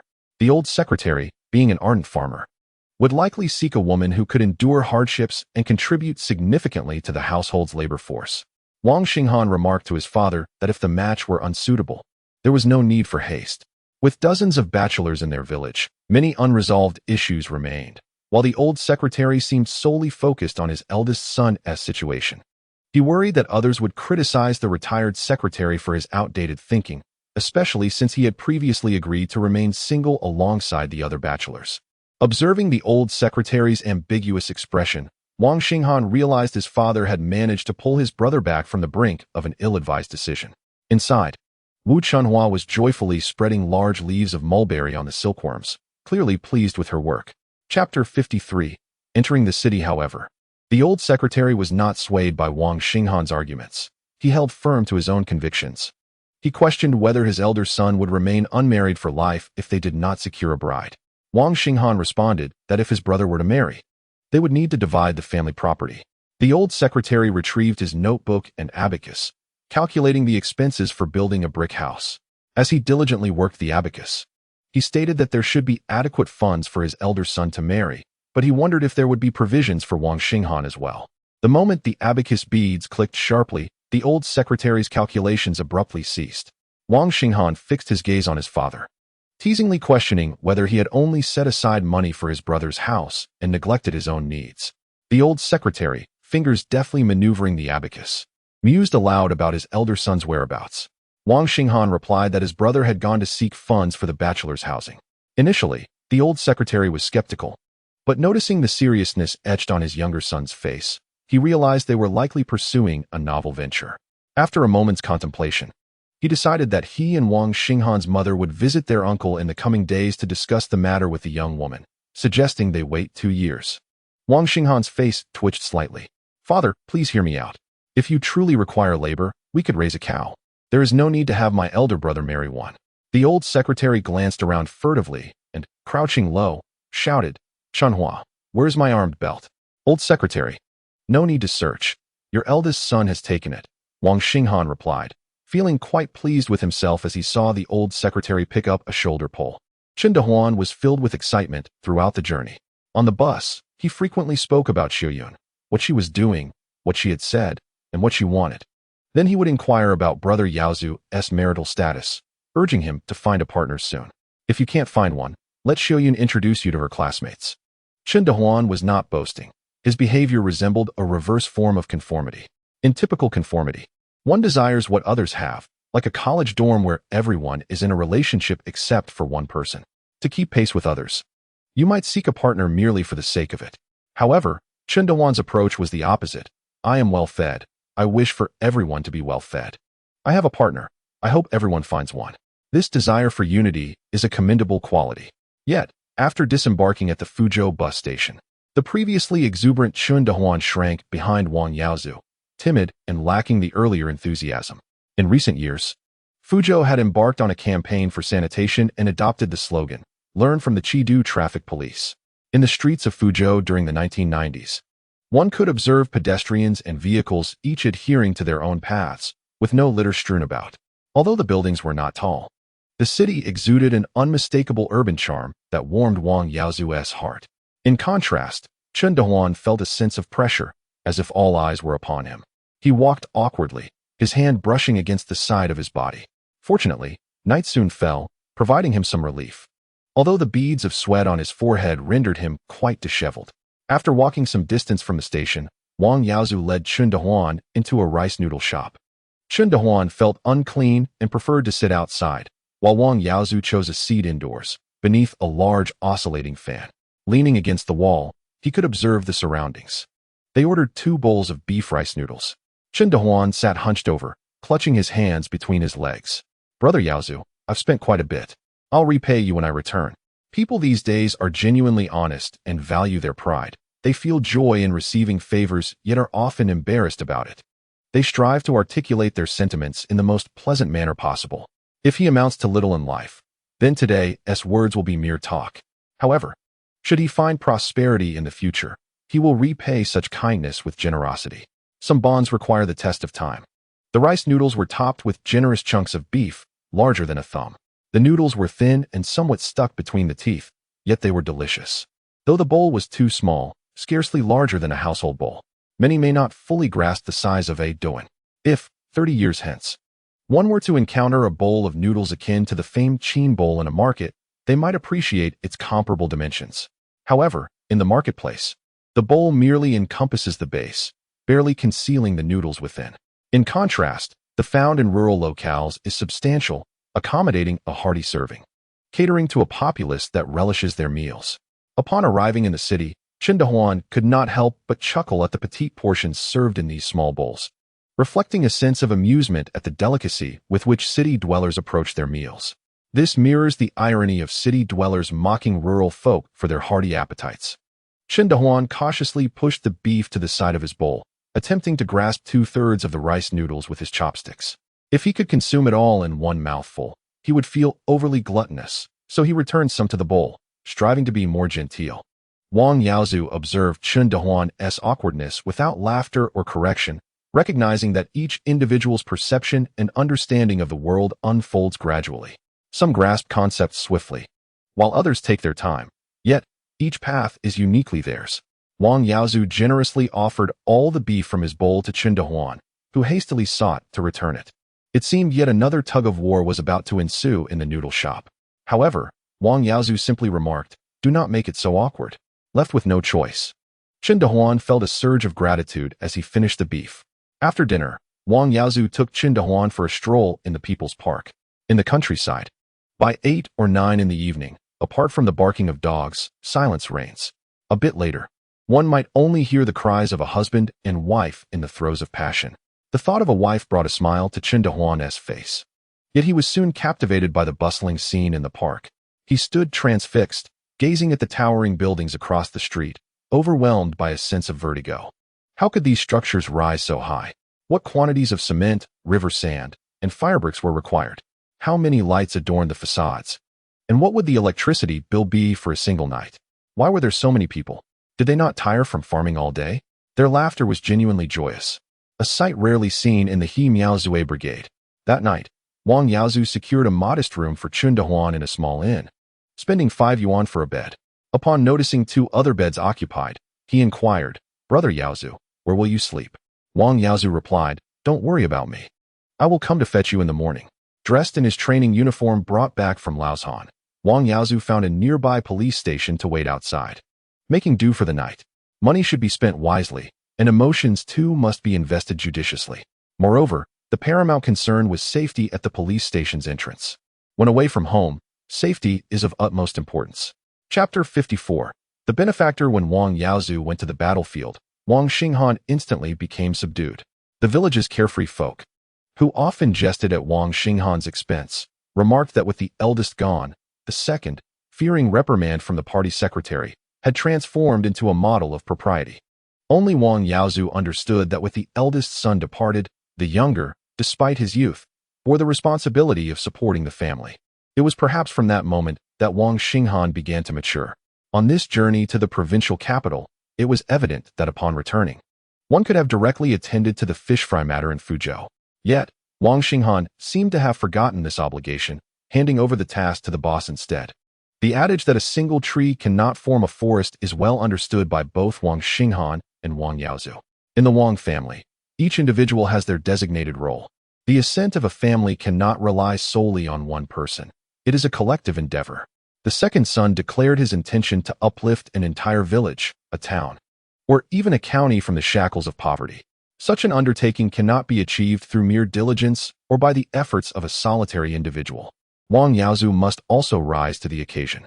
In business matters, Wang Xinghan is to provide guidance and oversight, while the intricate operations and future developments will be entrusted to Wang Yaozu. This is his destined path. Wang Yaozu has sworn an oath before the ancestors. He is the talisman for the second son and will serve as his support and safeguard in the future. Only when the elder brother thrives will Wang Xinghan navigate smoothly within the corridors of power. Conversely, only with Wang Xinghan's political success can the elder brother's business empire expand in tandem with the evolving times. On this outing, Wang Yaozu donned military training attire and a tactical belt, which may appear peculiar to the average person. However, in the eyes of those in certain specialized professions, this attire commands respect and resonates with authority. For instance, during his journey, would-be thieves dared not approach upon seeing his imposing appearance. While he lingered outside the police station, a police officer initially intended to dismiss him, but instead escorted him inside to inquire about his situation. Such simple attire spared him numerous troubles. The officer, a diligent comrade, asked a younger colleague to fetch Wang Yaozu some water and engaged in conversation, curious if he was in town for work and if he needed assistance. Wang Yaozu explained that he was there on business and preferred staying outside the station for safety rather than sleeping in an inn, intending to leave the next morning. Noticing his attire, the officer inquired if he had served in the military, recognizing his keen alertness. Wang Yaozu chuckled and replied that he had served for 7 to 8 years in Wenshan, Malipo. He offered the officer a cigarette, but the officer politely declined, instead pulling out a crushed pack of soft hongmei from his pocket, insisting that Wang Yaozu smoke his. As the officer lit a cigarette for Wang Yaozu, his eyes glistened with unshed tears, and though the smoke did not enter his eyes, he blinked and rubbed them, mustering a smile after a few moments. "Did you participate in the self-defense counterattack?" Wang Yaozu nodded, stating that they were among the first troops to enter Vietnam. The officer mentioned that his younger brother had also gone, having been deployed in '84, and later, he lost his life. Wang Yaozu felt compelled to say something, but any words seemed insufficient. In this era, countless individuals perceive the world as peaceful. Those born after 75 and 80 may be unaware of the Sino-Soviet border conflicts, the significance of the Korean War, the Sino-Indian War, or the fact that the Sino-Vietnamese standoff lasted a decade, often referred to as the decade-long rotation war. Many believe that the China-Vietnam conflict lasted merely a month. However, in truth, military engagements persisted from 1979 until 1989 to fulfill training objectives. Even to this day, the Yunqing military district maintains a state of combat readiness against Vietnam. Fortunately, signals of goodwill have gradually emerged from the Vietnamese side, indicating a positive shift in circumstances. This state of preparedness is not expected to cease until 1993. In this world, there is no such thing as tranquil years. The younger brother of the officer was stationed at Yunqing Military District during the troop rotation in 1984, gathering in the Wenshan area of Yunnan. This is the reason he was momentarily taken aback upon hearing that Wang Yaozu was serving there. His brother's ashes rest in Malipo. The officer asked a young colleague on the night shift to check on Wang Yaozu. Wang Yaozu preferred to sleep on a long bench made of wooden slats, which, aside from causing discomfort, had no other significant drawbacks. However, it wasn't long before the officer returned, carrying some marinated pig ears, pig tails, and 2 bottles of liquor. He had no knowledge of the nature of warfare, nor did he understand the circumstances surrounding his brother's sacrifice. Perhaps he sought to glean some sense of his brother's valor through Wang Yaozu's accounts of the battlefield. Wang Yaozu could sense the officer's urgency to imagine. Thus, he described the loss of life in a somewhat more robust manner, embellishing tactical maneuvers to the point of near fantasy. In doing so, the conclusion of a life might seem more meaningful. In reality, when a shell flew by, Wang Yaozu remained oblivious to whether his comrades beside him were alive or dead. By dawn, only half of a comrade remained next to him, and their exchanges had not exceeded 10 words. The starkness and brutality of this reality were truths Wang Yaozu dared not share with his elder brother. When the officer sought a cigarette, he discovered he had finished his red plum brand. Crumpling the empty box, he stuffed it into his pocket and insisted, "Come, follow me to the dormitory." Wang Yaozu quickly gestured, "I'm from the countryside. I'm dirty and wouldn't want to soil your room." The officer's temper flared. "Who dares to say you're dirty?" Witnessing the officer's reddened eyes, Wang Yaozu felt an indescribable emotion. Nonetheless, he held his ground, pointing to the bench. "I will sleep here. Please don't put me in a difficult position." The officer did not press the matter further. Having stepped out, he turned back, stood at attention, and saluted. Wang Yaozu, clad in his uniform, returned a precise military salute, the last being during his farewell to the flag. Chen Dehuan awoke early, huddled in a corner as if fearing abduction. It was only upon Wang Yaozu's arrival that he breathed a sigh of relief, exclaiming, "Brother Yaozu, I thought you had abandoned me." Accepting the 2 meat buns Wang Yaozu offered, he took a bite without hesitation. Wang Yaozu moved ahead by 5 or 6 meters, prompting a panicked Chen Dehuan to chase after him desperately. He was terrified, determined to cling to Brother Yaozu like a stubborn adhesive plaster.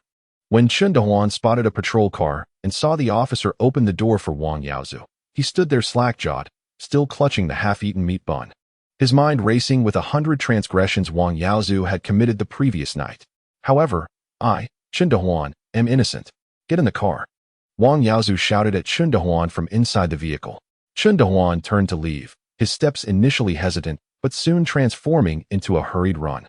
It wasn't until Wang Yaozu seized him by the collar and dragged him back into the car that Chen Dehuan, with a pout of grievance, lamented, "Shiyun, I am but a labor reform offender. Do you still love me?" Chapter 55. Gratitude. Wang Yaozu was not a criminal. Chen Dehuan was not an accomplice. Nor did he need to endure labor reform. He no longer had to worry about Liang Xiuyun remarrying. He gazed excitedly at his elder brother Yaozu in the passenger seat, gripping one seat with each hand, leaning forward eagerly. His admiration for Yaozu grew. How well acquainted he was with the city, even knowing the police, whose rank he surmised must be considerable based on the insignia and stars displayed. In the countryside, he had never encountered someone of such standing, which was impressive. The officer driving was named Luo Shun, the deputy head of the Shenyuan Road Police Station. Though focused on driving, he occasionally glanced at Wang Yaozu and Chen Dehuan through the side mirrors. Wang Yaozu was not shy. He exuded a calm demeanor, his inherent caution masked by a gentle smile. He was remarkably organized in his approach, maintaining a high level of vigilance towards his surroundings, likely influenced by the battlefield stories he had recounted the previous night. For instance, upon entering Vietnam, the initial casualties were significant due to an unclear understanding of the situation, leading to chaos. Conversely, when retreating after reaching Hanoi, they underestimated the animosity of the Vietnamese populace, resulting in even greater losses. Since that time, Wang Yaozu had consistently approached his environment with a critical and observant mindset. Fortunately, he was always polite and gentle, concealing these habitual traits. But how did Luo Shun perceive this? A man carrying money, unwilling to stay in a hotel, instead opting to seek safety outside the police station, spoke volumes about his character. In contrast, Chen Dehuan appeared somewhat simple-minded, displaying all his emotions, fear, joy, and excitement, on his face. Thankfully, Wang Yaozu treated him well, allowing him to sleep in the hotel bed. Had Chen Dehuan known Luo Shun's thoughts, he would have added, not only that, but Brother Yaozu also shared his beef with me. Oh, and it was Brother Yaozu who helped me marry my wife through his brother. Moments ago, Chen Dehuan had been brimming with excitement, but he quickly closed his mouth, realizing they were still in a police vehicle, his earlier exuberance giving way to an awkward uncertainty about where to place his hands. Fortunately, at that moment, Wang Yaozu offered cigarettes to Luo Shun, who was driving, and to Chen Dehuan in the back seat. Men have a tendency for silence to fall suddenly. Pulling out cigarettes and sharing them often rekindles conversation. Luo Shun drove to the address specified in the letter of introduction, the Hexi Aquatic Seedling Breeding Base. Upon seeing the police car approach, the gatekeeper swiftly pushed open the large iron gate to welcome them inside. The factory area was marked by a smooth concrete expanse. A vast expanse of concrete meets another, where resilient blades of grass flourished defiantly at the seams. The factory compound is adorned with several rows of modest single-story buildings. The outermost layer exhibits peeling paint, reminiscent of watercolor washes, both starkly layered and unappealingly grimy. A man clad in a fabric shirt and tailored trousers emerges from one of the buildings, exuding an air of warmth akin to that of a gracious host. Chen Dehuan perceives his demeanor as notably cordial. Luo Shun, without disembarking from his vehicle, gestures toward Wang Yaozu, indicating that he has left the station's telephone line for him. Should you find yourself in Fuzhou in the future, do not hesitate to call, he remarks. After dispatching this statement, Luo Shun's police car circles the courtyard before exiting through the main gate. The man's initial enthusiasm and tension begin to dissipate as he redirects his focus toward Wang Yaozu and Chen Dehuan. Wang Yaozu, clad in striking army camouflage, presents a spirited figure. Just moments ago, Chen Dehuan had been in high spirits, but with the departure of the police car, he feels compelled to retreat behind Wang Yaozu. Who are you?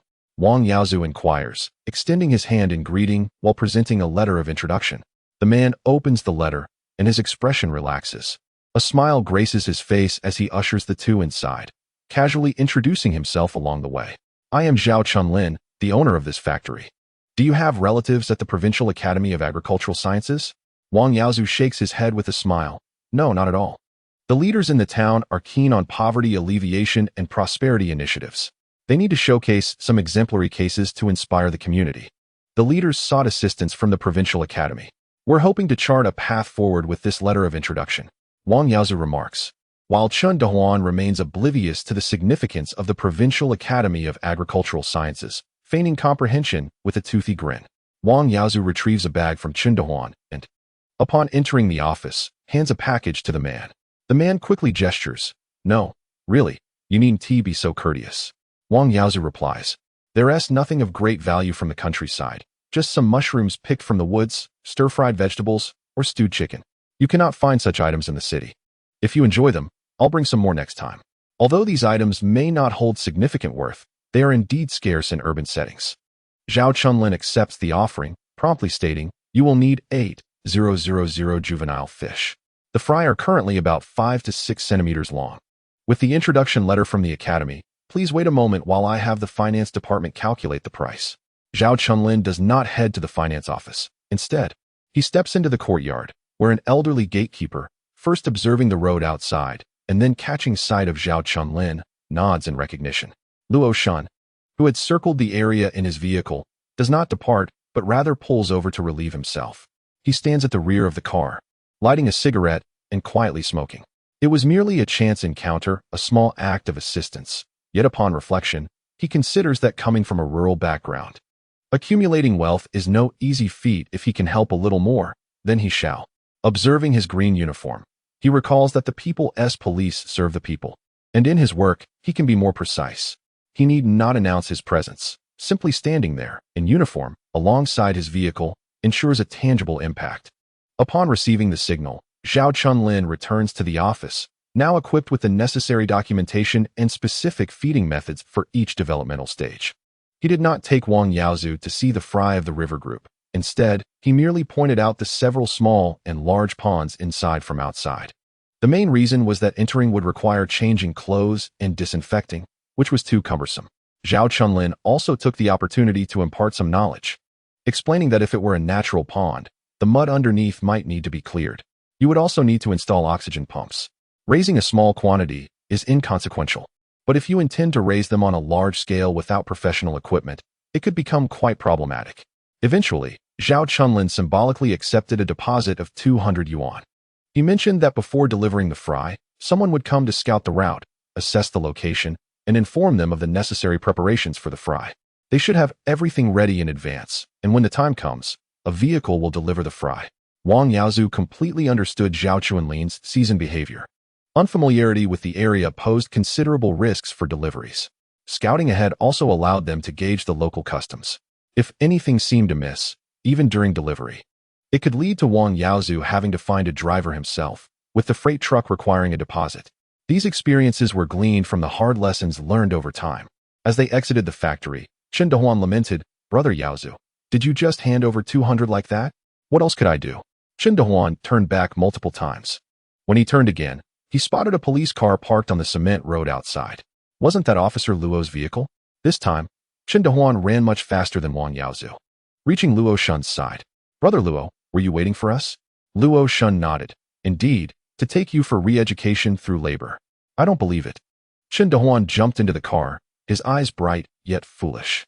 Wang Yaozu offered Luo Shun a cigarette, feeling gratitude that he could not articulate. Chapter 56. The indifferent and the warm-hearted Wang Yaozu and Chen Dehuan awaited the bus back to Pingxiao town at the station. There were only 4 buses a day. A dedicated staff maintained cleanliness in the waiting area, yet it still fell short compared to other stations. Buses to various counties and cities congregated at a single station. The station was relatively large, with many people but not overly chaotic. It was quite new, and the seating was also fresh. Buses to the townships within the city were centralized at a smaller station, which was crowded and disorganized, with a myriad of odors. Chen Dehuan felt quite at home there, his voice noticeably louder. "Officer Luo said he would drive us back to Pingxiao. Why don't you let him?" Chen Dehuan emphasized the words officer, drive, and Pingxiao. There was a tone of emphasis and prominence in his voice. Wang Yaozu did not blame Chen Dehuan for showing off. After all, youth is often characterized by such displays. What other time to be ostentatious if not in youth? Life is filled with myriad experiences, many principles difficult to articulate. Wang Yaozu spoke softly and gravely, not wishing to trouble anyone. Isn't the essence of relationships to be utilized when needed? Chen Dehuan could not grasp this notion. Wang Yaozu would not delve deeply into the subject with him. The nuances of interpersonal relationships develop gradually, and maintaining a sense of propriety is crucial. Many intellectuals from the past who were sent to the countryside had families of considerable means. Just look at how the old secretary has spent most of his life without causing anyone trouble. Ultimately, it was only in relation to the matters concerning the second son that the letter was produced, prompting him to seek assistance from others. This was due to the old secretary's understanding that the second son would possess the potential to repay this favor in the future. In the eyes of ordinary individuals, the exchange of favors might merely serve to maintain relationships. However, delving deeper, one might ponder whether such exchanges also embody a layer of mutual benefit. For Luo Shun, sending them back within 3 hours was hardly a significant affair. Yet, for Wang Yaozu and Chen Dehuan, it was indeed a matter of great importance. What could Wang Yaozu possibly offer Luo Shun? Since he had nothing tangible to present, the act of repaying a favor must proceed from superficial to profound. Wang Yaozu could not remain a simpleton for eternity. The journey ahead was long and arduous, leaving much for the future. Chen Dehuan inquired further, Brother Yaozu. Why did you bring back a bag of mushrooms from your hometown? Didn't you spend money on fish fry? Why gift the boss mushrooms? Wang Yaozu replied, whether it be a casual visit or a business transaction, it is customary to carry something in hand. Business is not solely about monetary exchanges. It should also intertwine with personal connections. Chen Dehuan appeared perplexed. If personal connections are involved, why demand money? Observing the naive expression on Chen Dehuan's face, Wang Yaozu felt he had perhaps delved too deeply and patted his shoulder, advising him to marry early and start a family soon. The second son had a point. The current generation of young adults in the village had reached their limits, and the focus should shift to the next generation. Earlier, as Yao Lanqi had just begun her office duties, Wang Xinghan and Hu Jingfu were engaged in light-hearted banter while smoking. On a day when Hu Jingfu had never arrived early, he surprisingly teased Yao Lanqi. The secretary must have been busy with official duties last night. Hence, she couldn't rise this morning. Wang Xinghan exchanged a glance with Yao Lanqi. In his eyes, she appeared immaculate. Her hair was neatly tied up, and despite the heat, she remained clad in long sleeves and trousers. Her round-toed leather shoes were of an older style, yet they accentuated her upright posture. Her demeanor and attire exuded a gentle professionalism, embodying both competence and composure. Even upon hearing Hu Jingfu's light-hearted jibes, she maintained her poise without any excessive expressions. However, upon noticing the rash on Wang Xinghan's face, her gaze momentarily drifted before she turned and entered her office. A teacup was placed precisely in the center of her desk, which bore signs of having been wiped clean, and the floor showed evidence of having been mopped. She lifted the teacup, the leaves settled at the bottom, and the tea was rich in color. Taking a sip revealed a bitterness that was invigorating. She turned on the first setting of the old desktop fan. The sound of the blades brushing against the metal grate echoed, gradually transitioning from rapid to slow, reminiscent of the sound made when cranking a tractor. At that moment, as the fan swayed, Hu Jingfu and Wang Xinghan knocked on Yao Lanqi's door. She set her teacup down, returned to her seat, and welcomed them in. Hu Jingfu began reporting to Yao Lanqi about the road repairs in Hemiao Zui village, outlining the financial needs and justifications. He emphasized that with the upcoming 70th anniversary of the founding of the party, it was crucial to highlight our commitment to not abandon or forsake any brother, thereby advocating for the needs of Hemiao Zui. Meanwhile, Yao Lanqi continued to review the materials in her hand. Wang Xinghan felt a slight ache in his head.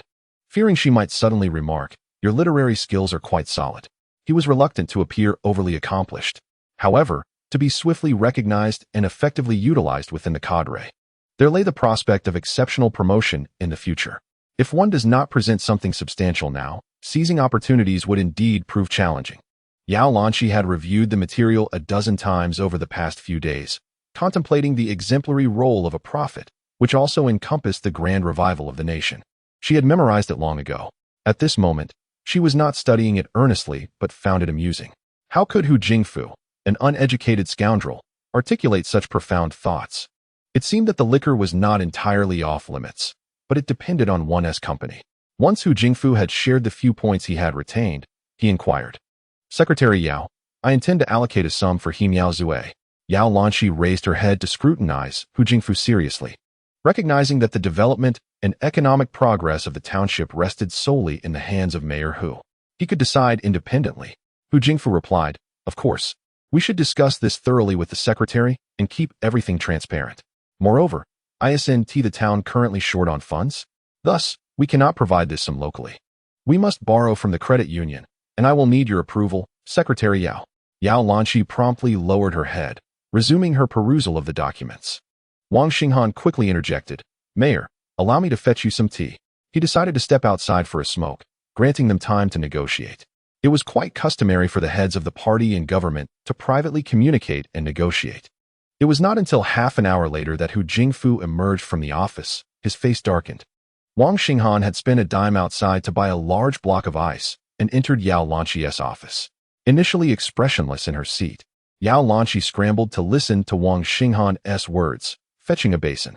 He placed the ice in the basin and then positioned it behind the electric fan, sprinkling some water over it. With a face covered in rashes, Wang Xinghan smiled at Yao Lanqi, who was lost in thought gazing at the fan, and asked, "Secretary, is it feeling a bit cooler now?" Yao Lanqi's eyes flickered as she momentarily forgot what she had intended to convey to Wang Xinghan. The breeze seemed to have cooled slightly, while her heart felt a bit warmer. Chapter 57. An endless infusion of vitality. What was I about to tell Wang Xinghan? Yao Lanqi's gaze searched the office. Many people likely share this experience. One might clearly intend to accomplish a task, only to be interrupted, suddenly forgetting what it was. They then begin to look around for familiar things, hoping to jog their memory. This phenomenon also explains why, 30 years later, many individuals only need to complete one task. Yet due to forgetfulness, they end up revisiting everything and then spending 2 hours scrolling through short videos on Douyin. Wang Xinghan seemed to understand Yao Lanqi's feelings at that moment, prompting her, "Secretary Yao? I noticed you were engrossed in that material on the profound reflections of the 69th anniversary of the party's founding. Is there anything in the material that needs my revision?" Indeed, Yao Lanqi regained her composure from the initial panic and instinctively reached for the manuscript. The moment she grasped the paper, she abruptly lifted her gaze. Just a second ago, her emotions were tangled. However, now her eyes reflected a scrutinizing and playful demeanor. The expression conveyed a singular sentiment. "You appear quite clever. Does that make you remarkable?" "A mere fool." Wang Xinghan, undeterred, held Yao Lanqi's gaze. Gradually, her expression shifted, and she suddenly inquired, "Are you experiencing allergies again? Will you be heading to the city for a checkup?"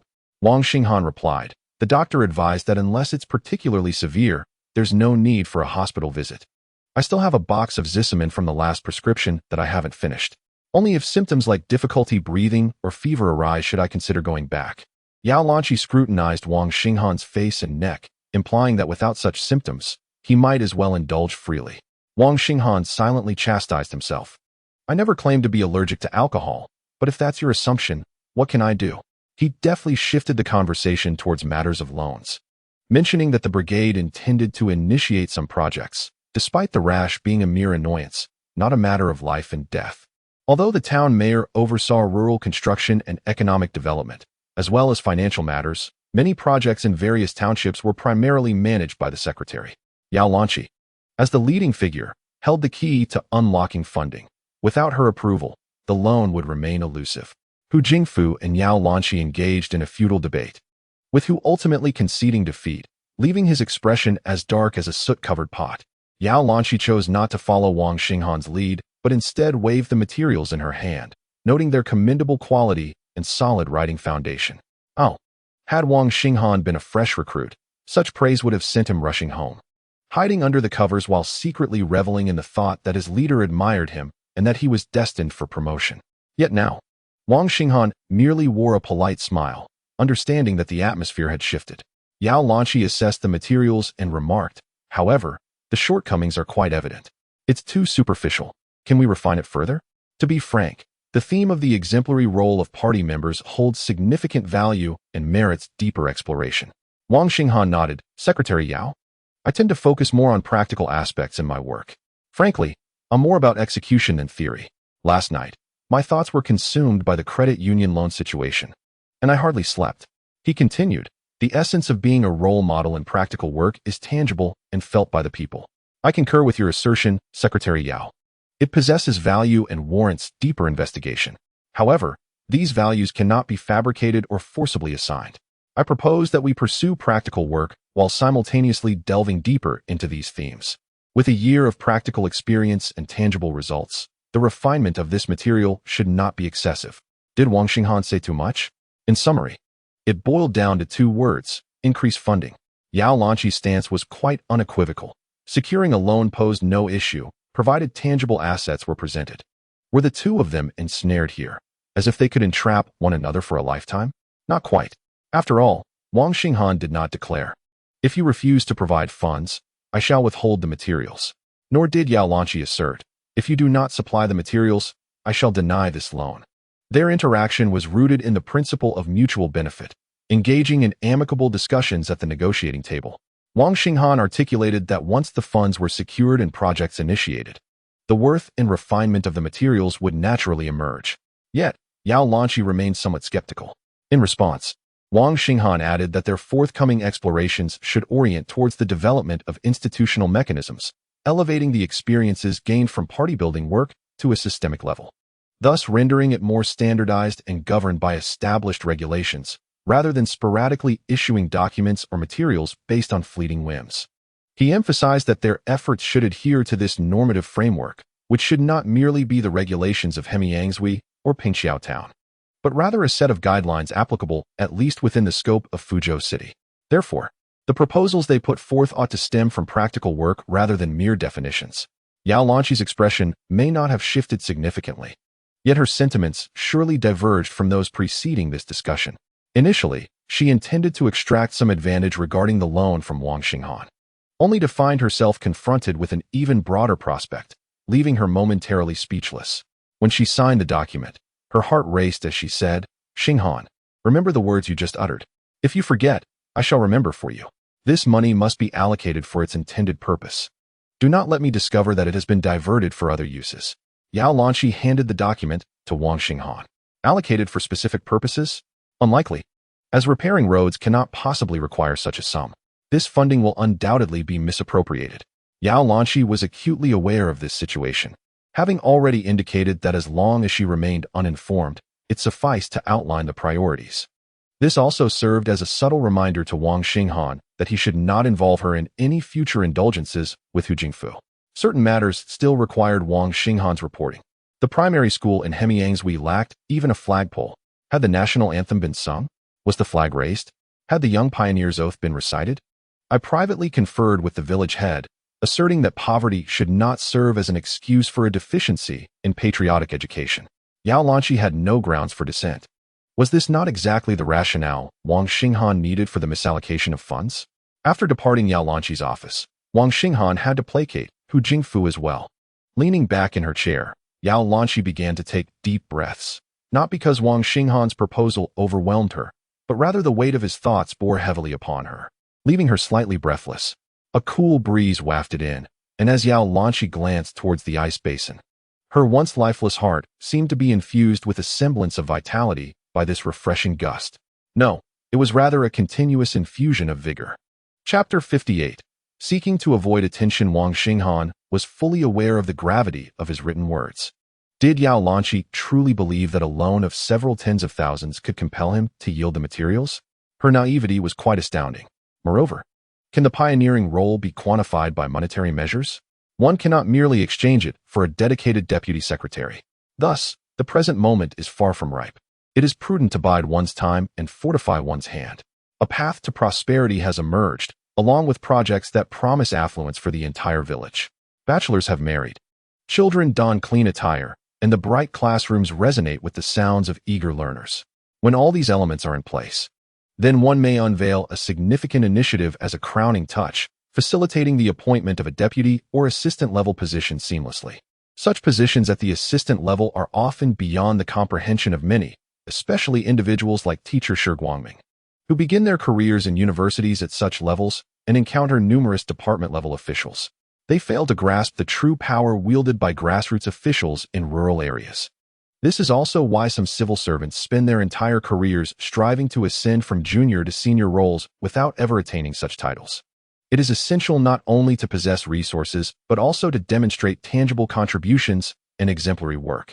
Of course, if you are a second-generation official, let us not dwell on that. Hu Jingfu is lost in thought, while Wang Xinghan lightly assures him, "Thank you, Mayor, Secretary Yao has approved the documents." Hu Jingfu clearly did not anticipate such smooth progress. Wang Xinghan adds, "In fact, Secretary Yao was already inclined to approve it. It was merely my earlier actions that displeased her." Hu Jingfu, intrigued, inquires what had caused her irritation. Wang Xinghan explains, "I submitted a report on the learning materials, and the secretary remarked that I was too perfunctory and did not take it seriously. I told her that writing about things I have not done feels superficial. I emphasized that the projects led by the mayor are intended to ensure our work is implemented in practice, rather than just on paper." Hu Jingfu, feeling a sense of pride, muses, "How did I not realize this?" Regardless of his feelings, it is essential to express such sentiments. If the top leadership is at odds, it becomes exceedingly difficult for subordinates to achieve tangible results. They can only play to both sides. Wang Xinghan's reasoning is logically sound, and Hu Jingfu allows himself to believe he possesses such insight. Wang Xinghan continues, "There is no alternative. The secretary stated that while the loan can be approved, The project must be executed, and the documentation must be prepared. Theory must be combined with practice. Mayor, I may have spoken too soon, but I also applied for a position for you. Hu Jingfu inquires, what position? Wang Xinghan replies, it pertains to the recent project at Miaozue, and the mayor will need to supervise it regularly. Upon hearing this, Hu Jingfu feigns anger, saying, are you trying to dictate my actions? Wang Xinghan chuckles inwardly, anticipating Hu Jingfu's retort. However, he adds, nonetheless, I will offer my support for the Miaozue project. I will frequently visit the village. Hu Jingfu adopts a posture of dedication. With provisions at hand, it is only natural to lend support. Wang Xinghan finds the situation amusing. Fortunately, Hu Jingfu lacks depth of thought, while Yao Lanqi is considerably more challenging to handle. When speaking with Yao Lanqi, Wang Xinghan approaches cautiously, hesitant to make grand promises. In any case, empty promises can lead to disillusionment. Ultimately, Wang Xinghan has successfully secured the first tranche of funding for Miaozue. Sometimes, adaptability truly proves to be a lifesaver. As noon approaches, Wang Xinghan glances toward the station. However, considering the time, if all goes smoothly, the elder brother should return by 2 or 3 in the afternoon after finishing his business. Although aware of his brother's extraordinary talent in commerce, Wang Xinghan still felt a tinge of unease at the thought of letting him handle everything alone. In the past, the elder brother had been like a deity to the second brother, yet now, with an unspoken resolve, Wang Xinghan had begun to assume the role of a guardian in the family. Everything in this household required his oversight and careful planning for the future. Lost in these thoughts, he noticed a figure swiftly approaching along the deserted street. Xinghan. Xinghan. As Chen Dehuan drew closer, he suddenly recalled Liang Xiuyun's instructions. Wang Xinghan observed the excitement radiating from Chen Dehuan, suggesting that his trip had gone remarkably well. Chen Dehuan nodded vigorously and recounted his experiences in Fuzhou before Wang Yaozu arrived. He repeatedly mentioned a person named Luo Shan. When Wang Yaozu approached, he held a meat pie in his hand. Just moments ago, he had claimed he would be the elder brother's protector, yet in the blink of an eye, he had been treated like a child by his elder brother.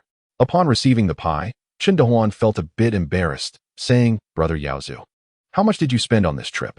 I will repay you. This was the second time Chen Dehuan had broached the subject, and it clearly weighed on his mind. Wang Yaozu replied, you certainly must repay me. However, let us deduct it from your wages. Chen Dehuan was perplexed by Yaozu's words, questioning the notion of wages. Wang Yaozu explained, from now on, when you work with me, you will receive a salary. The expenses from this trip will be deducted from it. Chen Dehuan quickly waved his hands in protest. Brother Yaozu, just let me know if you need anything. I would never take your money. Wang Yaozu insisted, Dehuan. Previously your assistance was a matter of goodwill. In the future, I will require your labor daily. You cannot afford so many favors. Even if you could, I wouldn't be able to repay them. This is simply how it works. Aren't you planning to go to Zhuhai? If you can earn money right at your doorstep and still be with your wife, would you not want that? Though Chen Dehuan appeared conflicted, the thought of not having to travel far stirred his interest. Observing his lack of response, Wang Yaozu prompted, aren't you eager to see Xiuyun? Go and ask for her opinion. Chen Dehuan nodded emphatically and then sprinted off, eager to meet his beloved. For those with hope, the winds of their journey are sweet. Wang Xinghan noticed a blissful smile on the elder brother's face. Elder brother, are you thinking of a wife? He teased. Wang Yaozu nodded. At over 30, it is time to settle down. Wang Xinghan replied, Father has found a match for you through uncle. Wang Yaozu felt a surge of excitement. Really? Wang Xinghan earnestly confirmed. Indeed, she has a generous figure. Wang Yaozu, rubbing his hands together in anticipation, appeared quite animated. As Wang Xinghan tore into a crispy meat pie, he added, her face is as ample as her figure. Wang Yaozu's laughter abruptly ceased, and with a dazed expression, he lamented, a face as ample as her figure? Brother, I have no idea where to begin. Laughter echoed in the streets as the two brothers shared a moment of mirth, but soon only Wang Xinghan's laughter resonated. Wang Yaozu could no longer join in the jest. Is the second brother's face truly as large as his backside? I'm not joking. Come on, I mean it. Wang Xinghan responded, you see, you always harbor a sense of luck. Do you truly think I would deceive you? Let us go. He gestured with his chin towards the elder brother. Wang Yaozu felt as if his legs were weighed down by lead. I wish to step outside and escape the pressure. Chapter 59. Standards for a partner. The younger brother could not bear to witness that woman suffer upon marrying into the Wong family. Indeed, It was she who would endure hardship. The elder brother was a man with an extraordinary capacity for embracing new ideas, his thoughts often leaping from one topic to another. During family conversations, it was likely that one moment they would be discussing one matter, only to swiftly transition to another. Living under such conditions for an extended period could become quite oppressive for those unable to keep pace. Years later, Wang Xinghan encountered numerous families, particularly those with highly educated offspring. These children, due to disparities in information during their formative years, often found themselves among the vanguard of their generation, specifically the segments born in the late 70s to early 90s. Coupled with their unique familial backgrounds, their developmental paths were already atypical. In the realm of courtship, these individuals bore little difference from the average person. In the absence of true love, they would often assert the necessity of social compatibility and shared values, setting thresholds that, once they believed they had found the right person, would become utterly irrelevant. While outsiders might presume their families would vehemently oppose their choices, a curious phenomenon emerged. Parents, despite their objections, would often adopt an attitude that suggested, "I will inform you of the consequences. You alone must bear them." A woman of good standing married a man who ardently pursued her, only to realize that the rhythm of life was askew, far from her expectations. Initially, her husband showered her with affection, but soon he became taciturn. The in-laws, who had once been accommodating, began to communicate in tones that felt condescending to her. Turmoil became the norm. Conversely, a well-off man brought home a woman, under the impression that she would enjoy a life of ease. She soon discovered that a prosperous household does not accommodate idleness. It was not that she was required to work, rather, she wished to engage but found no tasks to undertake. With a nanny for daily chores and a caregiver for the children, her in-laws maintained their own lives without meddling in the couple's affairs. Her husband, preoccupied with work, left her feeling neglected, unsure of how to express her concerns. Consequently, she felt her husband was indifferent to her needs. Was this unreasonable?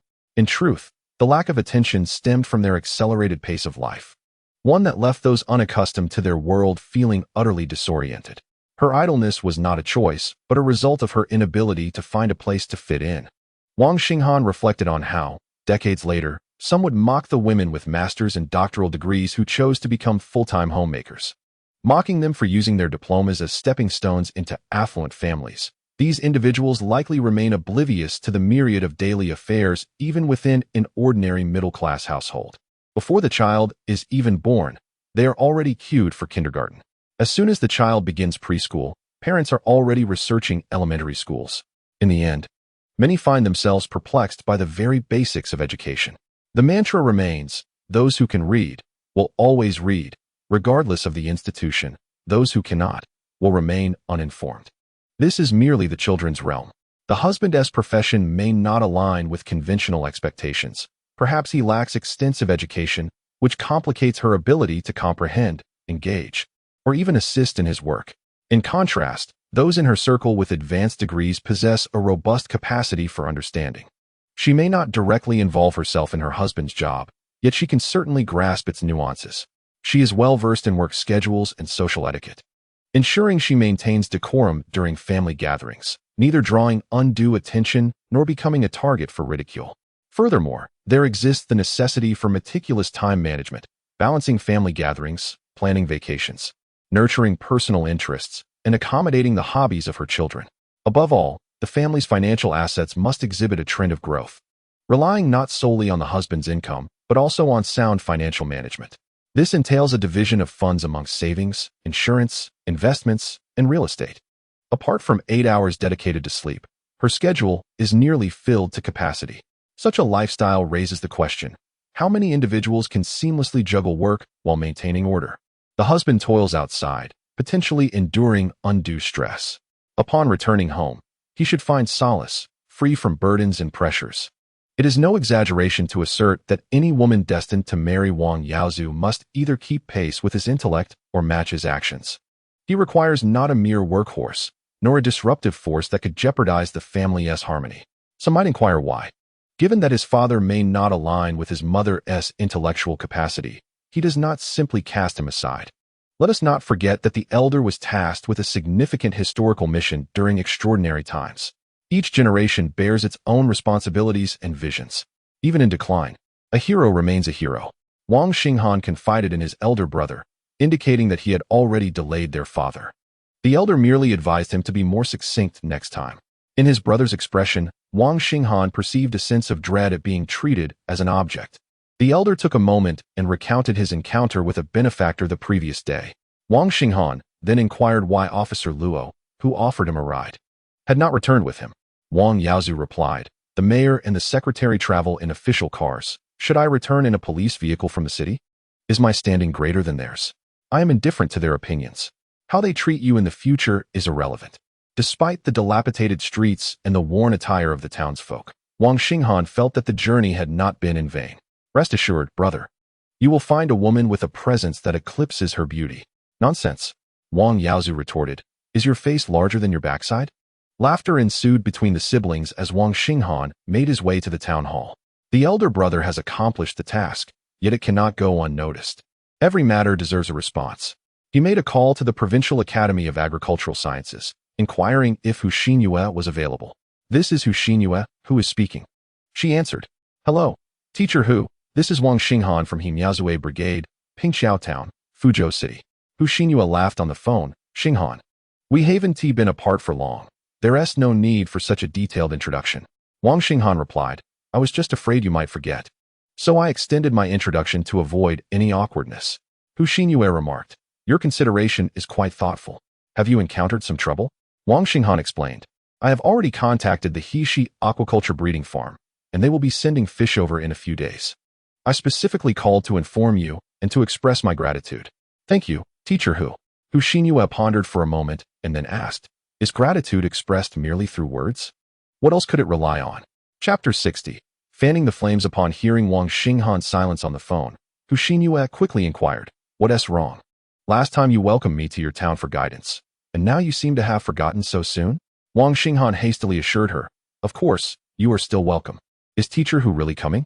Hu Xinyue scoffed, "You, despite appearing polite, always give off an air of keeping others at a distance. It feels as if you're gambling." Wang Xinghan quickly countered, "I am a fine young man, untouched by vice." Hu Xinyue felt something was amiss. Where was the humor? Wang Xinghan, untouched by vice. She stifled a laugh with her hand. Fearing she might steer the conversation back, he said, "What am I gambling on?" "Gambling that I do not wish for you to visit Pingxiao Town." Wang Xinghan continued, "Pingxiao Town is destined to reach out to the entire province, and even the nation. We eagerly hope that people from across the country will come to visit us." Hu Xinyue ultimately refrained from indicating whether she would come, yet the conversation meandered, as if she wished to speak further with Wang Xinghan. Once he hung up, he turned around to find Wang Yaozu standing like a statue, while Yao Lanqi stood beside him with a faint smile, as if to suggest that Secretary Wang hoped Pingxiao Town would gain national recognition. It was initially a teasing remark, poking fun at Wang Xinghan for boasting without preparation. However, Wang Xinghan appeared unfazed, gazing earnestly at Yao Lanqi, seemingly challenging her disbelief. This left Yao Lanqi feeling somewhat embarrassed. She then asked, "Who were you speaking with?" Wang Xinghan replied, "An expert from the Provincial Academy of Agricultural Sciences, specializing in aquaculture. They plan to visit our village in a few days." "Remember, it's a village, not a town." Yao Lanqi's expression became slightly complicated. This distinction was dictated by Wang Xinghan's position. If he were currently a deputy section chief, that aquaculture expert would indeed be visiting the town. The saying that one's position dictates one's thoughts is not merely a jest. Suddenly intrigued, Yao Lanqi asked, "Secretary Wang, where will we have lunch?" Wang Xinghan responded, "My elder brother has just returned. He has never traveled far in his 30s. The old secretary was anxiously pacing at home. I, Yao Lanqi, waved my hand dismissively and casually inquired, "Is it really necessary for you to share so much with me?" As my words echoed through the hallway, Yao Lanqi had already descended the stairs. Wang Yaozu, noticing the absence of her figure, stood on tiptoe to peer over the railing. Observing the town's party secretary walking in the sunlight, her hair gently brushing against her ear, Wang Yaozu turned to his younger brother, lowering his voice to whisper, "If you were to marry her, you'd have 3 secretaries in the family. Brother, if you wish for my demise, you may continue with such talk. Her husband must be in the military, stationed in Fuzhou, to have a special car come to fetch her. He must hold at least a rank of battalion commander or higher. But that is not even the most terrifying part. If he is a magnate from the 9th Institute of Nuclear Industry, well, the entire family would be swept into it. Wang Yaozu seemed to have lost his memory, stating, "Let us go. I'm hungry." Wang Xinghan suggested, "Why don't you make a phone call?" Wang Yaozu paused, realizing he needed to retrieve the neatly folded paper from his pocket. He opened it and dialed the number inscribed on it. "Hello, may I speak to Director Luo?" he asked. "Ah, he is off work, I see. My name is Wang Yaozu. When he returns, could you please let him know I've arrived home safely? I appreciate his assistance, and I shall visit him when time permits." Relationships between individuals are gradually cultivated. The casual exchanges of pleasantries may seem insignificant, yet over time, when you lend a hand today, and tomorrow you offer your support in return, a bond begins to deepen. This is the essence of networking. You claim to suffer from social anxiety, yet when the moment arises, you lament the lack of opportunity. You assert you are incapable of flattery, yet in critical times, you decry the injustice of society. You profess an inability to study, only to find the path to public service or employment blocked. In this world, nothing is accomplished overnight. Everything requires accumulation. Knowledge follows this principle. Wealth adheres to it as well. Networking is no different. Miao Zhu has been descending the mountain these days to gather stones. However, it is noticeably evident that the stones he collects are dwindling in number. Though fewer, other families still manage to procure at least a stone or two. Upon arriving at Lai Qingshan's place, he found nothing left. Miao Zhu entered his courtyard, indulged and took, yet left without selecting even a single stone, patting his backside as he departed. After cursing under his breath, Lai Qingshan pursued him out of the courtyard. In the yard of the Yang family, Miao Zhu was seen pulling out 10 yuan to purchase a stone. Lai Qingshan rushed over, snatched the stone from him, and confronted Miao Zhu. "What makes this stone different from the ones in my home? Why should you buy his and not mine?" Miao Zhu replied, "If you knew its worth, would there be any value left?" Observing that Lai Qingshan refused to relinquish the stone, Miao Zhu chose not to engage further. He simply returned the 10 yuan to his pocket and walked away without looking back. As Miao Zhu departed, Yang Chao grew anxious. Had he just lost the 10 yuan he had in hand? He reached out to reclaim the stone from Lai Qingshan, exclaiming, "Qingshan, give it back to me." Lai Qingshan, tall and robust, had previously worked as a stonemason and was quite adept at hard labor. Yang Chao appeared as slender as a noodle before him. Yet, no matter how thin he was, he had to confront the situation. Otherwise, he would be subjected to Lai Qingshan's oppressive dominance. Lai Qingshan, with one hand gripping Yang Chao's neck and the other brandishing a stone, bellowed angrily, questioning why his stone was deemed worthless compared to Yang's. He was intent on a blatant confrontation. Yang Chao, unwilling to yield, could only strike Lai Qingshan's shoulder and chest with his fists. Above, a long rope stretched across the eaves, tethered at one end to a grayish-white mutt. The dog, fiercely protective of its owner, charged several times, only to be yanked back by the chain. In a final desperate attempt, it leaped, its front paws off the ground, while its hind legs bounced on the earth, baring its teeth and growling like a frenzied zombie dog. As the fight showed no signs of pain infliction, Yang Chao grew agitated and bit down on Lai Qingshan's fist. With a grunt, Lai Qingshan withdrew his hand, glancing down to see the bite marks.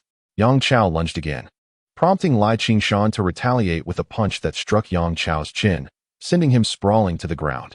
The zombie dog ceased its barking, lowered its front paws, and with its tail tucked, it circled the wood pile beside the wall 3 or 4 times before curling up, feigning sleep. It was as if the entire world suddenly fell into a hush at that moment. The temple priest glanced back, murmuring, "Ancestor, please forgive, if blame must be laid. Let it fall upon the second son of the Wong family. That hard-headed rascal can endure." After a moment of silent contemplation, the priest heard Yang Chao's anguished cries, "Murder! Murder! Lai Qingshan has committed murder." Despite Yang Chao's desperate screams, the grayish-white mutt remained still, occasionally twitching. Chapter 61. Division of Labor. Lai Qingshan felt compelled to utter some harsh words directed at the writhing Yang Chao. "For instance, I won't let you off. You dare to bite me, and I'll knock your teeth out." Just then, the local deity, Wang Xinghan and Wang Yaozu, passed by the temple entrance and witnessed the scene. Lai Qingshan stiffened, began to rotate his neck, feigning ignorance as if nothing had transpired. What troubled Lai Qingshan most was the knowledge that Wang Yaozu was glaring at him. He lacked the courage to meet Wang Yaozu's gaze.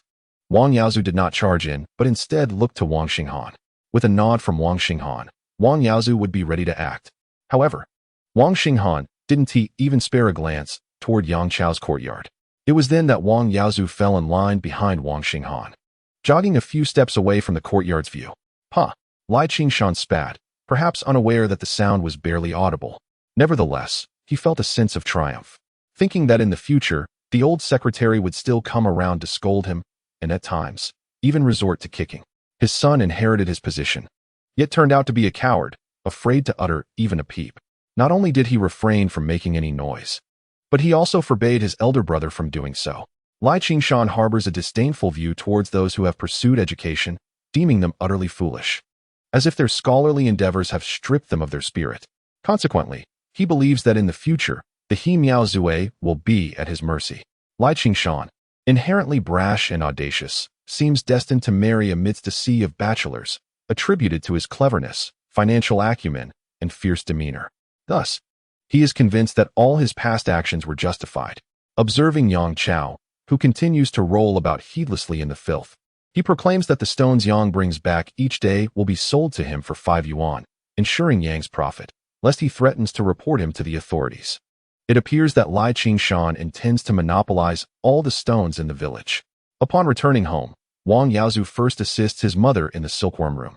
A net is laid in the basket, upon which silkworms are placed, nestled among mulberry leaves. The silkworms consume voraciously from dawn until dusk, leading to copious excretion. The net allows for the collection of nearly all silkworms into another basket, where their droppings are disposed of, followed by disinfection with lime water. The mortality rate of silkworms during the summer season tends to be higher than that of spring silkworms, resulting in lower yields. However, Wu Chunhua, meticulous and skilled in sericulture, consistently achieves the highest yields. Sometimes, Wang Yaozu's older brother, in a hurry to meet deadlines, is scolded by their mother for being a bit heavy-handed. At noon, they enjoy a hearty bowl of noodles. Wang Xinghan, who once despised vegetables in his noodles, now, without prompting from the old secretary, ventures into the garden to pluck fresh greens to toss into the broth. Some habits in life truly reveal themselves only with the passage of time. The old secretary slurps his noodles with a gusto that resembles magic.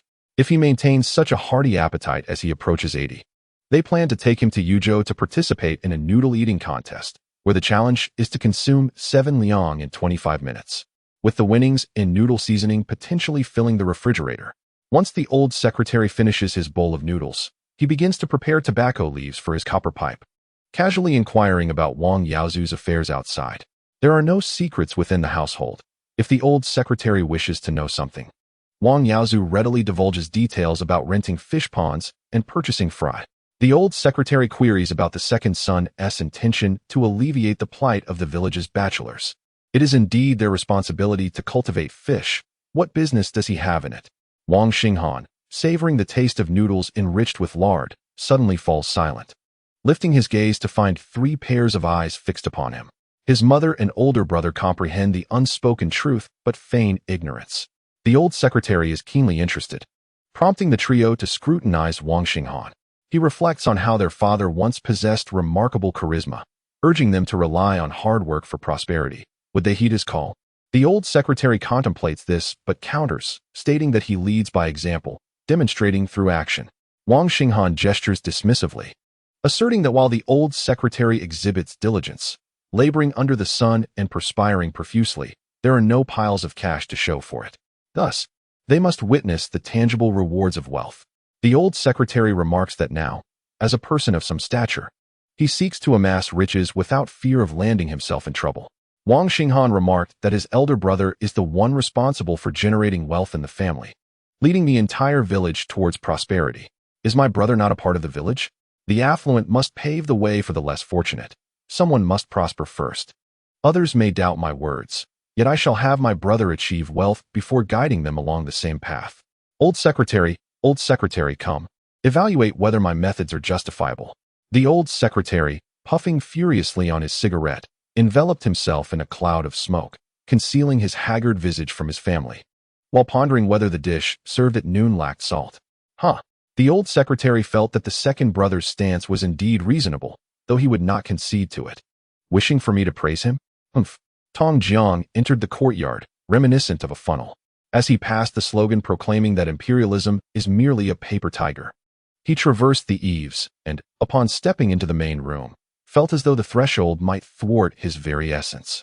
Tong Jiang wore a broad smile, exclaiming, "I arrived just in time." The family inquired, "Come to wash the dishes?" Each was oblivious to the thoughts swirling within, yet their sentiments resonated in unison. Wang Xinghan commented that if Director Tong had arrived a few minutes earlier, he would have lost fewer noodles.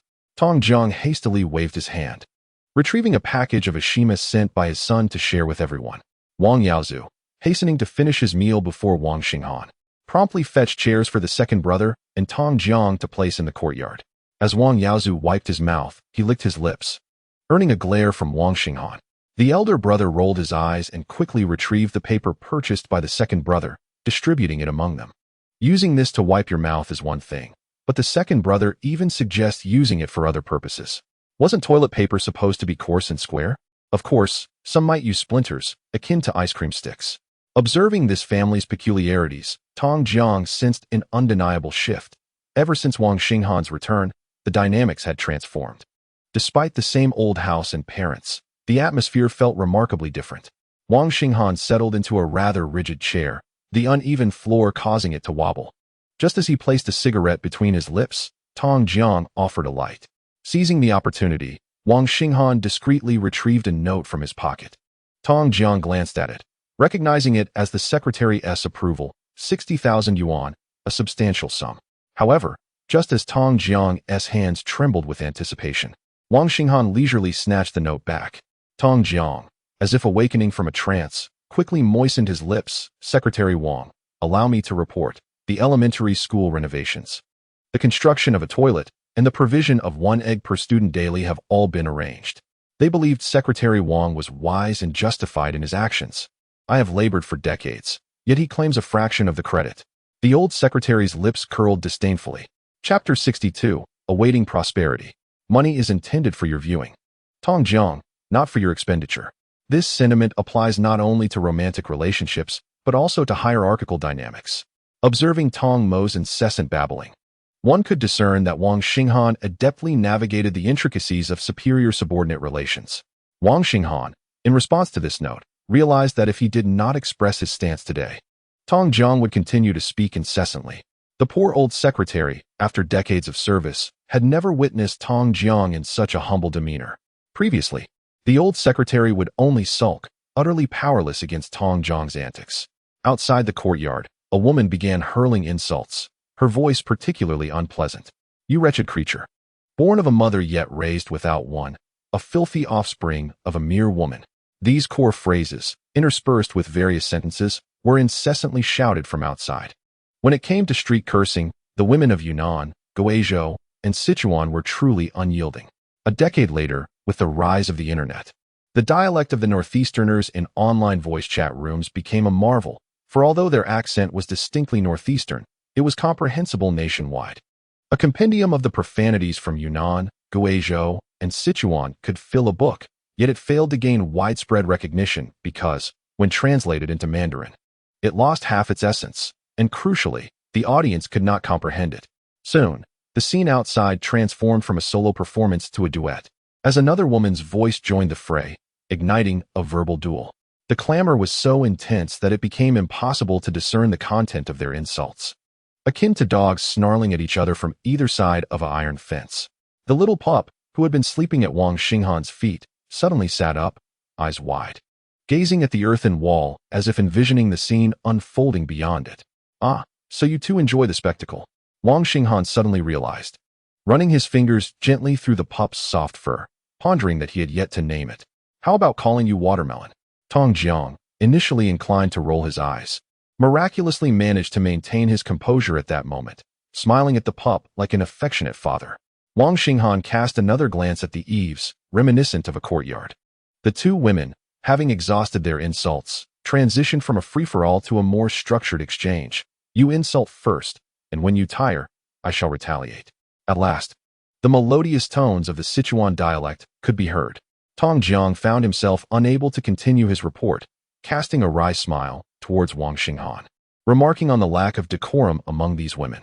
Wang Xinghan replied that distant relatives are no substitute for close neighbors, emphasizing the importance of community relations. Who was arguing with whom? Wang Xinghan feigned ignorance. The old secretary was surely on the brink of panic inside the main room, as outside, tensions escalated. The second brother, despite the chaos, spoke with an unhurried demeanor that could drive anyone to despair. Shouldn't such matters be resolved directly by stepping outside to mediate? To be frank, had it not been for Wang Xinghan's sudden inquiry, the old secretary would have already crossed the threshold to address the situation himself. Tong Jiang then recounted to Wang Xinghan the circumstances he had observed outside.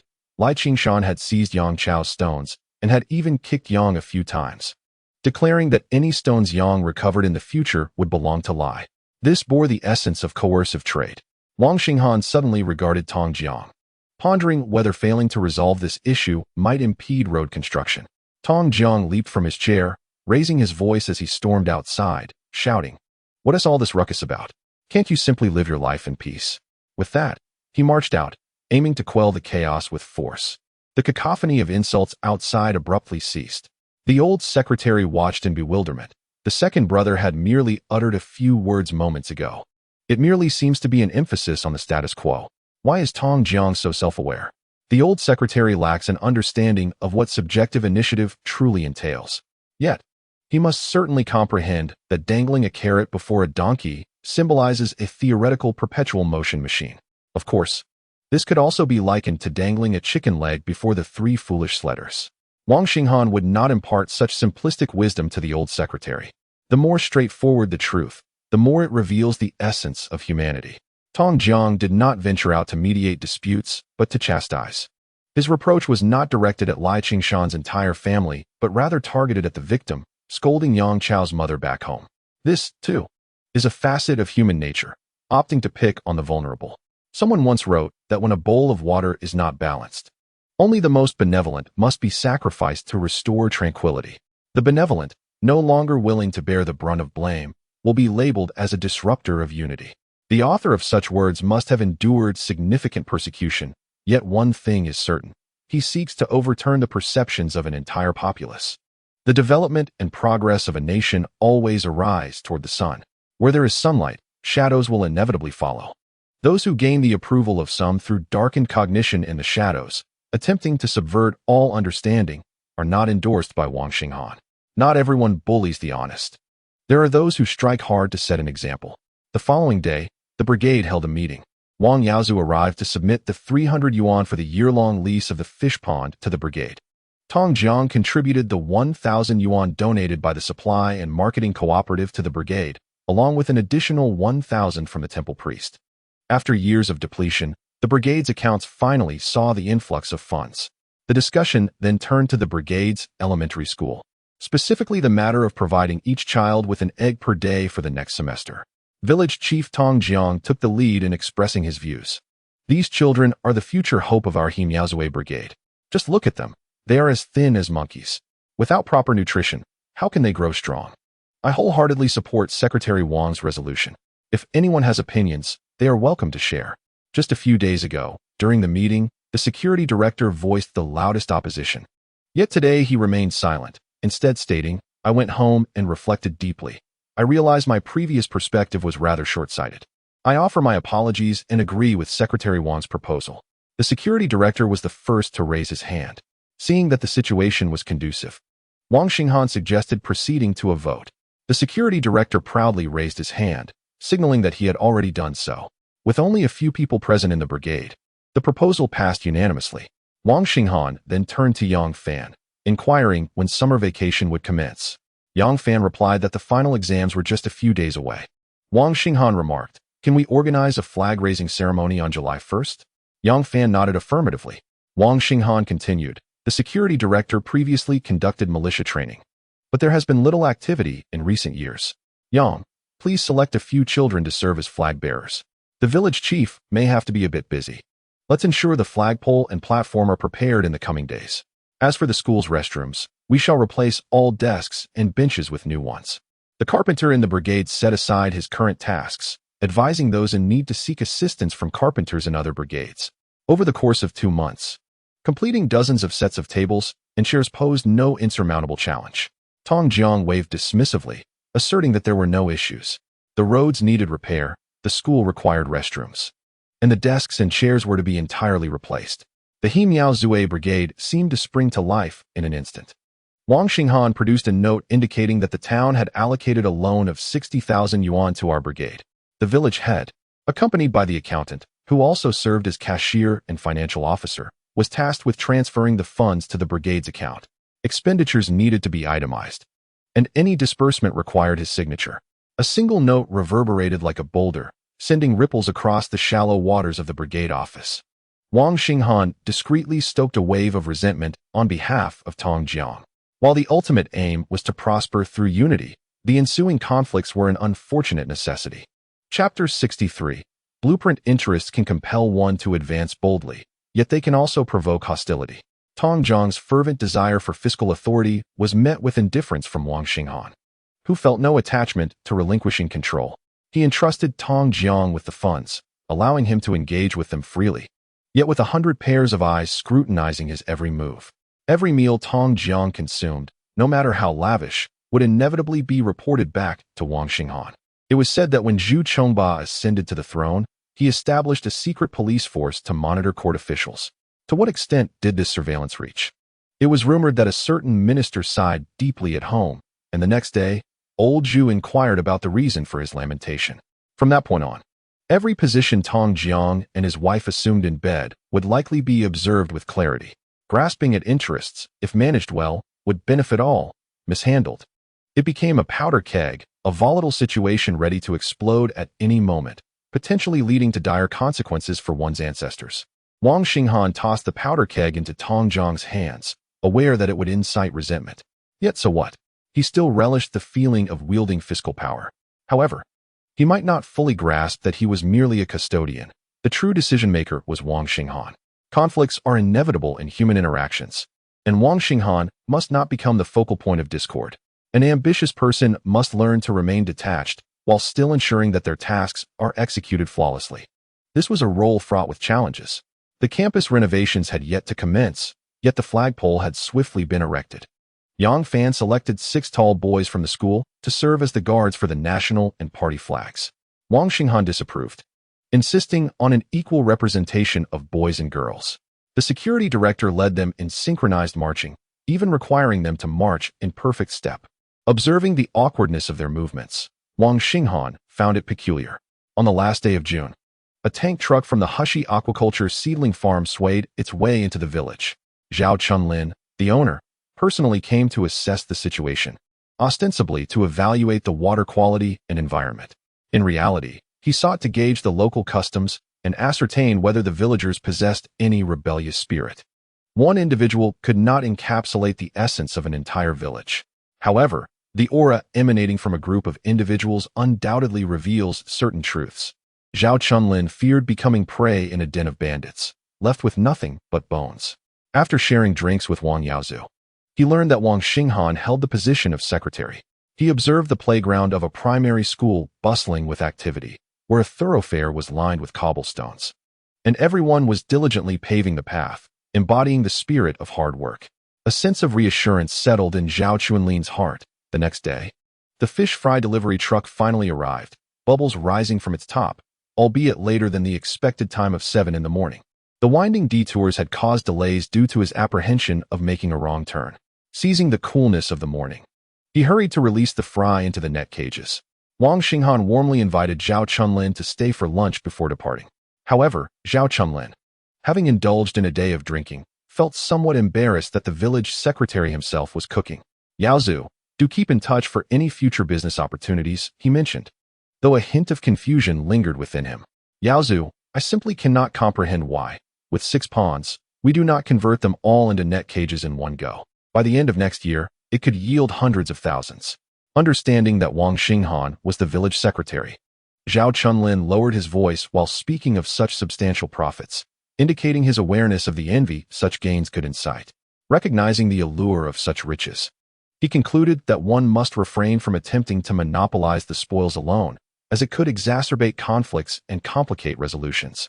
Zhao Chunlin was an exemplary individual entrepreneur, yet politically naive. Entrepreneurs of his kind often struggle to expand their businesses in the domestic environment. Achieving significant growth necessitates not only political awareness, but also a strong acumen. Dog. People abroad bark incessantly. In truth, the international landscape is far more intricate. With rampant resource exploitation, yet many choose to turn a blind eye. Wang Yaozu slipped a bag of mushrooms and a cigarette onto the truck. Brother Chunlin, I shall be a bother to you often in the future. Zhao Chunlin, accepting both food and gifts, felt the warmth of Wang Yaozu's hospitality. Yaozu, sometimes it's good to be a bit bolder. Should you ever need anything, do not hesitate to seek me out, even just for a drink. He added, if the fish nets yield no viable market, I can connect you with someone, though they may negotiate lower prices. If you can find your own market, that would be best. As Wang Yaozu bid farewell to Zhao Chunlin, the sun peered over the mountains, initially casting a rosy hue. In no time, it illuminated the corn cobs with a golden glow, reminiscent of countless soldiers wielding long spears on ancient battlefields. Wang Yaozu took a shortcut through the corn stalks, traversing the vibrant green rice paddies, stepping onto a rickety wooden plank, and squatting beside the second brother to relay Zhao Chunlin's words. Wang Xinghan inquired, Brother, do you think I am too conservative? Wang Yaozu shook his head. Sudden wealth will not garner envy from the villagers. Rather, they will speak harshly. Human nature is peculiar. It rarely envies those who possess true wealth, but rather resents neighbors who are wealthier than themselves. If an old man spends his life at the riverbank, only to be scorned by these scoundrels behind his back, I believe he would never find happiness in his lifetime. Wang Yaozu picked up a finger-wide, recently flipped over juvenile jiangtuan fish from his hands. Noticing its lifelessness, he placed it regretfully at his feet. One can know a person's face, but never their heart. Wang Yaozu remarked that it would be wiser for them to proceed with caution, step by step. It would be best if his elder brother could comprehend Wang Xinghan's meticulous approach. In this world, there are always individuals who, day in and day out, yearn for immediate results, for wealth to befall them overnight, for gains without effort. Whether it be knowledge, wealth, or anything else, it must be accumulated gradually. The wealthiest individuals in our nation predominantly reside in coastal cities. It is unrealistic to expect them to elevate our fortunes. If they do not come to our aid, then we shall forge our own path, establishing aquaculture farms, setting up factories, transforming farmers into workers. The integration of agriculture and industry will ensure that every household can earn a living, enjoy meat at every meal, and provide their children with education.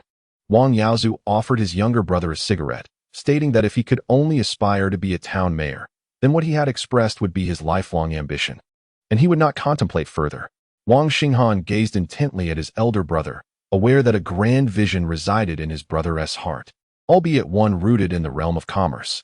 Yet, how could his elder brother fathom that he too harbored a grand vision, one concerning his own political aspirations? Wang Xinghan glanced up towards the field ridge, noting that their mother had yet to emerge to gather mulberry leaves. Wang Yaozu, seemingly perceiving his brother's thoughts, stepped away to tend to the fish pond, knowing that their mother would have many tasks awaiting her, such as pig rearing. I'll return shortly to inform our father and mother to sell the pigs, he said. Their father would scold him. And he reminded Wang Xinghan to speak a few words on his behalf. Wang Xinghan nodded readily, agreeing without hesitation. Chapter 64. Tenfold annual income. When Wang Yaozu and Wang Xinghan returned home, they indeed found their mother feeding the pigs. To prevent spilling the slop, the trough was positioned atop the stove. She ladled the slop meticulously, carrying it down from the stove with care. In her youth, such tasks posed no challenge. The concern now lay in the possibility of her straining her back as she swung the bucket down. The elder brother swiftly took the bucket from her grasp, twisting his waist to heave the 70 to 80-pound weight towards the pig pen. He stepped briskly into the pig pen, pouring the slop into the stone trough. The two hefty pigs, previously rooting about, suddenly seemed eager to bury their heads in the slop. As the elder brother prepared to scoop the second bucket, he suddenly exclaimed, "Mother, let us sell the pigs in the next few days." The two pigs, engrossed in their meal, abruptly lifted their heads, staring with wide eyes through the gaps in the pen at the man who intended to sell them. One could hardly believe the fear reflected in their gaze, as if they were saying, "We considered you a brother, and now you wish to sell us?" The younger brother grabbed a piece of firewood from the stove, igniting a cigarette. While smoking, he glanced at their mother, who appeared to agree but cast a worried look towards the inner room. Their father, indeed, emerged in a huff, declaring, "Sell, sell, sell. I'll sell you." Hearing their father's intentions for their fate, the two pigs resumed their joyful eating. In the countryside, possessing a little wealth is indeed a challenge. Not to mention a pig. Even a champagne bottle priced at merely 3 dimes is carefully preserved at home, purportedly for the purpose of soy sauce and vinegar. Rolls of adhesive tape are also retained, for one can never predict when such materials may be needed for mending or patching. Life is meticulously saved in these small ways. The large courtyard behind the house belongs to the Peng family. A few years ago, the little grandson of the Peng family attempted to sell his grandfather's wine bottles, only to be met with a resounding slap that left him in tears for an hour. Selling your grandfather's wine bottles? I will take your life. If memory serves correctly, the price for those wine bottles was 3 dimes each that year. Thus, the notion of generational affection may seem somewhat superficial. The old party secretary was not one to be excessively harsh. He simply believed that since life was progressing well, with everyone in good health and ample time and energy at hand, why not raise pigs? When my father learned that the eldest son intended to sell the pigs, he was visibly upset, his expression akin to that of a man whose brother was being sold. Father, Wang Xinghan remarked, the cost of raising pigs is too great. The yield is far too low. This implied that the amount of pork produced from the same quantity of grain was insufficient to justify the expense. Aside from the family's staple and surplus food, future plans included fish farming. The old party secretary's face darkened. You excel in academics, yet you grasp so little about rural matters. What do pigs consume? They eat bran and vegetables. Do you think the sweet potatoes in the field are meant for anything other than feeding pigs? Wang Xinghan nodded, acknowledging his understanding. I am merely informing you that grain will be required for fish farming in the future. The old party secretary's face contorted with distress. Selling pigs was already a significant blow, and now it seemed they would have to sacrifice grain as well, further exacerbating his already gloomy mood. Father, do you know how many pounds of fish will be harvested from that 1-acre net pen by the end of next year? The old secretary furrowed his brows and shook his head vigorously. I do not know. I do not wish to know. In the pig pen, the 2 pigs were energetically rooting around, squealing joyfully. Wang Xinghan, rather than rushing to inform the old secretary, waited for a moment of curiosity to arise. Finally, the old secretary impatiently inquired, how many pounds? Over 30,000 pounds. 40,000 is also a possibility. Based on the current market price, fishmongers are likely to pay around $1.60 or 70 cents per pound. With a sudden start, the old secretary sprang from his stool and, without uttering a word, headed outside. Where are you going, father? Wang Yaozu asked. Without looking back, the old secretary replied, I am going to find someone to come and collect the pigs. The 2 lively creatures in the pig pen fell silent, as if struck by lightning, and for a while, there was utter quiet. After an hour or so, they began to grunt again, oink, oink, as if lamenting their unfortunate fate, usually eager to break free from their pen. Today they stubbornly refused to emerge. The butcher tugged at their ears, straining to drag them out, but the pigs still attempted to escape back inside. Once outside, there was no reason for them to return. Meanwhile, Chen Dehuan had just finished using a net to clear away the deceased fry. Having gathered everything back, I casually tossed it to feed the ducks. Turning on my heels, I swiftly jogged to drag over a scale beam, roughly the size of a carrying pole, to weigh the pigs for slaughter. It required several hands to accurately measure the weight of the pigs. Ultimately, the 2 pigs were sold for a little over 700 yuan, a generous price from the butcher. After purchasing the pigs and slaughtering them, they would resell the meat to the commune. In recent days, road and school repairs had commenced, necessitating the provision of 2 meals. The consumption of pork was rapid. The slaughterer wielded a broken bamboo stick, prodding the reluctant pigs to march towards the commune. Once the road was completed and the school renovated, it seemed the pigs in the commune would be all but devoured. The festive cured meat for the new year might have to be purchased instead, the old secretary remarked, casually handing over the 700+ yuan to his wife. However, she promptly passed it to their eldest son, ensuring the old secretary remained oblivious. Wang Xinghan and the old secretary were outside smoking. Is fish farming truly that lucrative? Wang Xinghan nodded, affirming its profitability. The old secretary inquired, with such a profitable venture in your family's hands, doesn't that make others envious? Wang Xinghan replied, that is precisely why I only rent a small pond, managing just an acre of water surface. The commune has 6 ponds and dozens of acres. With less than 200 households, if they were willing, each family could receive a fraction of a pond. That could yield an annual income of 7,000 to 8,000 yuan. The old secretary, upon hearing this, found the figures inconsistent. But you just said. Wang Xinghan quickly interjected, 4,000 to 5,000 yuan. Indeed, the disparity between 4 to 5,000 and 7 to 8,000 was considerable. Wang Xinghan continued, in a scenario where 10,000 yuan is still a rarity.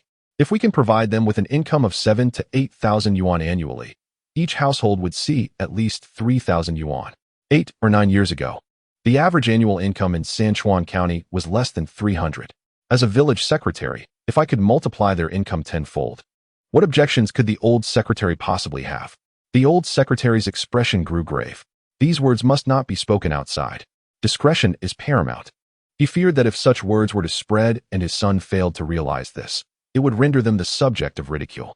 The thought of each household earning 7 to 8,000 yuan filled the old secretary with hope, yet he worried it might merely be a boast from the second son.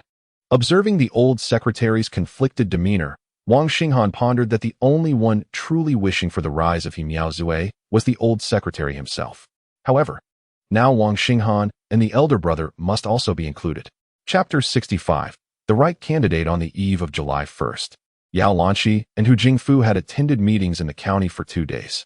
Other towns were lined up, waiting at the entrance of the county chief and secretary's office. The opportunity lay before them. It should have been Hu Jingfu's turn to plead for funds or projects, even if he had to linger a bit. Venting his frustrations from Pingxiao town to the county chief would have sufficed as his contribution to Pingxiao. Yet Hu Jingfu kept glancing at his watch. Secretary Yao, we should be heading back soon. We might even make it in time for lunch. Hu Jingfu could have left on his own, but considering that Yao Lanqi always had a designated car for her trips to and from meetings, he desired to bask in her glow. Thus, he found himself persistently lingering around Yao Lanqi. Yao Lanqi wished to meet with the secretary, but it appeared increasingly unlikely that she would be able to gain entry. Currently, the county's work environment resembles a winner-takes-all scenario. With limited resources, any advantages are typically directed towards the more promising townships. The secretary of the Pingxiao Town Party Committee would like to meet the county party secretary, but must wait in line. The secretary, ever courteous, reassured, Secretary Yao, allow me to check on your behalf. However, it was uncertain whether there would be an available slot by tomorrow, especially with others brazenly cutting in line, leaving Yao feeling utterly powerless. Having been misled in the past, Yao Lanqi decided not to linger this time. Instead, she felt a certain intrigue regarding the morning assembly at the Xiaomiaozue Primary School in the following day. Just as she was preparing to leave, Secretary Liao approached her unexpectedly, stating, Secretary Yao, Minister's son has cleared some time for you. He wishes to have a brief discussion. Hu Jingfu had just begun to rise from his seat when the secretary interrupted. Mayor Hu, please remain seated. Hu Jingfu, visibly annoyed at the delay, plopped back into his chair. It seemed he was displeased at being sidelined. Yao Lanqi maintained a neutral expression, yet internally, she was riddled with doubt. She was not well acquainted with Minister's son, and given the stagnation of Pingxiao town, what directives could he possibly convey? Or was it a reprimand? Typically, leaders from the organization department do not engage in discussions with officials unless there are new assignments or appointments at hand. Yao's heart raced as she considered the myriad possibilities before entering Minister Sun's office.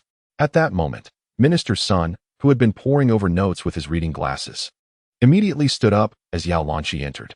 While the county organization department operated at a regular division level, Minister Chen held a higher rank, classified as deputy department level. Yao Lanqi was expected to cultivate a rapport with Minister Sun, yet her short tenure and the disorganization of her work left little opportunity for such interaction. Given their mutual unfamiliarity, the absence of formalities from the superior felt rather unusual.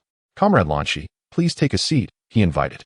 Minister Sun, I insist you go first, she replied. They settled onto the sofa meant for meetings, where Secretary Liao had prepared a fine tea typically reserved for friends and leaders. A gesture that was somewhat exceptional for Yao Lanqi, perhaps overlooked by Secretary Liao due to an oversight in his duties. At this juncture, Minister Sun remarked, Comrade Lanqi, I must apologize. It has been nearly a year since I took office last year. As Secretary Hong specifically requested, I extend support and assistance in your work. He added, I have been so engulfed in the construction of our cadre team that I inadvertently neglected this matter. Was he preemptively accepting blame? Yao Lanqi found herself increasingly perplexed. Could an experienced member of the organization department truly forget a direct instruction from the secretary? She was skeptical, yet gleaned from his words that the secretary had recently expressed a renewed interest in her. It seemed that something significant had transpired, something that Yao had yet to grasp. What could have prompted the county secretary to suddenly take an interest in her affairs? Uncertain of the circumstances, Yao Lanqi decided to take the initiative in accepting blame, saying, "Minister Sun, I must apologize for not reporting to you more frequently this past year. It is my oversight. I hope you can forgive me." Minister Sun chuckled while waving his hand, acknowledging the arduous nature of grassroots work. It is indeed a realm where one genuinely serves the people. Today's report. Tomorrow's briefing. If every trivial matter requires consultation, how can we possibly advance our actual work? At that moment, Secretary Liao conveniently brought over tea, aptly interrupting Minister Sun's pleasantries. "Comrade Lanqi, do taste this tea. A friend of mine from the tea garden in Anya sent it over." Now, I must emphasize a crucial point. As Yao Lanqi savored the tea, Minister Sun remarked that the head of the county committee office, Yi Ziang, was on the verge of retirement. The significance of this position in the workings of the county committee is self-evident. Today, I wish to hear Comrade Lanqi's perspective while we have the opportunity. Yao Lanqi felt a slight burn on her lip, her brow furrowing momentarily before breaking into a smile. It was evident that something significant had occurred. The county committee office is one of the two major offices, a department inundated with work, responsible for managing the secretary's affairs, serving as secretary, running errands, and drafting documents. However, the role of the county committee office director presents an entirely different scenario. This individual is a direct confidant of the secretary. Should the secretary ascend, it is highly probable that the director will be well rewarded. Moreover, there is a pivotal point to consider. Yao Lanqi currently holds the rank of section chief, and the county committee office director also shares this rank. However, yes, there is a caveat. This position is typically regarded as a higher echelon. This implies that, with a mere nod from Yao Lanqi, within her first 6 months in office, her administrative level could be elevated by half a rank, transforming her into a deputy division chief. Furthermore, under normal circumstances, this path would lead her directly into the standing committee. The secretary of the town party committee in Pingxiao would transition directly into the role of director in 1 year. Yao Lanqi could only surmise that her father had personally intervened. Yet, he was not one to stoop to such measures. However, she soon recalled that her father had visited an elder at the 9th hospital a few days prior. Could it be that during that visit, a discerning individual made special arrangements? Beyond that, she could find no other plausible explanation. Yao Lanqi first expressed her gratitude to Minister Sun and then added, "The situation at the grassroots level in Ezhou is relatively complex. I am still navigating through my work and wish to accumulate more experience in this domain. I believe there are individuals better suited than I to assume the role of county committee office director." Minister Sun exhaled in relief, shifting his tone. "It is indeed commendable to seek to gain practical experience in grassroots work. Comrade Lanqi, being so young and resilient, brings me great joy, and I am certain the secretary would feel the same." Yao Lanqi immediately interjected, "There is a matter for which I seek your assistance, Minister Sunday. The head of the party and government work at the township level typically consists of 1 chief and 2 deputies. We currently lack a dedicated deputy secretary." Minister Sun appeared somewhat taken aback. Yao Lanqi was no ordinary individual.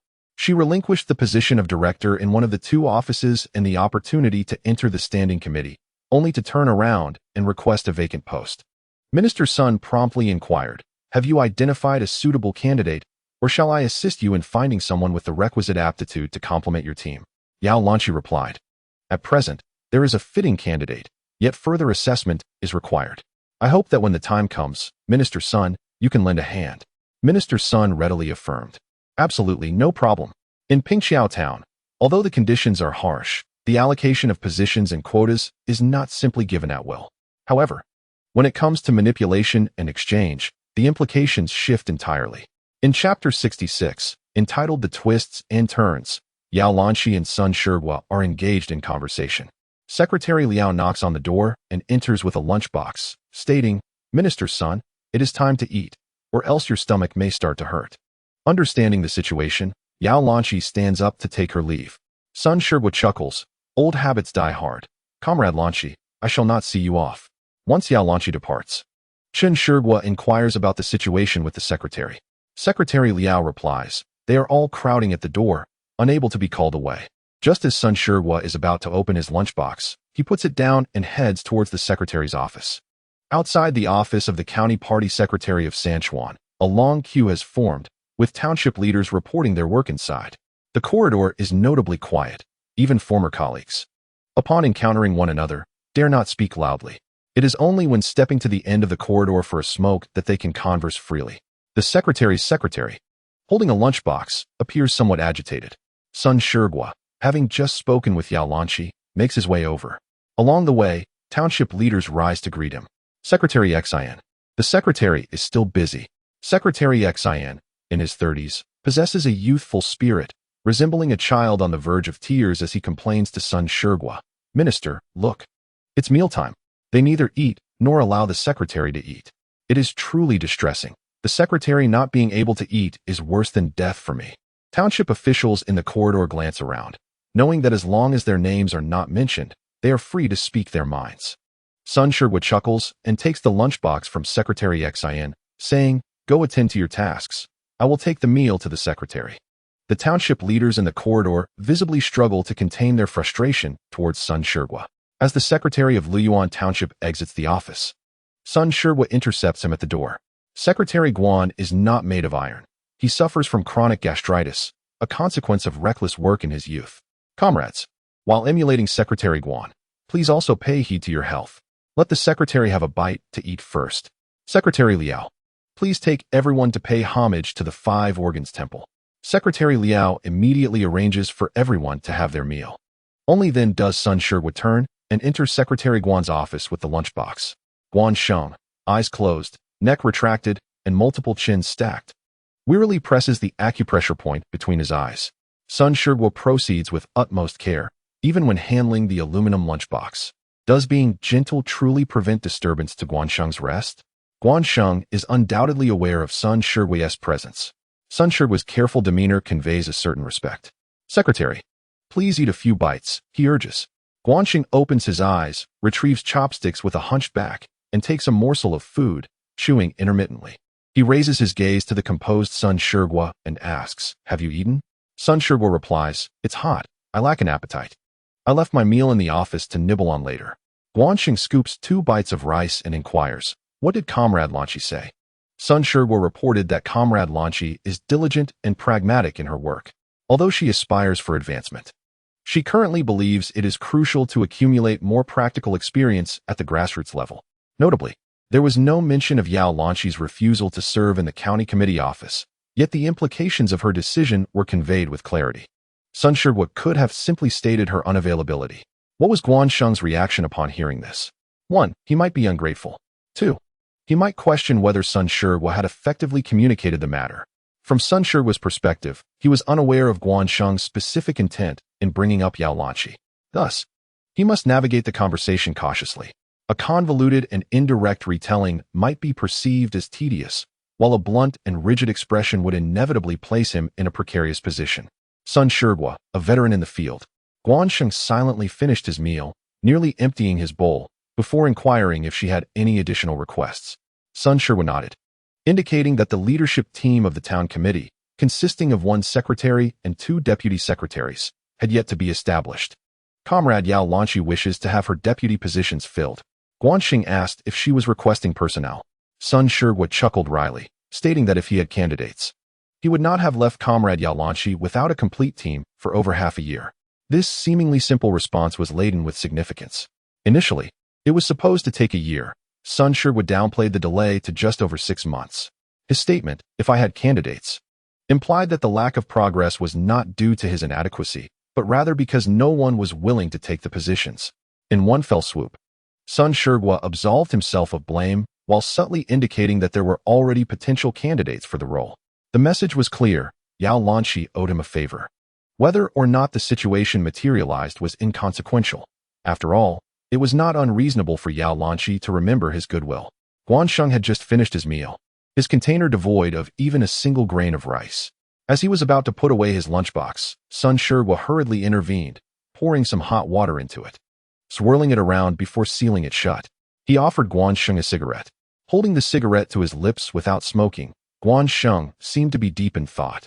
Comrade Lanqi is a pragmatic individual and a capable cadre. Sun Shigua readily agreed, collecting his lunchbox as they prepared to leave for a meal, which would take at least half an hour. The secretary could use this time to rest for a moment. he intended to greet Secretary Xen. Guansheng took a few puffs of his cigarette, finding himself in a state of relaxation. As he aged, a slight pretense of busyness led to a chaotic atmosphere. Just the other day, while chatting with leaders from the city, someone inexplicably mentioned Yao Lanqi. This nearly 30-year-old female cadre, who had not yet married, compelled Guansheng to consider her familial situation. With less than 2 years left before a reshuffle, Guansheng publicly maintained that the likelihood of a promotion to a key county was slim, suggesting that he might be assigned to a deputy department role as he approached retirement. However, was he truly devoid of ambition? In this pivotal year, achieving notable accomplishments is not anticipated. Rather, the aim is to avoid offending anyone and to maintain stability. In such a crucial position as the county committee office, Guansheng's unexpected decision to employ an unfamiliar woman serves merely as a test, akin to casting a stone to gauge the waters, hoping to uncover something significant. Guansheng expresses his satisfaction with Yao Lanqi's sense of propriety. At this moment, the jeep has wound its way along the serpentine mountain roads. Hu Jingfu has been grumbling incessantly. The entrances to both offices are crowded with people, hardly allowing anyone to enter. Everything has been addressed in the meeting. What more could possibly remain to be said? The most shameless are those with strong connections who cut in line. I could never stoop to such behavior. And then there's minister's son, who is so stingy. After chatting for so long, he doesn't even treat us to a meal. What is the purpose of holding such meetings? Hu Jingfu occupies the passenger seat, while Yao Lanqi sits behind the driver, reminiscing about her previous ride to the city with Wang Xinghan and their conversations. Unbeknownst to her, she manages to tune out Hu Jingfu's complaints. Additionally, there is the upcoming event at the elementary school for July 1st, where she is expected to deliver a speech, yet she has yet to draft her remarks. An hour later, Yao Lanqi meets Wang Xinghan in the office. In fact, she encounters not only Wang Xinghan, but also the secretaries from other teams, all gathered for the July 1st activities. Officially, they have requested Secretary Yao and Mayor Hu to provide guidance. In reality, they have meticulously prepared for their reception. After a brief discussion with Hu Jingfu, Yao Lanqi decides they must split up, stating, "I will head to the He Miaozue team." Wang Xinghan appears somewhat embarrassed, exclaiming, "I haven't even invited you yet. You startled me." Chapter 67. A Heart of Red. Two hands prepared He Miaozue. It seems the secretaries of these teams have forgotten about the He Miaozue team. However, they quickly regain their composure. The He Miaozue team has recently gained some prominence. As they observe Wang Xinghan, their expressions likely reflect skepticism regarding whether this young lad from Qingguzi can truly create such a stir. The so-called commotion refers to the fact that He Miaozue has secured a loan of 60,000 yuan, a matter Wang Xinghan has orchestrated single-handedly. Upon hearing that Yao Lanqi intends to visit He Miaozue, several village officials experience a sense of defeat. When the office falls quiet, Yao Lanqi exhales in relief. She picks up her teacup to inspect the tea, noting its deep color, indicative of having been brewed early in the morning. Wang Xinghan hastily offers, "Secretary Yao, let me pour you some fresh water." Yao Lanqi shakes her head, responding, "On such a hot day, cold tea is just right." After sipping nearly half a cup, she unconsciously furrows her brow at the taste. Wang Xinghan then scrutinizes her lips carefully. Yao Lanqi possesses defined lip lines, resulting in a prominent shape. Her lips are a pale pink, yet with these lines, they appear fuller. However, today, there is a noticeable color disparity along the upper lip line, resembling a crescent. Yao Lanqi inquires, "You seem surprised by my decision to go to He Miaozue. What? Are you unprepared?" Wang Xinghan replies, "Among the 8 teams in Pingxiao town, He Miaozue is the poorest. Secretary Yao's visit to He Miaozue truly took me by surprise." Yao Lanqi smirked. "Wang Xinghan, you are rather insincere. Do you not perceive the contradictions in your actions? On such a significant date as July 1st, you organized a morning assembly for your team's elementary school and invited me to attend. Yet now you claim you did not anticipate my presence at He Miaozue. Am I to take this as your dismissal of my importance, or as a display of false modesty born from excessive confidence?" With just these few words, Yao Lanqi laid bare the logical inconsistencies in Wang Xinghan's reasoning. Perhaps this is an oversight that Wang Xinghan intentionally left behind. One must be discerning about the company one keeps in the workplace. Regardless of her intelligence, Yao Lanqi's nature leans more towards emotionality than rationality, or perhaps the reverse. It is essential to grasp these nuances. Differences in personality lead to fundamentally distinct preferences in work styles. As it stands, Yao Lanqi appears to be a rational and logical woman. Wang Xinghan smiled openly, acknowledging that the impoverished Hemiao Zue could only focus on practical work for the time being. Gaining the secretary's attention is already a victory. Should the secretary have other commitments, it is best to maintain a calm demeanor and strive for success another time. In matters of life and work, it is always wise to maintain a sincere heart while preparing for contingencies. Yao Lanqi scoffed. A sincere heart? Preparedness? Let us see how you plan to prepare. Wang Xinghan retrieved a speech draft from his bag, worried that the secretary might return late today, hence his preparation. Suddenly, Yao Lanqi's vision blurred, and she quickly refocused. Taking the 2 sheets of notepaper from Wang Xinghan, she flipped them open to find tomorrow's assembly speech. She inhaled deeply. Sometimes, she found his discourse to be rather weightless, yet she could not deny his reliability in executing tasks. As she examined the content of the speech, she inquired, "Comrade Xinghan, I have been in Pingxiao town for a year now. The number of individuals who have visited this office can be counted on one hand. Do you know why they all gathered in my office today? I am aware, but if I say it, what will you respond?" Wang Xinghan shook his head with a sheepish smile. "I have no idea." Yao Lanqi initially intended to glare at Wang Xinghan, but her attention was drawn to him rummaging through his military satchel. Thus, she lowered her eyelids and continued reading. "You have acquired a note here that allows you to secure a loan from the credit union. If Hemiao Zue can obtain a loan, then surely none of the other teams consider themselves inferior to you. Hence, they all wish to seize this opportunity for a loan." Wang Xinghan remained unresponsive. Yao Lanqi casually took out her fountain pen, twisted the cap off, and attempted to cross out a few words, but the ink did not flow. She tapped the pen on the desk a couple of times, coaxing out some ink droplets. Dipping the pen tip into the ink spots, she made slight adjustments to the phrases she deemed erroneous. After reviewing it, she thought, it flows much better now. Continuing, she remarked, "So, Comrade Xinghan, how many pairs of eyes are currently upon you? If Hemiao Zue fails to produce results, many will not hesitate to criticize you behind your back." Yao Lanqi tucked away her speech and turned her gaze towards Wang Xinghan, her hands poised for action. This was one hand. What about the other? Wang Xinghan retrieved 2 gleaming tin boxes from his military bag. Upon prying them open, she found them densely packed with rice, oozing a yellowish oil. In that instant, the office was enveloped in a fragrant aroma of charred and cured meat. Yao Lanqi felt a jolt of electricity coursing through her. Do not misconstrue this. It bore no semblance to emotion, sentiment, or affection. Rather, it was a contemplation of whether Wang Xinghan's preparations were excessively thorough. She gazed at the plump grains of rice in the tin, swallowing hard. "Don't tell me you anticipated my return," she remarked. Wang Xinghan shook his head. "I did not foresee that. This was originally meant to be my lunch. I intended to make do with it. The secretary and the town mayor must have no time for a meal at this hour. A man must stand by his word. I can only offer these 2 boxes of cured meat rice to the secretary as a makeshift meal." Upon hearing Wang Xinghan's explanation, Yao Lanqi felt a diminishment of surprise and an increase in comfort. She was curious whether Wang Xinghan consistently exuded such a sense of ease in his dealings. Calm. Neither too eager nor too slow, perfectly balanced. Wang Xinghan mused. Indeed, if one hurries, it is likely one would have to apologize for not performing well and request another chance. This composed demeanor struck a familiar chord within her. Yao Lanqi found it hard to believe Wang Xinghan's adaptability was so formidable. She reached for a bun, pleasantly warm, and teased, "Wang Xinghan, if I were to ask you for a red heart, would you prepare to slice open your chest to show it to me?" Wang Xinghan shook his head. "That would be unnecessary.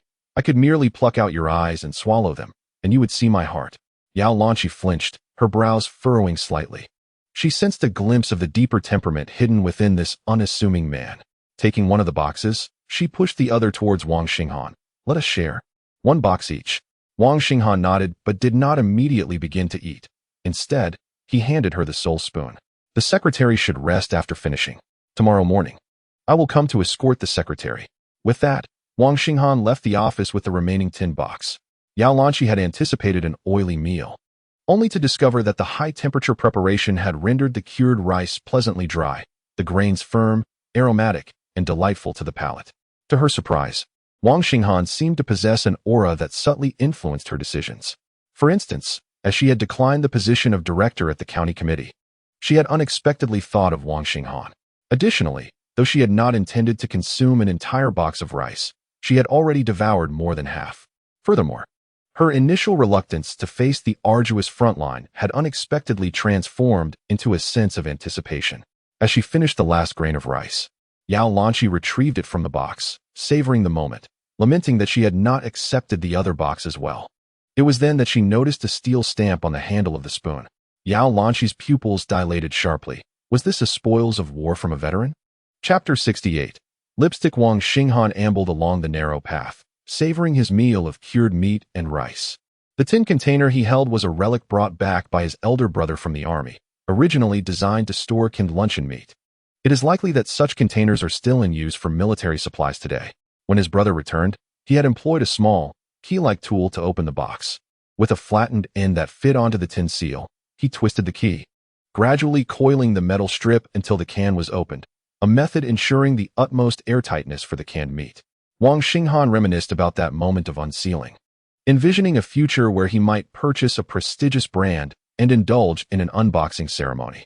With his hands, he dug into the tin, chuckling with a simple glee. To them, in their rural existence, the military supplies brought back by Wang Yaozu were nothing short of luxury. Once the luncheon meat was consumed, Wang Xinghan hesitated to discard the tin. It reminded him of the days spent preparing rice in bamboo tubes, which would inevitably char and burn in the fire. This tin, however, would withstand the heat. Thus, he crafted the most fragrant bamboo rice in the world using the very tin that once held luncheon meat. All the children from the He Miao Zue brigade eagerly anticipated the next unboxing ceremony at the home of the old secretary. With each opening, they would claim the tin to create their own delectable cured meat rice, a dish to be savored slowly over time. Recently, Wang Xinghan had found himself reminiscing about this cherished tradition. The flavors remained unchanged, and the winding path down the mountain still twisted and turned. He scraped the last grain of rice from the tin, using a handful of grass to wipe its exterior. After gathering a few more blades to clean the grease from his hands, he carefully stowed the tin into his military satchel. As he did so, he emitted a peculiar sound, reminiscent of his childhood, and dashed down the slope, provoking a chorus of barking from the dogs, who would chase after him. In a few days, I'll have the security chief administer rabies shots to you all. Half the dogs in Pingxiao town will be missing, huh? In the countryside, a television would bring life and excitement into the home. Not only would the family watch, but neighbors, both adults and children, would gather around. Even past 9 in the evening, they would linger, reluctant to leave, engrossed in the advertisements. But for those without a television, they would doze off early, retreating to bed, and perhaps vex their wives. Wang Yaozu would jest, for those with a wife, entertain her, for those without, entertain yourself. And if one found self-entertainment lacking, one could always purchase 2 pounds of pork, stab it with a knife, and have their fun that way. Yet to indulge in beeswax? Suddenly, Wang Xinghan recalled a future Hong Kong film titled Bolivirus, where the protagonist engaged in such peculiar antics. He remarked, if a bachelor from He Miao Zue were to invite me for meat and drinks, I truly would not dare accept. Now you understand why. Wang Yaozu laughed heartily, entirely devoid of the demeanor of an elder brother. Wang Xinghan cast a disdainful glance at him, warning, don't make me afraid to eat even my own pork. Wang Yaozu had succeeded in making himself feel quite nauseated. The watermelon bit the yellow rubber shoes of Wang Yaozu, who responded with a slap that sent the creature rolling on the ground before it timidly retreated to Wang Xinghan's feet. In this household, the old secretary would frequently berate it with insults like dreaded pest and miserable creature, while the perpetually indifferent matriarch paid it no heed. Occasionally, Wang Yaozu would strike it again. Only Wang Xinghan would often shower it with affection, caressing its canine head and gently cradling its chin, speaking in a tongue it could not comprehend. However, this evening, Wang Xinghan seemed preoccupied and lacked time to stroke its head. Yet, beneath the table, he would absent-mindedly rub his toes against it. Unable to resist, the watermelon treated Wang Xinghan's toes as prey, pouncing, biting, and frolicking with glee. As Wang Xinghan entertained the watermelon with his feet, his hands remained busy as well. Wang Yaozu observed with amusement as the second brother melted beeswax, adding a smidgen of the 2 bottles of oil he had brought back. Not a whole bottle, just a dash. Once that was accomplished, he picked up a bamboo tube to carve, later smoothing it with sandpaper until it was exquisitely polished. The Wang family excelled in crafting these trinkets, displaying culinary prowess and an exceptional talent for sericulture. The ground was devoid of weeds, and even the bamboo segments could be transformed into delightful bamboo rice dishes. Yet, as Wang Yaozu gazed at the small bamboo tube Wang Xinghan was carving, he could not discern its purpose. Was he crafting a brush? A device for blowing wild peas? Or perhaps for expelling cocklebur? Wang Xinghan quipped, "Brother, are you still the mischievous child from Kinguzi, playing with these?" Wang Yaozu paused, pondering. "What does that have to do with me? Isn't this something you used to do in school?" A subtle smile crept onto Wang Xinghan's lips, recalling his more playful days as a student. Wang Yaozu reminisced. Back then, you would climb trees to raid bird nests, wade into water to catch fish, and tug on the hair ties of girls. Wang Xinghan inquired, "Did I truly behave that way?" Wang Yaozu shook his head, clarifying, "Not quite, my point is. You were much more vivacious then, unlike now. You speak so slowly and always wear a smile, being courteous to everyone." Suddenly, Wang Yaozu asked, "Sometimes, I find myself wondering, where have you hidden the second brother?" Wang Xinghan's brow twitched slightly. "I am still the same person, merely a lifetime of experiences compressed into a youthful form. My character and age seem somewhat at odds." After meticulously smoothing the bamboo tube, Wang Xinghan gently rubbed the edge with the back of his hand. If he felt any sharpness, he would sand it down further to ensure it was entirely safe to touch. He polished 5 bamboo tubes in this manner before Wang Yaozu noticed they all had caps, akin to pins, in their caps. Only then did Wang Xinghan pour the melted beeswax from a white porcelain bowl into the bamboo tube, all the while saying to Wang Yaozu, "Brother, how about I chip in for 2 pounds of pork?" The brothers exchanged a knowing glance and burst into laughter. Wang Yaozu felt that the second brother's personality had indeed transformed, yet the essence remained unchanged. It was simply that he had become more expressive. Now he was merely more reserved. When outside, the second son, no matter how he smiles, exudes a certain gloom. Yet upon entering the courtyard, he remains unchanged. Wang Xinghan has done what he must. The eldest has already retreated to the kitchen, where the sound of water being ladled can be heard. While scooping water, he remarks, "What kind of man washes with hot water on such a sweltering day, like a woman?" Though he scolds the second son, he still emerges from the kitchen carrying a large bucket, swinging it back and forth. Daily he berates the second son for being womanly. Yet he places a slab of bluestone beside the stone platform, saying, "For a man of your size, standing so tall, you should not be ashamed." From this statement, it is evident that the eldest must be the first generation of drivers. Wang Xinghan douses himself with water from head to toe, vigorously scrubbing his face. After spitting out the water in his mouth, he states, "Sweat cannot be washed away with cold water. Only hot water cleans thoroughly, and afterward, one feels refreshed. With cold water, it feels cool at first, but within minutes, one is burning hot and unable to sleep." Step aside. Wang Yaozu brings over a bucket of cool water. "This bluestone slab isn't just for you." The 2 brothers stand on the stone, one bathing in cold water, the other in hot. The second son cannot help but ask, "Have you finally decided to take a bath?" Wang Yaozu replies, "I'm not as untidy as you suggest. I wipe myself with a hot cloth every night. Do you think I'm like you, who goes a month in winter without washing his feet? When you take off your shoes, the smell is like that of a dead man's head." "Ha ha." Wang Laonyo laughs heartily. "Big brother, it seems you have no interest in pork." Ha ha. Chapter 69. The brothers' calculations. The brothers share a hearty laugh. The old secretary turns over in disdain, possibly annoyed by the noise or feeling that their banter resembles that of rascals. In such a time and night, hearing the voices of the 2 brothers is a rarity. Wu Chunhua smiles generously, filled with contentment. In the stillness of the deep night, it is indeed too quiet. This year, May brought ample rain, and the temperature has not risen swiftly enough, so even in July, the nights lack the chirping of insects and singing of cicadas. The loudest sounds come from the silkworms in their room, incessantly munching away. Their noise is so dense that if one does not listen closely, it resembles the gentle patter of a light rain outside. Wang Xinghan finds his rhythm, even with the uneven straw beneath him, even with the chickens in the coop clucking in their dreams, and even with the mice hiding in the beams, seeking opportunities to pilfer grain. These sounds bring him a sense of security and comfort. Sleep now. If you start sweating, you won't be able to sleep later. The next day, the beeswax in the bamboo tube has solidified, soft and smooth.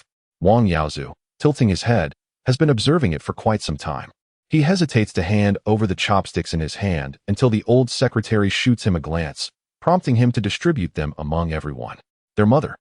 aware that the second son toiled over these items the previous night, cherishes them like treasures, placing them carefully aside. During breakfast, the old secretary yawned.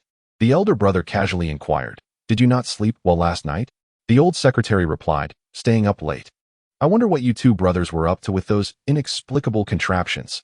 He glanced at the bamboo tubes, seemingly disapproving, yet somewhat curious.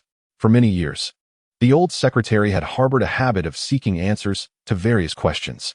He would never directly ask, but instead employed indirect hints and a bit of provocation to extract the desired information. The younger brother remained tight-lipped, while the straightforward one was adept at navigating around ambiguity. Unless the matter was clearly articulated, he would not offer a word in reply. Chen Dehuan entered the courtyard, carrying a load of chaff. "Old secretary, Auntie Brother Yaozu," he exclaimed. This chaff was to be used for feeding fish shortly, as Wang Yaozu had temporarily entrusted this task to Chen Dehuan.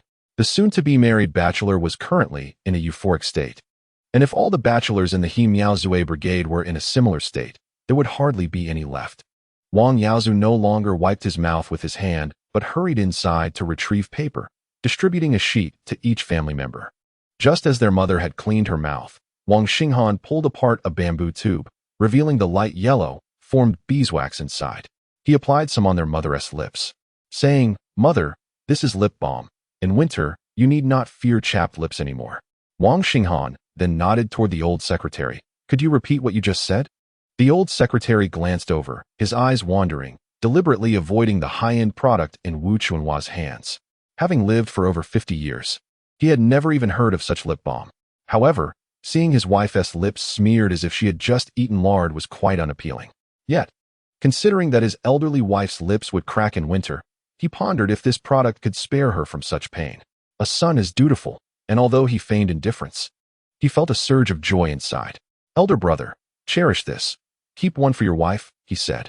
Chen Dehuan noticed Wang Xinghan replacing the caps on the other bamboo tubes for easier transport and preservation.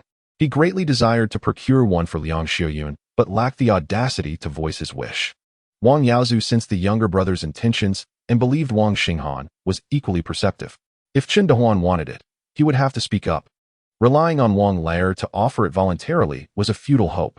The younger brother was never particularly altruistic. His kindness and compassion were limited and not freely given.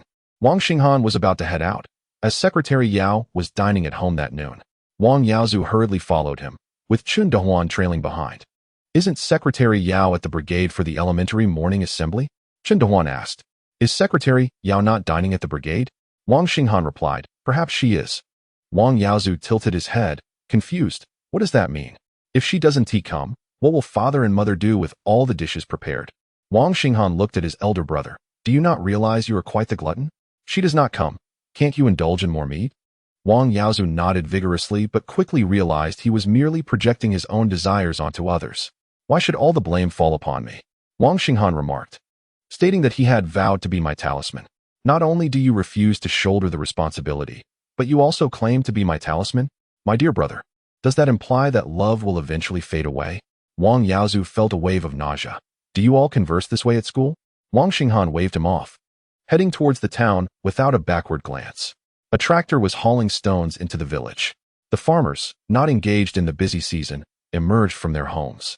Whenever they encountered Wang Xinghan, they would greet him as Secretary Wang. Wang Xinghan exuded an air of continuing his father's legacy. Within this realm, there were indeed dozens of bachelors, grinning at him with toothy smiles. This sight caused Wang Xinghan to shake his head in disbelief. Chen Dehuan was busy carrying bran to the net cage, then hurried back to fetch chaff, bean flour, and other supplies. Wang Yaozu and Chen Dehuan mixed these grains on site. As the liquor flowed into the net cage, the fish fry surged upwards as if possessed, competing for food with a fervor akin to a brawl. Chen Dehuan inquired, "Brother Yaozu, with this feeding, how many pounds can we expect to grow in a year?" Wang Yaozu replied, "Around 4 to 5 pounds, I suppose." Chen Dehuan exclaimed in astonishment, "By this time next year, wouldn't that be over 50,000 pounds? The mere thought of the catch made Chen Dehuan even more generous with the feed, wishing fervently for them to consume even more. However, Wang Yaozu's thoughts were not solely fixated on this net of fish, nor on the large-scale farming of the entire brigade. Old Air, indeed, led the charge but seemed to abandon all subsequent responsibilities. If a brigade, or even a town, were to adopt this method, where would they procure grains and medicines? There are medications for pigs and chickens. Surely there must be for fish as well.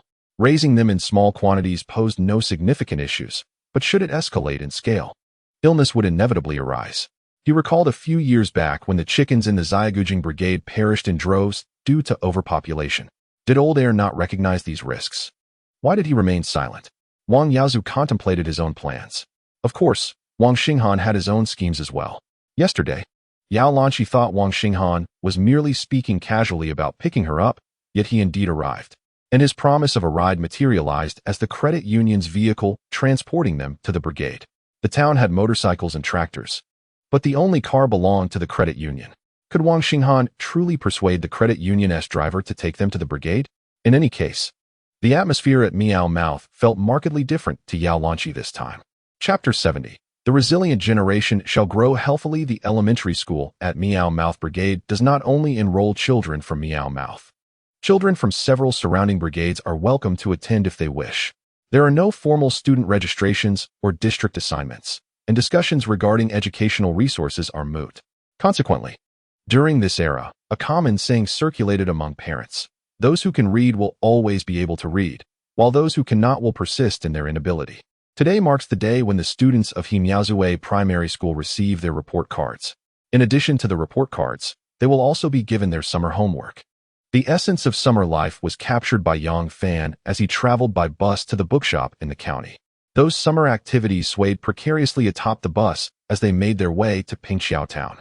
Yang Fan's most genuine desire was to climb atop the roof, thus alleviating his worries about the summer tasks potentially falling off.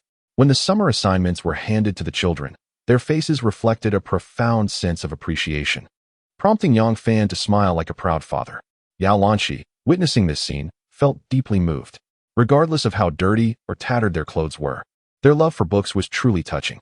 When her gaze shifted back to Yang Fan's face, she became convinced that the diligent individuals her father spoke of, toiling earnestly at the grassroots level, indeed existed and were vividly present before her. Wang Xinghan observed the expressions on Yang Fan and Yao Lanqi's faces, utterly unsure whether to laugh or cry. When Yao Lanqi suddenly noticed Wang Xinghan's expression, she took a couple of steps back from the classroom door. Seeing such a scene, wouldn't one feel a surge of emotion? Emotion? Wang Xinghan dismissed such trivial sentiments. He said to Yao Lanqi, "Secretary Yao, I know you are moved, but please hold your emotions for a moment." Yao Lanqi interpreted this as a cue that she would soon speak, and thus, her feelings should not interfere with the occasion. However, she misjudged Wang Xinghan's intent. Tong Jiang, the security chief, along with the youth league secretary, the women's director, and the principal of the primary school, had all gathered. After several days of rehearsals, a formation of 4 boys and 4 girls entered the venue for the flag-raising ceremony, marching in unison. 2 of the young boys, overwhelmed by nerves, faltered in their step, prompting a wave of laughter. Their embarrassment only intensified their anxiety, leading to a chaotic display. The security chief, unable to maintain composure, shouted, "You little rascals." Just as he was about to utter a more colorful remark, Wang Xinghan shot him a warning glare, compelling him to swallow the words back. The security chief had never encountered such a fearsome gaze from Wang Xinghan during meetings. It felt as though 1,000 needles were piercing his back. A combination of tension and discomfort. Yang Fan stepped forward, declaring, "The flag-raising ceremony will now commence. Raise the flag. Sing the national anthem." He assumed the role of leader and conductor, initiating the proceedings. Voices rang out, "Mr. Yang, higher. You're off key." Some sang with fervor, while others belted out their enthusiasm. Tong Jiang and his companions felt embarrassed, questioning the necessity of such a ceremony. Yet, Yao Lanqi maintained her poise, embodying seriousness when required and observing respect during the salute. It was only when Wang Xinghan took the stage to speak that the raucous crowd quieted down. Yao Lanqi noticed that Wang Xinghan's mere presence commanded the attention of the assembly. Intrigued, she wondered why his arrival had such an effect. Wang Xinghan, equally curious, inquired, "Why is it that when I come up, you all settle down?" Initially, the crowd remained silent. A child, possibly in 5th grade, shouted, "Your father is the old secretary." Laughter erupted from Wang Xinghan, who joined in the mirth. Once the noise subsided, Wang Xinghan inquired, "Why are you afraid of the old secretary?" One child, recalling tales from their elders, exclaimed, "He killed the Japanese." "Nonsense. The old secretary fought in the Korean War. He killed Americans. This led to another round of laughter. Brother Yaozu even fought against the Vietnamese. Brother Xinghan is a university student. They immediately provided numerous reasons, feeling as though this stage was exclusively prepared for the Wong family. Once they quieted down, Wang Xinghan summarized, "So, you admire soldiers, don't you?" "Yes," they replied in unison. Wang Xinghan then asked, "And you also admire educated university students, correct?" "Yes." Their response remained resolute. "Good." Wang Xinghan bellowed, "Then go become soldiers. Go become university students. With your bodies. With your knowledge. Protect this national flag. Defend the dignity of this banner. Is that understood?" "Yes." The children's voices resonated powerfully, as if they could shake the very foundations of the house. Tong Jiang and his companions couldn't help but think, damn, after just a few more days of schooling, he's gathered some substance. However, Yao Lanqi held a different perspective, believing that such charisma and ability to perform spontaneously could not simply be acquired through a few extra days of education. It seemed that, within this brigade, no one was more suited to be the secretary than Wang Xinghan. "This summer, I have 3 requests for everyone, all right?" "All right. First, boys should get their hair trimmed, and girls should braid theirs, using a comb to rid themselves of lice. Second, wash your faces and hands thoroughly. Third, brush your teeth every morning and evening. Do not use the grime from your gums as glue for your kites."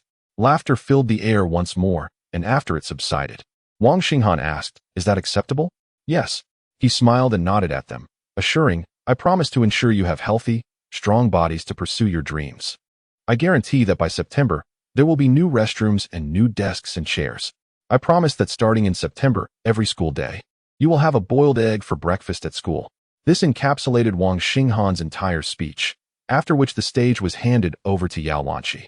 The script was penned by Wang Xinghan, seamlessly transitioning the atmosphere, though the reactions from the students remained unknown. Nevertheless, Yao Lanqi felt quite confident. Wang Xinghan's address pointed them towards the advancement of both body and spirit, while Yao Lanqi's script provided the tools to embark on that journey. One must traverse vast distances while also devouring countless books. The long journey symbolizes dreams, while the multitude of books represents the means. The yet-to-be-seen landscapes can be envisioned through the pages of those countless books. Yao Lanqi concluded with a poetic line, "There are always a few winds in the world to fill my myriad dreams." Her speech was fervent and impassioned. Perhaps she herself was unaware that this very speech had completely ignited her enthusiasm. Accompanied by these hopeful children, Yao Lanqi genuinely yearns to contribute meaningfully to this place. She has finally emerged from a state of petulance and despondency. The final line of poetry was not penned by Wang Xinghan. Yet Yao Lanqi's spontaneous creativity indicates her emotional tumult. Although she did not gaze at Wang Xinghan, it was evident that she utilized this concluding verse to convey to him that she is no pushover. Wang Xinghan chuckled inwardly, recognizing that Secretary Yao is quite easy to deceive. At this juncture, Yao Lanqi remained oblivious to the significant pit Wang Xinghan had dug for her. What if she were to discover it? Would she direct her ire towards him? Fear not, for where venomous serpents lurk, a remedy is always nearby. Wang Xinghan had prepared the sweets in abundance. Chapter 71. The pit. As the morning assembly concluded, Yao Lanqi observed a throng of children dispersing in a playful uproar. She felt a tinge of empathetic sorrow, while simultaneously rejoicing in their healthy and optimistic outlook on life. They could run with such speed and leap with remarkable height. Some children clutched their summer joys with an endearing reluctance to part with them, evoking a bittersweet sentiment. Tong Jiang, the village head, though uneducated due to the times, possessed the ability to converse with anyone, adapting his speech to the audience at hand. Noticing Yao Lanqi's unwavering gaze upon the children, his conversation naturally gravitated towards them. A little girl darted past, her mother suffering from intermittent episodes of madness. 2 boys, brothers, were tugging at each other. Their father, a bamboo weaver, was renowned for his craftsmanship throughout the region. The recurring theme in their discussions invariably circled back to the family's poverty, lamenting the hardships faced by these children. At this moment, Yao Lanqi remained enveloped in a veil of melancholy. Observing their ardor for books reminded her of the tomes piled high in her home back in the capital. She could scarcely recall the last time she had read an entire book, and the thought filled her with a sense of shame. Instinctively, she cast a glance at Wang Xinghan, only to find him unaffected by the surrounding emotions, appearing rather relaxed. His demeanor, though polite, had an air of indifference. As Yao Lanqi pondered this, she suddenly noticed a cluster of children gathered around the supply and marketing cooperative. At the entrance lay 2 bags of fried dough sticks. The children, fresh from the assembly, were eagerly exchanging their pristine exercise books for the sugary treats and their cherished summer joys. A little boy exclaimed, "How many can I trade for this?" Truth be told, when Wang Xinghan witnessed this scene, he felt a chuckle rise within him. Yet, Yao Lanqi's temples throbbed with tension. He mentally revisited the saddest moments of his life, managing his expression with remarkable precision. In this moment, Tong Jiang's visage was likely the most forlorn as he rushed forward, attempting to usher the children away from the scene.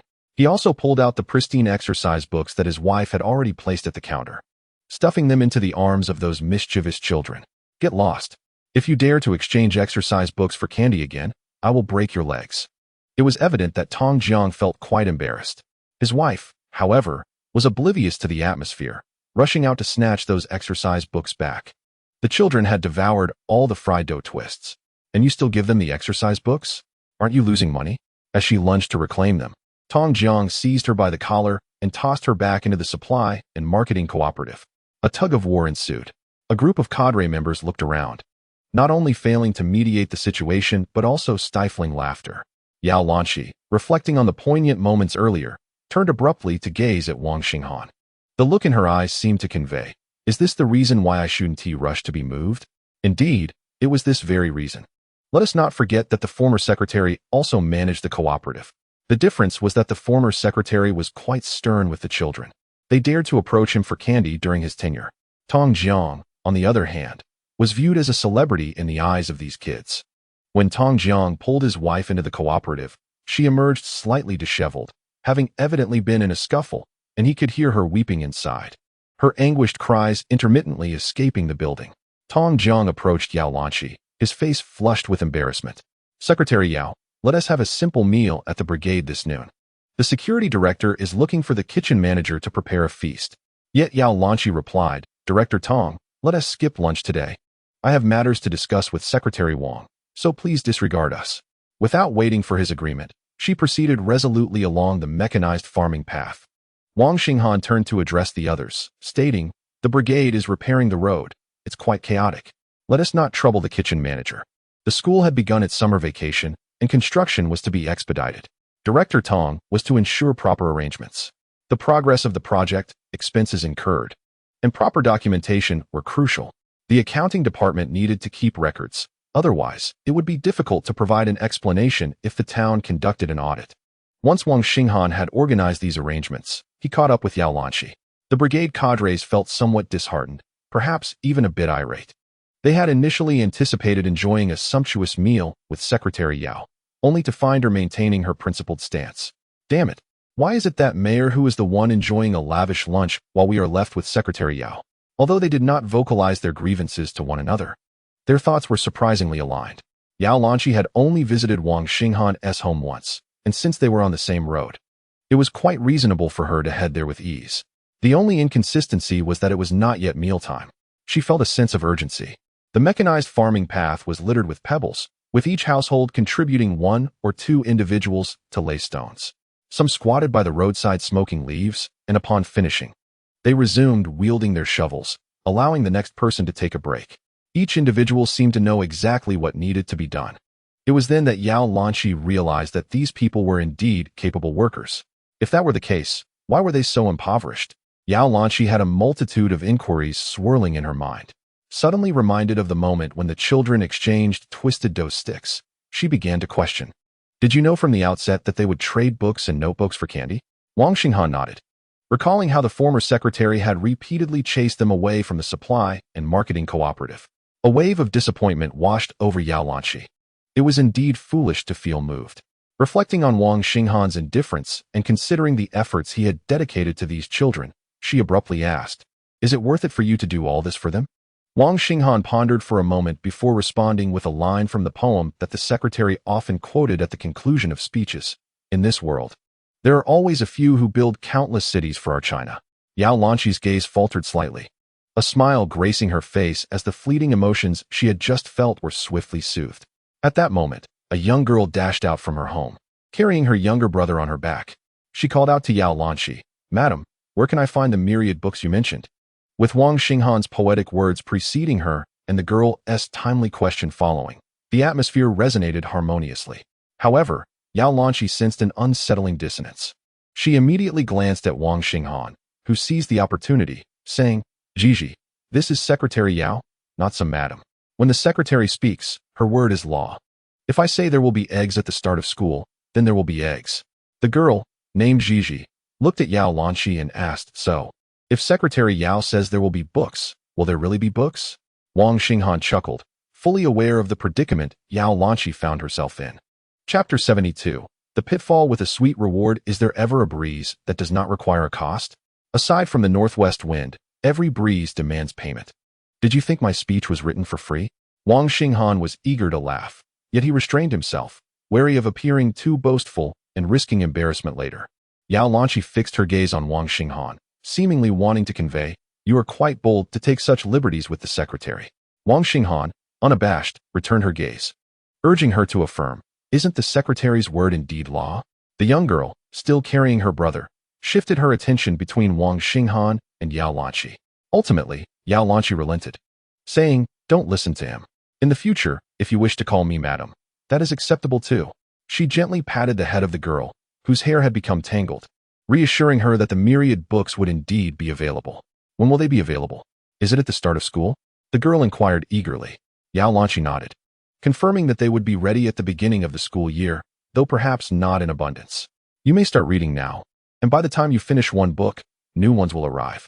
The girl, now beaming with delight, hurried off with her brother towards the cattle shed. She intended to lead the cow out to graze, ultimately tying it to a tree by the distant grain pile, allowing it to eat freely. Yao Lanshi recalled her vividly. While other children were busy trading for candy at the cooperative, this girl had dashed past, not even glancing at the establishment. At that moment, Yao Lanshi may not have found her particularly memorable. However, with the contrast now evident, the disparity became strikingly clear. She was in a rush to carry her brother on her back, to take the cow out to graze, and to tuck the freshly issued summer homework under her arm, all while clutching a pencil less than 3 centimeters long. She had responsibilities, to care for her brother, to tend to the cow, and to complete her assignments. She eagerly anticipates the beginning of school and the unfolding future, yet she remains unperturbed by the present. Wang Xinghan's voice resonates in her ears, proclaiming that in this world, the vast majority are but ordinary individuals. Only a select few can master their desires and strive for lofty ideals. Our task is to create opportunities for these exceptional individuals. Yao Lanshi finds Wang Xinghan's insight profound and thus inquires, "What of the vast majority? Do they not deserve a better life?" Wang Xinghan responds, asserting that only this rare group, through education and culture, can lead the majority towards a more prosperous existence. The ordinary strive to live, embrace life, and enjoy it. The former, having enjoyed privileges, bear the responsibility of guiding others, while the latter, entitled to reaping the benefits, must fully cooperate. This encapsulates Wang Xinghan's understanding of balancing grassroots conflicts. It resonates with the notion proposed by great leaders that the affluent should uplift the less fortunate. Albeit Wang Xinghan has localized this macro idea within the small context of the He Miaozue community. Yao Lanshi soon realizes that she cannot simply follow Wang Xinghan's line of thought. Otherwise, she would inadvertently allow him to divert the conversation. She casts a glance at him and continues walking, "Comrade Xinghan, though I do not explicitly express my gratitude, I do recognize your kindness. Is this how you treat me?" As she turns to confront him, she notices Wang Xinghan offering a meticulously polished bamboo tube. "Are you challenging me? I shall not grant you that opportunity." Wang Xinghan, while digging a metaphorical pit for her, had already contemplated sweetening the deal. As Yao Lanshi readies to confront Wang Xinghan about her speech notes, she is interrupted by the object he presents. What is this? Upon receiving it, she is not naive enough to require his guidance on its use. Observing the seam at the connection, she uncovers a pale yellow substance. A candle? Surely, Wang Xinghan would not be so irrational as to gift her a mere candle. Suddenly, realization dawns upon her. Lip balm? Her heart races at the thought. Why would he present me with lip balm? No, that cannot be right. The color is all wrong. Lipstick is red, and this is a pale hue that would leave no mark on her lips. What is this? Yao Lanshi queries softly. It's lip balm, Wang Xinghan replies. I noticed the secretary had a small burn mark on her lips yesterday. While this has no medicinal properties, it serves as a protective barrier and will not interfere with eating. It should heal in 2 or 3 days. As Wang Xinghan explains, Yao Lanqi brings the lip balm to her lips for a brief sniff. A sweet fragrance wafts from it, which she finds quite pleasant. However, to express such fondness as a woman in her late 20s would be utterly unthinkable. She would never attempt to test its effects in Wang Xinghan's presence. Instead, she discreetly stows the bamboo tube in her bag, wishing to conceal whether she likes it or not. Yet, Wang Xinghan understands well that such a gift could not possibly be misgiven. He believes in treating those below him with food and drink, bestowing gifts of cigarettes, alcohol, and tea to those of similar standing, while offering something unique to those above. What constitutes the extraordinary is that which cannot necessarily be purchased, even with money. For instance, the mushrooms gifted by Wang Yaozu to Zhao Chunlin are beyond monetary reach. It is not merely their rarity that elevates their value, but the thoughtfulness and novelty inherent in the gesture, which surpasses that of ordinary gifts. Consider this lip balm. Can it be procured from a store? Perhaps. Yet it would lack the timely delivery and the exquisite quality that Wang Xinghan's offering possesses. Initially, one might assume that Yao Lanqi would inquire about the manufacturing process. However, she never afforded Wang Xinghan the opportunity to showcase his knowledge. She accepted the gifts without uttering a word of thanks. Wang Xinghan silently lamented, feeling increasingly at a disadvantage. He remarked, "Secretary, the school is set to expand with an additional library." Yao Lanqi glared at him, indicating he should temper his enthusiasm. Wang Xinghan wore a foolish grin. But Yao Lanqi no longer trusted his novet. He continued, "Secretary Yao, you promised Gigi. How could such a commitment be disregarded?" Yao Lanqi affirmed her promise, yet insisted that the actual work must be executed by him. "You can coax 1,000 yuan from the temple keeper and another 1,000 from Director Tong at the supply and marketing cooperative. And from Mayor Hu, a request could yield 60,000, though that must be repaid." Wang Xinghan quickly interrupted her. Yao Lanqi huffed, "That is merely your talent for deception." Wang Xinghan replied, "This is the extent of my abilities. Secretary, a token of appreciation is necessary. If you dig a pit for me, do you think I will merely fish?" Yao Lanqi countered, "A gesture is possible, but that depends on your skill." Wang Xinghan mused, "Skill, I possess in abundance. However, I cannot let you know all that I am capable of." The allocation of that 60,000 yuan loan to village development was of no concern to him. Wealth, after all, must be forged by the hands of the people. Wang Xinghan sought only favorable policies. For instance, might it be possible to secure additional land for the temple? He could swiftly transform the small shrine into a grand establishment. Who could deny that such a venture would yield profit? Yet, Wang Xinghan need not take that step just yet. With Yao Lanqi's support, little by little, today a bit, tomorrow a bit, small accumulations lead to great outcomes. Unbeknownst to him, Yao Lanqi was entirely indifferent to his monetary requests and aspirations for support. In fact, she had prepared for him a significant surprise. It was a matter of whether Wang Xinghan could seize it from her. Yao Lanqi dangled the bait, ready to fish. Chapter 73.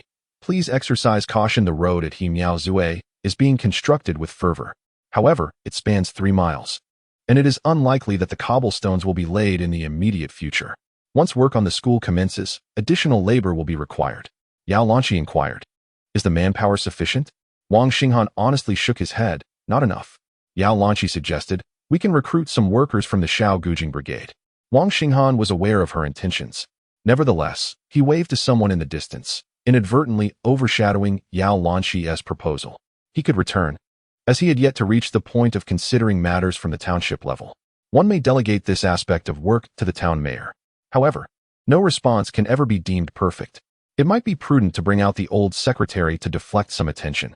Indeed, there has been little agricultural work over the past few days, prompting the villagers, young and old alike, to come together to pave the roads. Even the notoriously indolent old bachelors have joined the ranks of the road construction crew. Their motivation does not stem from a newfound realization or the prospect of securing 2 meals a day. Rather, it is due to the unexpected engagement of Chen Dehuan, a bachelor, to a high school graduate from across the mountain. Everyone is aware that this is the handiwork of Wang Xinghan. They willingly enlist in the roadwork brigade, eager for the old secretary to witness their zealous participation. The prospect of earning money is inconsequential. The need to marry is paramount, for otherwise, one must endure incessant teasing. These old bachelors might as well rebrand themselves as old fire sticks. Someone calls out, "Old secretary, old heir, and Secretary Yao are here." The old secretary spots his son, but feigns ignorance.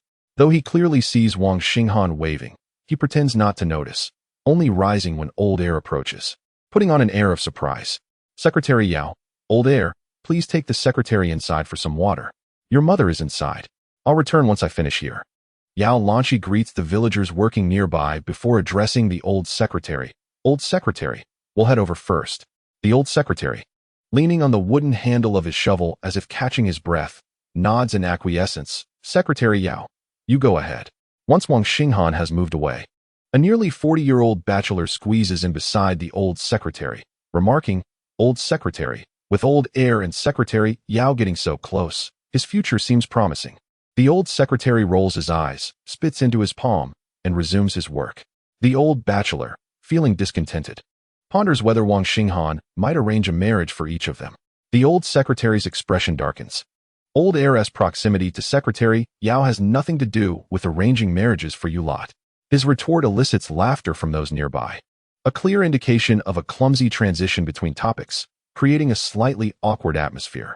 Upon hearing the laughter from behind, Wang Xinghan deftly shifts the conversation back to the matter at hand. "Secretary Yao, what happened to the iron box and spoon from yesterday?" Yao Lanchi replies, "Why are you so anxious about a tin can of luncheon meat?" Wang Xinghan is taken aback, surprised that Secretary Yao recognizes such an item. Yao Lanchi rolls her eyes, momentarily regretting her reaction. Why not engage in normal conversation? She regains her composure, her tone now neutral. "That's military supply. I recognize it because someone in my family is in the military." That makes sense. Such items were indeed rare a few years ago. Firstly, the Russians were short on supplies, trading any surplus to the north. Secondly, we are currently in a critical period for the nation's foreign exchange reserves. Canned goods of this nature are primarily available to the military, with the remainder largely exported. By the time these goods circulate in the market, the domestic populace will have reached a point where they need not worry about food and clothing, making it unlikely for many to have encountered such items. However, my family has members who served in the military, so they have certainly experienced and tasted such things. Wang Xinghan smiled and said, "That was brought back by my elder brother. Relying on those few cans of food, I was the most dashing lad in the village for several years." Yao Lanchi, with her slightly uneven eyes, looked at Wang Xinghan in confusion. Wang Xinghan smiled and explained, "In the dialect of Eastern Guangdong, it refers to the most fashionable, handsome, and formidable young man." Yao Lanchi understood it was a term from Eastern Guangdong, but why did Wang Xinghan say that? Perhaps he had classmates from that region? Yao Lanchi returned the iron box and ladle to Wang Xinghan, asking if this ladle was captured by the old secretary on the battlefield in Korea. Wang Xinghan confirmed, saying he had taken it after eliminating 2 American soldiers. Yao Lanchi had previously heard that the old secretary had been to the battlefield. At that time, when she first arrived in town for work, she had only a cursory understanding of the secretaries of various teams, having heard a mention from others. Back then, her mind was not focused on such matters, and even now it is somewhat similar. It was only the appearance of her father's idealistic yet pragmatic nature that stirred other thoughts within her. Remembering the old secretary's identity as a volunteer soldier, coupled with what the children had said that morning about the old secretary's exploits in battle, she could not help but ask Wang Xinghan when she received confirmation from him. He must have killed at least 2 leaders of a squad or higher. Even if he is no longer in the military, he should at least be entitled to a retired deputy section chief's benefits, right? Wang Xinghan pulled out a cigarette, smiling somewhat bitterly. While lighting it, he stood by the irrigation ditch, gazing at the uneven embankments, rice paddies, cornfields, and green mountains. This place used to be called Wang's Grand Courtyard. Now, only our family bears the Wang surname. My grandpa and second uncle were both left on the battlefield. My father brought back a small portion of the ashes of his comrades to bury in the back mountain. By the way, my uncle was also my father's comrade. He said someone must guard Wang's Grand Courtyard. As Wang Xinghan entered his yard, he chuckled at Yao Lanchi, saying, "The old secretary actually enjoys boasting." He claims that a leader from their army once met him and awarded him some metal. According to his own words, because it was too precious. He kept it in a very secret place. Eventually, he forgot where he had hidden it. Wang Xinghan made a shushing gesture to Yao Lanchi, signaling that this was their secret and not to mention it to the old secretary, fearing it might upset him. The 2 of them entered the yard one after the other. where Wang Xinghan's mother was preparing to catch ducks in front of the duck pen she had enclosed between their earthen wall and the wall of Li Qingshan's house. "Mom, Secretary Yao is here." His mother turned and smiled gently at Yao Lanqi, saying, "Lanqi, come inside and sit. I'll catch the ducks, and later we'll pluck them clean and have them braised." To be honest, Yao Lanqi was already salivating. Wang Xinghan urged his mother to step aside, insisting he would catch them. Yao Lanqi chose not to sit inside, but stood at the duck pen's entrance watching. Wang Xinghan muttered to himself, contemplating which duck to catch. "One quack, 2 quacks, 3 quacks. You little 8 quacks. Ha ha ha." Yao Lanqi burst into laughter, prompting Wang Xinghan and his mother to simultaneously glance at her. "Secretary Yao, please maintain your composure." Chapter 74. The ever-present intrigues. A group of children, varying in size, dashed along the rural road to the right of He Miaozue Primary School. Upon ascending a small slope, they beheld a modest reservoir spanning over 100 acres. The county's larger reservoir had just been drained, filling this one to the brim. As the refreshing breeze swept through, ripples transformed into waves, which in turn cascaded into small surges, causing the throngs of ducks to bob up and down. The children frolicked atop the small embankment of the reservoir. On the opposite side lay a flat expanse of farmland, unbroken by steps, resembling fertile land embraced by surrounding hills. In stark contrast to the uneven terrain of He Miaozue, this area showcased a fundamental difference in landscape. The vegetable garden of this collective boasted soil rich and closely knit, with yellowing cucumber vines destined for kindling in a few days. Surrounding the land were plum trees, their fruit tinged with a slight yellow, some crisp, others tender, unlike the previous days when they bore a hint of astringency. In April, this place would transform into a vast expanse of crimson cherries. The children ventured into the bamboo grove, where the sounds of laughter, playful scuffles, and spirited card games grew louder. Here stood a tea house, run by the daughter-in-law of the collective secretary. The children swung their canvas bags above their heads like propellers. Bursting into the tea house, they clambered onto the counter, fixated on the black and white television, eagerly twisting the dial through the channels.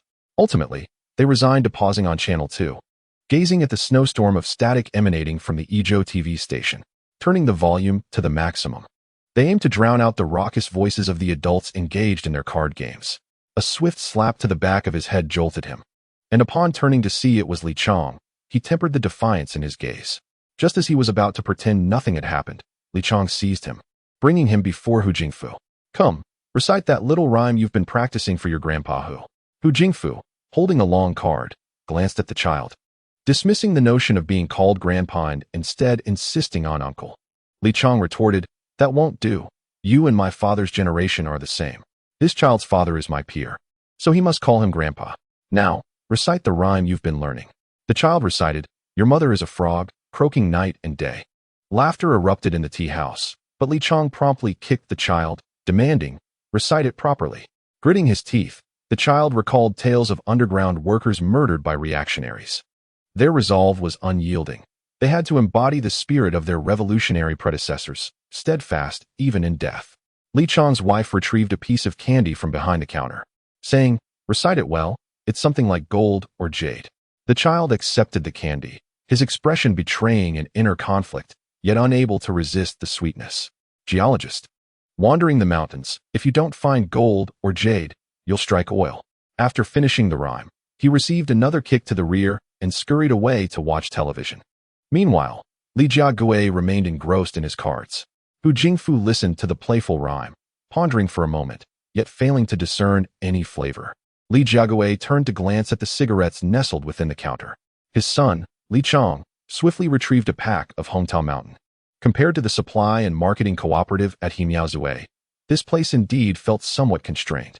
Li Chong offered Hu Jingfu a cigarette and lit it for him, leaving the newly opened pack of Hometown Mountain at his side without taking it away. After playing a couple of cards, Li Jiagui remarked, "I've inquired a bit. What road are they even repairing? Those scoundrels are spreading rumors about jade within stones. A group of them went to the riverbank to snatch stones. They say educated folks are quite clever. I never believed it before."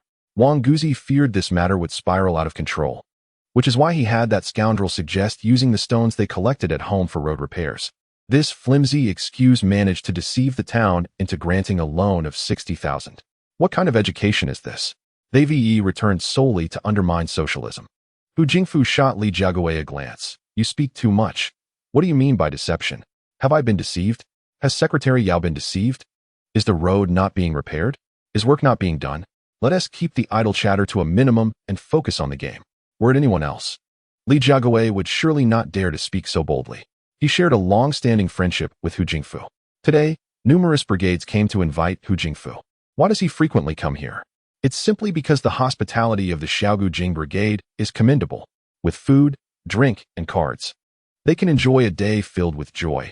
This is the life Hu Jingfu cherishes most. Li Jiaguwei was unperturbed by the prospect of angering Hu Jingfu.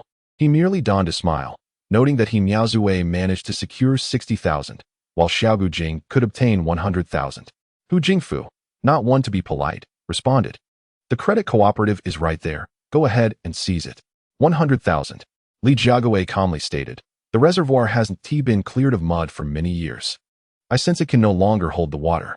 The dam hasn't been repaired in ages. This year, with the rainfall in May, the yield isn't promising. An excessive rain could be detrimental. If the dam collapses, those 100 or so households below might lose their homes. Furthermore, regarding family planning in the brigade, there isn't even money for abortion needles. Mayor, tell me, if there is no money, how can we carry out these tasks? Hu Jingfu abruptly threw down his cards. Are we playing or not? You're merely being overly critical. The loans taken by others from the credit cooperative are for tangible projects laid out before us. What they are currently undertaking was something you all initiated 2 or 3 years ago. At that time, funds were directly allocated to you. The He Miaozui Brigade still owes money to the credit cooperative. Haven't you repaid it? You cannot carry out your work if you cannot execute your duties. What right do you have to be the secretary? Hu Jingfu, adamant in his refusal to acknowledge his predicament, felt as if Yao Lanqi had him by the throat. He simply would not admit that the funds were ultimately approved by Yao Lanqi. Recognizing the untenable position he was in as Hu Jingfu flipped the table, Li Jiaguwei understood that Hu Jingfu could no longer continue with a poor hand. Seizing the moment, Li Jiaguwei promptly declared, Mayor who no longer wishes to play. He desires to drink. Is the meal ready? Let us prepare the feast. With just a few words, Hu Jingfu was easily amused. Li Jiaguo took a moment to speak with his son, emphasizing that there was no need to rush. However, some action could be taken regarding He Miaozui. They should be informed that funds had indeed been allocated by the town. The locals would complain that they were toiling tirelessly only to benefit the collective. If Hu Jingfu could not secure any funds for Xiaogu Jing, then He Miaozui would only descend into chaos. Hu Jingfu would be left with a throbbing headache, and future opportunities would not favor He Miaozui. A group of bachelors couldn't possibly turn the tide, Li Jiaguo muttered under his breath. Li Chong was puzzled as to why there was any benefit in fixing a road at He Miaozui. Should he exert such effort to intervene? Li Jiaguo raised his voice, wary that Hu Jingfu, who had just taken a seat, might overhear him. It wasn't about blocking a road. It was about confronting that scoundrel Wang Xinghan. Li Chong furrowed his brows. Wang Xinghan. Why is he involved again? Chapter 75. Practical work. This son of mine is indeed a capable worker, quick with his hands and feet, and generally astute. However, there are times when his thoughts seem muddled. Yet, one cannot entirely blame him. Li Jiaguo reflected on his many years as the village secretary, understanding the complexities of dealing with the authorities. Li Chong, on the other hand, lacked this nuanced understanding. Thus, Li Jiaguo had to break things down for his son, piece by piece. Wang Xinghan was one of the few university graduates from Pingxiao Town. Though he might not have achieved much outside, his return was a different story. Just look at the commotion he has caused in mere days. His father had never requested a single penny from the town in his lifetime. Yet, upon his return, he stirred up such a spectacle. The critical point was that he held a position of authority. Li Chong scoffed. What authority? He asked. Just a village secretary. The same as you. Li Jiaguo responded with a sharp slap, leaving Li Chong dazed. Listen well. He can create such a stir in just a few days. Can you guarantee he won't be back in town for 3 to 5 years? If he goes to the town, what do you think will happen when you take over Xiaogu Jing? Do you imagine you'll benefit from that? Just get to the point. Li Chong mentally cursed his father, thinking that if he stated the main issue earlier, he wouldn't have received that slap. Li Jiaguo took a deep breath. Anyone could ascend to a position of authority in town, but He Miaozui was a different matter. This collective had been under our thumb for so many years. Should it rise again and you are in charge, how will you treat Xiaogu Jing? Li Chong replied, I'll surely crush them. Li Jiahua nodded. Exactly. Thus, we must take decisive action against He Miao Zue. If Wang Lao fails to make a mark 2 or 3 times, do you think the town or the secretary will still regard this university graduate with any favor? Hu Jingfu shouted from the table. Li Jiahua, where are you rascal? Are you drinking or hiding from the wine now? Li Jiahua, with a retracting neck and a hunched back as if bearing a tortoise shell, had lost all the fierceness he had moments before. Ever since the fish fry were released into the water, whenever Wang Yaozu finds a moment of leisure, he tends to sit on the wooden raft. Within the confines of the 1-acre fish pen, a few hapless fish fry lie belly up. The sight invariably stirs a pang of compassion within Wang Yaozu, leaving him to ponder the grim fate of these creatures. Chen Dehuan swiftly scoops up the fish fry. Secretary Yao, Secretary Xinghan, he calls out as he notices their approach. Wang Yaozu hastily rises, treading upon the creaking wooden raft as he makes his way to the shore. Is mother busy at home? He inquires, nodding toward Yao Lanqi. Secretary Yao, we just slaughtered a duck, Wang Xinghan replies. You should help mother pluck the feathers. What are we saving the feathers for? Wang Yaozu questions. To gather enough for a duck-down quilt, Wang Xinghan explains. The cotton is too heavy. It feels like a boulder pressing down on one's chest, leading to nightmares. Yao Lanqi purses her lips, turning her face away to conceal the amusement threatening to surface at the exchange. Since hearing Wang Xinghan refer to the duck as Little Bagua moments ago, Yao Lanqi has felt a sense of uncontrollable mirth rising within her. With their father away repairing roads and their mother preoccupied with cooking, it is evident that the increased appetite of the silkworms during their third molt necessitates Wang Yaozu's assistance. Chen Dehuan, too, has his own motives, as he desires to procure a lip balm from Secretary Xinghan for Liang Shiyun. He trails behind Wang Yaozu, clutching a net filled with fish fry. Brother Yaozu, I'll fetch the mulberry leaves, he calls out. Wang Yaozu embraces Chen Dehuan, instructing him, stay with Heir and Secretary Yao. No need to follow too closely. Just keep an eye on them. Chen Dehuan finds himself puzzled, thinking, do the adults really need to be watched? It's such a small area. How could anyone possibly get lost? Nevertheless, he senses that Brother Yaozu must have his reasons for the request. Thus, he sets down the net of dead fish and pivots to follow closely behind Wang Xinghan. The foul odor of poultry being scalded in boiling water is indeed overwhelming, prompting Wang Xinghan to escort Yao Lanqi away. This was also an opportunity for him to showcase his endeavors to her. Once Wang Yaozu has departed, Yao Lanqi inquires, you R&T misappropriating public funds for aquaculture, are you? Since 1983, we've had a household production responsibility system, Wang Xinghan replies. My mother needs to raise 3 silkworms a year, yielding an income of around 8 to 900. Previously, we also cultivated some economic crops like cotton. Approaching the edge of the vegetable garden, Wang Xinghan plucks a branch from a plum tree, gathering several ripe fruits. After rinsing them in the water, he hands them to Yao Lanqi, continuing, while others are building houses, buying televisions, or marrying off their daughters. Look at my elder brother. He's still single.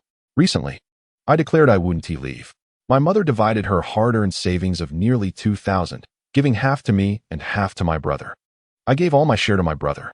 The expenses for this fish pen consumed about half of that amount, and with the other half, along with funds for 2 hefty pigs, we'll procure rice, bran, flour, and other feed for these fish.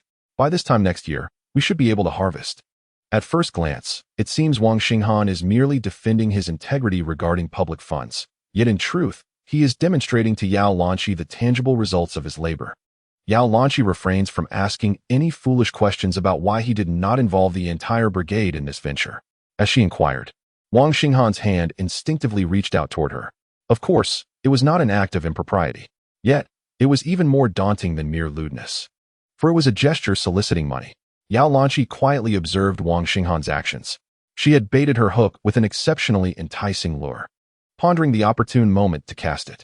Following Wang Xinghan into the woods of Chai Mountain, she ambled along, savoring plums. Initially somewhat astringent, they soon revealed a delightful sweetness, with 1 or 2 being icy to the bite, their sugary coating forming gelatinous granules at the pit. The flavor was indeed pleasing. Glancing at Wang Xinghan, she noticed him foraging for mushrooms. After consuming the last plum and discarding the pit, she twirled a strand of hair, intrigued by the fact that this item, known to be toxic, was being recklessly consumed. Was it truly that delectable? Wang Xinghan, while foraging, remarked that Ezhou was quite favorable. and the people of Yunnan and Tibet held a particular fondness for this delicacy. If someone were to stumble upon a large patch of mushrooms in the woods, what do you suppose they would do? Yao Lanqi thought to herself, why speak in half measures? She asked, what would they do? Wang Xinghan replied, they would lie down nearby and take a nap. Yao Lanqi was taken aback. Sleep? What do you mean? He elaborated. They are waiting for the young girls who pick mushrooms. How vulgar, she thought. Chapter 76. This body willing to be a beast of burden. Yao Lanqi's curiosity was thoroughly piqued. However, Wang Xinghan's elusiveness was somewhat vexing. His penchant for speaking in half-truths was not inherently part of his character. Rather, after achieving success in his career, he had become less impetuous than in his youth. He no longer approached conversations and tasks with the same fervor as before. In dealings with others, even with those with whom one feels an affinity, it is wise not to divulge every thought and emotion in one sitting. What cannot be expressed today can certainly wait until tomorrow. What cannot be accomplished today can also be deferred.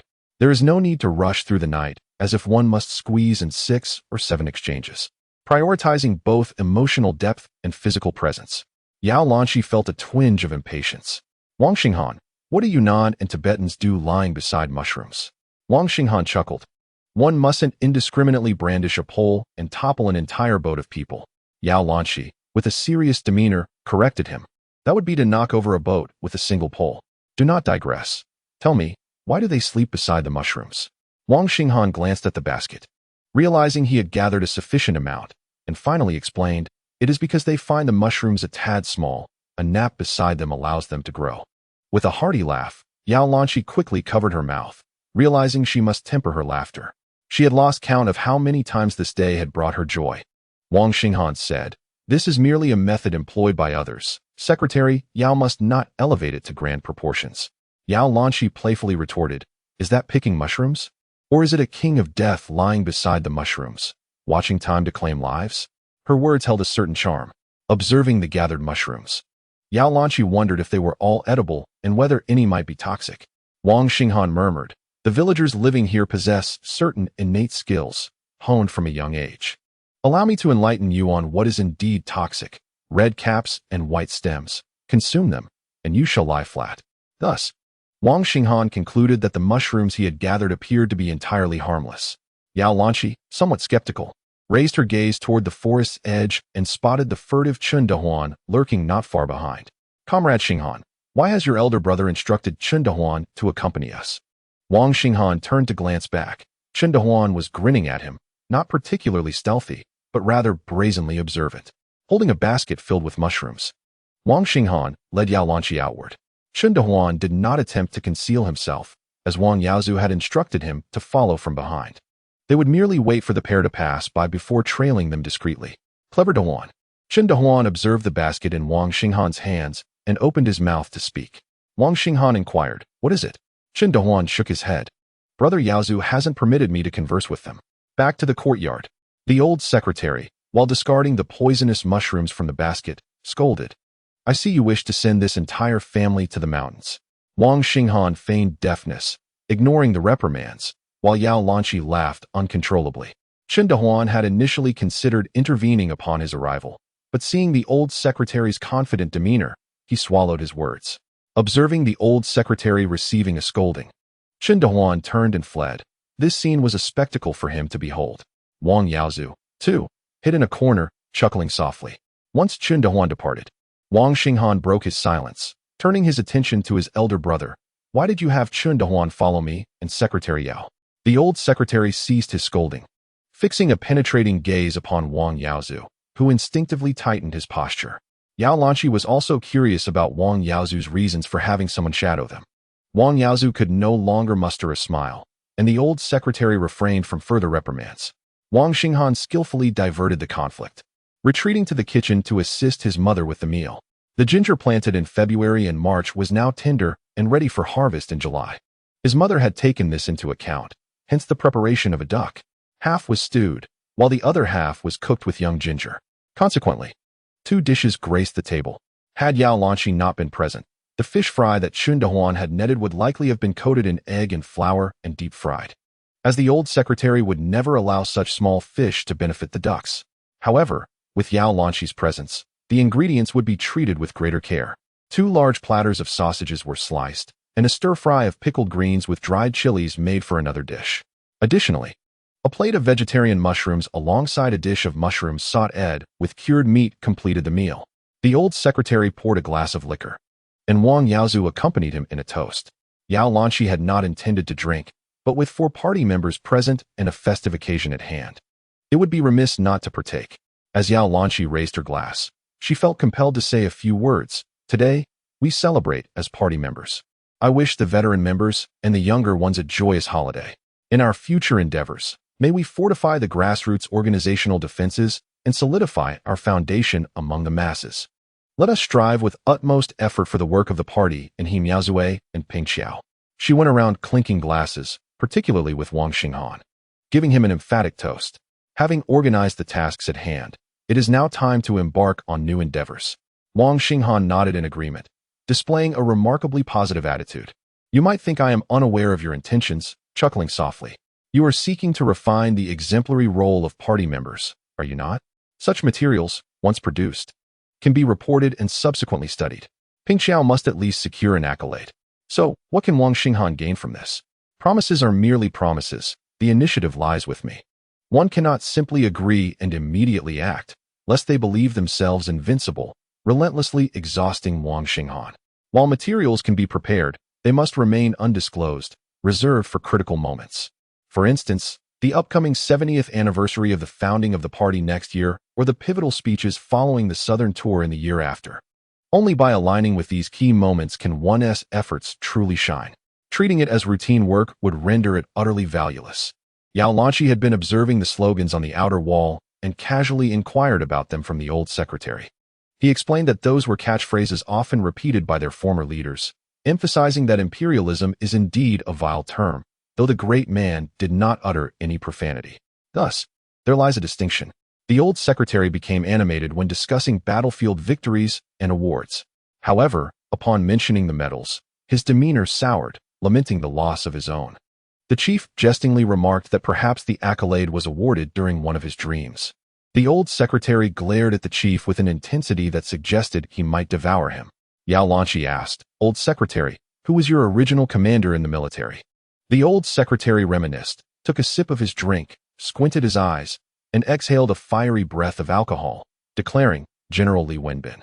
He was the one who awarded me my medal." Yao Lanqi's vision blurred, everything around him appearing as if in slow motion. Subsequently, he seemed somewhat absent-minded. The driver from the credit union brought the car to the outer field road. Wang Xinghan accompanied Yao Lanqi to catch the vehicle. Yao Lanqi hesitated before boarding, suddenly fixing a serious gaze on Wang Xinghan. "The materials I asked you to prepare, you must commence work on them." All right, I will begin immediately." Wang Xinghan responded somewhat dismissively. Yao Lanqi, with utmost seriousness, stated, "Wang Xinghan, I am not jesting. The people you desire, the funds you seek, the bachelor brigade that wishes to wed, all hinge upon your efforts. And don't forget the library filled with countless volumes. Did you not request my support? The Pingxiao Town Party Committee still requires a full-time deputy secretary. Is that not sufficient?" Yao Lanqi, "I, Wang Xinghan, am willing to toil for you." Chapter 77. Come now? Let us inflict mutual harm. This pertains to the arrangements made by Wang Xinghan upon his return to the village. Following his immersion into work, there were observable changes in the villagers' actions. Furthermore, let us consider Wang Xinghan's future plans. In Yao Lanqi's perspective, Wang Xinghan has transcended the realm of a merely competent party cadre. Yet, he has not yet met the criteria for a full-time deputy secretary. Unless Wang Xinghan can produce more substantial contributions, Yao Lanqi likened baiting fish to a process that should involve enticing them, rather than simply hurling the bait at their heads, as is currently the case. Yao Lanqi might have indulged in some alcohol, possibly stirred by certain events. When all factors converged, she presented the vacancy of the deputy secretary directly before Wang Xinghan. This move aligns with certain discrete practices in internal appointments. When adjustments in positions are forthcoming, it is likely that suitable candidates for key roles have already been considered in the minds of leadership. Prior to such adjustments, conversations typically occur, and subsequently, changes are implemented swiftly. This day arrived nearly a year earlier than Wang Xinghan had anticipated. His original plan was to capture the momentum leading up to the 70th anniversary celebrations next year. However, this day arrived prematurely. Was there a special reason for this? Wang Xinghan, cigarette in mouth, watched as the credit union's vehicle smoothly departed. Miao Zhu, strolling over, glanced into the car and turned back to smile broadly at Wang Xinghan, revealing a row of gleaming teeth. Miao Zhu approached, chuckling all the way, and instinctively reached into Wang Xinghan's pocket. He pulled out a cigarette, lit it, and flashed a particularly cheerful grin at Wang Xinghan. "What joyous occasion do you have?" Wang Xinghan inquired calmly. Miao Zhu took a puff, moisture quickly saturating the filter. He spat and remarked, "The joyous occasion belongs to you." He cast a fleeting glance at Wang Xinghan, noting the radiant complexion of his forehead, which gleamed with a noble luster, reminiscent of auspicious clouds heralding imminent promotion. "Has your mother struck luck?" Wang Xinghan shot Miao Zhu a sidelong glance. Miao Zhu chuckled, "But that is not what I meant to celebrate. I have observed your features for quite some time. One exudes nobility, the other wealth, such as fate. The joy lies with the girl in the car just now. Her delicate brows and elongated visage suggest great intelligence. Her perfectly arched eyebrows promise abundant fortune. Her complexion is clear, bright, and flawless, truly a top choice. Her ears, elegantly tucked behind her head, rise above her brows, fair and rosy, indicative of immense prosperity and blessings for generations to come. This girl's ancestors and parents must surely have held positions of great authority and wealth. Wang Lar, you've just begun to soar, attracting the phoenix as the dragon. Tell me, is this your joy or mine?" Wang Xinghan smirked at Miao Zhu, "With your eloquence. How come you haven't pursued a university education?" Miao Zhu was about to retort, but Wang Xinghan waved him off. "All right, you come to scrounge meals every noon. If you want to eat, then eat. I'm not stopping you. What's the use of sweet talk? Do you not believe me?"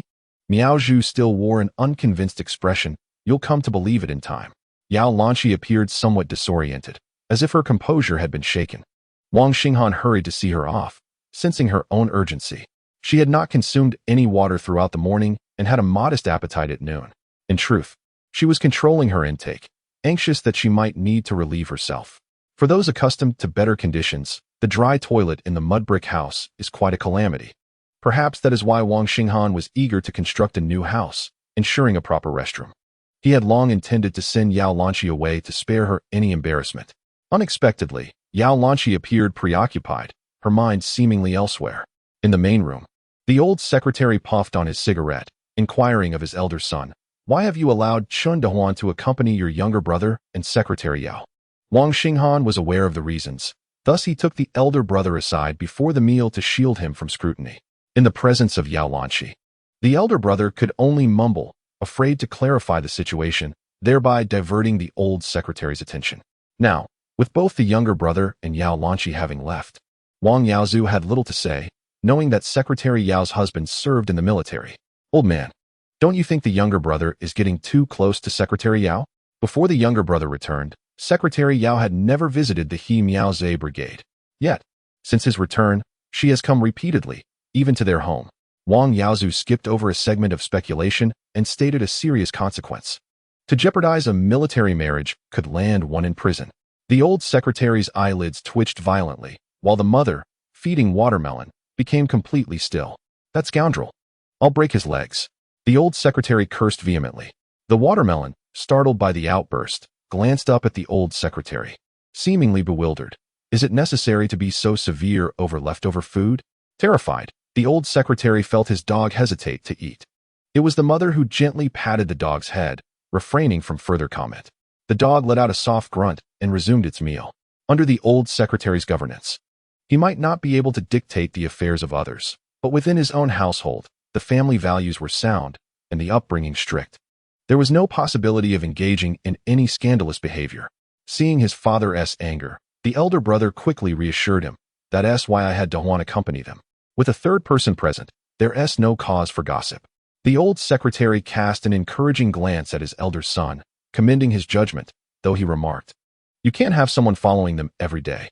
Wang Yaozhu understood his father's concerns, and he himself was uneasy.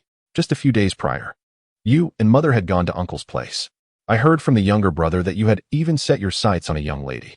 The old secretary tapped his pipe, affirming, "Indeed, that's the case. She was supposed to come visit soon. You all talk about pursuing careers, yet you should first assist the old bachelors in finding wives." I believe even a village secretary should prioritize establishing a family. Without doing so, people might perceive him as unstable. After all, they are all my sons. Whichever son marries, it remains the same. Wang Yaozu nodded emphatically, understood. As Wang Xinghan entered the small courtyard, the old secretary earnestly expressed his thoughts. Wang Xinghan's face twitched at the gravity of the moment, regarding the old secretary, whose gaze was stern. He then glanced at his mother, whose eyes were gentle, as if offering comfort. Wang Xinghan turned to the elder brother, who avoided eye contact with the younger brother at all costs. It was merely a matter of sharing a meal. One moment, the conversation revolved around the founding of the party and the Korean battlefield, and the next, it shifted to matters of marriage and posterity. Was the range of topics truly that vast? If Wang Xinghan were to inquire, he would surely be unable to extract any meaningful information. Thus, he declared, "Old man, you need not worry about my affairs. I already have someone." The old secretary's expression was tense. "Secretary Yao? Huh. No wonder my elder brother's gaze is evasive." Wang Xinghan exclaimed, "Old man, are you trying to get me locked up? Don't you understand the consequences of disrupting military marriages?" The family breathed a sigh of relief upon witnessing Wang Xinghan's reaction. "I've studied for several years. Do you really think I lack a partner? Besides, we are all state officials, so let's familiarize ourselves with the regulations." The family planning policy clearly states to respond to the call for late marriage and late childbirth, advocating for fewer and better births. The age for late marriage is 26, and I am only 22. Getting married this early, what future do I have? The old secretary nodded again, acknowledging the sound reasoning. Wang Xinghan shifted his gaze to his elder brother, accusingly stating, "You're plotting against me. Don't blame me." In that moment, Wang Yaozu felt an overwhelming fear. Chapter 78. Water materials. Their father had to go repair the road in the afternoon, grumbling as he stepped out. Their mother collected the dirty laundry from the past few days and headed to the well to wash. Only 2 people and a dog remained at home. Just moments ago, Wang Yaozu had been hesitant to look at the second son, but now he squeezed closer to Wang Xinghan, wearing a fawning smile. Wang Yaozu kept bumping into Wang Xinghan, saying, "Little brother, the elder brother is also concerned about your reputation. In this village, while other matters may be lacking, when it comes to scandals, they are all fierce." Wang Xinghan smiled at his brother. "I don't see any scandal as fierce as yours." Wang Yaozu pulled his head back, feigning surprise at being misunderstood. "Is that a scandal? Little brother, you should have a conscience. You said that person's spouse is a soldier. Am I not protecting you?" Wang Xinghan replied calmly, "If you're protecting me, then let Dahuan accompany me and Secretary Yao. Don't you think you're overprotective?" Wang Xinghan laughed. "I suspect you're using the guise of protection to eliminate your potential threats, like that woman with a face like a hook. Are you trying to ensure there are no future troubles?" No. Wang Yaozu shook his head vigorously. Wang Xinghan sighed. "What you call a talisman, I see is a death warrant." Wang Yaozu, feeling vexed by the second brother's sarcasm, retorted, "She has visited our homes several times. She shows you special concern. When drinking, she clinked glasses with you, and even made a point to bump them hard, saying, 'Especially you.' Moreover, you gave her a tube of lip balm, which she applied before her meal." Fearing Wang Xinghan lacked a vivid imagination, Wang Yaozu exaggerated the gesture of applying the balm, mimicking a woman, which was quite distasteful. Initially, Wang Yaozu only intended to amuse the second brother, but seeing no hint of laughter, he changed the topic. "Little brother, do you really have a partner?" Wang Xinghan shook his head. "No." Wang Yaozu was taken aback. "Then why did you tell our father you were at school?" "Little brother, don't deceive me. Is there a big figure at school? Speak to me honestly." Yao Lanqi had indeed left in a hurry, which was inconsistent with her apparent eagerness for the Wang family's meals. Regardless of acknowledgement, she has spent a year in Pingqiao town, where only the meals at Wang Xinghan's household can be deemed exquisite and palatable. What could have been a delightful dining experience was cut short as she had to depart prematurely. Some occurrences may simply be serendipitous. She took out a piece of stationery and began to compose a letter. "Dear grandfather, I hope this letter finds you in good health. Recently, I perused the book High Walls that you sent me, and I have a few reflections to share. I have been working in the village town north of Izhou for a year now. Initially, I felt a sense of reluctance, as I have always believed that advanced concepts can be learned and applied at the grassroots level. Our task is to engage in a more systematic study, which is why I have consistently aimed to go abroad. However, upon calming down, I realized that I had acted impulsively. You were right. No matter how grandiose the justification, there will come a day when the truth is revealed over time. My true intentions had long been exposed, yet it was only recently that I acknowledged them myself. Of course, this is neither a time for self-reflection nor an inquiry into your thoughts on the article I sent regarding the exemplary role of party members. I am writing with an extraordinary sense of excitement to inform you that in He Miao Zue village, Pingxiao town, Sanchuan city, Sichuan province, I encountered an old party secretary who has dedicated over 30 years to grassroots work. His name is Wang Gu, a veteran of the Korean War who has earned commendations and inscribed on the earthen walls, "Imperialism is nothing but a paper tiger." He once served under your command. Do you remember him? Having completed the letter, she sealed it in an envelope. While rummaging through her bag for stamps, she inadvertently uncovered a tube of lip balm. She paused, instinctively touching the spot on her lip that had been burned. Before dinner, she had applied a bit, and now, it seemed to have caused no pain at all. She retrieved a round mirror framed in pink plastic from the drawer and examined her reflection. There was a faint mark, likely not to leave a scar. She twisted the lip balm in her fingers, removed the cap, and applied another layer to her lips while gazing into the mirror.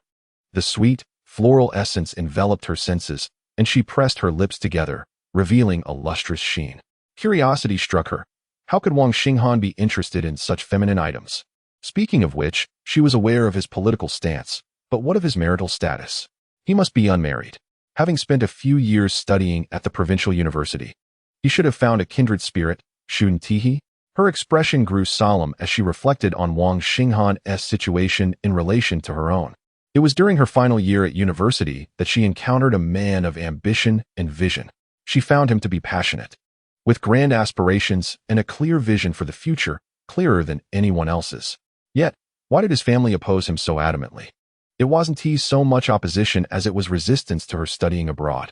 Their relationship, rooted merely in mutual affection, had not crossed any boundaries, a crucial detail. She pursed her lips, collected her thoughts, and gazed once more at the exquisitely polished bamboo tube, suddenly feeling an unexpected fondness for this little trinket. Cherishing the opportunity, he discreetly tucked it away, contemplating whether Wang Xinghan would seize the chance bestowed upon him.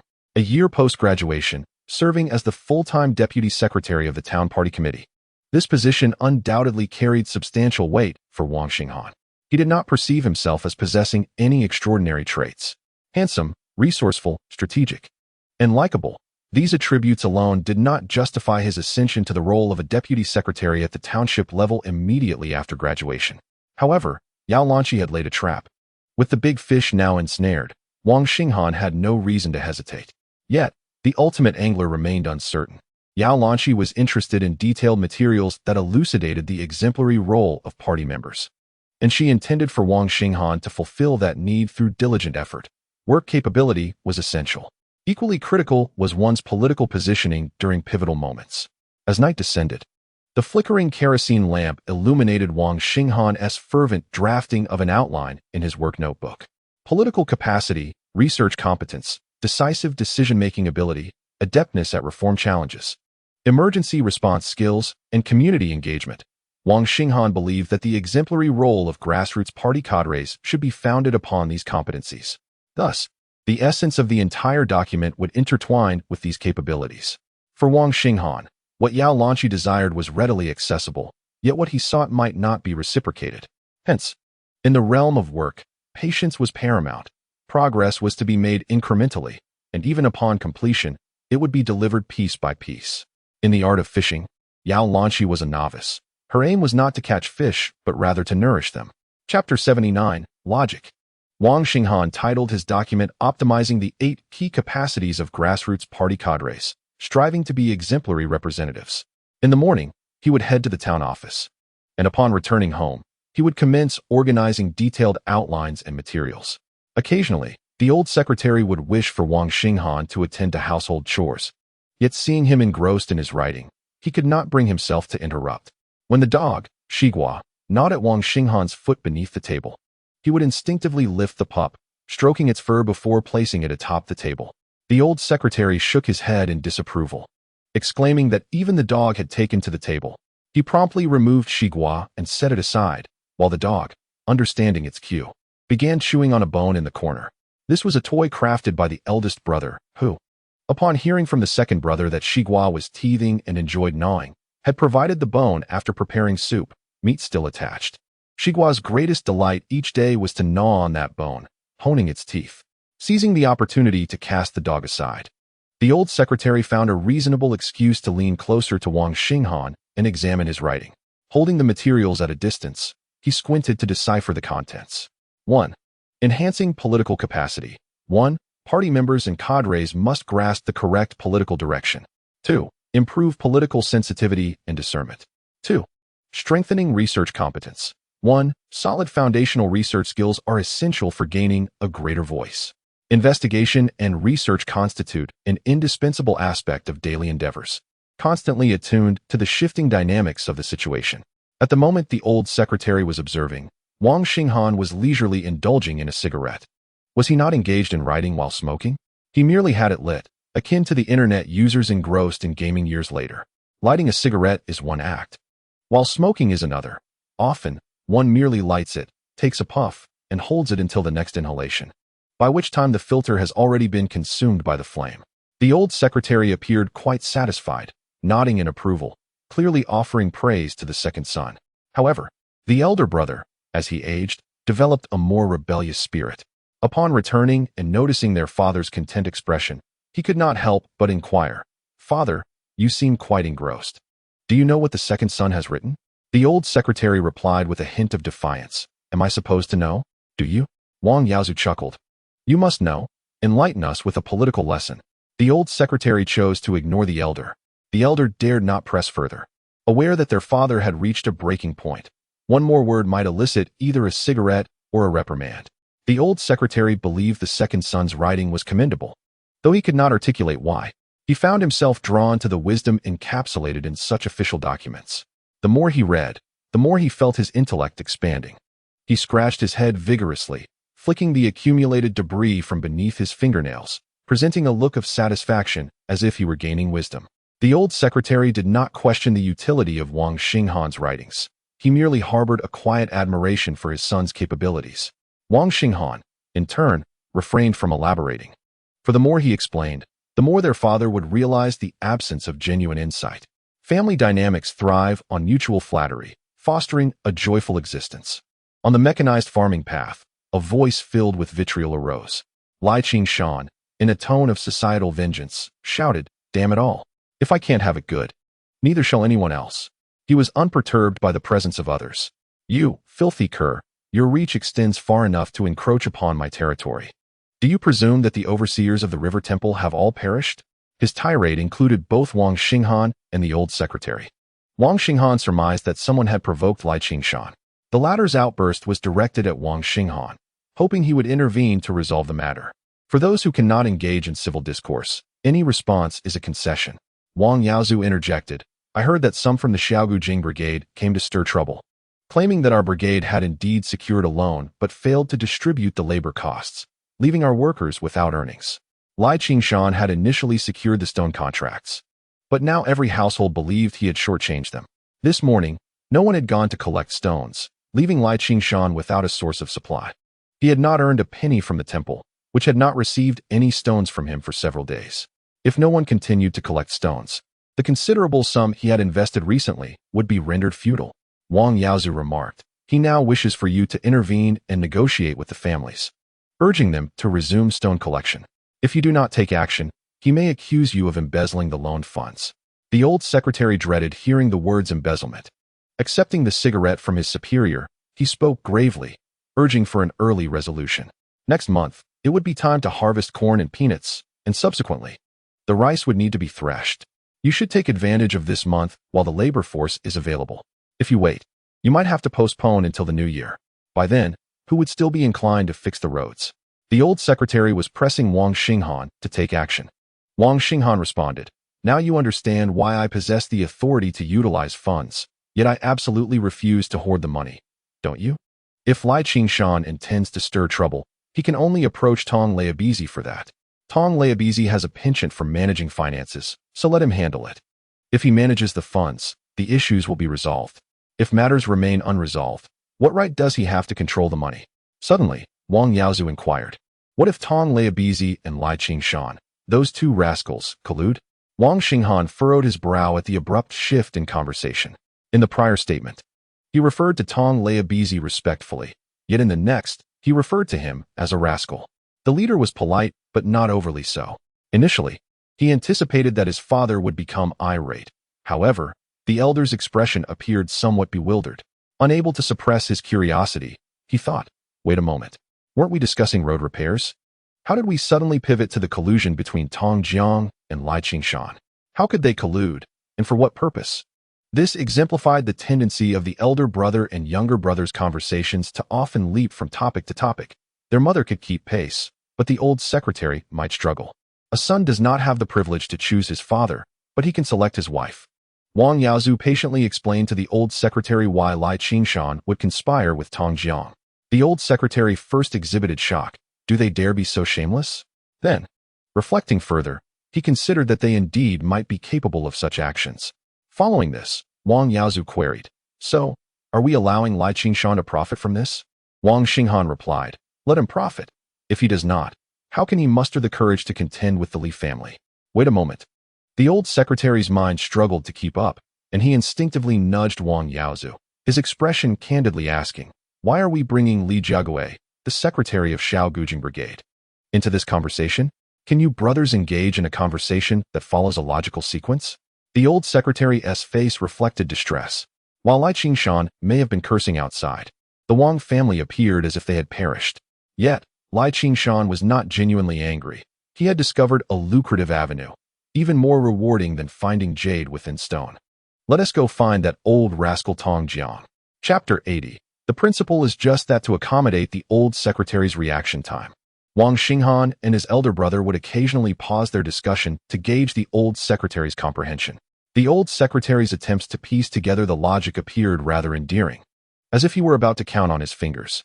Once he had unraveled the context Wang Xinghan and the others were discussing, he glared at his two sons, as if to ask, what are we waiting for? Continue. Do you fear I won't understand? I'm as clever as a monkey. Later, the old secretary curiously inquired, if Lai Qingshan stirs up trouble today, should we appease him with a sweet? And if he creates a ruckus again tomorrow, should we offer him another treat? Are you not sacrificing the interests of the many to appease one individual? With this approach, do you think those in the brigade will respect you? Wang Xinghan shrugged. Father, while we are familiar with each other, your reckless assertions could easily lead me to accuse you of defamation. The old secretary's expression darkened, prompting Wang Xinghan to quickly adopt a tone more comprehensible to him. Father, you must be cautious with your choice of words. What does this matter have to do with me? The funds are not under my control, nor am I responsible for the project. Lai Qingshan merely resorts to cursing from the sidelines. The conflicts within the village stem from Lai Qingshan and the entire village membership. The discord among the brigade's officials lies between Director Tong and all the cadre. What connection does it have with me, Secretary Wang? Initially, the old secretary appeared dazed. After he mentally organized what the second son had just conveyed, he realized that the latter had expertly distanced himself from the situation. However, it was not entirely accurate to say he had completely extricated himself. Should there be any credit, it would all be attributed to Wang Xinghan, while any blame would fall squarely on Tong Jiang. The old secretary's eyes widened with curiosity, eager to comprehend how Wang Xinghan had orchestrated this. No, he already grasped the mechanics behind Wang Xinghan's maneuvering. What he sought to understand was how Wang Xinghan managed to execute it so seamlessly, leaving no room for reproach. Second son, why do I sense a hint of cunning in your demeanor? The old secretary frowned. Wang Xinghan methodically replied, a corrupt official may be sly, but a virtuous one must be even craftier. Father, you have served as village secretary for 30 years. You diligently reported the yield per acre, led the community in land reclamation, dug ditches, and built ponds, ensuring everyone had enough to eat. During the Great Famine, not a single soul perished under your watch. You dedicated yourself to the service of the villagers, eagerly taking on tasks and shouldering burdens. They all regard you as a good man. However, as Wang Xinghan continued, his tone turned more pointed, necessitating a shift from rhetorical questioning to affirmative statements, thus refraining from further elaboration. Rhetorical questions can sting, and delving deeper can inflict even more pain. Human nature, at any moment, is often incapable of withstanding scrutiny. When Wang Xinghan reached this juncture, he felt compelled to commend the old secretary, recalling that in recent years, grassroots officials needed pragmatic leaders like him, those willing to be at the forefront, enduring hardships, and daring to lead the charge. Wang Xinghan's tone became fervent, igniting a spark in the old secretary's eyes, reminiscent of the passionate days of yore. When addressing older comrades, it is essential to reminisce. One cannot urge them to look forward while they remain half-buried in the past. As the old secretary's spirits lifted, Wang Xinghan continued. With the gradual stabilization of society, the cadre team is becoming increasingly youthful. Many may perceive young officials as ineffective, believing they lack the requisite experience. However, employing younger cadres is essential to integrate progressive ideologies into our daily work, making management more contemporary and advanced, thus better equipping us to face new challenges in an evolving landscape. Wang Xinghan paused, allowing the old secretary to absorb this insight. Wang Yaozu incessantly blinked at Wang Xinghan, his demeanor suggesting the old second is becoming increasingly adept at the art of bureaucratic rhetoric. It was inevitable, for the old secretary had a penchant for such discourse, especially phrases like new situations and new challenges, of which he had never heard before. He simply relished the sound of the old second's eloquence. Wang Xinghan continued, stating that economic development and the gradual resolution of external conflicts had resulted in the exacerbation of internal contradictions. In this new climate, it was imperative for young officials, particularly those who were party members, to embody the role of vanguard and model, with the foremost responsibility being the adept management of internal conflicts among the populace. The approach to resolving these internal contradictions necessitated that one not find themselves at the heart of the conflict. Old secretary, just consider this. If I were to hold the purse strings tightly, personally overseeing the infrastructure projects like road repairs and school renovations, wouldn't the conflicting parties then be reduced to a dichotomy between myself and the members of the community? How could they possibly trust that I would address these issues with fairness, justice, and transparency? The old secretary, while not blindly following the old second's lead, also harbored doubts. Yet, he recognized that the failure to address conflicts only served to embolden certain individuals, allowing them to exert undue influence over the community. This was, in essence, inflating the existing tensions. Indeed, the old secretary has finally grasped the crux of the problem, Wang Xinghan remarked darkly. Father, those who urge you to let it go and not engage in disputes, are they truly concerned for your well-being? The old secretary nodded in agreement, confident that the majority would concur. However, Wang Xinghan elaborated, let me clarify further. If you were to shoulder the debts incurred by the likes of Tong all your life, even if you were not compelled to repay them, you would be left with a lasting reputation of infamy. Both my brother and I advise you to let it go. While you may feign patience, does your heart truly find solace in that? The old secretary wished to maintain a facade of stubbornness. Yet in the presence of his two sons, such defiance felt unnecessary. His silence conveyed that he too would suffer. But to acknowledge it seemed to contradict the principle that party members must endure their grievances. Wang Xinghan did not need to press the old secretary further. His point had been made. He articulated clearly that one should practice magnanimity, merely to quell disturbances and avoid trouble, for it is the honest individual who ultimately suffers. Exacerbating conflicts only serves to magnify their essence, and a public and just approach would ultimately deal with those who act without regard for the law.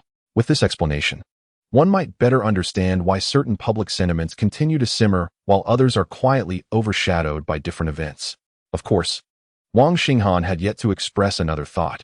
In particular scenarios, the antagonistic figure, if wielded correctly, could indeed accomplish significant feats. Take Lai Qingshan, for instance, a notorious bully who terrorized the village yet managed to marry and prosper financially, while those of relatively decent character remained single. What accounts for this irony? It is simply a matter of the bold thrive while the timid perish. Chapter 81. It all seems quite fearsome. Lai Qingshan's tirade was intended to provoke Wang Xinghan into addressing the issue. In the past, had Wang Xinghan not returned, Lai Qingshan's words would have gone unchallenged. The former secretary had eagerly set out to resolve the matter long ago. However, on that day, after scolding for an extended period, Wang Xinghan remained conspicuously absent. It was impossible for him to confront the man directly at his door. Thus, he had no choice but to seek out the responsible Tong Jiang. Tong Jiang's new residence was not constructed by the roadside, but rather perched upon a small hillside.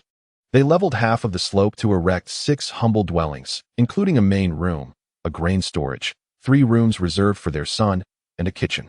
The pig pen was merely a makeshift shelter, as the couple's resources were limited. Furthermore, Tong Jiang was the first in the brigade to recognize that farming would not lead to prosperity.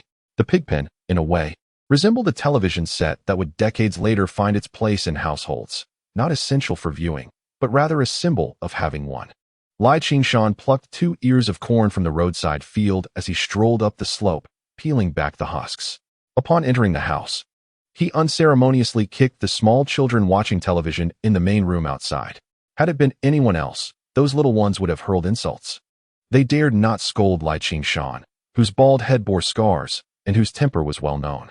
However, upon seeing him, Tong Jiang merely cast a sidelong glance while reclining in his chair, and Lai Qingshan made no effort to greet him, heading straight for the kitchen. He tossed the corn onto the stove and called out, "Second Dad, prepare the corn for lunch, stir-fry a plate." Tong Jiang's wife was no pushover either. She snapped back, "Is there nothing to eat in your house? I'll fry it, but I'll make it with your mother's wheat husks." Lai Qingshan's expression remained impassive as he fixed his gaze upon her, stating, "I call you second and out of respect, it would be prudent to show a little decorum. Keep it up, and I want to engage in conversation at all this afternoon." The village chief, Tong Jiang, had a substantial array of flat-roofed houses and a sizable television.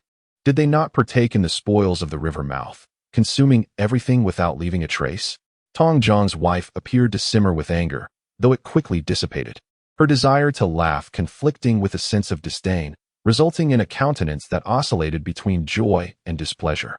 The crux of the matter was, Lai Qingshan's smile was devoid of sincerity, leaving her uncertain of his next move. The atmosphere grew increasingly awkward. Tong Jiang entered the kitchen, his face darkened with ire, demanding, "Are you here to cause trouble in my home? Can I not handle you? Are you plotting rebellion? If you have something to discuss, do so properly, otherwise, get out." Lai Qingshan, with a countenance that shifted like the wind, echoed, let us talk properly," as he followed Tong Jiang outside. The latter glanced at the tender corn on the stove, which was being prepared for frying. Tong Jiang's wife muttered under her breath, her words akin to the bubbling of a pot filled with refuse, as she cursed quietly, fearful of raising her voice too loudly. Thus, the expression "a urine pot boiling excrement" emerged, an apt description indeed.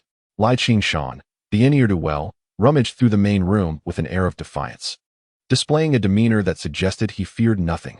Although Tong Jiang was in a foul mood, he found himself powerless against Lai Qingshan's antics. "What are you rummaging around for?" Tong Jiang barked, though his reprimands lost their sting as the smoke dissipated. Without that cigarette, Lai Qingshan would undoubtedly have retorted with equal vigor. Observe, whether in the kitchen moments ago or now in the main hall, Tong Jiang incessantly berates Lai Qingshan. Yet, Lai Qingshan responds with a cheerful countenance. Initially, this is due to Tong Jiang addressing Lai Qingshan's utmost concern, business discussions. Presently, it is because Tong Jiang is aware that Lai Qingshan is rummaging about in search of cigarettes. Tong Jiang expertly calibrates his approach. His reprimands serve merely to assert authority, while the repercussions of his outbursts involve entangled interests beneath the surface. After all, why would anyone willingly subject themselves to such indignities without cause? Once both men have lit their cigarettes, Tong Jiang inquires, "What brings you so frantically into my abode?" Lai Qingshan retorts, "If not you, then whom should I seek? The town has allocated 60,000 for road repairs. You appropriated the stones I purchased for the road without compensating me a single cent. The village has calculated this quite cleverly. There is no need to distribute funds, yet they are prepared to construct a road. I was previously unaware of the phrase to catch a wolf with empty hands. Tong Jiang, pray tell, is this not the very essence of it?" Tong Jiang's lips curl in disdain. "Am I to be accused of such deceit? Do they not consume meat at noon without charge? Do they drink wine for free? Spare me your baseless claims, Lai Qingshan." Unyielding, Lai Qingshan counters, "Then I must ask you, has the town indeed allocated funds?" Tong Jiang replies, "For that, you might as well consult Secretary Wong." Lai Qingshan, pointing accusingly, responds, "Do you think my intellect is deficient? Consult him? What nonsense! Wang Xinghan, a mere child, can he truly govern you? The funds have just been allocated, and they are under your purview. Every evening, you engage with the village leaders, advocating for the children's welfare, ensuring they receive eggs, and refurbishing their classrooms. Tong Jiang, what is your true motive? Surely, you do not fancy yourself a selfless servant of the people?" Lai Qingshan may appear to be a brute, yet his words are laced with sharpness, and it is evident from Tong Jiang's expression that he is unsettled. In a fit of frustration, Tong Jiang slams his palm on the table, rising to unleash a torrent of curses, yet finds himself at a loss for words. Ultimately, he bows his head, drawing deep puffs from his cigarette. His expression reminiscent of a crab tossed into boiling water, struggling in agony. In truth, Tong Jiang is also distressed. The workers refuse to labor, neglecting the task of sorting stones. How, then, can subsequent projects proceed? Just as one issue remains unresolved, the shameless Lai Qingshan appears once more at his door. He truly lives up to his name. Tong Jiang silently curses.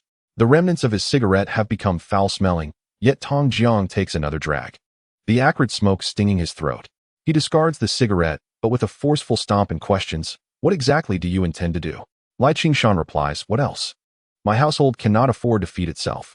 If you do not reimburse me for the stones, from this day forth, I shall remain in your home, and you shall provide me with 3 meals daily." Tong Jiang, overwhelmed with anguish, exclaims, "Those stones were procured after inquiring door to door. No one wanted them. Hence they were salvaged for the road." Tong Jiang shouts, "Lai Qingshan, do not presume I am unaware that you have jade hidden within those stones. What you are engaging in is nothing short of market manipulation, where you pay a mere pittance to acquire the stones from others. Should there be valuable stones, your profit is assured. Conversely, if the stones prove worthless, your loss is minimal. Now you claim that the stones scattered on the ground are yours? What a fanciful dream you must be having. If you wish to cause a ruckus, take it to the town. When the investigation ensues, I wonder who will face repercussions. You or I. Both parties appear formidable in their own right, yet neither seems inclined to sever ties hastily. This commotion serves not to resolve disputes, nor to dissolve partnerships, but merely to negotiate for greater leverage. It is the women who take to the streets with their curses, not them. Suddenly, Lai Qingshan chuckled. Recalling the past when you were genuinely incensed, previously, you could forego payment for the stones, but in the future, compensation will be demanded. The elders must also be troubled, as they refrain from handling the stones. Allow me to take charge of this matter. If they refuse to work with the stones, I shall seek assistance from outside. If they refuse to labor, I will hire others to do so. Are you still concerned that this road will remain unpaved? The elders have essentially entrusted me with the task of its construction. Thus, the concept of a general contractor emerges. Chapter 82. The mastermind. Did you think Lai Qingshan approached to create a scene for the sake of stone payments? His true desire is merely to acquire more. Previously, he treaded cautiously, earning the meager funds of the temple overseer. Once the road is completed, he intends to claim a substantial sum. However, his plans were thwarted midway by unexpected interference. With his original strategy disrupted, he must now forge an alternate path. The road in the village is undoubtedly to be constructed, and both materials and labor will incur expenses. The collective cannot possibly avoid such costs. If the collective is footing the bill, what connection does this road have with Lai Qingshan? Seizing the opportunity, he promptly approached Tong Jiang for discussion. Naturally, this would not be a conventional dialogue. First, a spectacle must unfold. Only after the commotion can they return to the negotiation table. Does this seem familiar? Such is the nature of negotiations, whether through shouting, uproar, or physical confrontation. It all serves to reveal one's boundaries or to test the limits of the opposing party. Now that it is clear what Lai Qingshan intends to do, it is Tong Jiang's turn to respond. Tong Jiang inhaled sharply, adopting a pretentious tone that may not be quite appropriate. At this juncture, it is time for Lai Qingshan to exhale his smoke. "Ah, elder, what difficulties could there possibly be? While the funds are indeed under your control, you cannot simply pocket them. However, if you were to deposit them in my possession, I shall ensure the work is executed flawlessly and will not forget the great kindness you have shown me." At this point, the message is quite clear. Tong Jiang must also ponder one crucial issue. With so many eyes upon him, does he dare to manipulate the funds? Handing over the road's management to Lai Qingshan and transparently allocating the funds, only to receive a portion back from his side, doesn't that seem reasonable? Allow me to contemplate this further. After murmuring a few words, Tong Jiang raised his voice and called out, "Is the rice ready?" It's been a while with no response. Lai Qingshan promptly stood up, saying, "Old friend, I must take my leave now. Do take some time to ponder this matter." "Leaving already? I had hoped you would stay and share a couple of drinks with me." Tong Jiang's words seemed to invite him to stay, yet his actions were clearly urging him to depart. Lai Qingshan, understanding the unspoken cue, turned away without looking back and made his way down the slope, waving his hand. "Old friend, you carry on with your business. No need to see me off. Tong Jiang watched as Lai Qingshan swaggered away. Unbeknownst to him, his wife had crept up beside him, standing on tiptoe and leaning over the embankment to observe Lai Qingshan's retreating figure, asking, "Are you truly going to let that beast take over the road?" Tong Jiang withdrew his gaze and ambled into the main room, contemplating the inevitable task of offending someone. Lai Qingshan was both shameless and reckless. Who in the brigade would dare provoke him? If he sought this job, then so be it. Tong Jiang would rather he pursue it. He took a seat at the 8 immortals table, lifting his teacup for a hearty sip. Though he feared he would still need to discuss the matter with that scoundrel Wang Gu. Mentioning Wang Xinghan darkened his wife's countenance further. Having returned just a few days ago, Wang Xinghan had already caused Tong Jiang a loss of 1,000 yuan. The couple intended to recover the lost money through other means. At 9 o'clock that evening, Wang Xinghan was still diligently writing materials under the light of a kerosene lamp. In truth, such diligence was unnecessary. Even in dealings with Yao Lanqi, Wang Xinghan had been dragging his feet. The reason for his fervent efforts lay in the knowledge that Tong Jiang would undoubtedly come to report on the situation. Typically at this hour, the old secretary would have retired for the night, yet he remained awake. Old secretary still not resting? Tong Jiang chuckled. I came to report to Secretary Wong. The old secretary felt a twinge of anxiety. Could it be that all matters had been stifled by Wang Xinghan? Wang Yaozu squatted nearby, teasing a watermelon. As he snatched a bone from his mouth, he let out a low whine, instinctively guarding his food. As Tong Jiang stepped over the threshold, Wang Xinghan seized the opportunity to interject. I heard that the roadwork suddenly halted today. What's the situation? Tong Jiang hesitated at the door, sensing something amiss. The old secretary's gaze darted between Wang Xinghan and Tong Jiang's faces. In the past, when dealing with him, Tong Jiang had always been an ordinary individual. He had never been this courteous. The smile on Tong Jiang's face appeared overly polite, even tinged with trepidation. When did this shift occur? The old secretary pondered this as Tong Jiang's steps slowed, his smile becoming less exaggerated. Approaching Wang Xinghan, he did so with utmost caution, softly and humbly admitting, there is indeed something afoot. As he prepared to light a cigarette for Wang Xinghan, the latter set the cigarette aside and continued his writing. Tong Jiang, squinting at the densely packed characters, found them nearly illegible. He had no choice but to inform Wang Xinghan of the work stoppage. Yet Wang Xinghan remained absorbed in his task, not lifting his gaze. Tong Jiang remarked that it was customary for the brigade to assist any household in need, particularly by providing meals. However, it seemed they now deemed 2 meals insufficient. As I was caught in a state of distress, that rascal Lai Qingshan approached me, insisting that I settle the stone fees owed from the past several days. He threatened to report me to the town authorities if I failed to comply. At this moment, Tong Jiang glanced at Wang Xinghan's expression. Wang was fixated on the wick of the lamp, the flickering flame reflecting a fierce intensity in his gaze. As Tong Jiang struck a match, Wang nonchalantly lit his cigarette with the lamp. The match in Tong Jiang's hand appeared as awkward as he felt, prompting him to hastily light a cigarette for himself, alleviating his own discomfort. Wang Xinghan rose and made his way to the door, one hand on his hip and the other holding the cigarette. Speak up. When you converse with me, be straightforward. Why the silence now? The old secretary observed the second-in-command's muteness and appeared increasingly anxious. In truth, Tong Jiang was equally unsettled. The more Wang remained silent, the more Tong Jiang's unease grew. After swallowing hard several times, he began to apologize. Secretary Wang, I acknowledge that I mishandled this matter. I erred in my duties. Please, do criticize me. The old secretary was momentarily taken aback, having not uttered a word, yet here was Tong Jiang admitting fault.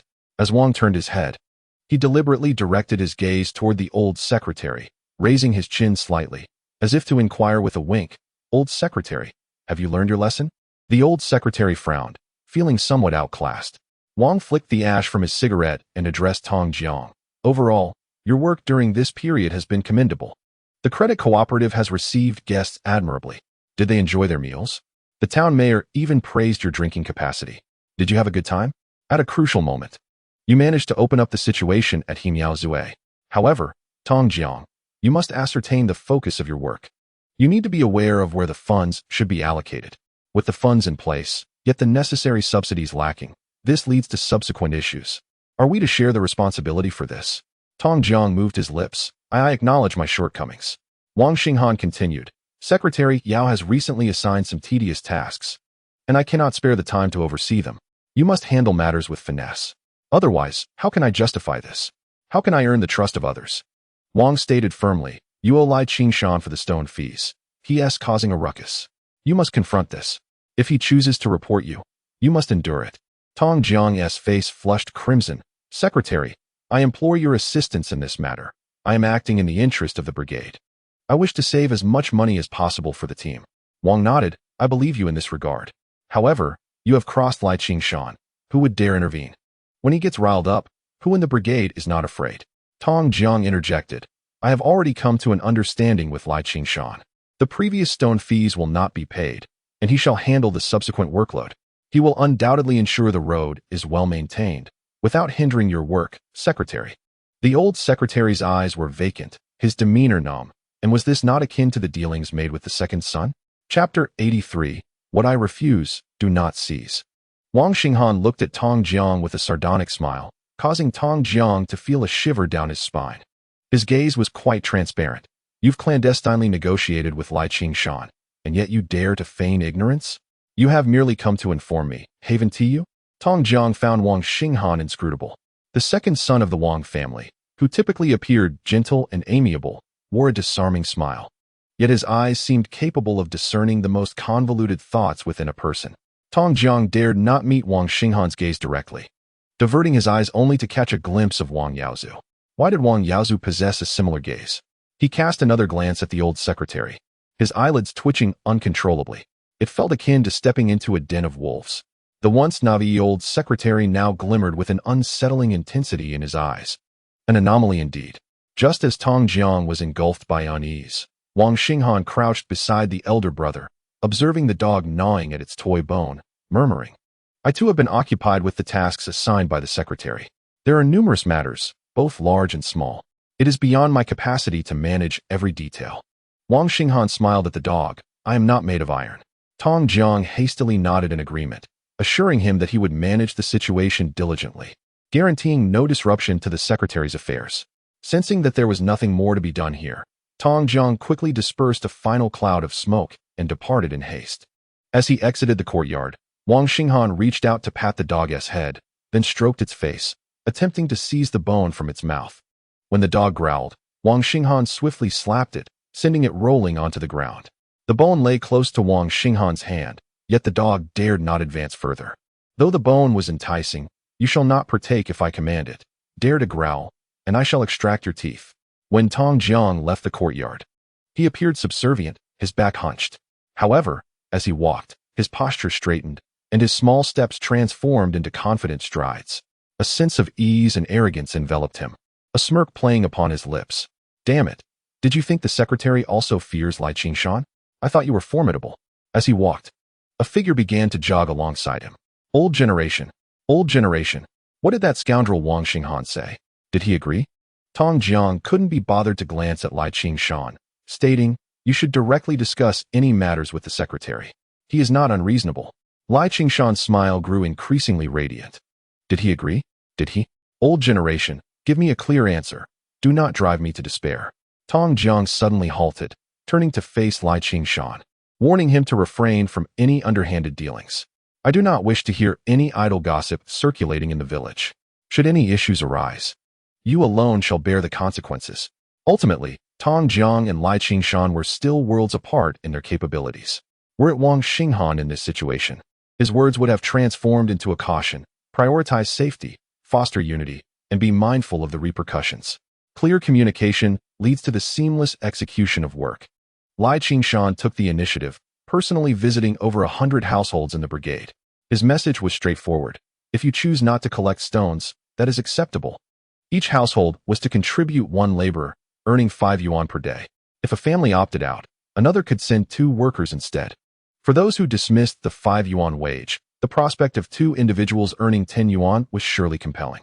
The crux of the matter was this: while I may not profit, the thought of my neighbor earning money is far more disheartening than death itself.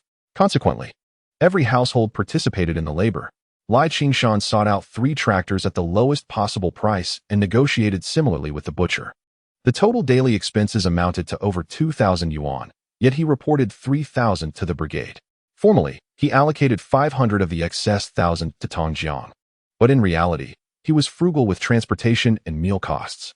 Ultimately, Lai Qingshan's daily earnings, after meticulous calculations, reached 700 yuan. However, this was still far from his expectations. He approached the temple keeper to request stone collection, only to be told that they had sufficient stones and would no longer accept more.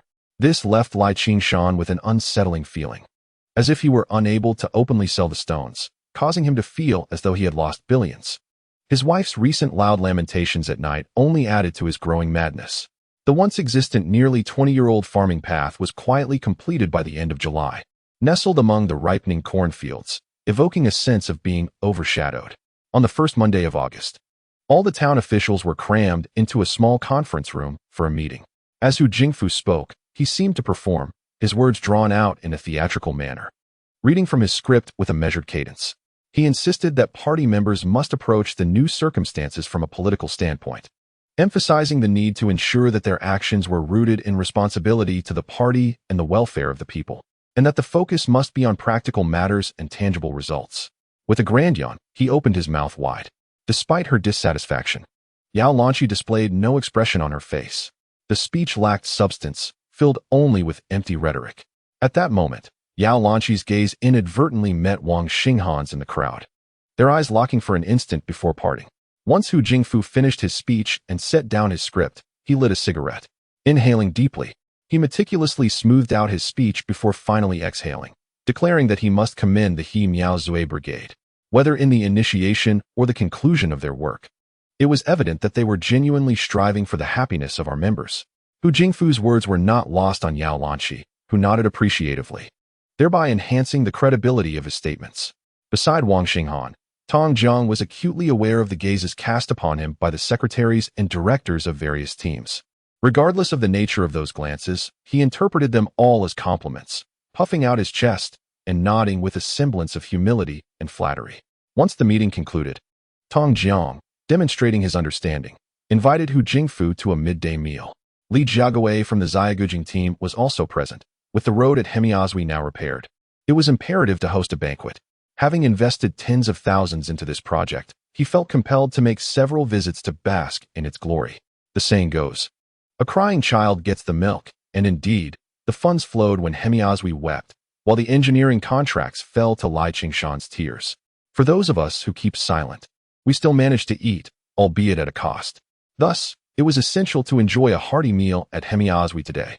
Li Jiagawei tossed this notion into the conversation, prompting Hu Jingfu to glare at him and retort that with his excessive chatter, it was he who should treat them. Li Jiagawei conceded, stating that since Xiagujing had seen no recent work or projects, if he were to host, people would surely claim he was using public funds for personal gain. Tong Jiang's expression soured at this exchange.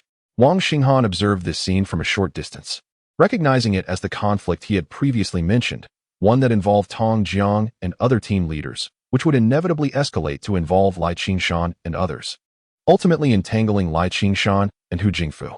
Some individuals may not engage in unlawful acts, yet they serve as stumbling blocks on the path to development for their hometown.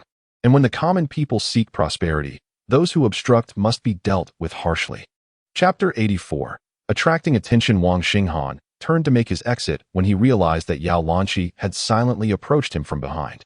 She glanced toward Hu Jingfu, who was surrounded by admirers, and inquired if the road for the team had been completed. Her lips appeared moisturized, a testament to the effectiveness of Wang Xinghan's homemade lip balm. The small crescent mark from the burn had also vanished.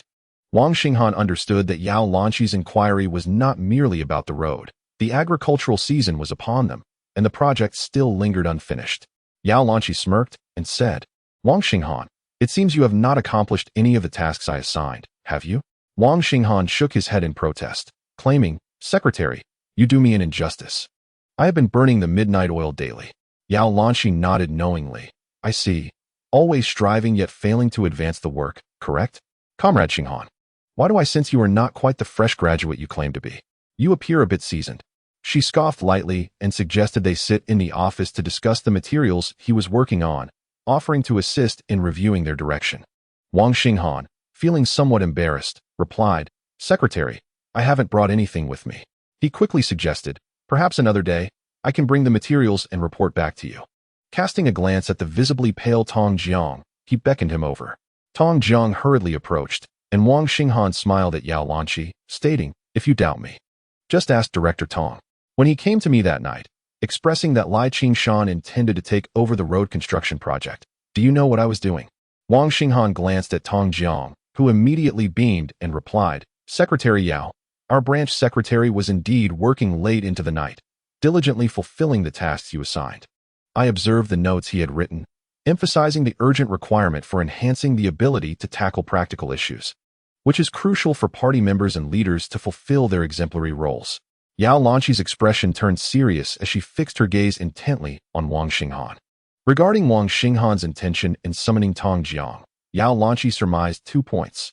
First, to confirm that Wang Xinghan had indeed dedicated himself to the tasks she had assigned. Second, to validate that the contract awarded to Lai Qingshan was a private arrangement between Tong Jiang and Lai Qingshan. Initially, while listening to Tong Jiang's courteous remarks, Yao Lanqi believed that the second point was Wang Xinghan's primary focus. However, upon hearing Tong Jiang's words, she realized that Wang Xinghan's quest for self-justification was twofold. Wang Xinghan had already presented a pleasant surprise to Yao Lanqi, and then stated, "Secretary, I haven't deceived you, have I?" Mayor whose recent speech was thought-provoking. It was ostensibly aimed at benefiting the members, yet it risked devolving into a matter of corruption and injustice.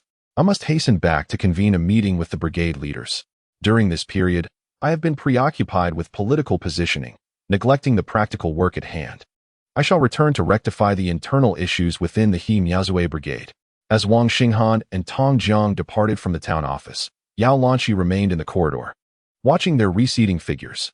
Just from Tong Jiang's casual remark about the ability to resolve practical problems, she discerned that Wang Xinghan's materials held substantial merit. Mayor whose earlier grandiloquent statements, upon closer inspection, seemed rather vacuous.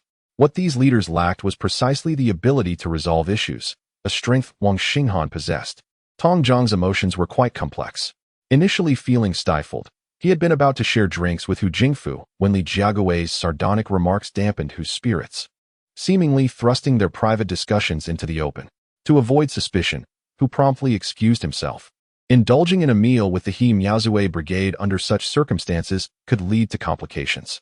In this context, the assignment of the project to Lai Qingshan had been a discussion between Tong Jiang and Wang Xinghan, who had explicitly conveyed this to Yao Lanqi. This meant that Wang Xinghan had openly acknowledged his awareness of Lai Qingshan's contracting work, leading Tong Jiang to believe that Wang Xinghan regarded him as an ally, willing to share responsibility. Tong Jiang's mood improved slightly.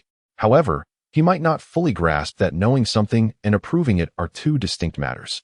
Moreover, Wang Xinghan's association of Lai Qingshan's road construction project with the exemplary role of leadership alongside detailed materials indicated to Yao Lanqi that the materials were of greater significance, thereby enhancing Wang Xinghan's importance in her eyes. Naturally, Tong Jiang could not perceive these subtleties, and perhaps even Yao Lanqi herself was unaware of them. After a moment of excitement, Tong Jiang turned to Wang Xinghan and said, "Secretary Wang, there are individuals in the brigade who expressed dissatisfaction with me. If there are grievances, they should voice them in my presence. To air such matters publicly is akin to slapping my face." Wang Xinghan waved his hand dismissively. "Let us not jump to conclusions. Notify everyone to convene a meeting. Any opinions can be raised during the meeting. This assembly would essentially escalate the existing issues within He Miaozue to a critical level." Tong Jiang was in a fit of anger, indifferent to the surrounding circumstances, believing that Wang Xinghan had his back. Yao Lanqi, hearing the phone ring in the office with no one to answer, casually picked it up. A bright and crisp voice inquired, "Is this the Pingxiao Town Public Office?" Yao Lanqi replied, "This is. May I ask who is calling?" "Hello, this is Hu Xinyue from the Provincial Agricultural Science Institute. May I speak with Wang Xinghan?" Yao Lanqi's expression shifted to one of mild amusement, a smirk playing on her lips as she blinked and tilted her chin slightly. With a hint of gossip, she remarked, "Secretary Wang usually works at the brigade. If you have something urgent, I can convey it to him." Hu Xinyue responded, "Please inform Wang Xinghan that several colleagues from the Aquatic Research Institute will be visiting Pingxiao Town next Monday for a field investigation regarding net cage aquaculture in the He Miaozue brigade." Yao Lanqi could hardly contain her laughter. "Comrade Xinyue, we welcome your guidance in our work.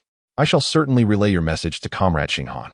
After the call ended, a few women on Hu Xinyue's side began to tease her.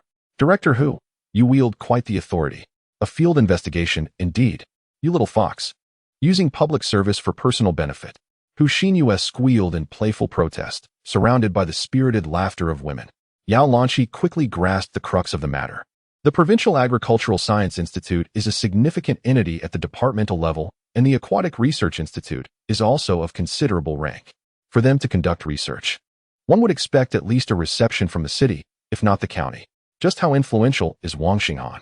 Upon hearing that clear voice and recalling Wang Xinghan's handsome visage, Yao Lanqi found it easy to draw conclusions. The charming Wang Xinghan, attracting attention to Pingqiao. One could ponder whether it was wisdom or folly. If one were to say Wang Xinghan was astute, the state of Pingqiao town certainly does not enhance his appeal. Bringing people here might warrant a polite decline. Conversely, if one were to deem him foolish, it might be because if the young lady on the phone truly was someone Wang Xinghan favored, bringing her to Pingqiao was ill-advised. Upon seeing the circumstances here, she might just turn around and leave. Yao Lanqi grew increasingly curious about the relationship between this caller and Wang Xinghan. Yet, she soon felt a twinge of self-awareness. Why concern herself with such trivialities? However, a town party secretary's interest in a comrade's romantic situation and understanding of his emotional life could be considered within the realm of duty. Chapter 85. A good dog. As the clock approached 11 in the morning, a meeting convened at the He Miazue Brigade office. At the Supply and Marketing Cooperative, Tong Zhang's wife could hear Tong Zhang's furious voice echoing from the brigade office. A string of expletives ensued, one after another. The office was shrouded in smoke, and the security chief wore a forced smile, as if the insults were not directed at him. The women's director, indifferent to the matter, remained unbothered. Yang Fan, who also served as the Youth League secretary, attempted to play the peacemaker. However, seeing that Wang Xinghan, the brigade secretary, remained silent, he had no chance to speak. Tong Jiang slammed the table and shouted, "What the hell? Did I disturb his ancestral grave? Is there nothing else to discuss in the brigade that needs airing out? I perceive that he truly desires to deny our brigade even a single day of prosperity. If there are matters to address, why not confront me directly? I am aware that some individuals cannot bear to see me manage the finances. However, that money belongs to the public, every penny allocated appropriately. Do you believe it has found its way into my pocket? How would tarnishing my reputation benefit any of you?" At this moment, Wang Xinghan abruptly rapped on the table. "Director Tong, enough is enough. Secretary Li Jiaguwei has insinuated that you and Lai Qingshan are involved in unsavory dealings. That is his affair, not a claim made by our officials. While you may feel aggrieved, it is unjust to unleash your frustrations on our own staff."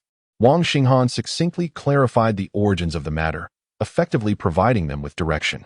The director of security took the lead in launching an attack, commencing to berate Li Jiaguwei, repeatedly reinforcing Tong Zhang's impression of Li Jiaguwei's attempts to sow discord between Miao Zui and the town.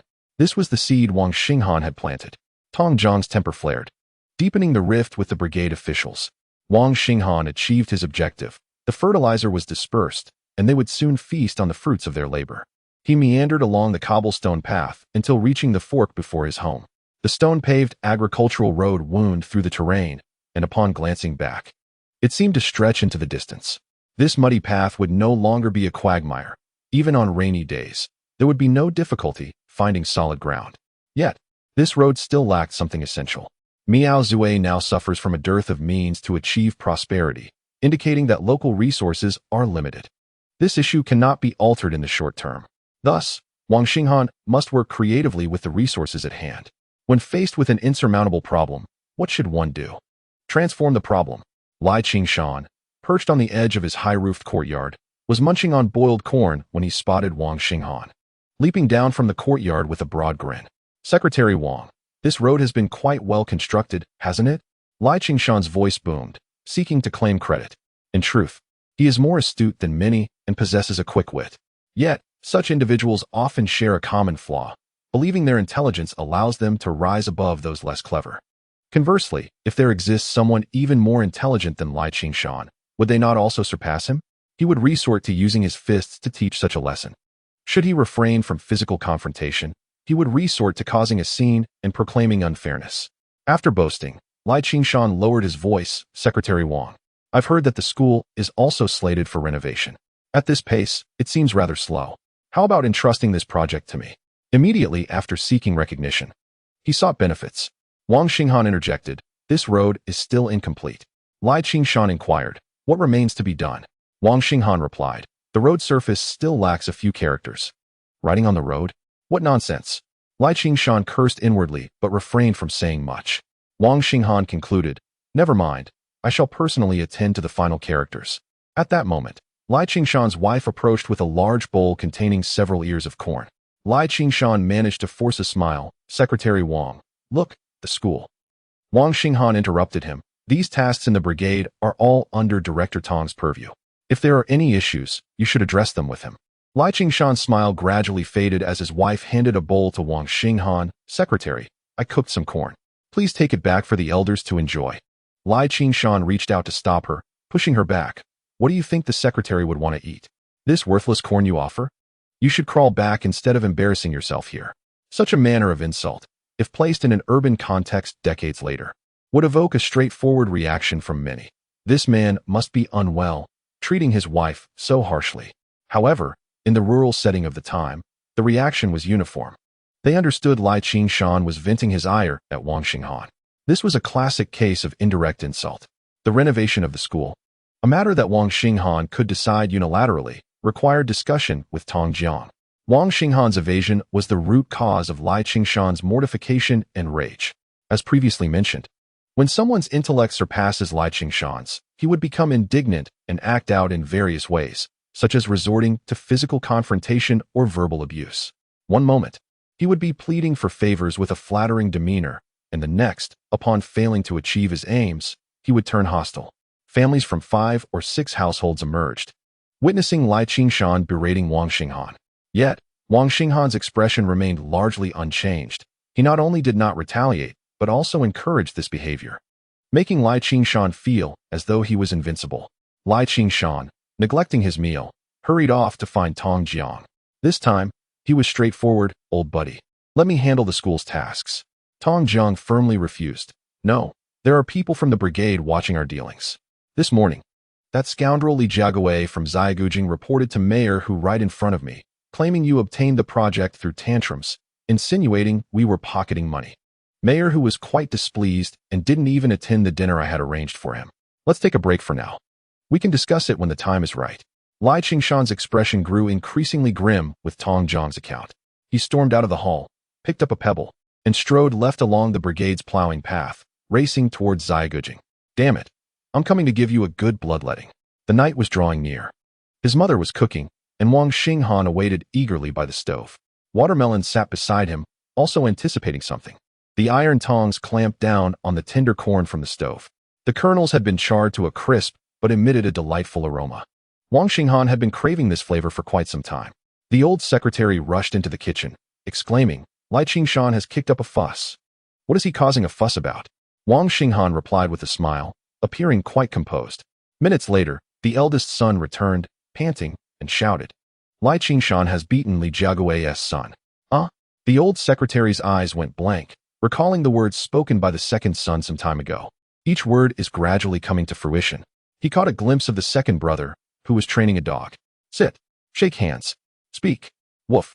The watermelon dog barked in response.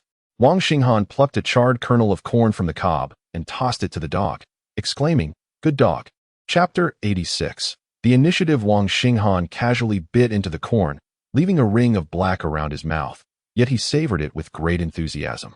The eldest brother briefly recounted the incident involving Lai Qingshan causing trouble at the small ancient well. It was said he wielded a cobblestone and smashed the glass of the supply and marketing cooperative counter belonging to the Li family.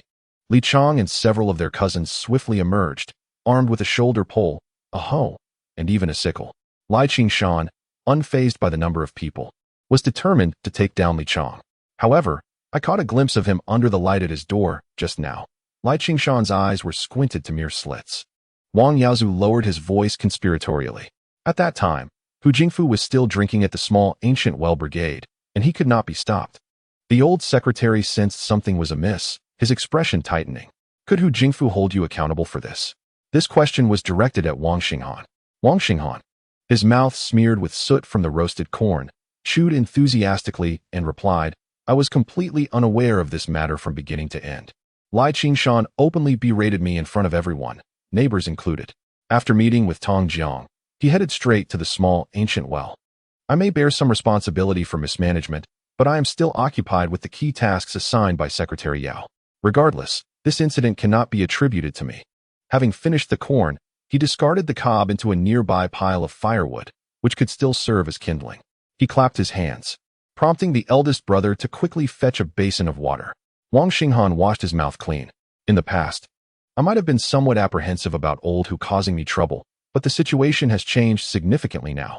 The elder brother's fish fry has been released into the pond. When it comes time to harvest, he will be the one seeking my assistance. What is there to fear?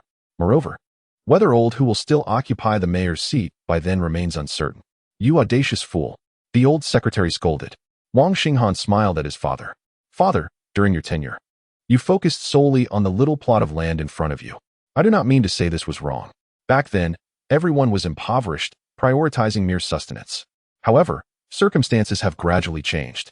You ought to observe that the conditions of the surrounding brigades are improving, while the members of our brigade feel discontented. Others possess wealth, grain, and wives, while we have only bachelors and hammers. To develop, one must not fixate solely on the present.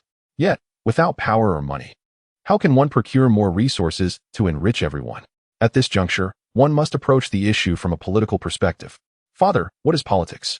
The old secretary appeared somewhat naive, perpetually discussing politics, yet perplexed as to what it truly entailed. Without unnecessary explanations or circumlocutions, Wang Xinghan expressed succinctly that politics is merely a matter of one person stepping down while another ascends, with the latter vowing to perform better. Hu Jingfu has significantly obstructed the development of Pengxiao. Wang Xinghan remarked that within the administrative system, interpersonal relationships often take precedence. If appearances are maintained, discussions remain amiable. Brother, let us go. We still have some work to do. At present, he saw no reason to provoke Hu Jingfu. If he remains honest, enjoying his meals and living peacefully until retirement, there will be no issue. However, should he meddle and stir trouble, the members of the He Miaozue Brigade and the citizens of Pengxiao would undoubtedly object. That night, Wang Xinghan and his elder brother toiled along the village's mechanized farming path. The once even pathway had been gouged out with several furrows. The stones taken by the temple steward had been transported by Chun Dehuan to the brigade's entrance. By the time Wang Xinghan embedded the stones, which were of similar hue and color, into the grooves, it was already 3 in the morning. Dehuan, you should head back to rest. I will feed the fish myself in the morning. Wang Yaozu urged Chun Dehuan to leave first. Yet, Chun Dehuan was still brimming with energy, eagerly inquiring if there was anything else he could assist with. He had long wanted to ask if the premium items stored in the bamboo tube were still available. In a few days, the bride would arrive, and she would need to apply a layer of that shimmering substance on her lips. It should be quite beautiful, wouldn't it? The brothers did not rush home. The elder brother offered the younger one a cigarette. As he lit it, the faint glow illuminated their faces, and from a third-person perspective, one could vaguely discern 4 large characters etched into the ground. Once the ember extinguished and their eyes adjusted to the darkness, the pale characters became clearer. Wang Yaozu inquired, "Younger brother, does Hu Jingfu truly value superficial appearances?" Wang Xinghan inhaled deeply, the glowing ember flickering as he tapped off the ash. Their essay saying, "Those who adeptly leverage resources must also utilize them to their fullest potential." The adept in resource utilization can traverse all avenues. In essence, it signifies the skillful use of all available resources. Currently, the He Miaozue Brigade possesses no other resources apart from this road. We must regard it as a tool and maximize its utility. However, it remains merely a road. If we cannot alter the status quo, then let us redefine the significance of this road. The rest of Wang Xinghan felt unnecessary to elaborate to his elder brother. He trusted he understood. With the addition of these 4 characters, it transcended being simply a road. The elder brother intended to return home, while the younger one ventured in the opposite direction. "You go ahead. I will make a trip to the town." Wang Yaozu picked up a stick. "You used to fear ghosts. I will accompany you." The brothers arrived in town, where Wang Xinghan entered Secretary Yao's office and left a note on her desk. The note summarized the incident in which Lai Qingshan had confronted Li Jiagui earlier that afternoon. This was a preemptive move, if Yao Lanqi could keep pace. By the time Hu Jingfu arrived at the battlefield, he would likely be intercepted by Yao Lanqi along the way. Hu Jingfu would be disconnected. Tomorrow morning, we shall concentrate our efforts on Li Jiagui. Returning home, The roosters had already begun to crow.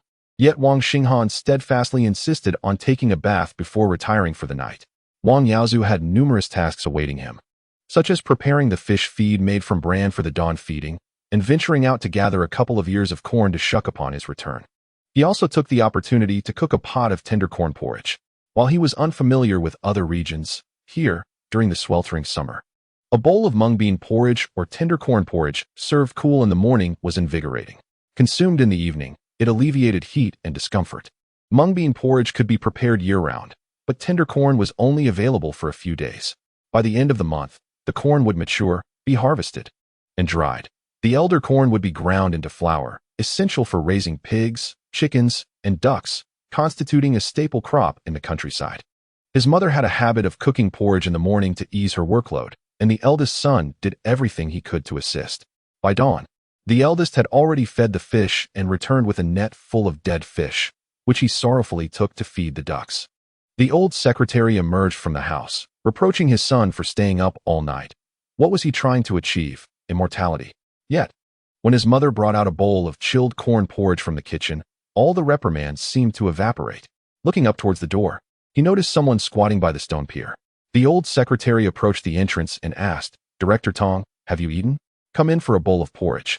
Tong Jiang quickly rose to offer the old secretary a cigarette, but hesitated to step inside. "I'm waiting for Secretary Wong. You all eat without me." After sleeping for 2 or 3 hours, Wang Xinghan emerged, rubbing his eyes while carrying a basin of warm water to wash his face. Tong Jiang hastily followed, presenting a towel. It wasn't tea until Wang Xinghan invited Tong Jiang in for breakfast that he finally entered. This entire exchange left the old secretary quite astonished. Since when had Wang Xinghan's words become so influential? Chapter 87. A medley of emotions this morning. He certainly needed to go to the town hall to endorse the party and the government's leadership. Days without an alarm clock were quite challenging. The biological clocks of the youth were utterly unreliable. It was, after all, his elder brother who roused Wang Xinghan from his slumber, mentioning that Tong Jiang had been waiting outside in the main room for quite some time. Amusingly, over the past decade or two, Tong Jiang had never crossed the threshold of the old secretary's home. Now, he frequented the place every few days, but crucially, even upon arrival, he dared not step inside. Wang Xinghan invited Tong Jiang to join them for breakfast, as Wang Yaozu prepared to serve the elders. Tong Jiang, eager to assist, entered the kitchen first, using a large iron ladle to scoop a ladle and a half of porridge mixed with rice into a bowl, with a few kernels of corn floating atop, creating a visually pleasing presentation. Before leaving the kitchen, Tong Jiang took a sip, the sound of the porridge slurping into his mouth distinctly audible, as he worried it might be too hot. However, upon tasting it, he discovered it was merely warm. Had it been cooked last night? That seemed implausible, for if it had been cooked the previous night, it would have gone sour by morning. And the rice wouldn't retain such a robust texture. It would have turned mushy. Just as Tong Jiang sat down at the table, he heard Wang Xinghan inquire, "Did you not sleep last night?" The eldest replied, "It was too late. I was afraid I would oversleep. Today, let us prepare what needs to be done, and, in passing, set the kanji to cook." Tong Jiang lifted his gaze to observe the expressions of Lao Wang's family. The old secretary, with a serious yet gentle demeanor, maintained a perpetual smile, while Wu Chuanhua, ever cheerful, wore a face of sincerity. Wang Yaozu, somewhat simple-minded yet grounded, exuded an air of reliability. Lastly, there was Wang Lauer, who appeared mild-mannered but commanded respect effortlessly. Wang Lauer declared, "I am Wang Xinghan." Tong Jiang, picking up a piece of seasoned pickled cowpeas, placed it atop the kanji and heartily devoured the rice porridge with his chopsticks. In the past, he held the old secretary in disdain, considering him pretentious. Yet now, he felt a pang of envy and bitterness. His 2 sons were more considerate than he could have imagined, while he, in contrast, found none of his 3 sons nearby. His wife cooked the kanji, and he felt his temper flare. She assumed he disliked it. But why would he? Who wouldn't he want a refreshing bowl on a hot summer's day? His sons were away, leaving him devoid of any comfort for the future. At that moment, Wang Xinghan suggested, "Brother, after your meal, you should rest." He believed there was no need to rush with their work. However, Wang Yaozu felt it was essential to seize the moment, glancing at the grass baskets hanging from the beams, filled to the brim with sizable white silkworm cocoons. "I will harvest the cocoons shortly. Otherwise, they will transform into moths and take flight." This is the process of breaking free from the chrysalis. Once the cocoons are ready, they can be sold for profit. Wang Xinghan reminded him, do remember to set aside 2 pounds for me. Wang Yaozu had kept that in mind. After swallowing the last mouthful of congee, Tong Jiang was about to wipe his mouth with his hand when Wang Xinghan handed him a piece of paper. Tong Jiang regarded the neatly folded paper, thinking that the Wang family had too many rules. He used it to clean his mouth and then exclaimed, that scoundrel Li Qingshan is infuriating. Just yesterday afternoon, he stormed into the small well and struck Li Chong on the head with a stone, causing a wound that wouldn't stop bleeding. This incident has escalated. The town may very well seek trouble with the secretary. He laughed heartily. Old man, are you trying to pull a fast one on me? Noticing Wang Xinghan still chuckling, he glanced at Wang Yaozu, who too was smiling. Tong Jiang then shot a look at the old secretary, who was not laughing but rolling his eyes, a gesture that conveyed a shared sentiment with the smiles of the elder brothers, implying that Tong Jiang might be somewhat foolish. Feeling a twinge of embarrassment, Tong Jiang amended his statement. While this matter may not directly concern the secretary, Li Qingshan is still one of our team members. I visited Li Chong last night. He's all right, just sporting a large gash on his head. The town mayor was present as well. You know Li Jiague. He tends to cause a ruckus over trivial matters. He might have gone to the town first thing in the morning. Secretary, this matter may require your intervention for justice. A stray corn kernel lay on the table before Wang Xinghan. He picked it up, holding it in his hand while puffing on a cigarette as he stepped outside. The watermelon, nestled in its worn basket, immediately perked up, wagging its little tail with delight. It continuously opened its mouth and licked its tongue in excitement, seemingly anticipating what was to come. Wang Xinghan, speak. Watermelon, woof. Wang Xinghan, speak. Watermelon, woof. Wang Xinghan, good dog. With a casual flick of his hand, he tossed the corn aside.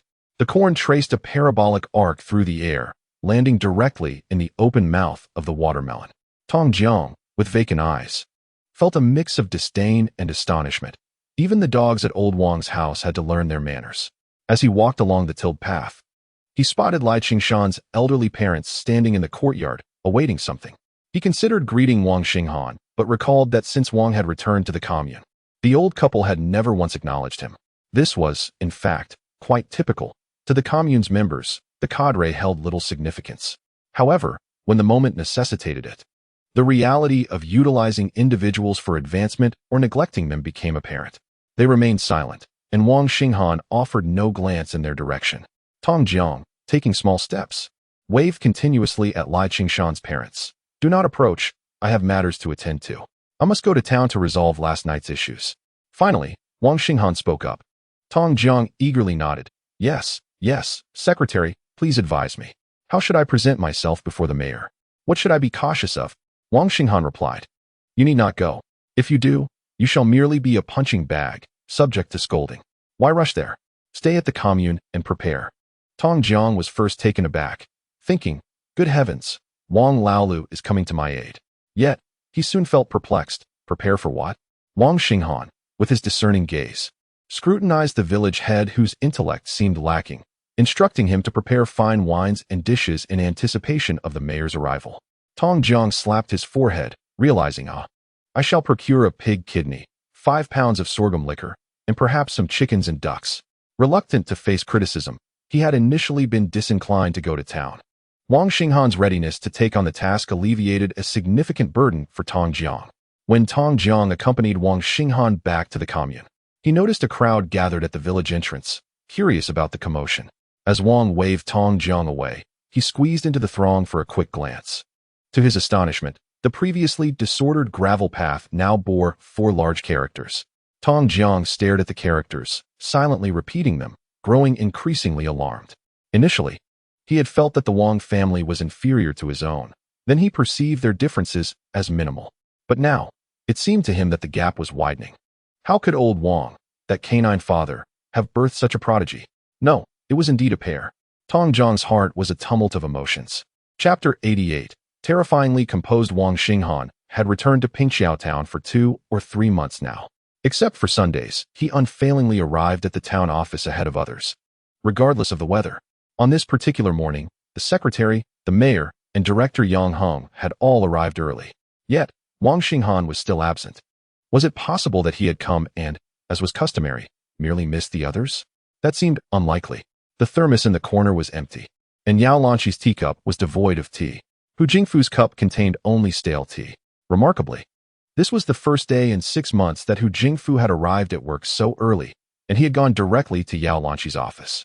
A preliminary solution regarding the incident that occurred yesterday afternoon at Hemiao Zue, where Li Qingshan charged into Shao Gujing to confront someone, was discussed with the secretary. When Yao Lanqi saw Hu Jingfu approaching, she seized the opportunity to initiate the conversation. Mayor Hu, your timing is impeccable. I have heard about the situation at Shao Gujing. What is the matter with Comrade Li Jiaguai? Regardless of the severity of the incident, a portion of the blame would first fall on Li Jiaguai. Hu Jingfu's reaction was somewhat abrupt, leaving him momentarily bewildered. It was evident from Hu Jingfu's response that he, as the leader of the Shao Gujing brigade, was prepared to seek justice for his subordinate, Li Jiaguai's son, who had suffered greatly. However, what was Yao Lanqi's intention? With a single remark, she effectively placed Hu Jingfu in a vulnerable position, branding Li Jiaguai as a villain. Hu Jingfu's pent-up anger was swiftly deflated, leaving him feeling less assured in his stance. Are you saying that Hu Jingfu is unaware of the situation? Yao Lanqi had skillfully gained the upper hand, clearly aiming to extract something from this encounter. Has Li Jiaguai arrived? Hu Jingfu shook his head, indicating that he had not yet come. Yao Lanqi continued, in light of such a significant matter, why did he not come to clarify the situation last night? If it were indeed a serious issue, why was there no report made at that time? The absence of communication suggested that the matter was not as grave, and should it escalate, the responsibility would fall squarely on those who failed to report it. Hu Jingfu felt as though he had struck a jackpot. He had said nothing, yet was already being assigned a portion of the blame. He had been present at Shao Gujing the previous day, and since he did not report the incident to Yao Lanqi until now, if it turned out to be significant, all the responsibility would rest on him. Hu Jingfu realized that his plan to deflect blame onto Hemiao Zue had fallen through. It is crucial to note that Hu Jingfu was attempting to shift the blame to Hemiao Zue out of loyalty to Li Jiaguai, while Yao Lanqi was placing the blame on Hu Jingfu to safeguard her own interests and future. This stark contrast was quite unfavorable for Hu Jingfu. He immediately took a deep breath and responded, Secretary Yao, it is not such a serious matter, which is why I refrained from disturbing you last night. I intended to discuss it with you this morning. He sought to downplay the situation and mitigate its impact in an effort to extricate himself from any wrongdoing. Yao Lanqi's expression revealed some displeasure as she replied, Mayor Hu, this matter may be more serious than you anticipate. Hu Jingfu felt a tightening in his demeanor, sensing impending repercussions. Your failure to recognize the severity of the issue itself is quite serious. How did the conflict yesterday afternoon arise? What was its underlying cause? Since we have been working together, we have always communicated about matters, large or small, prior to meetings to ensure a unified stance during discussions. Hu Jingfu nodded vigorously, affirming her point. Yao Lanqi continued. After the meeting yesterday morning, Li Jiaguai openly criticized the Hemiao Zue project in front of numerous brigade leaders, which subsequently led to conflicts and even injuries between the two brigades. If Li Jiaguai had such significant objections, why was it not raised before the meeting? Why must it be addressed right in front of you, at the entrance of the conference room, in the presence of the director of the Hemiao Zue Village Committee? Just a moment ago, my younger brother and I shared both honor and disgrace, thriving together or suffering together. In the aftermath of a battle, it is quite commonplace to incur losses. Sacrificing a few underlings is inconsequential as long as the elder brother remains. The moment Hu Jingfu nodded in agreement, he recognized that Comrade Li Jiaguai has long harbored this flaw. He is primarily responsible for the conflict that ensued, and it is imperative that he be dealt with sternly this time. This is the stance that Yao Lanqi desires, followed by an inquiry into the condition of Li Jiaguai's son. What is the status of Comrade Li Jiaguai's son? Hu Jingfu squinted and furrowed his brows, indicating that it was a minor issue, just a little skin torn and some loud shouting. You see, had we followed Hu Jingfu's tempo upon entering, Li Chong would likely have already prepared a coffin at home. Thus, when addressing a matter, one must prioritize appropriately, distinguishing between urgency and importance. A misstep in order can often complicate matters significantly. Wang Xinghan's strategic maneuver last night has already yielded remarkable results. He arrived in the town a bit late today, allowing Yao Lanqi to first engage with Hu Jingfu and digest the issues concerning the two teams from yesterday. Had Wang Xinghan arrived too early, it would have been ill-fated to witness anyone being suppressed. The rhythm must be dictated by oneself. When Wang Xinghan arrived, Li Jiagui was already there, searching for someone behind Wang Xinghan, Tong Jiang, or perhaps Lai Qingshan. Secretary Wang. Li Jiagui forced a smile, attempting to appear somewhat courteous. Wang Xinghan nodded. Good morning, Secretary Li. Li Jiagui smiled again. Where is Director Tong? Please wait a moment, Secretary Li. Wang Xinghan entered the main office, offering cigarettes to Director Yang Heng first. Both the two offices and the organizational office were housed in this room, and he handed out another cigarette to them both. Yang Heng whispered, Xinghan, the mayor is in the secretary's office. This was akin to providing Wang Xinghan with an inside scoop, allowing him to grasp the situation. Wang Xinghan smiled at Yang Heng in gratitude, turned to exit, and Li Jiagui called out again, Secretary Wang, please wait. Wang Xinghan proceeded to the mayor's office, poured out the leftover tea, brewed a fresh cup, and carried it toward the secretary's office. In Li Jiagui's eyes, Wang Xinghan exuded significant authority. Why was he brewing tea? Upon entering the secretary's office, Li Jiagui was taken aback. The tea was not for Wang Xinghan, but rather for the mayor. Wang Xinghan casually handed it over and apologized. Secretary, Mayor, I apologize for my tardiness. Yao Lanqi glanced at Wang Xinghan as he went to fetch her cup, first selecting the tea leaves, then opening the water. Yao Lanqi invited Li Jiagui to elaborate on yesterday's events. Li Jiagui passionately recounted the previous day's incidents, laced with expletives. Wang Xinghan merely prepared a pot of boiling water for Yao Lanqi and brewed a cup of tea, maintaining a demeanor that was entirely detached from the core of the conflict. Yao Lanqi sighed inwardly. Wang Xinghan is truly exceptionally composed.